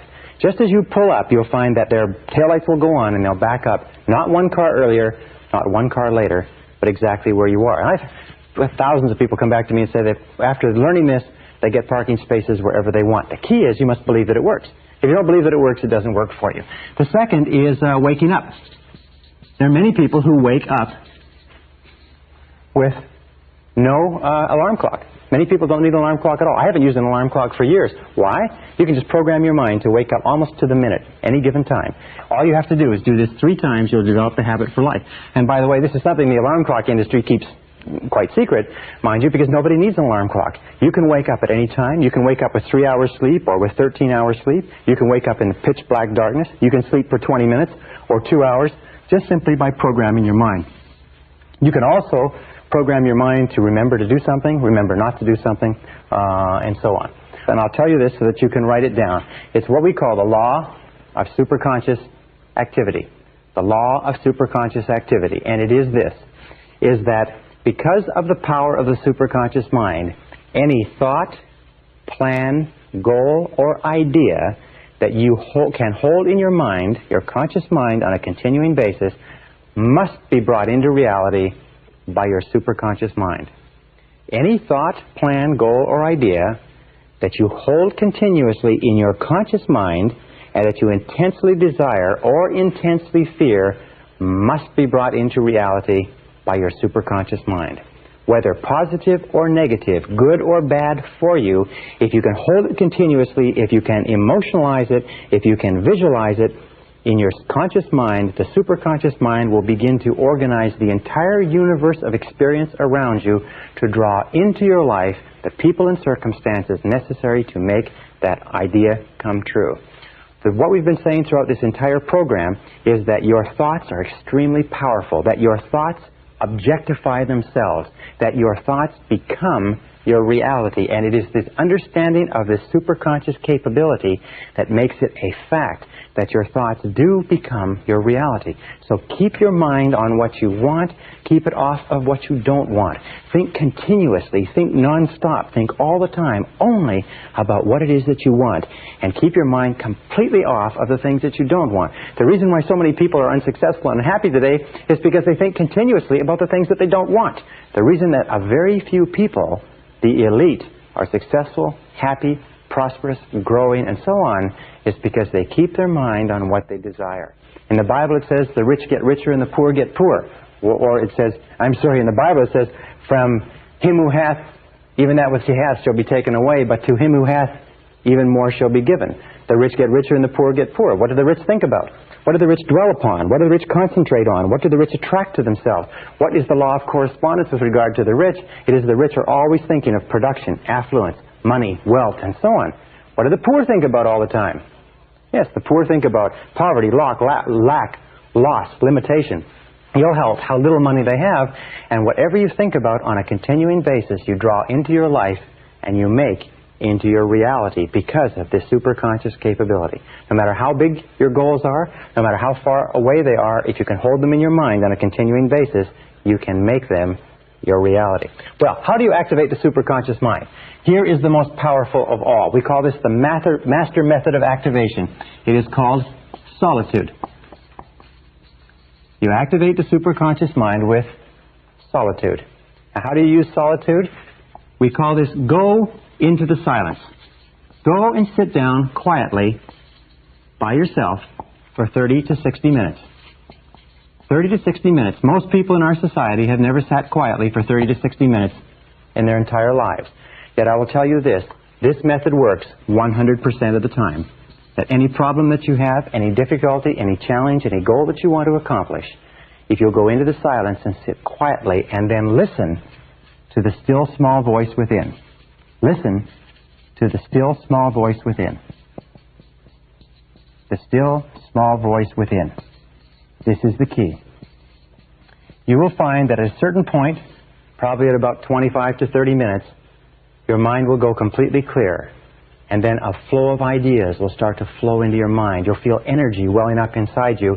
And at a precise moment, as you sit there in complete silence, no cigarettes, no coffee, no music, nothing, just complete silence, at a particular moment, your mind will go clear and wham, exactly the answer you need will come at exactly the right time.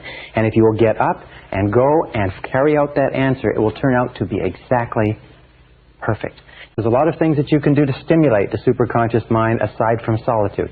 Visualization, affirmation, daydreaming, relaxing, classical music, natural environments, meditation, taped affirmation, all activate the superconscious mind. Now there's three sources of a superconscious solution. Three critical sources. Number one is intuition. It'll come from inside. You'll get a very, very strong feeling that this is the answer. Number two is chance encounters. You will meet people or you will meet books, information, material, ideas that will give you the critical answers that you require. And number three is unexpected events. Unexpected events. Things will happen that are totally unexpected, either within your life or in your external environment. And if you look into them very closely, you find that very often they contain exactly the answer, exactly the insight that you're looking for. So be very alert to intuition. Be very alert to chance encounters. Be very alert to unexpected events. Now, how do you tell a superconscious solution? This is how you tell it. Number one is that when the answer comes, it will be 100% complete. It will answer every aspect of the problem. It will be, that's it. That's the answer. It'll be so clear, and it will be simple. This is a wonderful thing. It'll be very, very simple. Number two, it'll be a blinding flash of the obvious. You will say to yourself, why didn't I think of that? Why didn't I think of that? That's so obvious. It's so logical. A blinding flash of the obvious.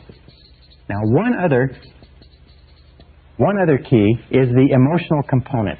Is that when you get a superconscious solution, that means exactly the right answer for you, it is always accompanied by a burst of joy and energy. Your self-esteem goes up, you feel positive, you feel happy, you have what is called a feeling of elation. You feel great that you say, wow, this is perfect, this is the answer. You get so excited sometimes you have to run and go to the bathroom, but you want to call and tell somebody, you want to do something. A superconscious solution always comes with the energy necessary to implement it. For instance, if you get a superconscious solution, just as you're going to sleep or in the middle of the night, you will wake up with your heart pounding and your mind racing and your blood streaming, and you won't be able to get back to sleep again.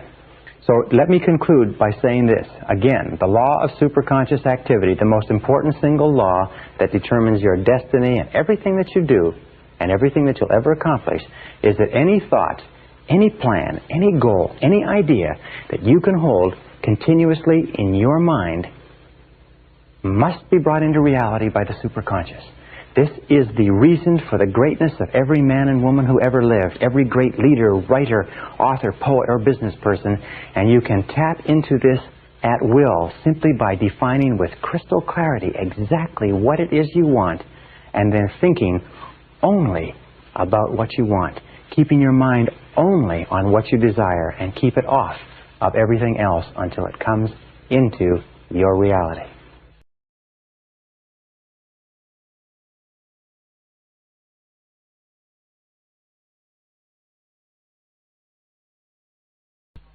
Session 20, Creative Problem-Solving Techniques. Remember when we talked about that survey that was done where they checked the IQ of 1,000 people at random, and that they found the difference in IQ between the least intelligent and the most intelligent was only 2.5 times? And we talked about, with regard to income, how people earning $250,000 a year are not 10 times smarter than people earning $25,000 a year. Well, this subject has fascinated me for years, and I've put together courses which I've taught to major Fortune 500 executives and administrators, and I've come up with some really interesting ideas with regard to intelligence and IQ, and I'd like to just sort of impress upon you one thought, which is this, is that intelligence is a way of acting. Intelligence is not a matter of IQ. It's not a matter of education. It's not a matter of background, contacts, grades, or anything else. There are many extremely intelligent people who can't make a living. There are many people with extended university degrees who are unemployed. But there are also people who didn't finish high school who are running major corporations, because intelligence is a way of acting. What I found was that if you study the way intelligent people, by which I mean people who can get the results they want, act, and you act or you use your mind the way they use their mind, you will actually start to function with the same level of intelligence that they function at, irrespective of your IQ or anything else. So let's start off with this basic sentence. Intelligence is a way of acting. In other words, if you act intelligently, then you are intelligent. If you do not act intelligently, then you are not intelligent, irrespective of how smart you are or how well educated you are. With regard to this, one of the studies that I conducted a couple of years ago was looking at some research on geniuses. What are the characteristics of geniuses? People who perform by the judgment of their peers at exceptional levels of intelligence. People who are over 140 IQ and going up right to 150, 160, 170, 180, and so on. And I found that there are 4 keys to genius. And all 4 of these keys are learnable behaviors. If you learn the 4 keys, you can function at a level of intelligence that is double your level today. So what are the 4 keys? Number 1 key to genius is clarity. Clarity is absolutely essential. As a matter of fact, I find over and over again the reason people fail in life is because they don't know what they want. They're unclear about where they're going. Their goals are vague. Their values are vague.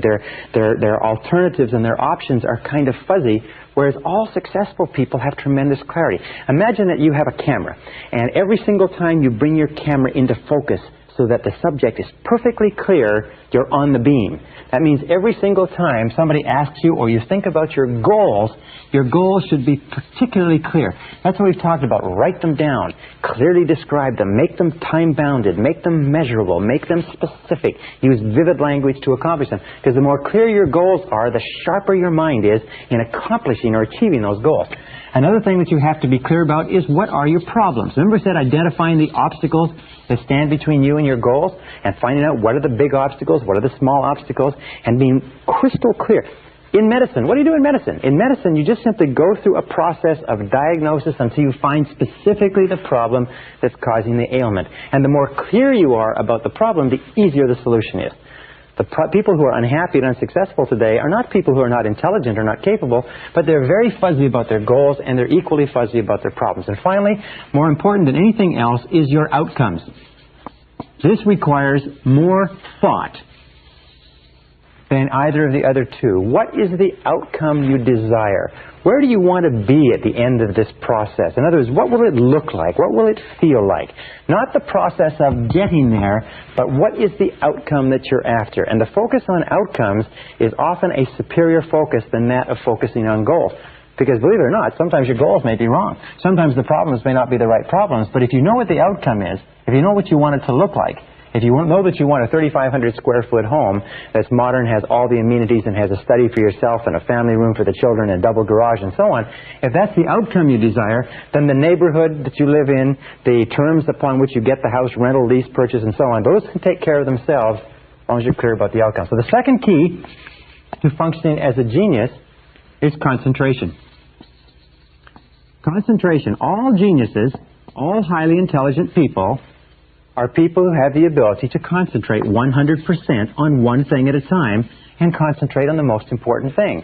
All non-geniuses, all people of limited intelligence, are people who try to do a whole lot of different things. They're all focused on a whole lot of different things, and because they can't bring their intelligence to bear like a fist on a single problem, they never seem to get anything really resolved. So the ability to concentrate, and we talked about that in time management, making a list of all your goals or all the problems standing in your way, picking the one or two that are the most important, picking number one, and then going to work on number one and staying with it single-mindedly till it's finished. Absolute key to genius, because the more you concentrate, like a laser beam, the more you concentrate, the more of your intelligence is directed, like that beam, that particle beam, more of your intelligence is directed on blasting the problem out of the way or moving you towards your goal. Now, the third quality of genius, which you can develop, is the ability to keep an open mind. You see, we find that people who are very intelligent tend to be open-minded in that they are willing to look at a variety of different approaches. They're willing to stand back from the situation. They're willing to ask a lot of questions. They're willing to ask questions like why, and questions like why not, and questions like what are our assumptions? We're having this problem. What are our assumptions? Could it be that our assumptions are wrong? What if our assumptions were wrong? You know that errant assumptions lie at the root of most failures. Assumptions. What are your assumptions? We find when I go in and do research or consulting for large companies or even small companies, you find that wherever they're having a problem in the market, there's an assumption is wrong. Assumption is wrong with regard to the product, with regard to the service, with regard to the competition, with regard to the customer, and so on. So what are your assumptions? Keep an open mind and look at a whole variety of different ways of approaching whatever problem it is. Another good question to ask is, what else might be the problem? We think this is the problem. What if something else is the problem completely different from what we're looking at? So keep an open mind, be flexible, be fluid, be willing to look at a variety of different approaches. And then the fourth characteristic of all geniuses, surprisingly enough, is that they have a systematic method.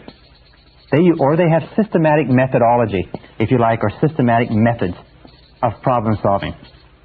They just don't run off half-cocked. Now, finally, once a genius has gone through a series of systematic methods, very often, as a result of this process of concentration, they just drop the subject out of their mind, and at a certain point, the superconscious will give them the answer that they're looking for. But prior to that, they go through systematic methods, if you like, of organized thinking. Now, most people don't do this.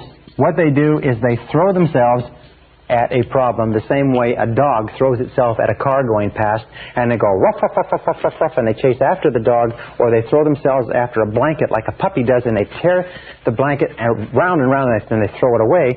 Intelligent people approach every problem logically, systematically organized fashion. So let's talk about 3 methods of creative thinking that you can use to, like a particle beam smasher, that you can use to smash through about 90-95% of any problem that you'll ever face, any obstacle, anything that stands in your way. And the first is what I call mindstorming. Now, mindstorming is a very simple technique. It was developed many, many years ago. It can be done by yourself or it can be done with other people. More people have become wealthy and successful using this technique than any other technique I've ever seen. I've used this myself for years, and it is absolutely devastating in how rapidly you can come up with great solutions to even the most complex problems. Mindstorming is often called the 20-idea method.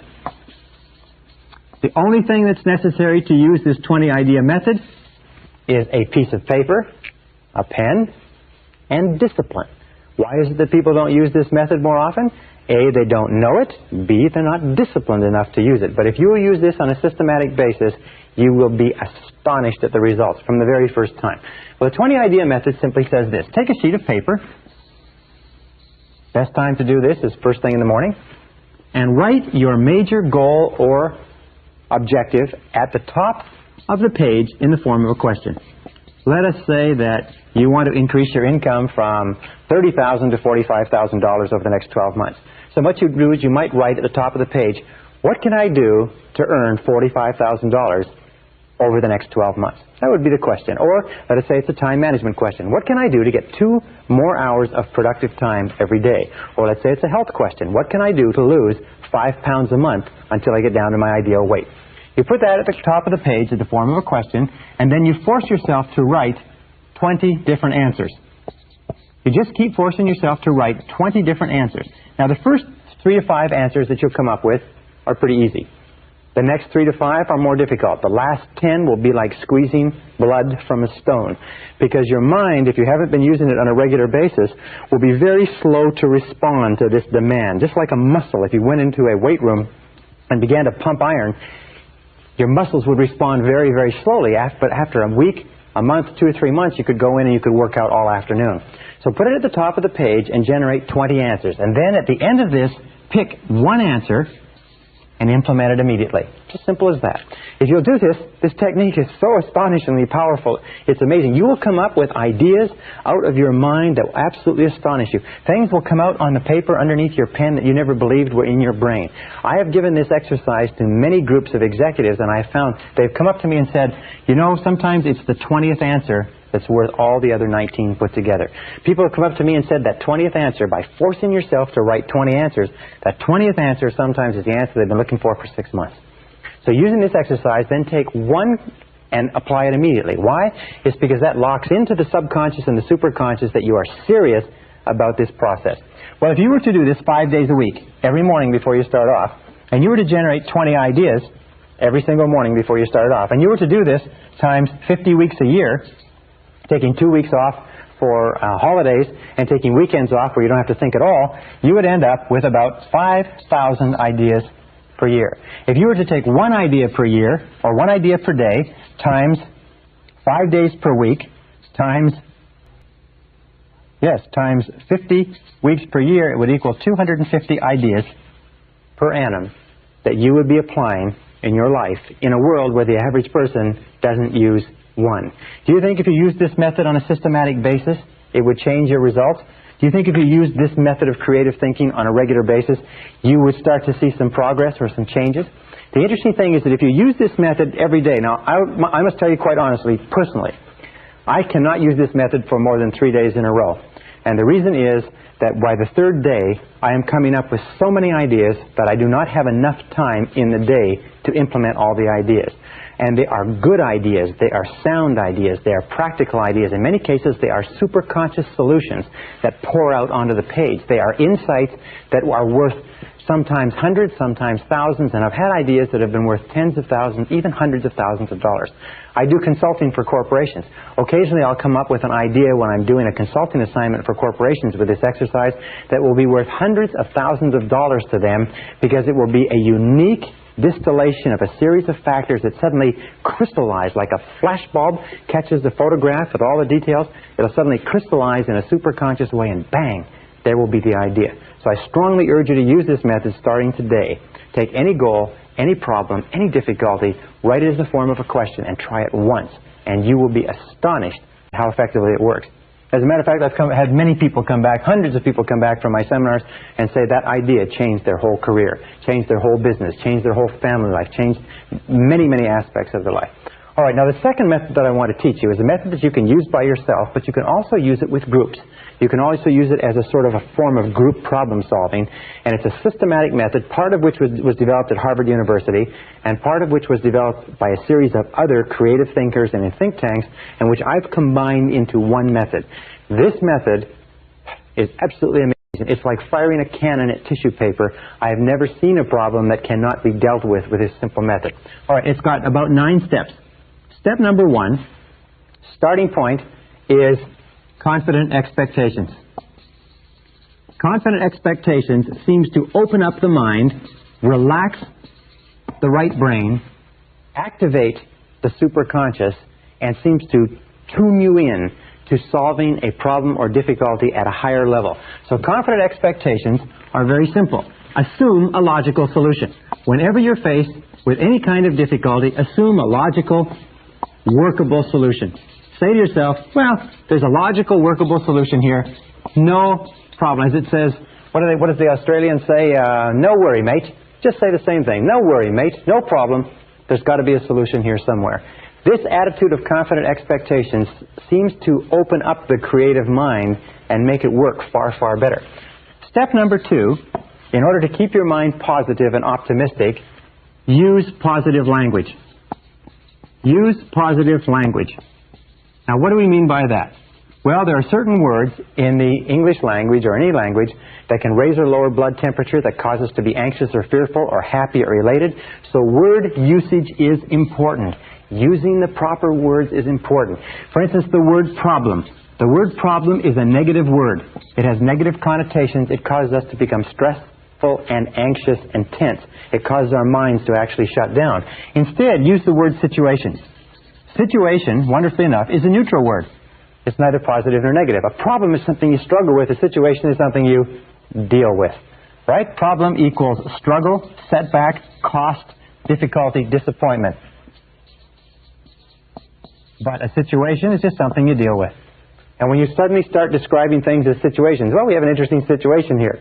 The car has been stolen. Well, this is an interesting situation. Our house is burned down. Well, this is an interesting situation that triggers your mind into dealing with it rather than being overcome by it. Now, a better word, of course, is challenge. And many companies and many individuals now only use the word challenge because it's positive. A challenge is something that you rise to. A challenge is something positive that you rise to. So instead of calling it a problem, call it a challenge. Hey, we have an interesting challenge here, or we're facing some interesting challenges this year. Or it looks like we're going to have challenges that we didn't expect this year, or we've come up with a really big challenge. But a challenge, described as a challenge, is something that brings out the best in you. Your mind starts to race to think how you can deal with it. And best of all is the word opportunity. The word opportunity is a very positive word. The word opportunity is something that you take advantage of. Now, the interesting thing is that in all of our research, we find that within every setback or difficulty, within every problem, within every situation or challenge, there is a hidden opportunity. There is something that you can learn. There's something that you can gain. There's an advantage. There's a benefit.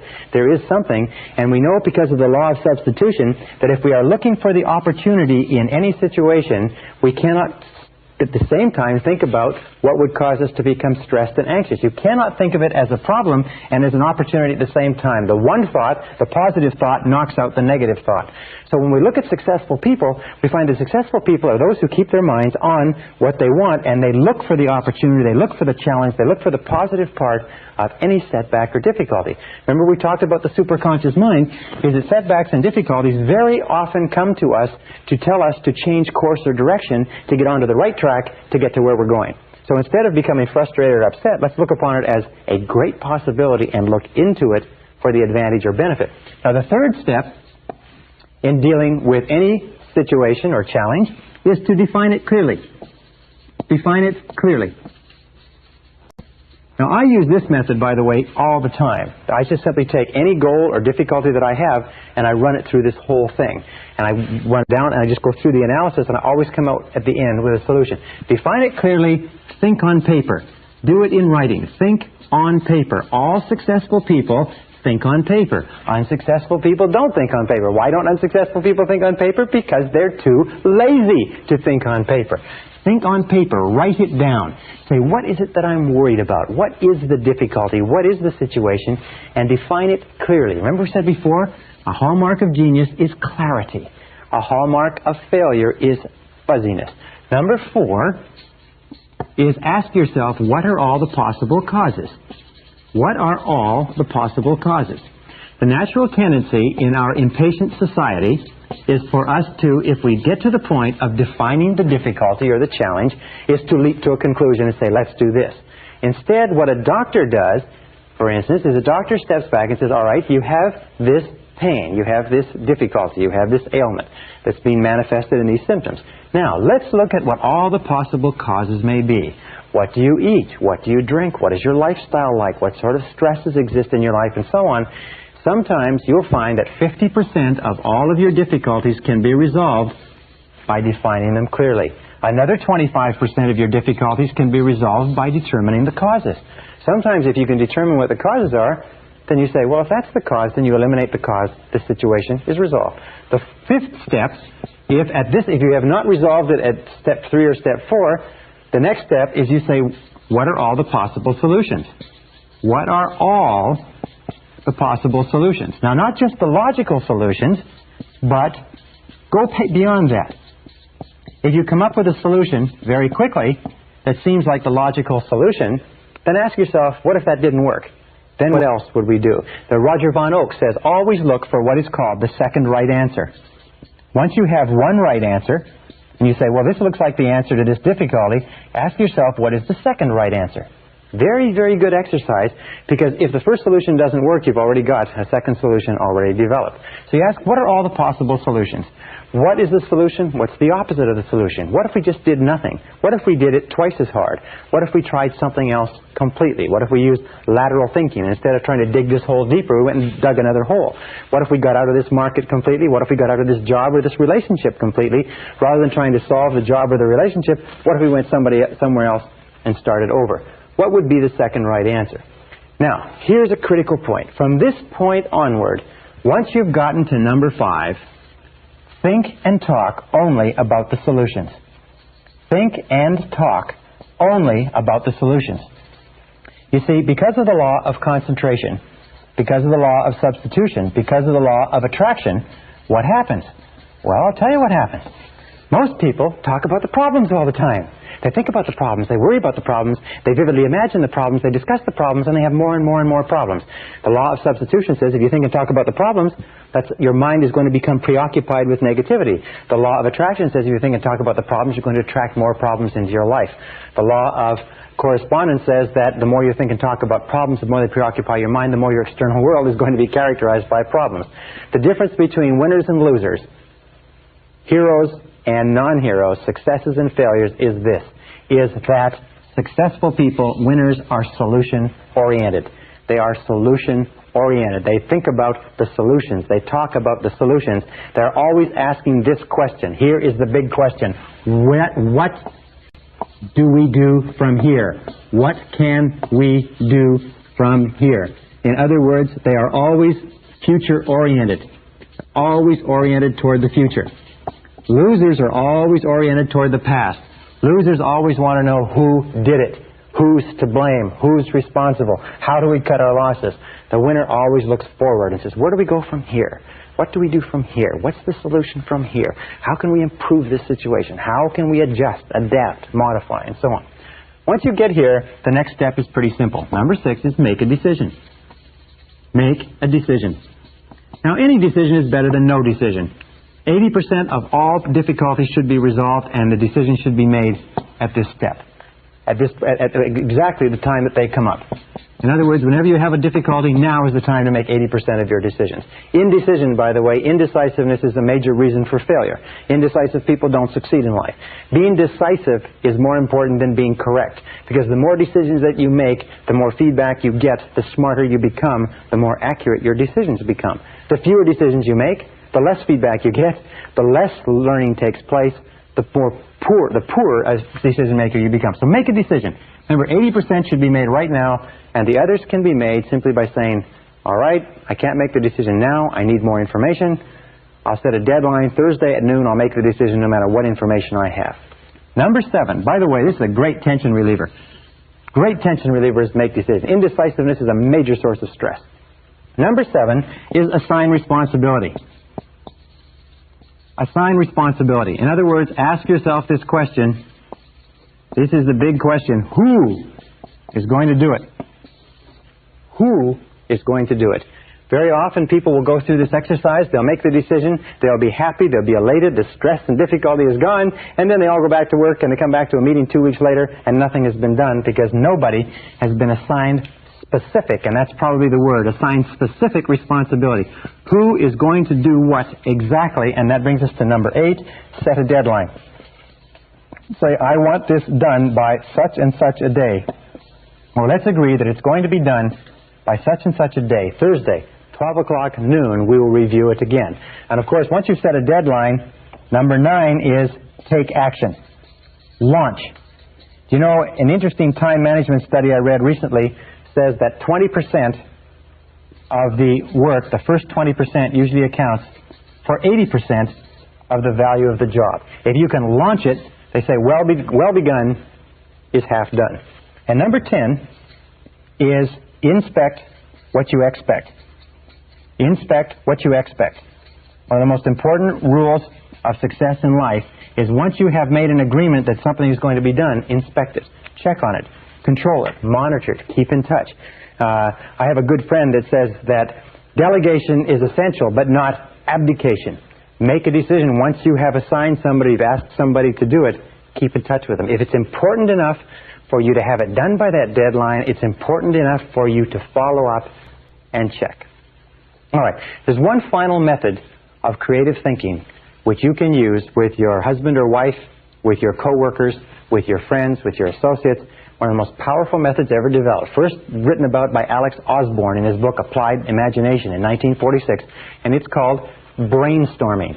Now, brainstorming is terrific. I won't write it all out on the board, but I'll just give you the description of what you have to do to be a good brainstormer. Number 1, the very best group for brainstorming is 4 to 7 people. Below 4, you're not getting the potential synergy, and above 7, the group starts to get a bit unwieldy. So 4 to 7 people sitting together in a spirit of harmony. Step number 2 is to clearly define the question. And the more simple and precise the question, and the more concrete the answers that you're looking for, the better the brainstorming exercise works. For instance, you could say in a sales organization, you wouldn't say, what can we do to increase sales? Because the question is very vague. It's fuzzy. Remember, clarity. What we would say is, what can we do to increase our sales by 20% over the next 90 days? Then everybody can bring their minds to bear on the question. Now, the third step with regard to brainstorming is time. The best period for brainstorming is between 15 and 45 minutes. 30 is ideal. So what you do is you say, we're going to brainstorm this question. What can we do to increase our sales by 20% over the next 90 days? And we're going to do it from 4:15 to 4:45. Next step is idea generation. Now, this is really critical. Instead of generating ideas and then evaluating them, what you do is this. And this is what Osborne found. He said what blocks brainstorming is that you have the idea generation process, and somebody comes up with an idea and somebody says, that wouldn't work, that's stupid, that's ridiculous, we tried that once before. And as soon as somebody says anything critical about an idea, everybody just shuts up. And so you sit there and everybody becomes a little bit hesitant. Why?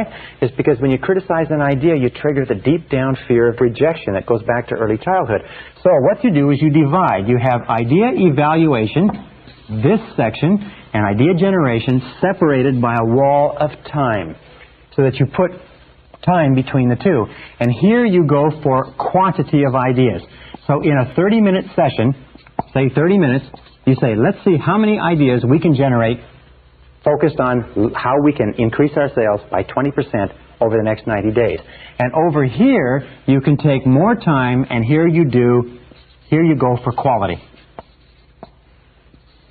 Now, what is the role of the leader? In a brainstorming session, the leader is not to dominate. The leader is to stimulate. A good business person, by the way, will bring their staff or their associates in on a regular basis to stimulate them into brainstorming, at least once per week. But don't dominate the conversation. Record all answers. Record all answers. Very often, somebody will come up with an answer in a brainstorming session which will be a superconscious solution. The superconscious solution may be so excellent that even the person who came up with it and the people at the brainstorming session are not aware that it is a brilliant breakthrough. But when you take the ideas and evaluate them later, or somebody else looks at the ideas, they may say, that's what we're looking for. This is exactly right. So with regard to creative thinking, remember this. Let me repeat. That intelligence is a way of acting. That you can function at least twice the intelligence you're currently using by doing what geniuses do. Be clear about what you want.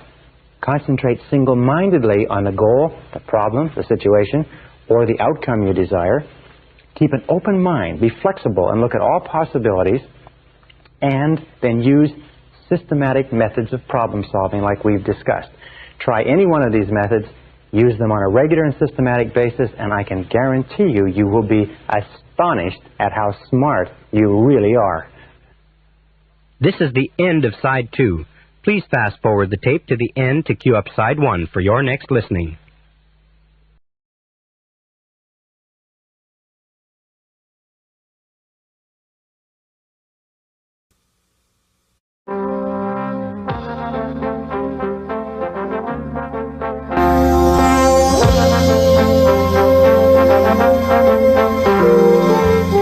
Brian Tracy presenta el Seminario Fénix sobre la psicología del conocimiento.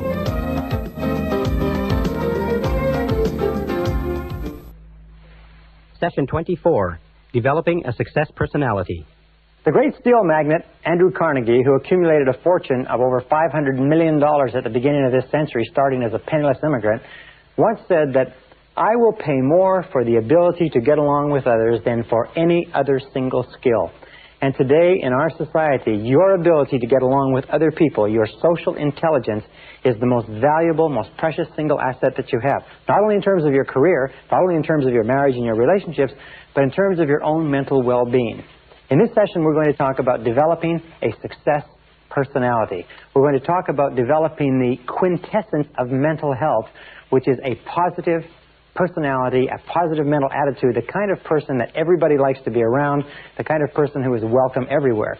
We said very early in this seminar that 85% of everything that you ever accomplish in life will be as a direct result of how well you get along with other people.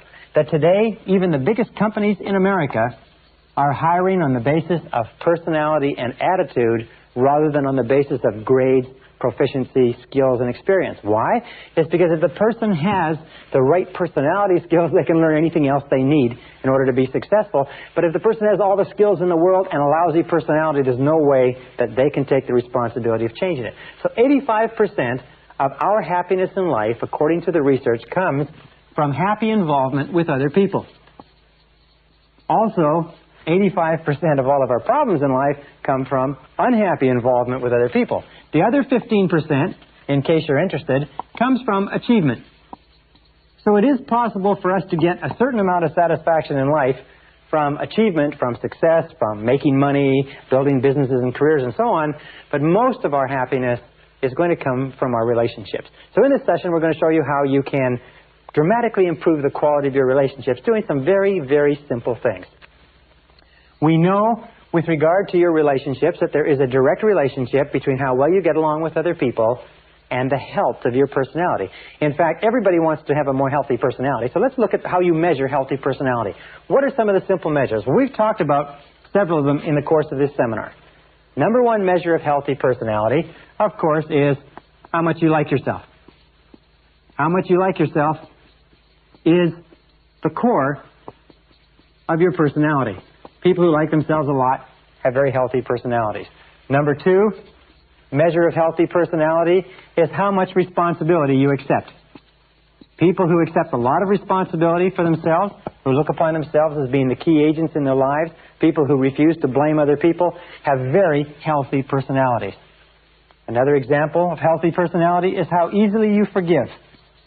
One of the things that we know is there's a direct relationship, one-to-one relationship, between how freely you forgive and forget when somebody hurts you and how healthy your personality is.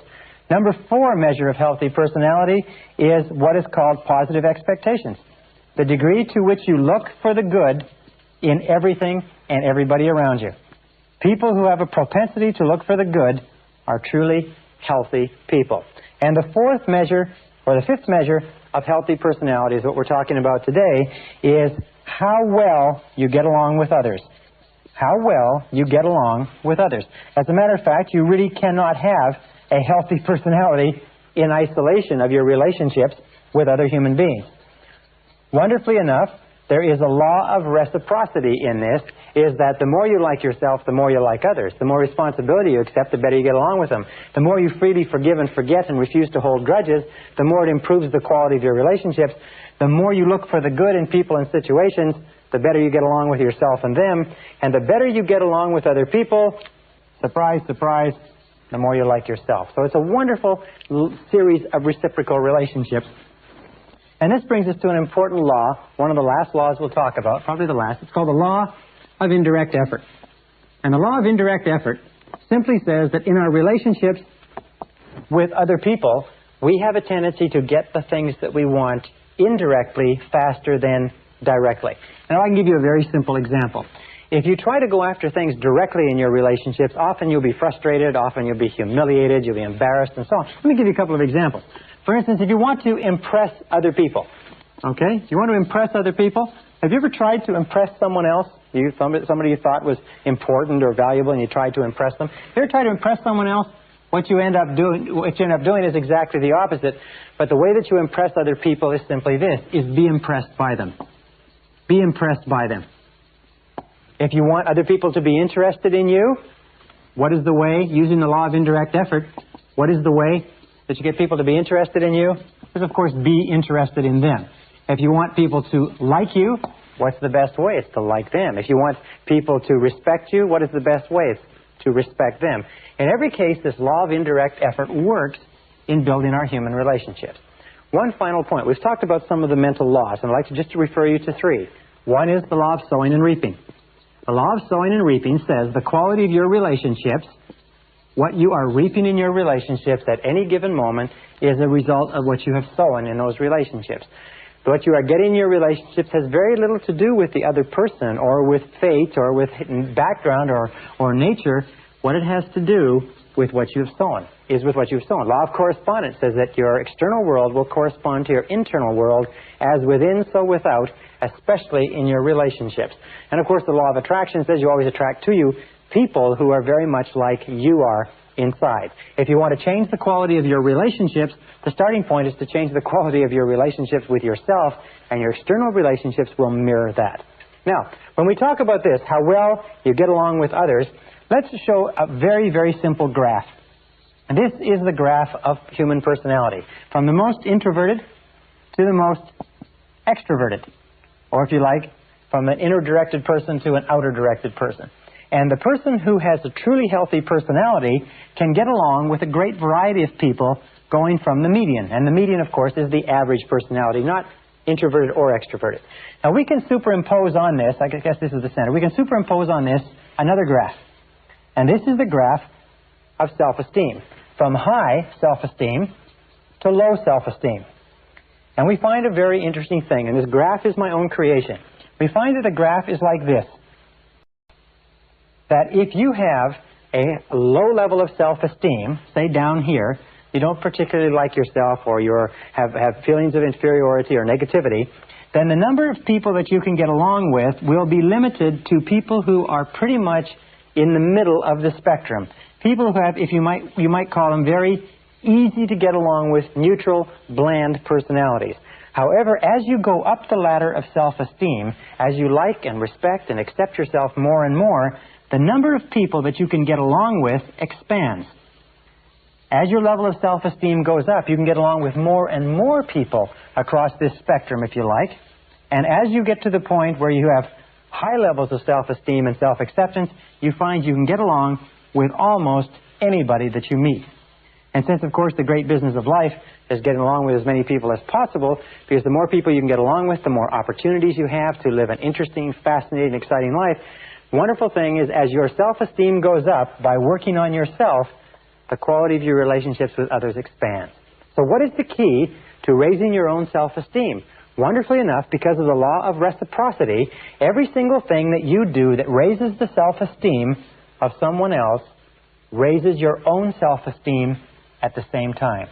That means you cannot do anything genuinely kind or generous to raise the self-esteem of other people without raising your own at the same time. If you want to have a truly healthy personality, then you use the law of reversibility. The law of reversibility, in one of its applications, is simply this, is that everything that you do to boost the self-esteem of others boosts your self-esteem simultaneously. And so what we're going to look at in the rest of this session are what are some of the things that you can do to raise the self-esteem of other people and simultaneously raise your own so that you become a healthier personality. And by the way, there's a direct relationship between happy involvement with other people and long life, health, energy, vitality, resistance to disease, longevity, and everything else. And the key to raising the self-esteem of others is to make others feel important. Make others feel important. This is and always has been the key to successful human relationships. Mary Kay Ash has a beautiful little analogy. She says she imagines that every person she meets has a sign around their neck that says, "Make me feel important." Every person she meets has this sign that says, "Make me feel important," and what she does is she responds to that sign. Make others feel important. Treat others well, make them feel important, and surprisingly enough, you will feel important too. The reciprocal principle works. Now, how do we make others feel important? Number one, top of the list, is eliminate destructive criticism. Eliminate destructive criticism. There is nothing that causes a person's self-esteem to go down faster than destructive criticism. Remember, it is destructive criticism in childhood that sets us up for fears of failure, fears of rejection, feelings of inferiority, inadequacy, undeservingness, guilt, and everything else. And most of us are still struggling to get over those feelings because of the inadvertent remarks and comments that our parents made to us when we were young. So eliminate destructive criticism. Never criticize anybody because it devalues them. It kicks the chair out from underneath their self-esteem. It makes them feel terrible. Just doing that, making that one change in your life, eliminating destructive criticism, will make you a far more attractive person than you can possibly imagine if you have a tendency toward criticism. Number two is be agreeable. Be agreeable. Be agreeable, that means don't argue. I remember when I was a young man, I was very fast-mouthed, if you like, and I used to win arguments. I used to win any argument. I would do my reading, I would do my research, and I would be excellent. I got to the point where nobody could beat me in an argument. And you know something? I also got to the point where I didn't have anybody to argue with. I got to the point where nobody wanted to talk to me. Nobody wanted to have anything to do with me. I never got invited to anybody's house. People wouldn't play with me at school because I was always arguing, and even though I was winning, I was losing. So don't argue. And a way that you avoid arguing is a very, very simple technique. It's this. It is try first to understand. Rather than to be understood, use this law of indirect effort and try first to understand the other person's point of view. What is it that causes the other person to think and feel the way they do? If you disagree with them, the natural tendency of the immature personality is to try to overwhelm the other person with argument. However, the tendency of the mature personality is to take the time to try to understand why the other person thinks and feels the way they do. It could very well be that their reasoning is superior to yours. At the very least, there's a beautiful line that says, "A man convinced against his will is of the same opinion still." One of the most important principles in the development of human personality is the principle of non-resistance. The principle of non-resistance was, if you like, brought to a head by Mahatma Gandhi in India this year, or in this century, when he was able, if you like, to defeat the entire British Empire and take India out of the empire and put it under home rule simply by a process of non-resistance. Jesus said in the Bible, he said, in the New Testament, he said, agree with thine adversary quickly. Now, there's several reasons for this. The number one reason is the very best way to keep a positive mind, to be enthusiastic, to be liked and to like other people is not to get into arguments with them. To do everything possible to avoid an argument. When I first got married, I found that the natural tendency for people when they live together is to get into arguments because you disagree about times and things and so on. But I also found a very neat little thing that has served me well, and that is to agree quickly. If when you see an argument coming, back off from it, agree, and try to see the other person's point of view. The place to start with being agreeable and refusing to criticize is where? Of course, it's at home. The interesting thing is, and Emmett Fox says it beautifully, he says, if you must be rude to strangers, but save your company manners for your family. Naturally, we have a tendency to go out and be very polite to people that we've never seen before and will never see again, and then we come home and we criticize and complain and argue with the people that we love the most. All right, the third principle in making other people feel important, now you don't criticize, now you don't argue, you've now a pleasant, positive personality. The third thing is acceptance. The third behavior. Now, acceptance satisfies one of the deepest of all subconscious cravings.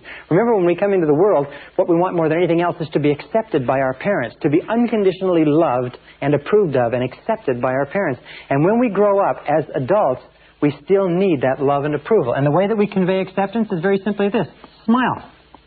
Whenever you smile at another person, you convey acceptance. As a matter of fact, work in interpersonal psychology and interpersonal dynamics suggests that when two people meet for the first time, and every subsequent time, the very first thing that takes place is a relationship of acceptance or non-acceptance occurs. It's conveyed by body language, by facial expressions, by tone of voice, but until that relationship is established, no other communication takes place. And you can trigger that relationship just simply by smiling and unconditionally accepting another person, no matter who they are. Step number 4 is appreciation.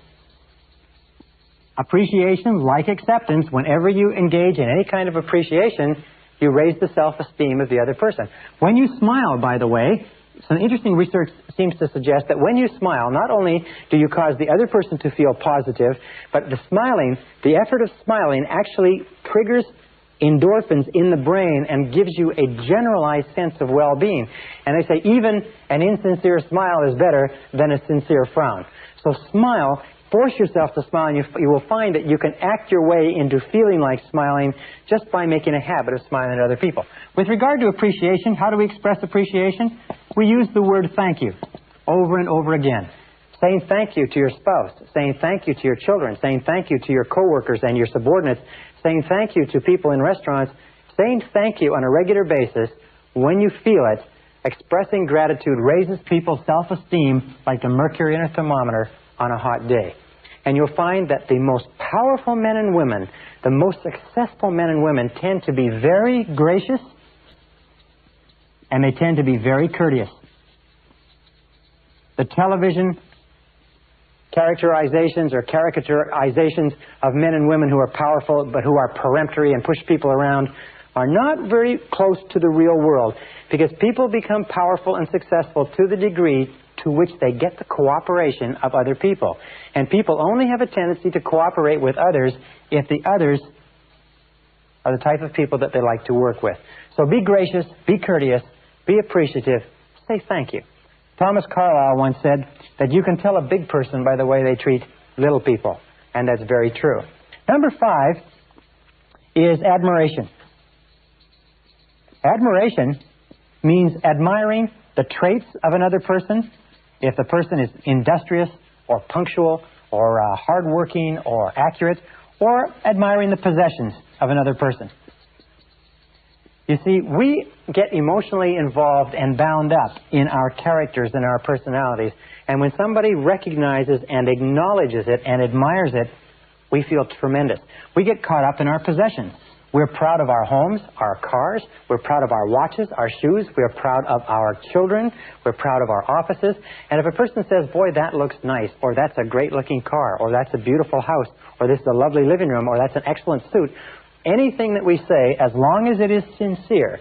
I never say anything that's insincere because people are very, very smart. They can detect insincerity. Remember, Abraham Lincoln said, everybody likes a compliment. Everybody likes a compliment. I have worked with billionaires, and I have worked with very powerful and successful heads of large corporations and conglomerates, and I have found that saying something that I truly feel that is complimentary to them about themselves, their businesses, their work, and so on, is always responded to as positively as if you were admiring the trait or possession of someone who had low self-esteem. Sometimes people who have the highest self-esteem and success are the ones who are most in need of admiration and appreciation. Now, the sixth thing that you can do to raise the self-esteem of others. And remember, every time you raise somebody else's self-esteem, you raise your own. Every time you increase the health of somebody else's personality, by the law of indirect effort, you increase the health of your own personality, is approval. Approval satisfies one of the deepest cravings of the human psyche, the craving to be valued, the craving to be valuable. In fact, one of the definitions of self-esteem is the degree to which an individual considers themselves to be praiseworthy. A person who considers himself to be praiseworthy has high self-esteem. So when you give approval or praise, it's been demonstrated, I think it was Napoleon who said, I have made an incredible discovery. Men will die for ribbons. In other words, he found that soldiers who would not give their life for any amount of money would risk their lives in battle for the praise and approval represented by the ribbons and the medals that he handed out. Keys to approval. Number one is be immediate. The closer the praise is to the thing that you praise, the more likely it is the person will repeat it. If you want your children or your employees to continue doing something, as soon as they do it, say, boy, that's a good job. Number two is be specific.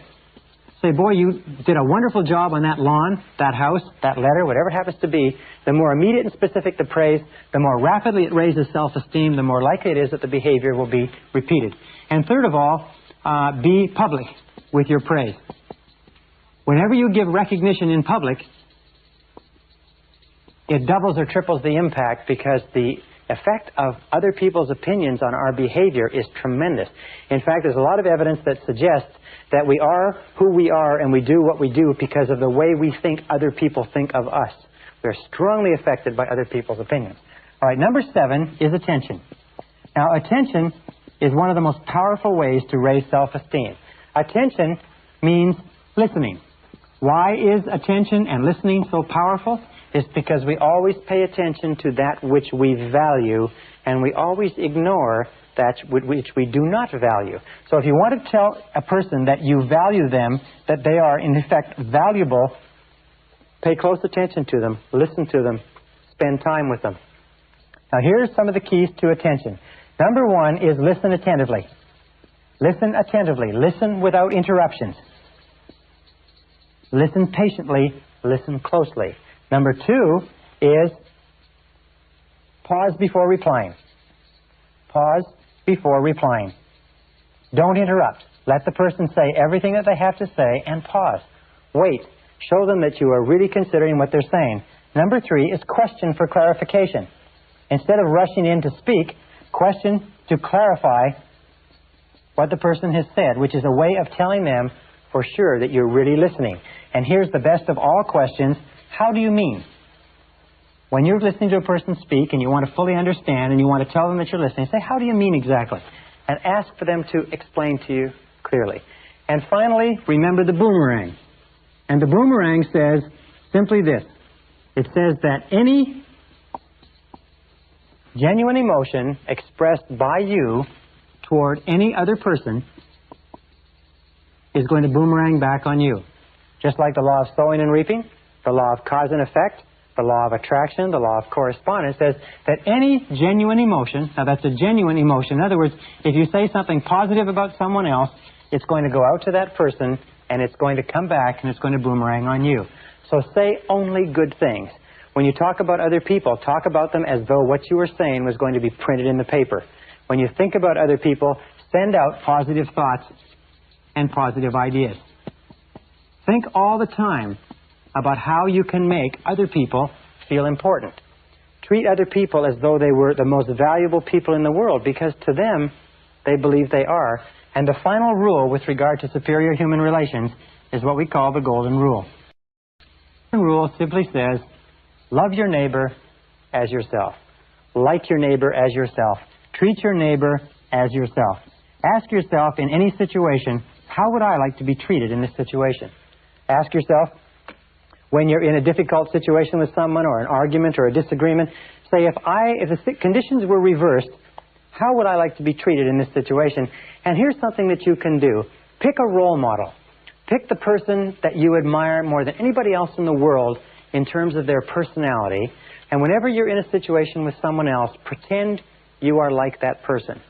Many years ago, when I was traveling in Africa, I worked with Dr. Albert Schweitzer, one of the most beautiful men who ever lived. And so very often when I'm in a situation with other people, I think, how would Albert Schweitzer act in this situation? Or I think, how would Jesus of Nazareth act in this situation?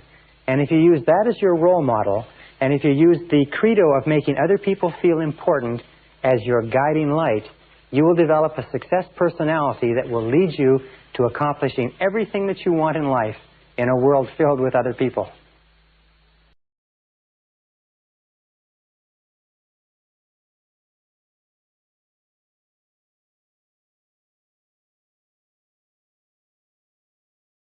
Session 25, Building Superior Relationships.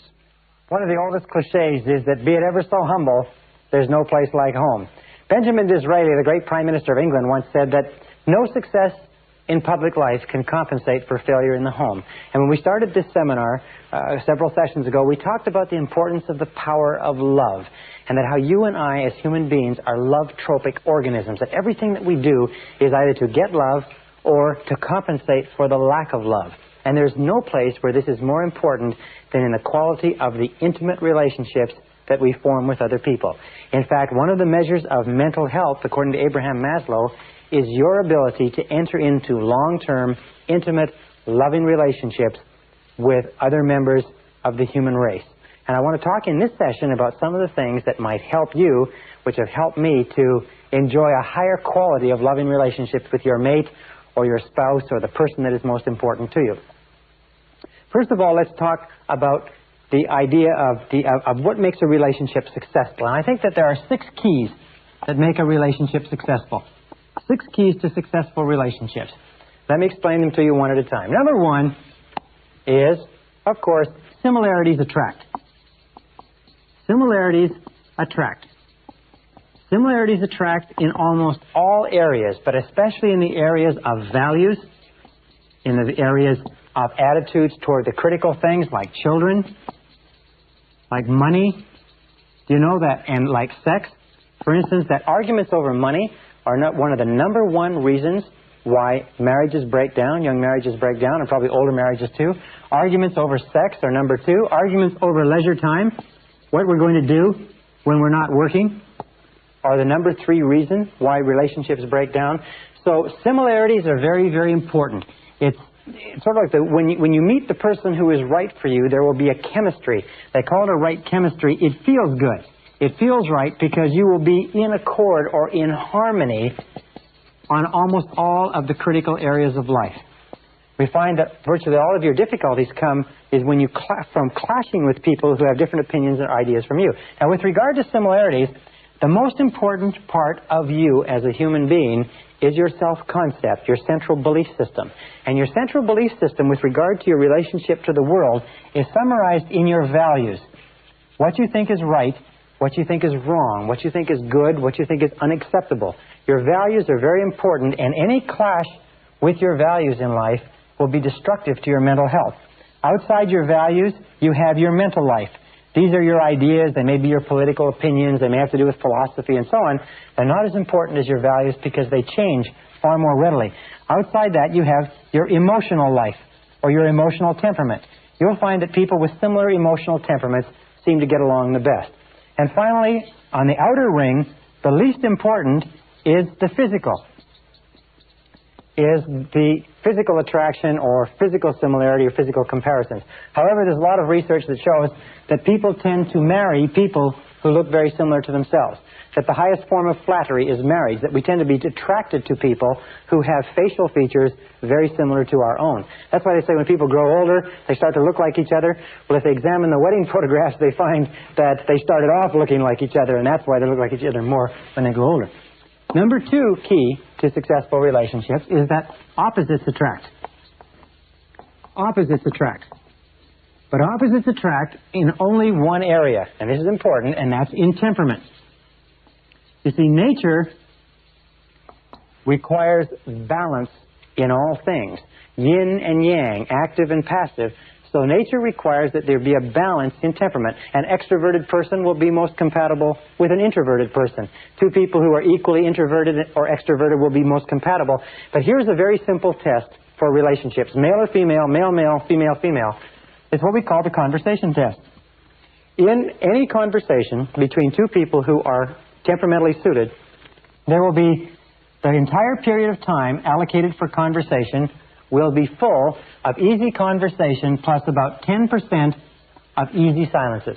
So that if each person will have an opportunity to talk all they want to talk, and each person will have an opportunity to listen all they want to listen, and there will be 10% of comfortable silences.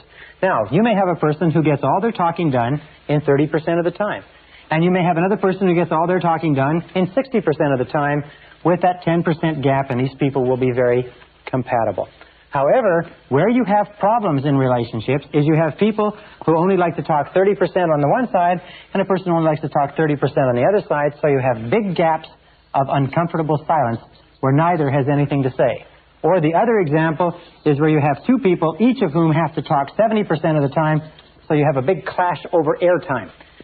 There's always a clash over who's going to be able to speak the most, and you'll find that this relationship will be incompatible too. So opposites attract, but only in temperament. In all other essentials, similarities attract. And this brings us to number 3. Number 3 key to success in relationships is commitment. Commitment is very important. And in order for a relationship to work, a person should have a total commitment to the relationship, which means 100%. And we'll talk about this a little bit later, but one of the most beautiful definitions of love in relationships that I ever read was from Dr. Scott Peck, where he said that love is the total commitment to the full development of the potential of the other. Love is your total commitment to the full development of the potential of the other person. And this, to me, lays to rest all the arguments over male, female, women's lib, and so on and so forth, because if a person truly loves another person, they want that person to develop their full potential as a human being, and they will do everything possible to make that possible. Commitment is really clear. I have a good friend named Charlie Jones who talks about divorce. He said the way to deal with divorce is very simple. He says never consider it. He said don't even think about it, don't talk about it, never even consider the possibility of divorce. He says murder, yes, but never divorce. Now, maybe that's a little bit stringent, but the key to a successful relationship is the depth of commitment that each person has. Most dangerous thing in a relationship is when people start thinking in terms of, well, if it doesn't work out, I can go somewhere else. If it doesn't work out, we can always get a divorce. Relationships like that almost invariably end in a divorce. Number 4, key to a successful relationship, is similar self-concepts attract. Similar self-concepts attract. Now this means when we talk about similar self-concepts, we talk about how much you like yourself, how much you value yourself. We talk about what you might call the happiness scale. The happiness scale means how happy are you on a scale of 1 to 10. That's the basic question.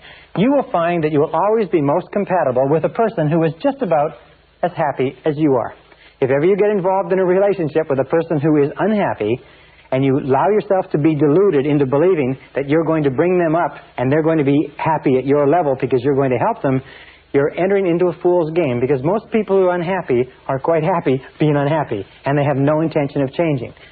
As a matter of fact, the unhappiest relationships I've ever seen in my life are when a generally happy, positive person gets involved with a negative person and tries to bring them up to their level, because it never works. So ask yourself this: how happy is the person that you're thinking about getting involved with? And understand that it is very rare, except by tremendous effort, that people change their level of happiness. This brings us to number 5. Key to success in relationships is liking. Now, liking, which has to do with respect, is more important than being in love. and more permanently satisfying. Because being in love, although it comes and goes, is a passing condition. Being in love is something that ebbs and flows. As a matter of fact, you can be furiously angry with your mate or with your spouse and still have an excellent relationship. And you can still never consider breaking up, as long as you like and respect them.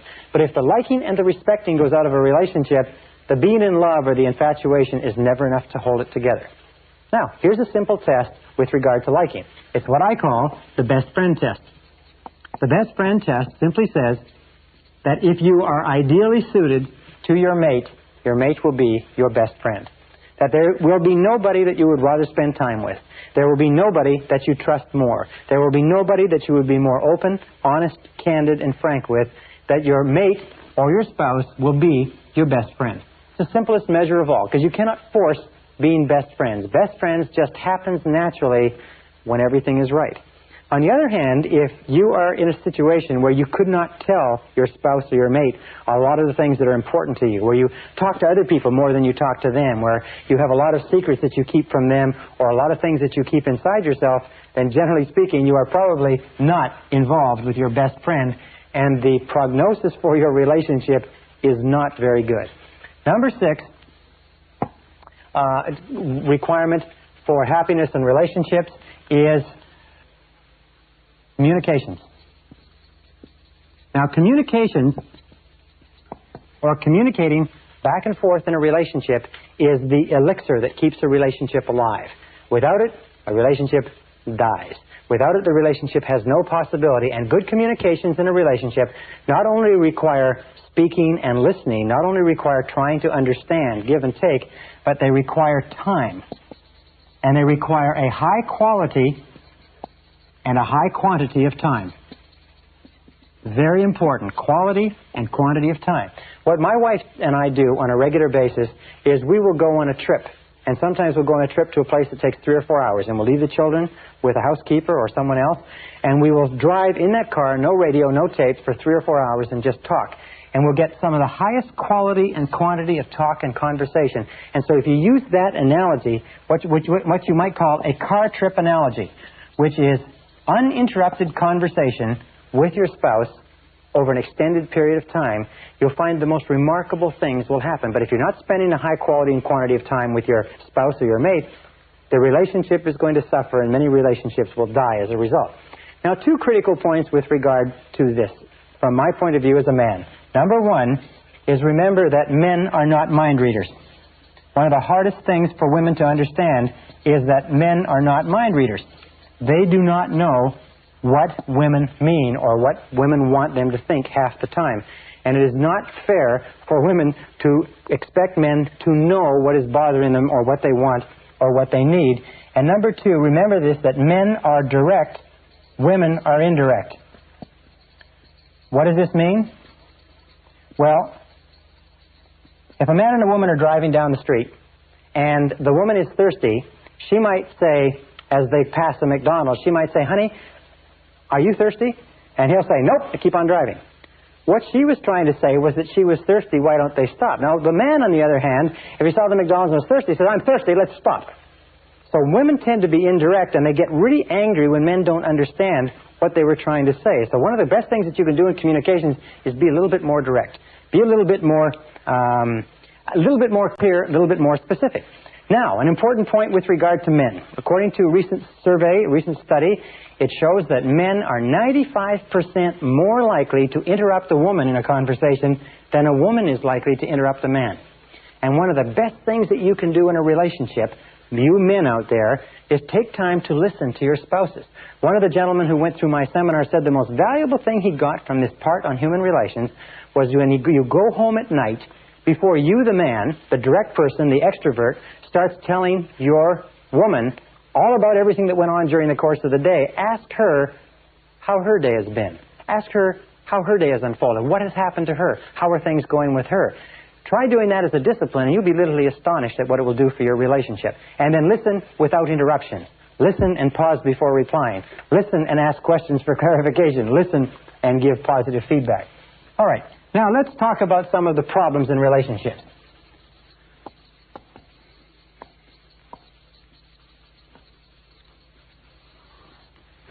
Problems in relationships. Number one problem in a relationship, lack of commitment. Now, lack of commitment is amazingly common because we live in a society today where it is considered clever to protect yourself by not making too deep a commitment to anybody. So what people do is they often get involved in relationships, but they only get involved up to their toes. Lack of commitment is often expressed in a trading relationship. A trading relationship is a relationship where one says, you do your share and I'll do my share. You put in your amount, I'll put in my amount, and neither one of them wants to get in 100%. Neither one of them wants to run the risk of being rejected. So by both of them not running the risk of being rejected, they both end up being rejected. And the key to resolving this, as I said before, is for each individually to make a 100% commitment to this relationship and say that no matter what happens, I will never leave this relationship. Make that decision to get in. Either get in or get out. Now, if you feel that you can't make the commitment, that will tell you something that's very important for you to know. If your spouse feels that he or she can't make the commitment, or mate feels that he or she can't make the commitment, that will tell them something too. But in either case, either get in or get out. And it will relieve an enormous amount of tension and stress in a relationship. Now, number two is trying to change the other, or expecting the other to change. You see, when we try to change another person, you know what we're saying? We're saying, in effect, that you're not good enough the way you are. You don't come up to my standards. How many times do people enter into marriages with one or the other saying, well, I'll change him or her as time goes on. They'll shape up more into the model that I desire or I approve of. Whenever you try to change another person, and how do we try to change another person? We keep disapproving of the person they are and the things that they do. We keep asking them to be different. We want them to be more of this or less of that. Now, that great American philosopher, Flip Wilson, had a wonderful expression which he used to cover this. And it's simply this. He says, what you seize is what you get. Don't enter into a relationship with the intention of changing the other person. Because what you seize is what you get. People don't change unless they intensely desire to change and are willing to practice some of the things we talked about in this seminar. However, if you just stop trying to change the other person and accept them unconditionally, with unconditional love, acceptance, and approval, often they will bend over backwards to change for you. But there's something within every human being that resists being changed by another person.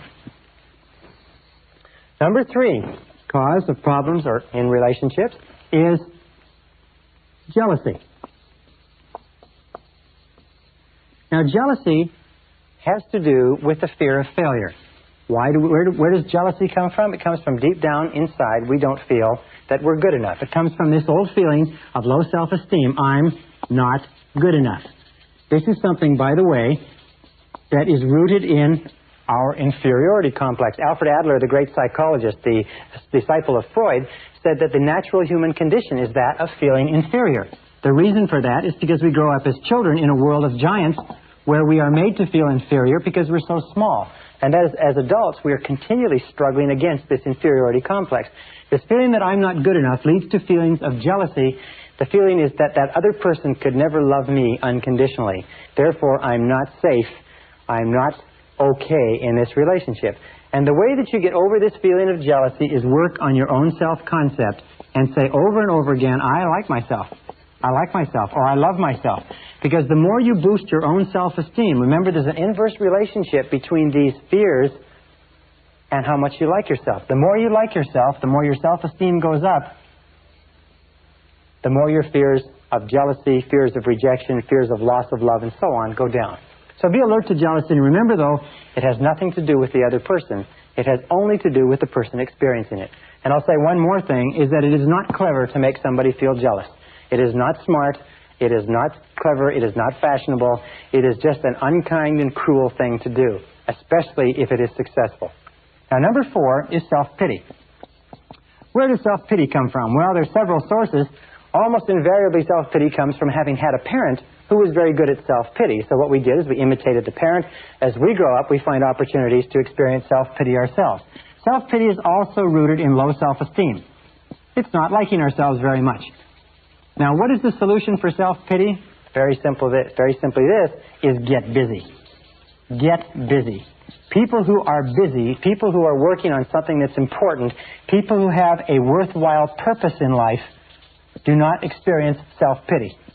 It is only people who are going around in circles, drifting, waiting for someone else, and so on. So you can overcome self-pity simply by working on your self-concept and set some goals.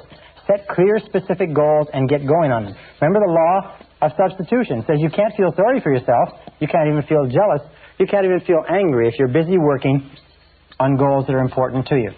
Conscious mind can only hold one thought at a time, positive or negative. And then we come to number 6.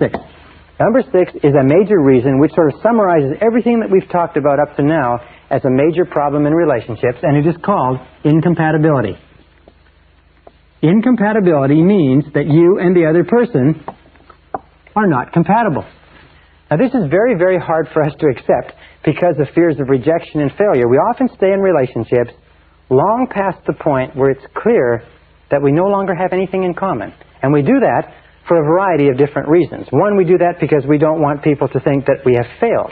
Another reason that we do it is that it's our comfort zone and we don't want to go through all the difficulty of separating. But what happens is this. When two people meet, they're like two dinner plates. And what they have is they have areas where they're separate. Here's the man, here's the woman. They have areas where they're separate and different, and they have areas that they have in common. Now, as a relationship develops, sometimes these areas grow. And so when they finally get married, they find that they have an enormous amount in common, and sometimes they have areas out here that they have which are separate. As the French say, vive la différence.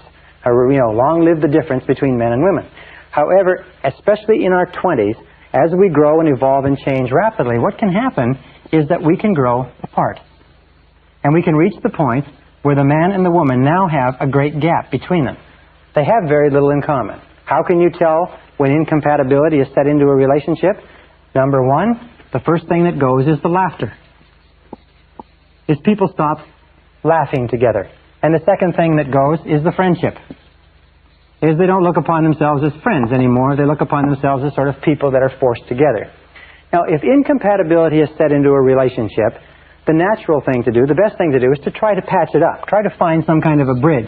Try to put it back together, if you like. Try to bind it together, especially if there's children and a lot of other things involved. However, please understand this. If incompatibility has developed, and incompatibility is the rule, you have to go through dozens and dozens of men or members of the opposite sex before you ever find one that you can settle down with. If incompatibility has happened, accept it as a reality. Because if you do not, you're going to enter into the phenomena of denial. And the denial is going to cause tremendous stress and resistance and unhappiness. Number 2 is remember that if it has happened, no one is guilty. Just because you are no longer compatible with the other person doesn't mean that there's anything wrong with the other person, and it doesn't mean there's anything wrong with you. It means that just incompatibility has set in. Remember, it just happens. It's like the rain. When it rains, nobody is guilty. It just happens. It is the most common phenomena in relationships, is incompatibility. And one final point with incompatibility is this. In my experience, I find the major reason why people stay in relationships that they're no longer happy in, that there's no love, there's no music, there's no laughter, there's no future to the relationship, is because of what others might say. It's because of what others might say. And this is really amazing to me. Because whenever I speak to people, and I've been in the same situation, I've never been through a marriage that didn't work out, but I was a bachelor for 35 years, and so I've been through relationships that didn't work out, and I've been amazed at how much social pressure there is created in our own minds to stay in a relationship that we don't enjoy because we think others will disapprove of us. We think that others will be upset. We think that others will be saddened.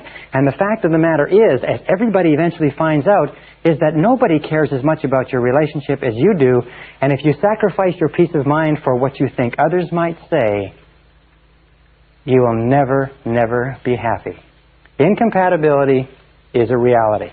If you cannot repair it, if you cannot overcome it, then deal with it honestly, deal with it graciously, face it in a straightforward way, deal with it in a respectful, dignified way, and find some way to resolve the relationship so that it doesn't hurt anybody more than it has to. Remember this with regard to loving relationships, that your objective, your responsibility is to set joy and fulfillment in your relationships as your minimum standard. Set peace of mind, happiness, joy, fulfillment, tranquility. Make your home and your loving relationship the crown jewel of your emotional life and settle for nothing less. Keep working at it, keep striving, keep trying, keep changing, do whatever is necessary, but you owe it to yourself, you owe it to your life, you owe it to your character, your integrity, your peace of mind, your health, and your future to settle for nothing less than a relationship that is a joy to be a part of.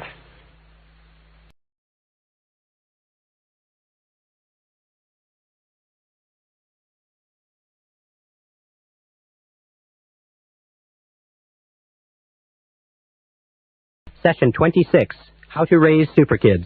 Perhaps the most permanent relationship that you ever enter into in life is that of bringing a child into the world.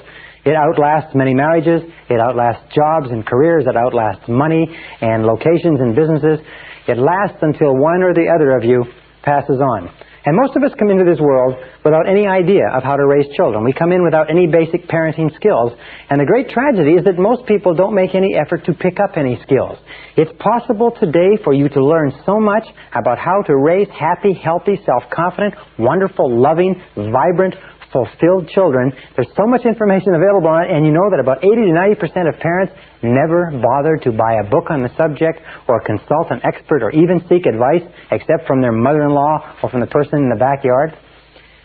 Very important. Today, in this session, we're going to talk about how to raise super kids, and I'm going to give you some key ideas that you can use. And I have 3 kids who I think are super kids. I have Christina, who's 7, I have Michael, who's 5, and I have little David, who's 1 year old. And these kids are just great. And everything that I'm going to tell you, we use on them 7 days a week. And I can promise you this, the law of sowing and reaping is true with children. What you sow in your children, you reap in your children. Everything that you put into your children, you're going to get out, positive or negative.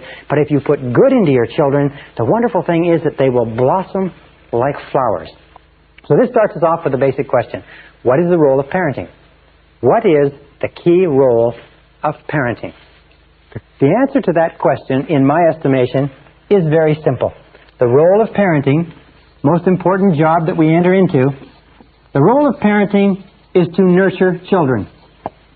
That's all. The role of parenting is to nurture children until they're 18 years of age, until they reach the age of maturity, and to build high self-esteem in those children. To build high self-esteem. In my estimation, this is the key role of being a parent. Nothing else is significant or important next to the building of self-esteem. Why is that? Because if you can raise a child to the age of 18 where they love themselves, they respect themselves, they unconditionally accept themselves, they consider themselves to be valuable and worthwhile and important young people, they're self-reliant, self-responsible, and capable of making their own decisions, then no matter what life can throw at them in the years to follow, you've set them off on a solid, rock-hard psychological foundation, and they can make their own way and make a wonderful life for themselves and other people. If, however, you give children everything else in the world, but you leave them without this self-esteem, if you leave them without this self-confidence, without this belief in themselves, without this conviction that they can do whatever is necessary to be successful, if you leave them anything except self-esteem, to that degree, you have not succeeded as a parent. So raising children and building high self-esteem in children becomes the organizing principle of parenting. The organizing principle means that you continually ask, knowing that everything counts, you continually ask, does this build self-esteem in my child? Is this situation, is this issue, is my response contributing toward building and nurturing this little human being that's been entrusted to me, or is it not? With Christina, my first child, wonderful little girl, I've explained to her at a very early age that she came to me, as Khalil Gibran explains in his book, The Prophet, she came to Barbara and I from God. And that our job is to take care of her and to love her until she grows up. And that she doesn't belong to us, and we don't own her, and our job is not to shape her the way we want her to be shaped. Our job is to nurture her and discipline her and train her and give her every opportunity to grow and expand and develop. But our job is just to take care of her until she grows up. And she understands that very clearly, that we are there to nurture her and to build high self-esteem, and that she came from God. And she thinks of herself as being really, really special, because surprise, surprise, none of her friends have been told that. So these are the organizing principles that we use with our children. Now, no parent is perfect. Parents make mistakes, parents get tired, parents get irritable, parents shout at their kids, parents spank their kids and punish their kids. But generally speaking, if we use the organizing principle of building high self-esteem in our children, these are the things to remember. Number one is destructive criticism is extremely painful to a child. Destructive criticism sets children up for a lifetime of inferiority complex, low self-esteem, fears of failure and rejection. So never use destructive criticism on your children.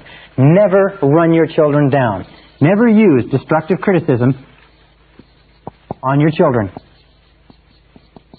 Instead, do everything possible to build them up. That doesn't mean that you don't discipline them. That doesn't mean that you don't control them. But you never say you're a bad boy, or you're a bad girl, or you're a little brat, or you're no good, or you never tell the truth. You never say anything to your children about themselves that you do not want to become part of their personalities. Because remember, it goes straight past the conscious mind into the subconscious and is programmed away and accepted as a truth because you said it, even in a moment of anger. So never use destructive criticism on your children. Children are very vulnerable to destructive criticism.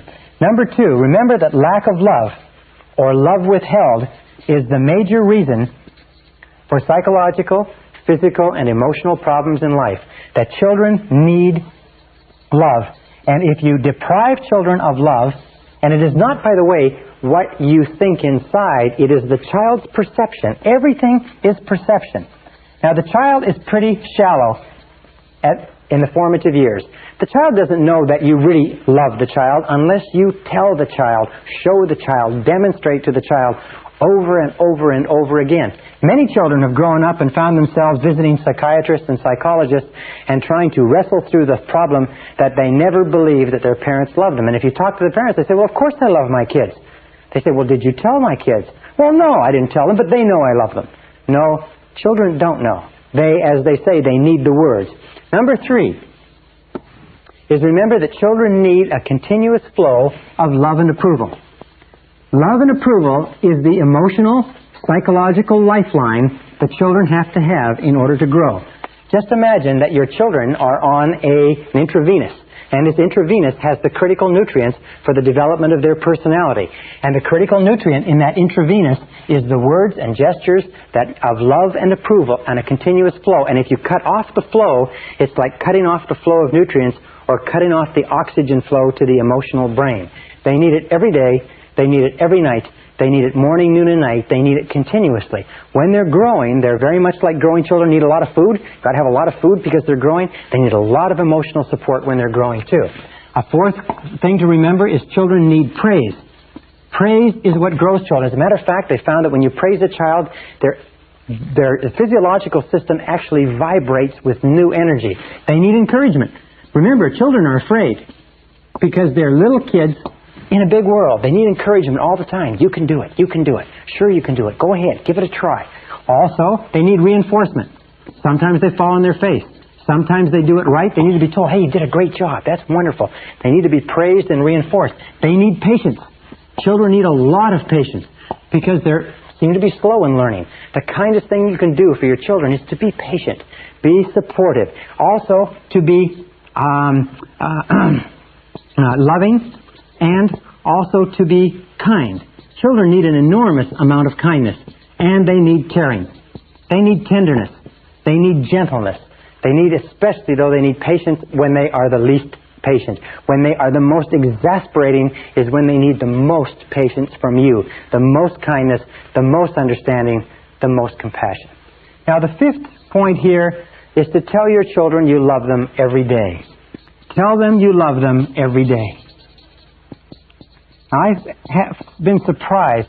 Tell them you love them every day. How many parents don't tell their children that they love them?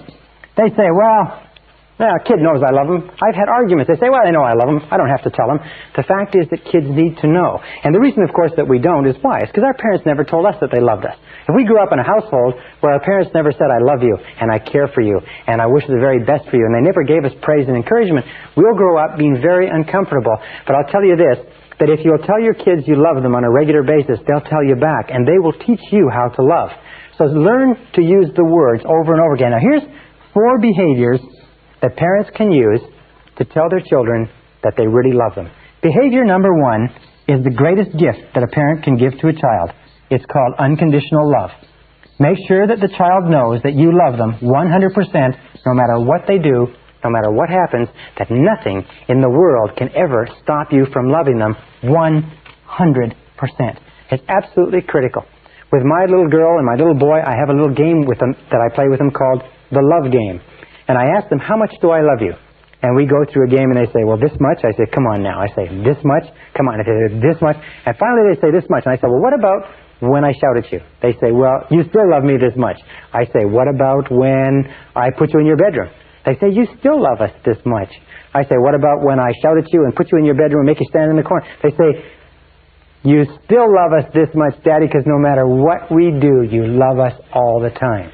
Now, that's the very kindest thing that you can ever convince your kids of. I do this to condition them. I do this because I want it driven so down deep into their subconscious mind that they are so totally loved that they can go throughout their life as little kids growing up and never, never, never question that their mommy and daddy really love them. Remember, the phenomenon of conditional love is what breeds the fear of rejection, which breeds feelings of inferiority and insecurity. Children, by the way, who are not brought up with enough love in their formative years develop what is called a deficiency need, and they spend the rest of their lives, like Demosthenes with his lamp, looking for an honest man. They spend the rest of their lives looking for the love that they were deprived of in childhood. Be very alert to that. You cannot give a child too much love in the formative years. You cannot love a child too much. You can give them buckets and buckets and buckets of love. Give them all the love they can absorb. So number 2 way that you show your love is with eye contact. Children have emotional fuel tanks, and they drink in the love of their parents through their parents' eyes. And when you look at your child with love and you say, I love you very much, the child just feels wonderful all over. So say, I love you, but look them in the eye. Do you know that most parents only look their children in the eye when they're scolding them?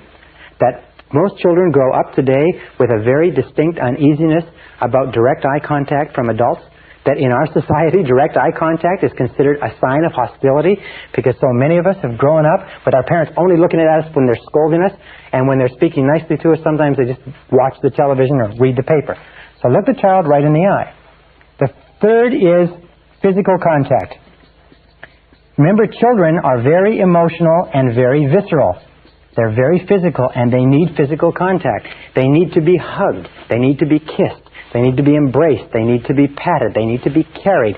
And every single time that you hold your child with warmth and love, starting from infancy all the way up to when they become grown-ups, and you pat them on the back or put your arm around them or pat them on the head, physical contact, as it says in the song, touch my hair when you pass my chair, little things mean a lot. Contact with your children is one of the ways that you tell them that you love them. Now, interestingly enough, in studies that were done in the late 40s, they found that infants who were not held in hospitals and embraced while they were being fed actually began to atrophy, shrivel up, stop taking nutrition, and many of them died of a disease called marasmus, where they lacked that physical warmth and contact. So physical contact is absolutely essential to a child's healthy well-being. And number 4 is focused attention. By the way, it's interesting, many fathers have this idea that if you give a child too much hugging, a male child, a boy, too much hugging, too much kissing at an early age, you'll make them a sissy. In fact, it's exactly the opposite. The more hugging, the more kissing, the more physical contact that a little boy has with his mother and father, and especially his father, the more masculine, the more self-assured, the more self-confident he grows up. The less he gets, the more insecure, the more angry, the more stressed he is. So remember that you can't give a child, male or female, too much physical contact. And focused attention means that you spend time with the child every day, just you and the child, walking, talking, listening, no television, no newspaper, no one else, just a few minutes a day that tells the child that the child is really valuable. You see, children whose parents don't spend time with them alone are convinced that the reason mommy and daddy is not doing it is because there's something wrong with me. They don't know that the parents are busy or doing something else. They just feel that there's something defective about them, and that's why the parents don't spend the time with them. So be very careful. It's the perception of the child, not the reality. All right, now the next, number 6, is positive expectations. Positive expectations were found by Dr. David McClelland of Harvard University to be one of the best single determinants of peak performance as a young person. Positive expectations of the child by the parent causes the child to do everything possible to grow up and fulfill the parent's expectations. As a matter of fact, he found that there were two things. One was a democratic household. That in a democratic household, where the child was expected to contribute his or her opinion at an early age, and in a household where the parent said, in effect, I believe in you. No matter what you do, I believe in you. I believe you're going to do well.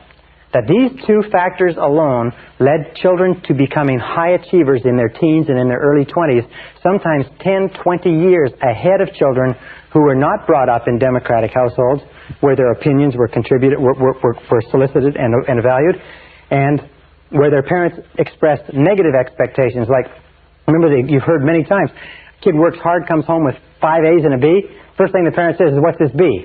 Not, look how great the A's are, but what's the B? What this does is it completely demoralizes the child. So positive expectations are critical to the growth of a healthy personality. Number 7 is teach your children to say, I like myself, from an early age. Teach your children to say, I like myself, from an early age. I like myself.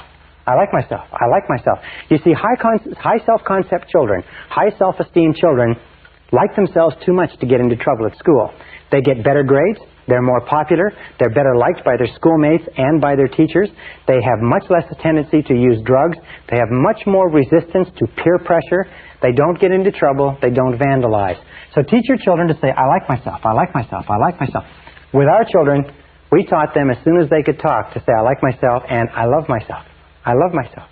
I love myself. And they stand in front of the mirror and they look in the mirror and they say, I love myself. I love myself. And they act like they love themselves. People come up to us on the street and they say, and this is great, they say to us, those kids aren't afraid of anything. Those kids aren't afraid of anything. And that was our great desire. After we came from very negative childhoods and very destructively critical parents, we wanted our kids to grow up not to be afraid. So these are the things that you do, the 7 key things to cause your children to grow up and feel terrific about themselves. Now, this brings us to an important point.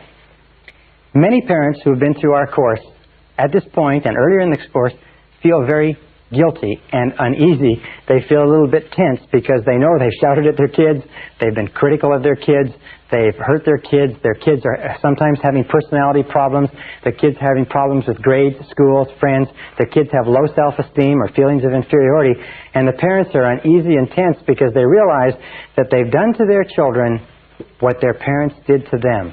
And now they're looking at now they are reaping the harvest, if you like.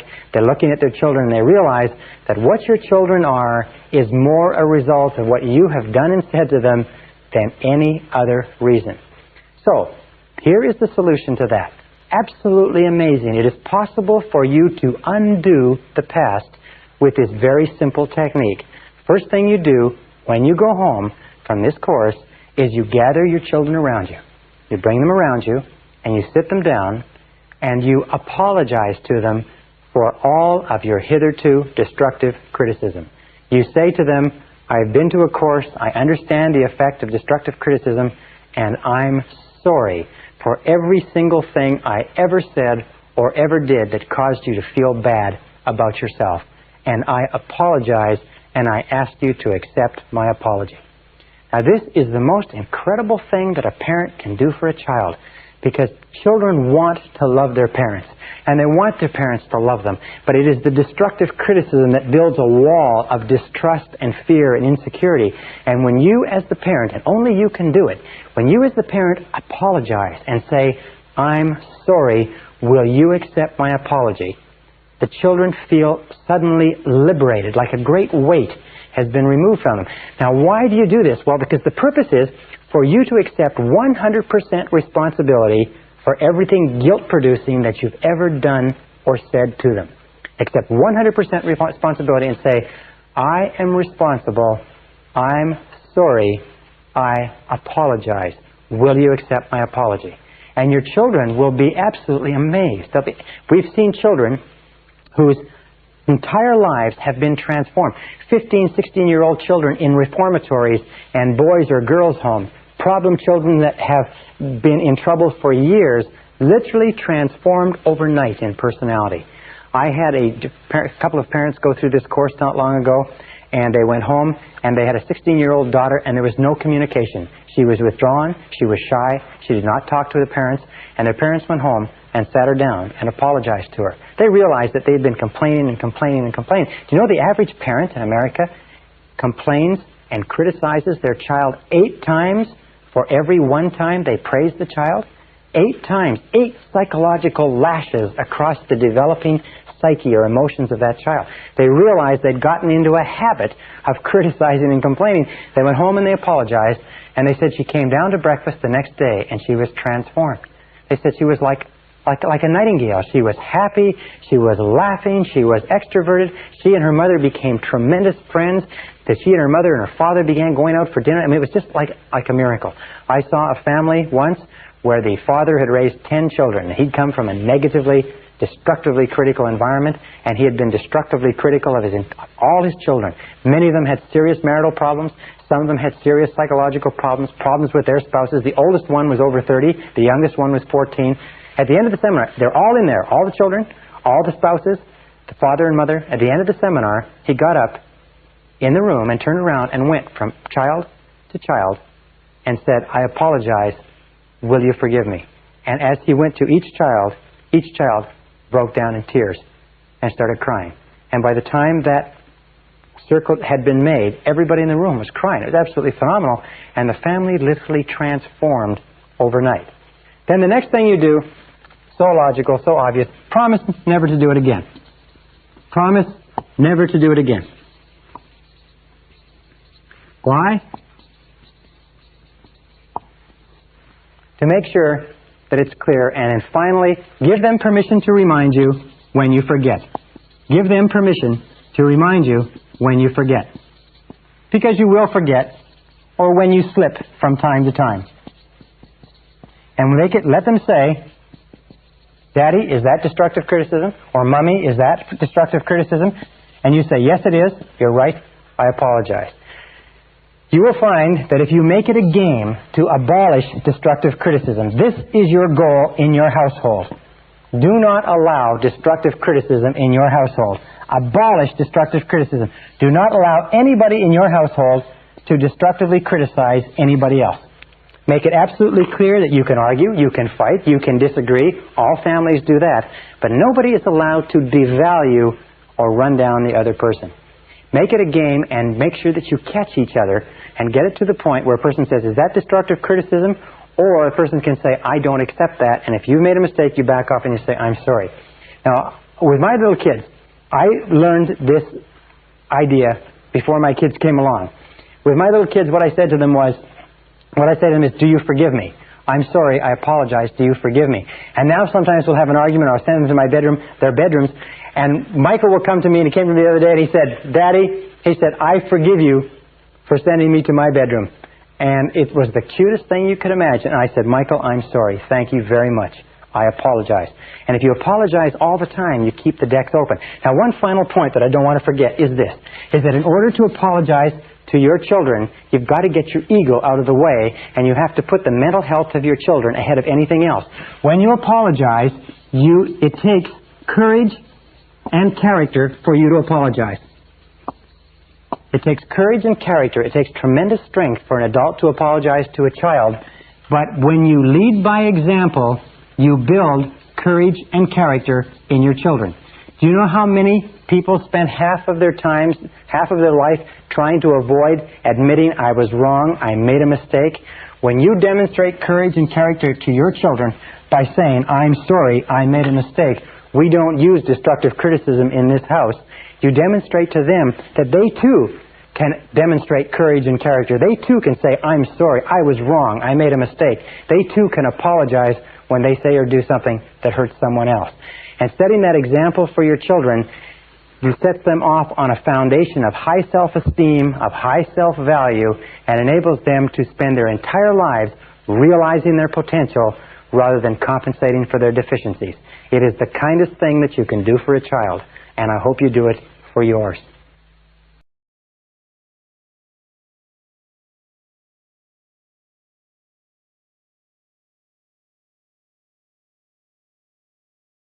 Session 27, Finding True Purpose in Life. Now we come to the final question. What is the purpose of life? What is the purpose of your life? Why are you here? Why do you exist at all? Why do you get up in the morning? Why do you have a life? Why are you on the earth? Is it simply to be born, to grow up, to work, to reproduce, to die? Or is there something else? In my estimation, there is something else, something far more important. In this session, I want to talk to you about my discoveries and my thoughts about what the true purpose of life is. The true purpose of life, in my estimation, is to find a mission. Some of the wisest men and women of this century and of previous centuries have looked at this whole idea of why a human being is put on this earth, and they've come to the conclusion that we are put on this earth to fulfill our potential by finding our true mission in life. Emmett Fox calls this your heart's desire. What is your heart's desire? Your heart's desire is something that is placed deep down inside you, maybe even before you're born. And it's something that calls to you and sings to you and lures you on throughout your life. And the reason that we say that only 1 or 2 or 5 out of 100 people fulfill their potential in any given generation is because most people ignore the callings of this heart's desire. They push it aside. They ignore it. They pretend it isn't there. They get involved in bills and families and business and careers, and this tugs at them. Sometimes they don't get into it until later on in life. But every single person has the ability to establish for themselves a mission. So then let's look at the men and women who have affected mankind in the most positive and profound way throughout all of history. In our civilization, in our culture, the most powerful person was Jesus of Nazareth, a humble carpenter who preached for 3 years in Galilee and then died in Jerusalem, but has had more of an impact on more people in this world than any other man who ever lived, than all the other kings and all the other monarchs and dictators of history.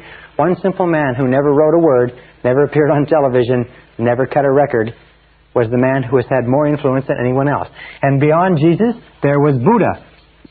The followers of Buddha, and interestingly enough, Buddha taught a very similar message to Jesus. He taught the message of universal love. He taught the message of the brotherhood of all mankind, that all of us are united in loving each other. And also Muhammad. And Muhammad has followers that number in the hundreds of millions. Buddha's followers number almost 1 billion. The followers of Jesus number probably 2 billion. And if you look down the people who have been affected by them, you have St. Francis of Assisi, has had a profound influence, establishing the Franciscan order. You have, in our day, you have Mother Teresa of Calcutta, having a profound influence. You have my mentor, Albert Schweitzer of Africa. S is Schweitzer, D-B-I-T, Schweitzer, and you have people like Florence Nightingale and others. What is the unifying theme of these people? A man named Ralph Waldo Trine wrote a wonderful book many years ago called What the Whole World's A-Seekin', what the whole world is looking for. And his conclusion, very wisely, that what the whole world is looking for, what you and I are looking for, is some mission that we can lose ourselves in that somehow enriches and ennobles and benefits the lives of other people. In fact, we have found that we only become great to the degree to which you are able to lose yourself in something bigger and grander and better than yourself. That's why selfish people, for instance, people who think only of themselves, are only to be pitied because they never have any joy or happiness or fulfillment. Now, Mother Teresa or Albert Schweitzer, some of these people, maybe they never made very much money, but the contribution that they made, the model that they set, the example that they set for us, has affected more people than perhaps all the people who made money throughout all of history. It's only when you find a mission in which you can lose yourself that you achieve true greatness in life.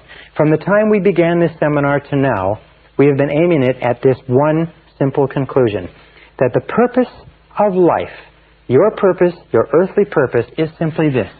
It is to develop and become a totally loving person. It is to look at the great models of mankind, and you'll find that the great models of mankind, the ones who have had an impact far beyond their times, Jesus and Buddha and Mohammed and the teachers and scholars of all the religions, have been those who have strived toward becoming totally loving toward other people. They have given their entire lives in service. and service is the word. How can you tell if you're a loving person? You can tell by the value and the quality and the quantity of the service that you give to others, unselfishly from your heart with no hope of reward.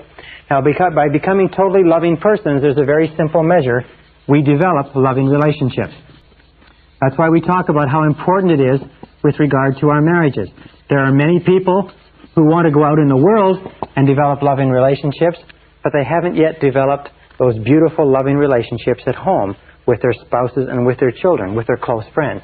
So developing loving relationships is the highest order of human life. How can you tell? Because at any single time in your life, if you want to take stock of your assets, if you want to take stock of your accomplishments, your most precious resources, you will find that they will always be caught up in the people that you love and have loved, and the people who love you and who have loved you. That when you look back over the landscape of your life as an adult or as an older person, you'll look back and you'll find that you won't remember the money that you made or the careers that you built or the jobs that you have. What you'll remember is the people you loved and the people who loved you and the people who still do. So developing a high quality and quantity of loving relationships is the great business of life. The people like Jesus and Buddha and Mohammed and St. Francis and others of this day and previous days are men and women who committed their lives to serving others, and they did it because they had this tremendous love to give away to mankind. Now, how do you become a totally loving person? It's not that complicated. It's not easy, but it is simple. Number one is accept yourself unconditionally. Accept yourself as a valuable and worthwhile human being. Don't be the type of person who doesn't feel that they're good enough. Just accept yourself unconditionally. Recognize that you were put here on this earth for a specific purpose, a valuable purpose, that God doesn't make anybody extra, then God don't make no junk, that there is nobody on this earth that is here for no reason. Everybody has a purpose, and your purpose is to find your purpose. Your purpose is to find your mission, the place where you can make a significant contribution. The second part of becoming a totally loving person is to accept total responsibility for everything that you are and everything that you become. Accept total responsibility, which means no blaming, no excuses. Just get on with it. Number three is learn to forgive. Again, the key to the kingdom of heaven is forgiveness. The key to the kingdom of heaven, the key to all spiritual development, the straight gate is forgiveness. The ability to freely forgive other people. No grudges. No anger. No frustration. No grudges. Just let go of all grievances against you. That's why it says in the Lord's Prayer, it says, and forgive us our sins as we forgive those who have sinned against us. Number four is feed your mind with loving thoughts. Feed your mind with loving, positive thoughts. Don't feed your mind with mental candy. Don't feed your mind with mental junk. Feed your mind with the kind of thoughts that are consistent with you becoming the very best person that you can possibly be. Number five is set noble goals and work toward them. Set noble goals and ideals to be the guiding lights of your life. Noble ideals and values. Say to yourself, are these the values, are these the goals, are these the ideals of the very best person that you could possibly be? Number six is take good care of your body. Take good care of your body. Remember, the body is the temple of the soul. Take good care of your body. Put into it good food. Give it good exercise. Give it good rest. Give it good nutrition. Take good care of your body. And number seven, practice the golden rule. Practice the golden rule in that practice kindness, patience, tolerance more than anything else. Tolerance of the diversity and difference of other people toward others. Love, understanding, compassion. Remember, everybody in the world is carrying a heavy load. Now, as you practice these principles, you will start to become a more and more loving person. As you practice these principles, you will find yourself drawn, almost inevitably, almost inexorably, you'll find yourself drawn toward your mission. You'll find yourself drawn toward the area of service. Now, believe me, one of the best areas of service in the whole world is the business world, because our free enterprise system is based on serving other human beings. But you can serve other people in any profession, in any capacity. You'll have an opportunity to give and to increase the quality and quantity of your service to others, to enhance and enrich and uplift the lives of other people. Remember, you're put on this earth to do something for other people. The measure of how well you're doing as a human being is very simply this, is that you only have love to the degree to which you express love to others. You only have love to the degree to which you express love to others. In other words, you do not have love in isolation of other human beings. You cannot say, I am a loving person, without having loving relationships as the proof, if you like. You can only have love to the degree to which you feel love for other persons. So the more you express love to other people, and that's why we are given families, and that's why we are given intimate relationships, and that's why children are sent to us to teach us to develop our breadth and depth and capacity for love in such a way that we could never learn otherwise. So we express love to others, and then once you develop love for yourself by accepting yourself unconditionally, practice giving your love away. Practice giving your love away. You see, an interesting thing about love is that love only grows by sharing. That love only grows by sharing. You cannot have any more love than you have right at this moment in your life, except to the degree to which you give it away to other people. So love only grows by sharing.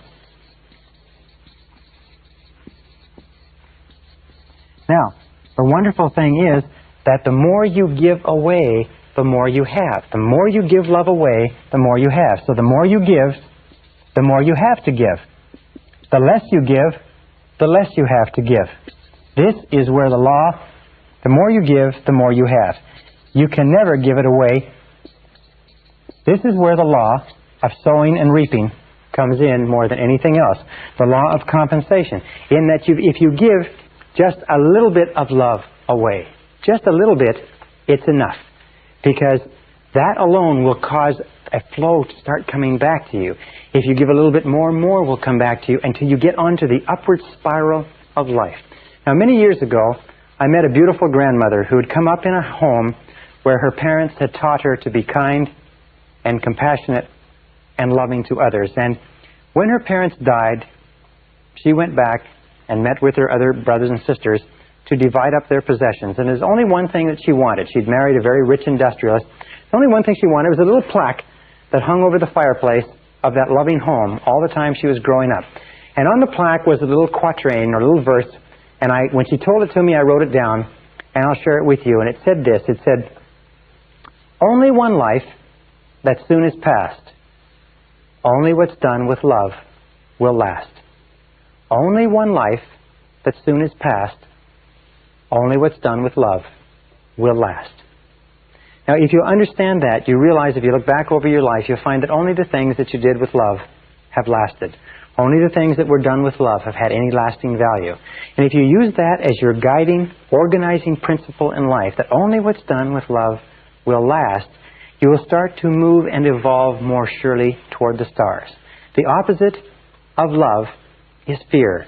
The opposite of fear is love. If fear is the great obstacle that holds us back from fulfilling our potential, love is the great doorway that kicks open all the possibilities of the universe for us. And if you will practice this, first of all, learn to love and accept yourself unconditionally. You are valuable. You are a valuable and worthwhile human being. No matter what happens, you are still a valuable and worthwhile human being. Love yourself unconditionally. Accept full responsibility for your life. Freely forgive others. Look for the best. Take care of yourself. Work on goals that are worthy of you. Set a mission that is challenging for you. And practice giving your love away to others. And you will develop more surely toward the stars. I wish you luck. I wish you success. I wish you love. Thank you very much. This is the end of Side 2. Please fast forward the tape to the end to cue up Side 1 for your next listening.